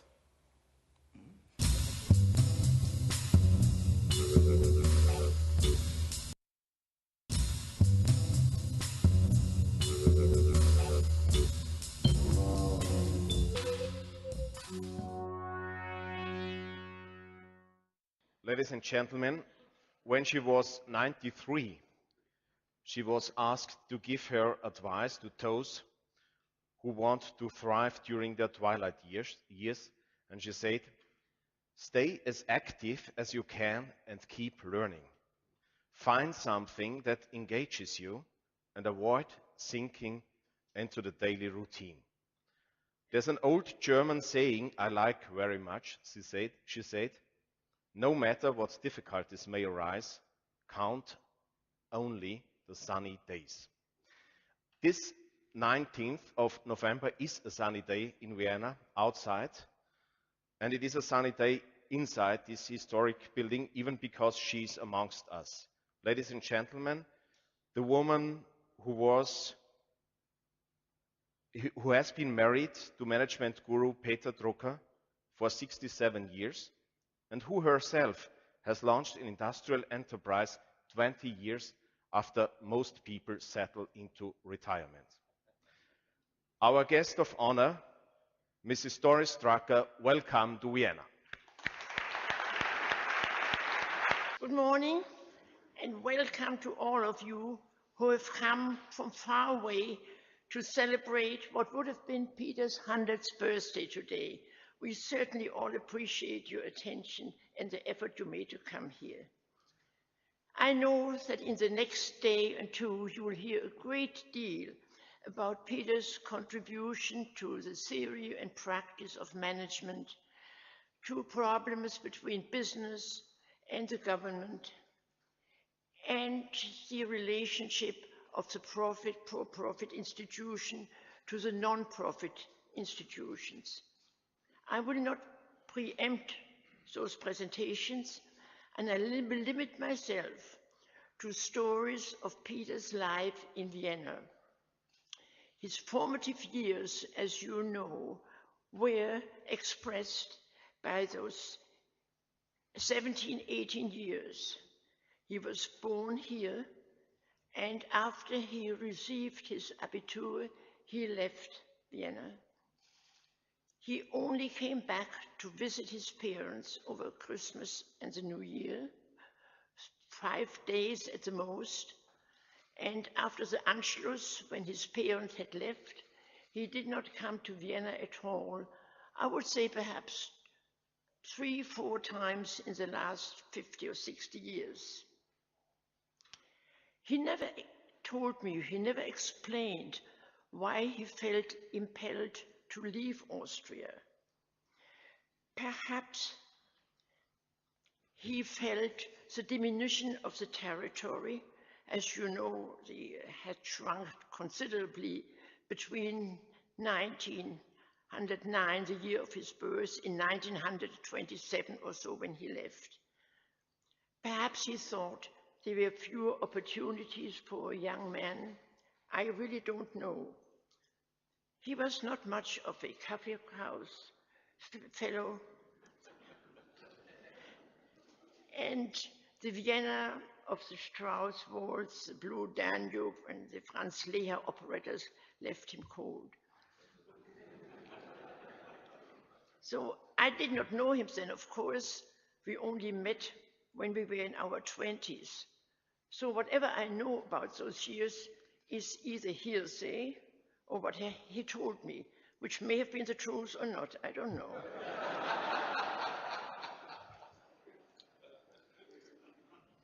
Between 1909 and 1927 or 28, when he left, Austria had shrunk dramatically, as most of you probably know.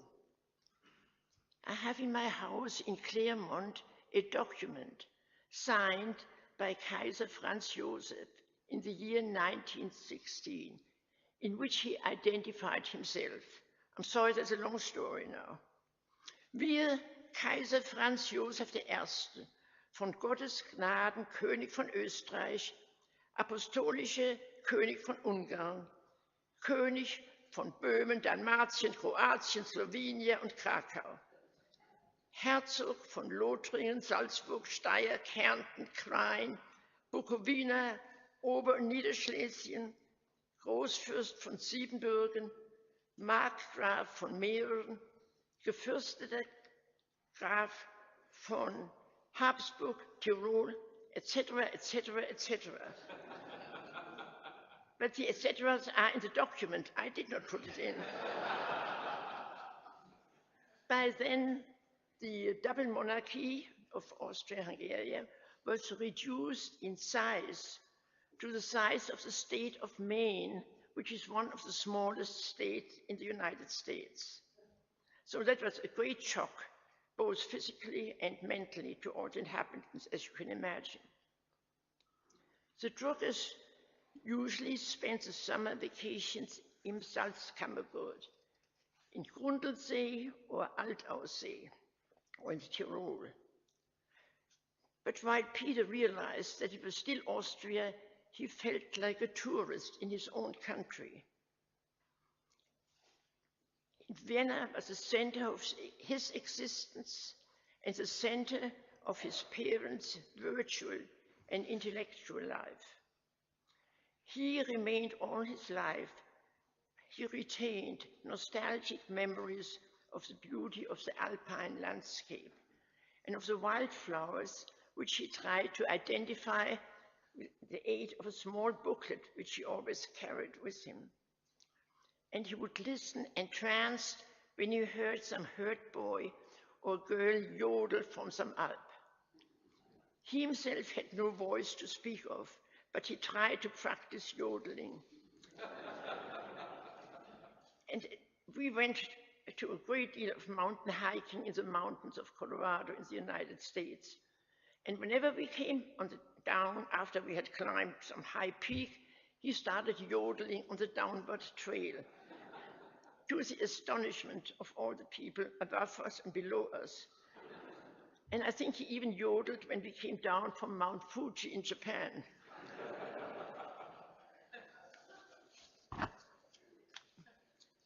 There are claims that Peter's parents hosted each week dinner parties at their house, to which they invited such leading lights of the Viennese intellectual and artistic world as Freud, Hofmannsthal, Thomas Mann, the painters Klimt and Kokoschka, the economists Schumpeter and Hayek, and so on, and that Peter's mind was profoundly influenced by the conversations at the dinner table.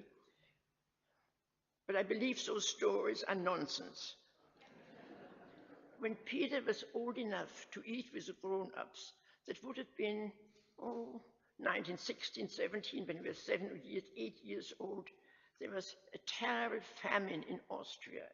There was food rationing, and every week you got so and so many grams of flour and so and so many grams of potatoes. It was out of the question that you could entertain anybody. So I was growing up in Germany at the same time, and I remember that when we were invited to the birthday party of another first grader or second grader, we took a brown bag along that had inside a piece of bread, dry bread, perhaps a little oil on top. And while we sang happy birthday, we ate that because the hostess could not possibly provide any food for strangers in her house. Now, going back to Peter's childhood, it is difficult for me to visualize Hofmannsthal or Freud or Kelsen sitting in the streetcar, going out to the Karlsgraben, to the Drucker house, clutching a brown bag with a piece of bread as their contribution to the meal.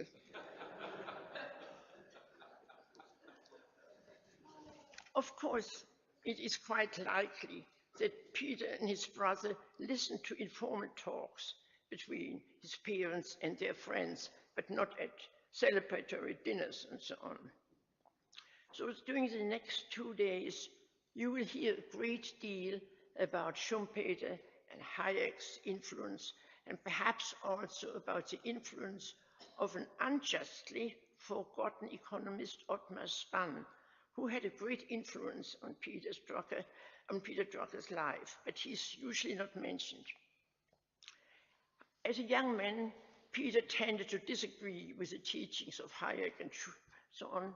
Of course, young men tried to rebel, but later on, he seemed to come to recognition how important their work was for the world and for him. There is a saying that you can take the boy out of the country, but you cannot take the country out of the boy. And that applies to Peter too. He retained, consciously or subconsciously, not only the images of the architecture of Vienna and the beautiful landscape in the country, but also of the culture that was part and parcel of the world of his parents and of the environment in which he grew up.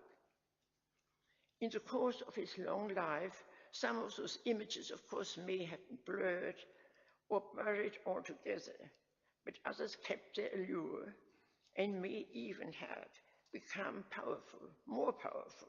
Who knows?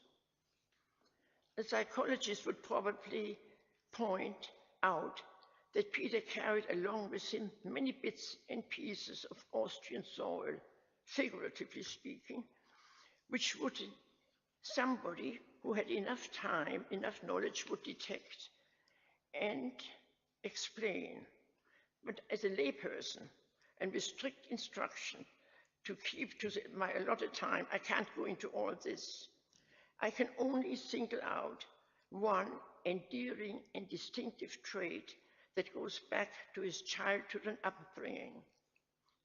It was an emotional throwback rather than a sign of intellectual growth. Peter excelled in civility, courtesy, and politeness in all circumstances, and he was respectful of everybody. In the Germany of my childhood, we admired the apparently congenital civility of Austrians. I don't know whether in Austria today, formality and civility are still requirements for normal relationships between people, or whether they have become altväterisch, old-fashioned oddities, such as they have become elsewhere. One Sunday, when we still lived in the neighborhood of New York, Peter had invited his Austrian publisher, who was in New York on business, to come out and spend the day with us. And my children had also invited, unknown, a friend of theirs and of ours, a young man who came from the state of Kansas in the Midwest in the United States to join us. So the Kansas boy was 18, 90-year-olds came in, then the Austrian publisher came in, he had flowers for me, and then he proceeded to kiss the hand greetings. At that, the boy's eyes popped out. Did you see that? Jesus Christ, just like in the movies.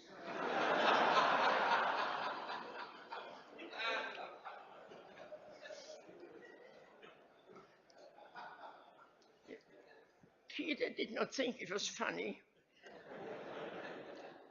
but just a sign that manners were now regarded as an insubstantial illusion. I think Peter's well-known affinity to Japan and the people in Japan was due in part also to the formality and the rules of behavior, that is manners, that were part of the Japanese life at least 50 years ago when we visited there first. As you probably know, when two Japanese meet who don't know each other, they exchange visiting cards, Meiji. You cannot just put them in your pocket. You have to study them carefully because they give you clues to who the other guy is. If, first of all, they may have the name of the university printed, and also the ideographs, how you spell the name, that all tells you whether the other man outranks you or whether you are the superior, and that determines how often you have to bow to him. So you begin, bow, then you wait till the other man stops, then you can stop too. But you must bow more often to the man who outranks you. Now, of course, for a foreigner, it is quite impossible to guess how to play that game. So we would keep on bowing. And then we would look, is he still bowing? Yes. So Peter was always the last man to stop bowing. And usually somebody had to pull him by his sleeve. And now you can say, is somebody pulling my sleeve? Yes, a sign I have to stop too. So with one last bow, I wish you all a very successful and enriching 2 days listening to all the speakers who will follow me. Thank you very much.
I think it's just really important for young people to have an experience like this because you're given the chance, especially in the essay challenge, to write what you believe and to write from your experiences and your own ideas. And I think that opportunity afforded to young people is not something we get every day because we're naive, we don't know anything. But the fact that in this forum, in this setting, you're recognized for those ideas is truly an empowering experience and something that will influence all of the winners here for the future. There's so many big names here, the funny thing was when I was coming over in the plane, I bought a copy of the Harvard Business Review, and it had Roger Martin, who was one of the speakers, and I'm on the plane and I'm reading Roger Martin and thinking, I'm going to be seeing him in a few days, and I mean that's how big it really is now, with Clayton Christensen and all that sort of thing, and I think Richard Stroud was right when he said it's really the centre of gravity now for management thinking. It's been an incredible experience and getting to network and meet new people. Yeah. And the thing that I love the most is you get such senior management professionals, business and industry leaders, and when you hear them speak, they are actually still open to what you have to say. That is something which is not very commonly found anywhere across the globe. So Peter Drucker Global Forum gives you that opportunity to share your thoughts and ideas, and there are people who are icons in that field who are ready to listen to you and share their views about it. The people who would apply to the Drucker Challenge are people who are incredibly ambitious, incredibly talented, really interesting people who travel, who are entrepreneurs, who are researchers, who wear multiple hats. So being able to meet them and then have a new group of friends across the world, I think everything has been fascinating, but that would be the number one thing that I've loved.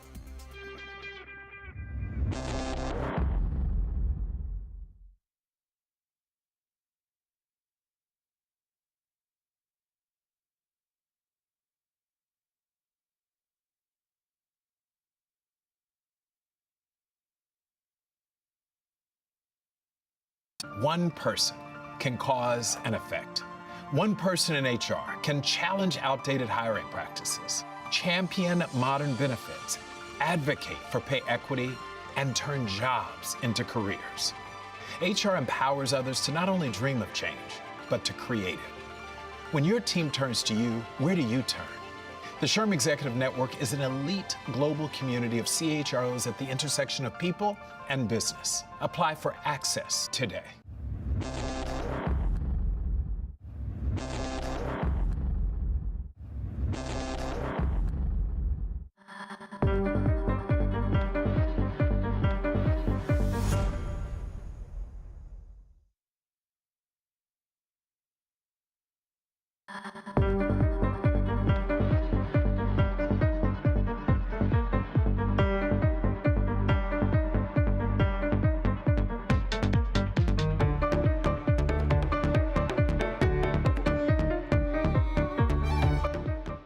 One person can cause an effect. One person in HR can challenge outdated hiring practices, champion modern benefits, advocate for pay equity, and turn jobs into careers. HR empowers others to not only dream of change, but to create it. When your team turns to you, where do you turn?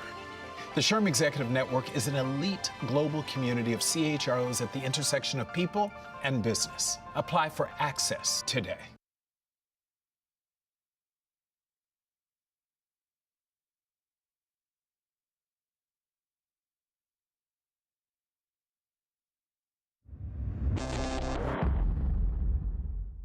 Vienna is Europe's best kept secret. Everything about it is amazing, it's beautiful. I'm particularly impressed by the fact that they balance art and history with technology and modernity, and without either being in conflict. That's amazing, and I wish everyone else in the world could learn from it.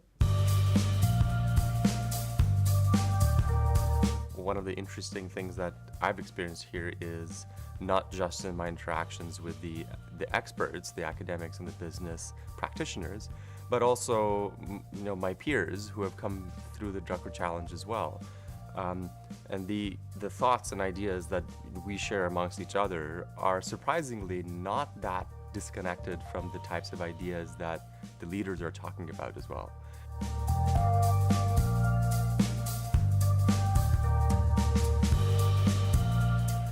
When I first was involved in the Drucker Challenge, in particular, I was the one person that wasn't a traditional MBA person working in the corporate space.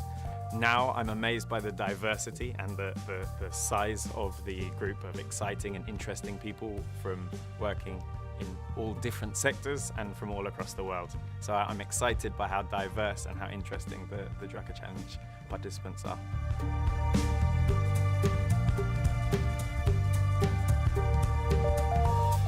To know what's going to happen 20 years from now, you should be at the Drucker Forum, because a lot of those ideas are being germinated right now over here.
Hello, today I have the privilege of having an interview with Jennifer Tharp, who is the chairman of the PMI Board of Directors.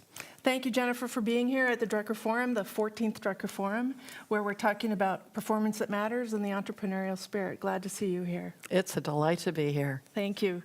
So let's start with the entrepreneurial spirit. Mm-hmm. How can this be fostered and harnessed within companies, especially big companies?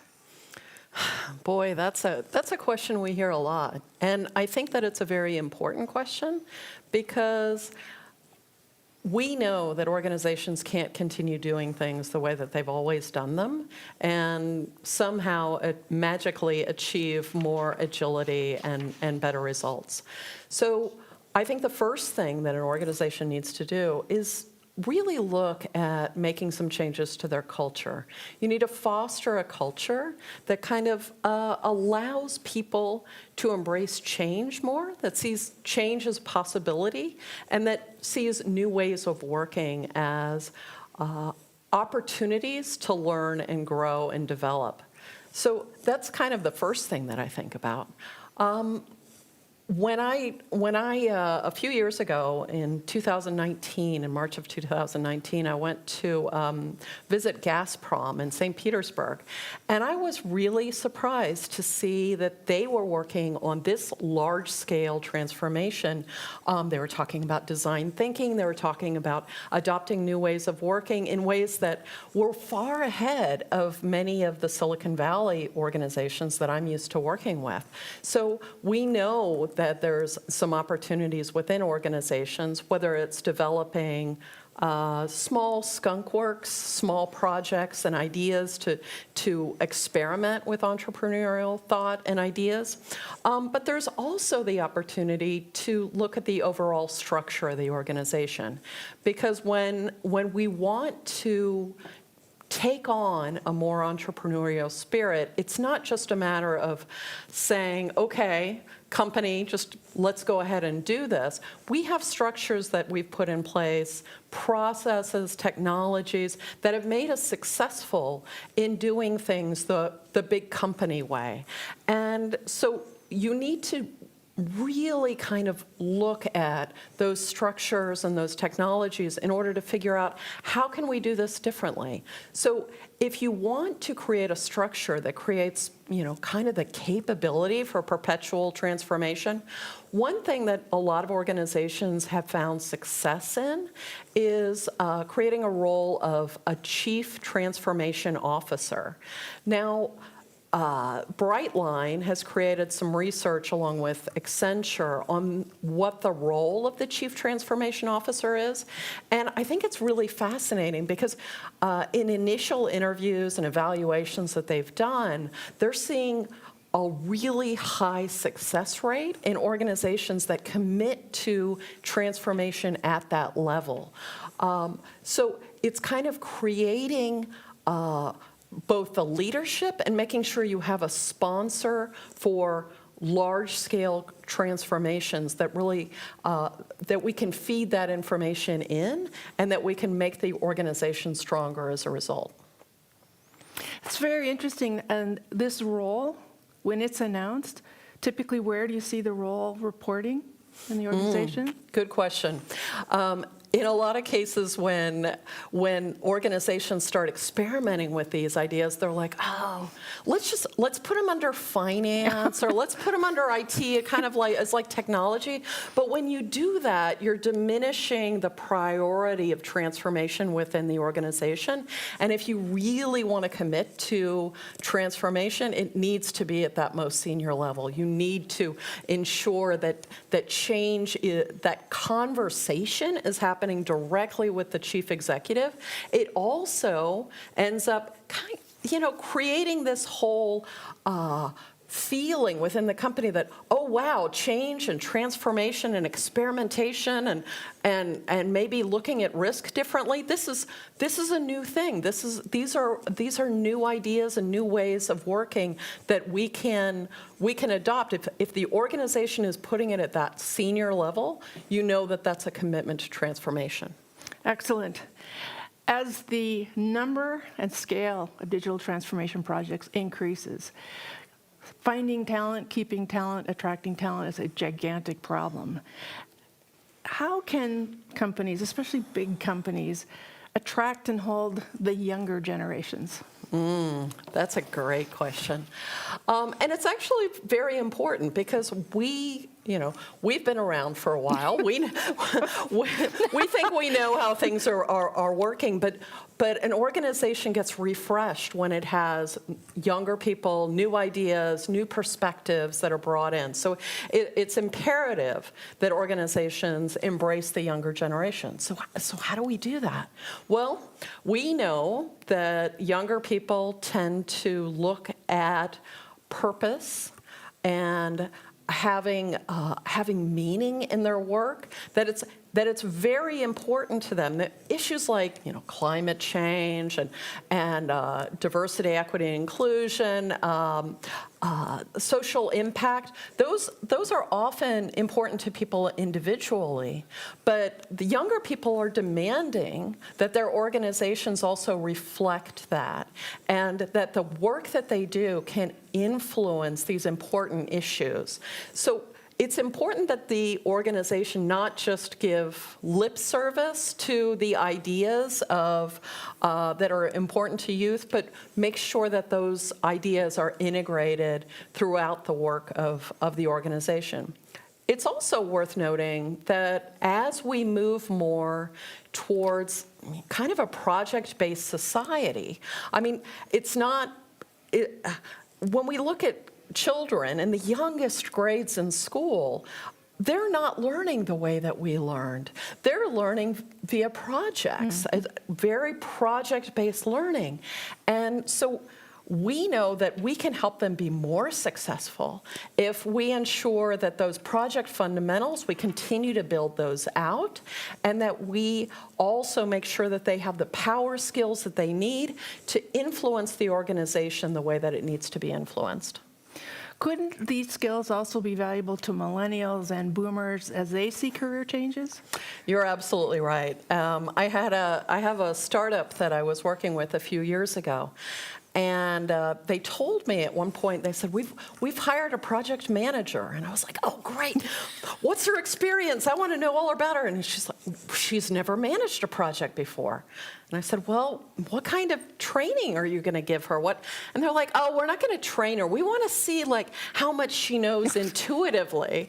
Well, I don't go to a doctor and hope that he just magically understands medicine. We know that, if we want success, we absolutely need to make sure that people are trained and in project fundamentals, as well as the influencing, the power skills that are going to make that more powerful.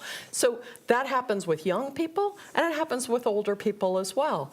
We need to make sure that we have the best resources possible within an organization, and that those could be younger people, those could be seniors, they could be many different types of functions, but in all cases, we need to make sure that we provide people with the skills and abilities that are going to make them successful in that role.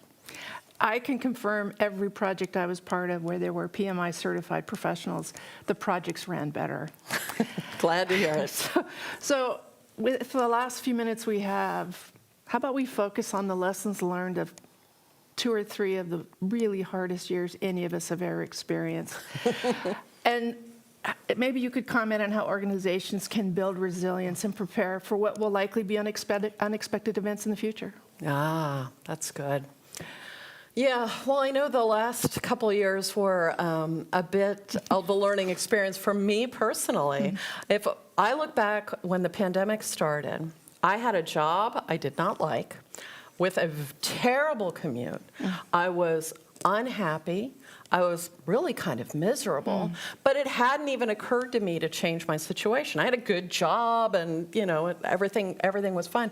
And then we all kind of had that rude awakening. Oh, in the same way that I had that wake-up call for me personally, organizations have had a wake-up call that they can't keep functioning the way that they've been functioning all along. We know that we need rapid transformation. We need to be responding to all of these changes. We've moved from a period of crisis to a period of, okay, here's the new normal, and here's the new normal, until we finally realize, oh gosh, we're kind of in a period of never normal. So organizations have been learning that we need to have perpetual transformation if we're going to be successful, and we need to create those structures in order to facilitate that perpetual transformation. Thank you, Jennifer. If you were to personally distill one or two of the biggest lessons you've learned over the last pandemic learning phase, what would you say? I have to go with the old wisdom of culture eats strategy for breakfast. The words of Peter Drucker. Because at the end of the day, it doesn't matter what we do if we don't change the culture and make it more welcoming to all people and make it a culture that embraces change and embraces new ways of working, there's no hope for us. Well, Jennifer, it's been a real privilege to hear your thoughts on these questions. I'm glad to see you at the forum, and thank you very much for your time. It's a pleasure. Thank you. I'm so happy to be here, and it's wonderful to meet you. Thank you. Thank you. You did really well. And you did really well, too. Thank you. Well, we're...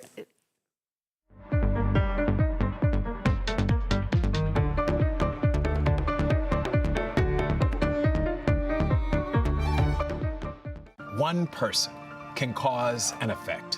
One person in HR can challenge outdated hiring practices, champion modern benefits, advocate for pay equity, and turn jobs into careers. HR empowers others to not only dream of change, but to create it. When your team turns to you, where do you turn? The SHRM Executive Network is an elite global community of CHROs at the intersection of people and business. Apply for access today.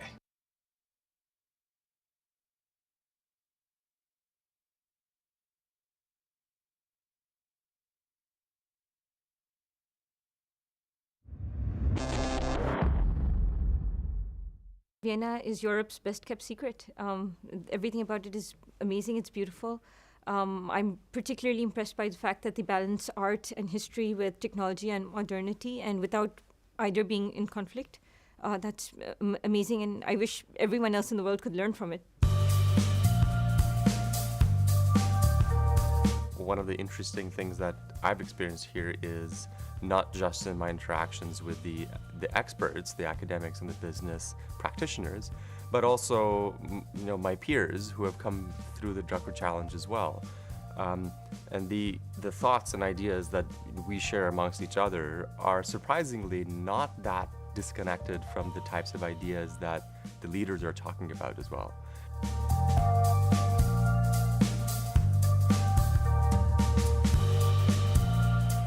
When I first was involved in the Drucker Challenge, in particular, I was the one person that wasn't a traditional MBA person working in the corporate space. Now I'm amazed by the diversity and the size of the group of exciting and interesting people from working in all different sectors and from all across the world. So I'm excited by how diverse and how interesting the Drucker Challenge participants are.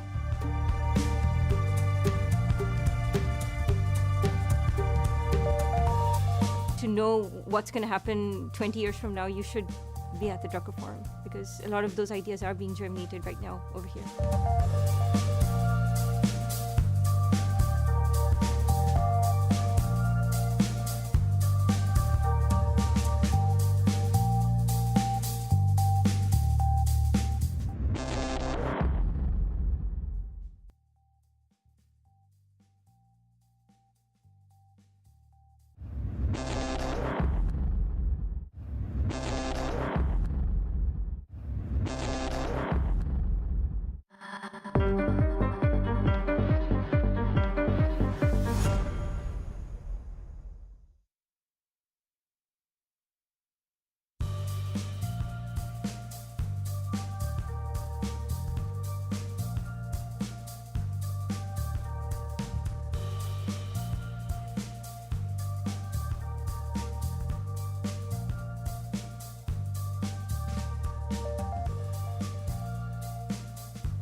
Good afternoon, this is Orlean.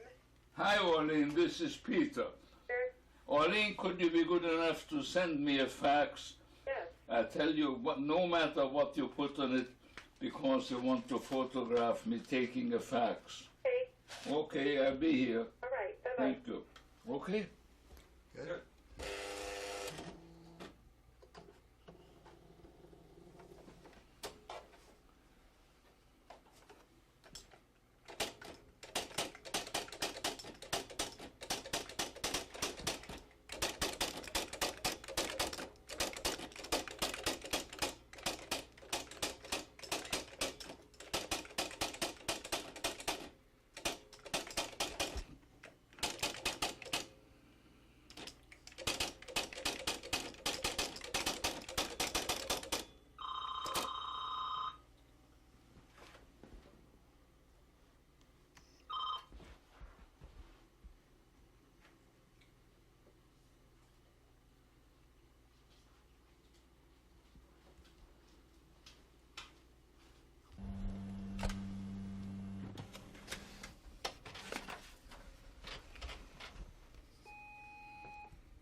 What? Send you another fax?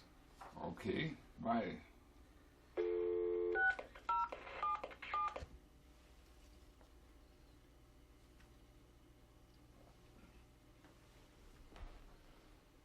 What else?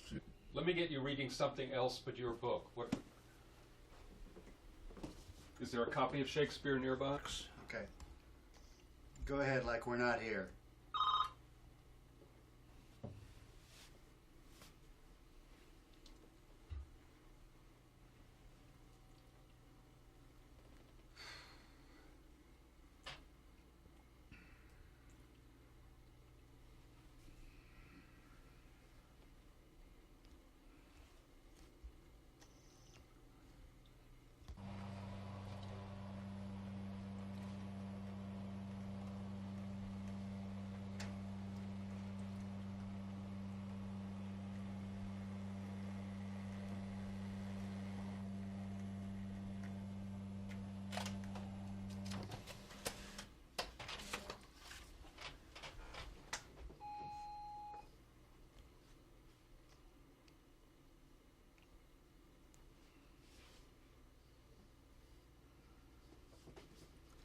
Okay.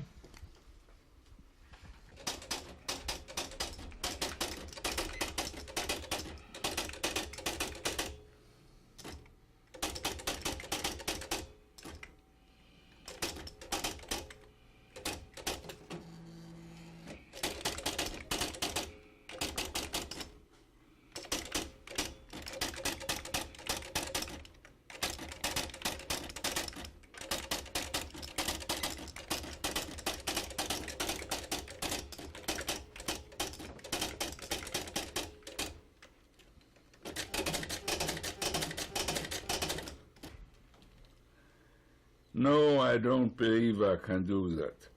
No, I don't want to do that. No, I'm no longer giving interviews, and I'm sick and tired of being filmed, and I think it's over. Go, okay?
Well, it's my honor to wrap up Drucker Forum TV with you today, but we're not done.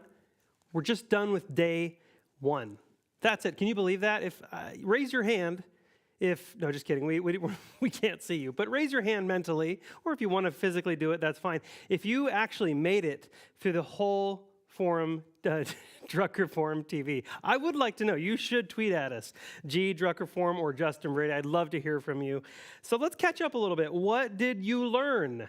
That's another thing we want to know. What did you learn? Leave comments, send us emails, send us information. What did you learn today? The whole point of this is so you learn from wherever you are in the world. We've been, all hemispheres and all parts of the world have been watching today, and we really appreciate that. So what did you learn? I'll tell you what I learned. Oh yeah, here we go. They put this up. I appreciate that, everybody. Check us out on all these social platforms. I'm glad the guys in the back there have put that up. I should give them a shout out. We're going to give them a shout out tomorrow too, but it's incredible all the work that's been going on behind the scenes here and how much hard work they're doing. So of course, really, really appreciate that. Make sure to connect on one of those platforms. Send us your thoughts, send us your ideas, maybe send us some photos. I'd love to look at that stuff. I'd love to look at that. So let's catch up a little bit. What'd you learn? I'll tell you what I learned. How about that? Gary Hamel, we had him in studio, fantastic book, Humanocracy. You need to check it out, buy that today. It is a really well done book. It's really eye-opening. It's thick, it's deep. He talked about choosing flat organizations over bureaucracy, which is really hard to do, and we got into that. The status and ego are driving bureaucracy. We talked about that and why promotions and everyone's seeking to get promoted and seeking to move up the ranks. This is actually creating a lot of layers of bureaucracy, which is making management and leadership extremely difficult. I'm sure if you're at an organization that has a lot of bureaucracy, you're familiar with the hierarchy of no, which means if you have a great idea, and you probably do, it takes forever to get it up top. And you're just thinking, hey, this idea could have made us $1 million. They just don't care. Well, you're right. There are a lot of great ideas like that that are stuck in this bureaucracy, and Gary Hamel is the one trying to take that on. Really appreciated having him in here, and why creativity is being smashed in a lot of organizations. Robert Kaplan also visited us. You only accomplish what you measure is the thing I took from Robert Kaplan's discussion on ESG, environmental social governance, and you can't get anywhere if you don't track it, and that's what he's seeking to do. And the interesting topic there was about what I just call, I have this written down, ESG hypocrisy. And so, you know, that friend that talks about that decision they've made that makes them a more sustainable, more responsible person to the planet than you. And then usually they forget that maybe there's other things involved, like that they have a company that says they're sustainable, but that company actually used oil to produce that, and they've offshored that to someone else, so they're not accepting responsibility. That's kind of a mess. Or if you want to have an EV, and no one really thinks about the fact that mining the EV actually can be harmful to the environment as well, so maybe we should be reusing recycled materials for EVs. Now, these are difficult challenges, obviously, but he says we need to start by not saying there are sin industries, he says this in his book, but we should have a clear look at which industry, where all this, we should have a clear look and measurement of how to measure everything and how to be fair and how to have a level playing field. I think it's a very smart approach. And then, of course, we have Jeffrey Sachs, and we talked about those SDGs, those Sustainable Development Goals at the UN. Here's a few of them. Goal 1, end poverty in all its forms everywhere. Goal 2, zero hunger, improve nutrition. And Goal 8, decent work and economic growth. And Goal 10, reduce inequalities. Those are difficult, right? Those are very, very big goals. So are those goals or are those dreams? That's the discussion we had with Jeffrey Sachs, and it was a good one. But we're not done yet. We're only halfway through. I know that's hard to imagine, but there's a lot more coming up. Tomorrow, Ranjay Gulati, Professor of Business Administration at Harvard Business School, will be here on Drucker Forum TV. So-Young Kang, the CEO of Nobi. Amy Edmondson, Professor of Leadership and Management at Harvard Business School. Tammy Erickson, Adjunct Professor, London Business School. Ed and Peter Schein, founders of the Organizational Culture and Leadership Institute, co-authors of Humble Inquiry. I get to interview them. I also get to interview Alex Alonso and Philip Kotler, and of course, Richard Straub. Everybody, thank you, and we'll see you tomorrow on Drucker Forum TV. I'm Justin Brady.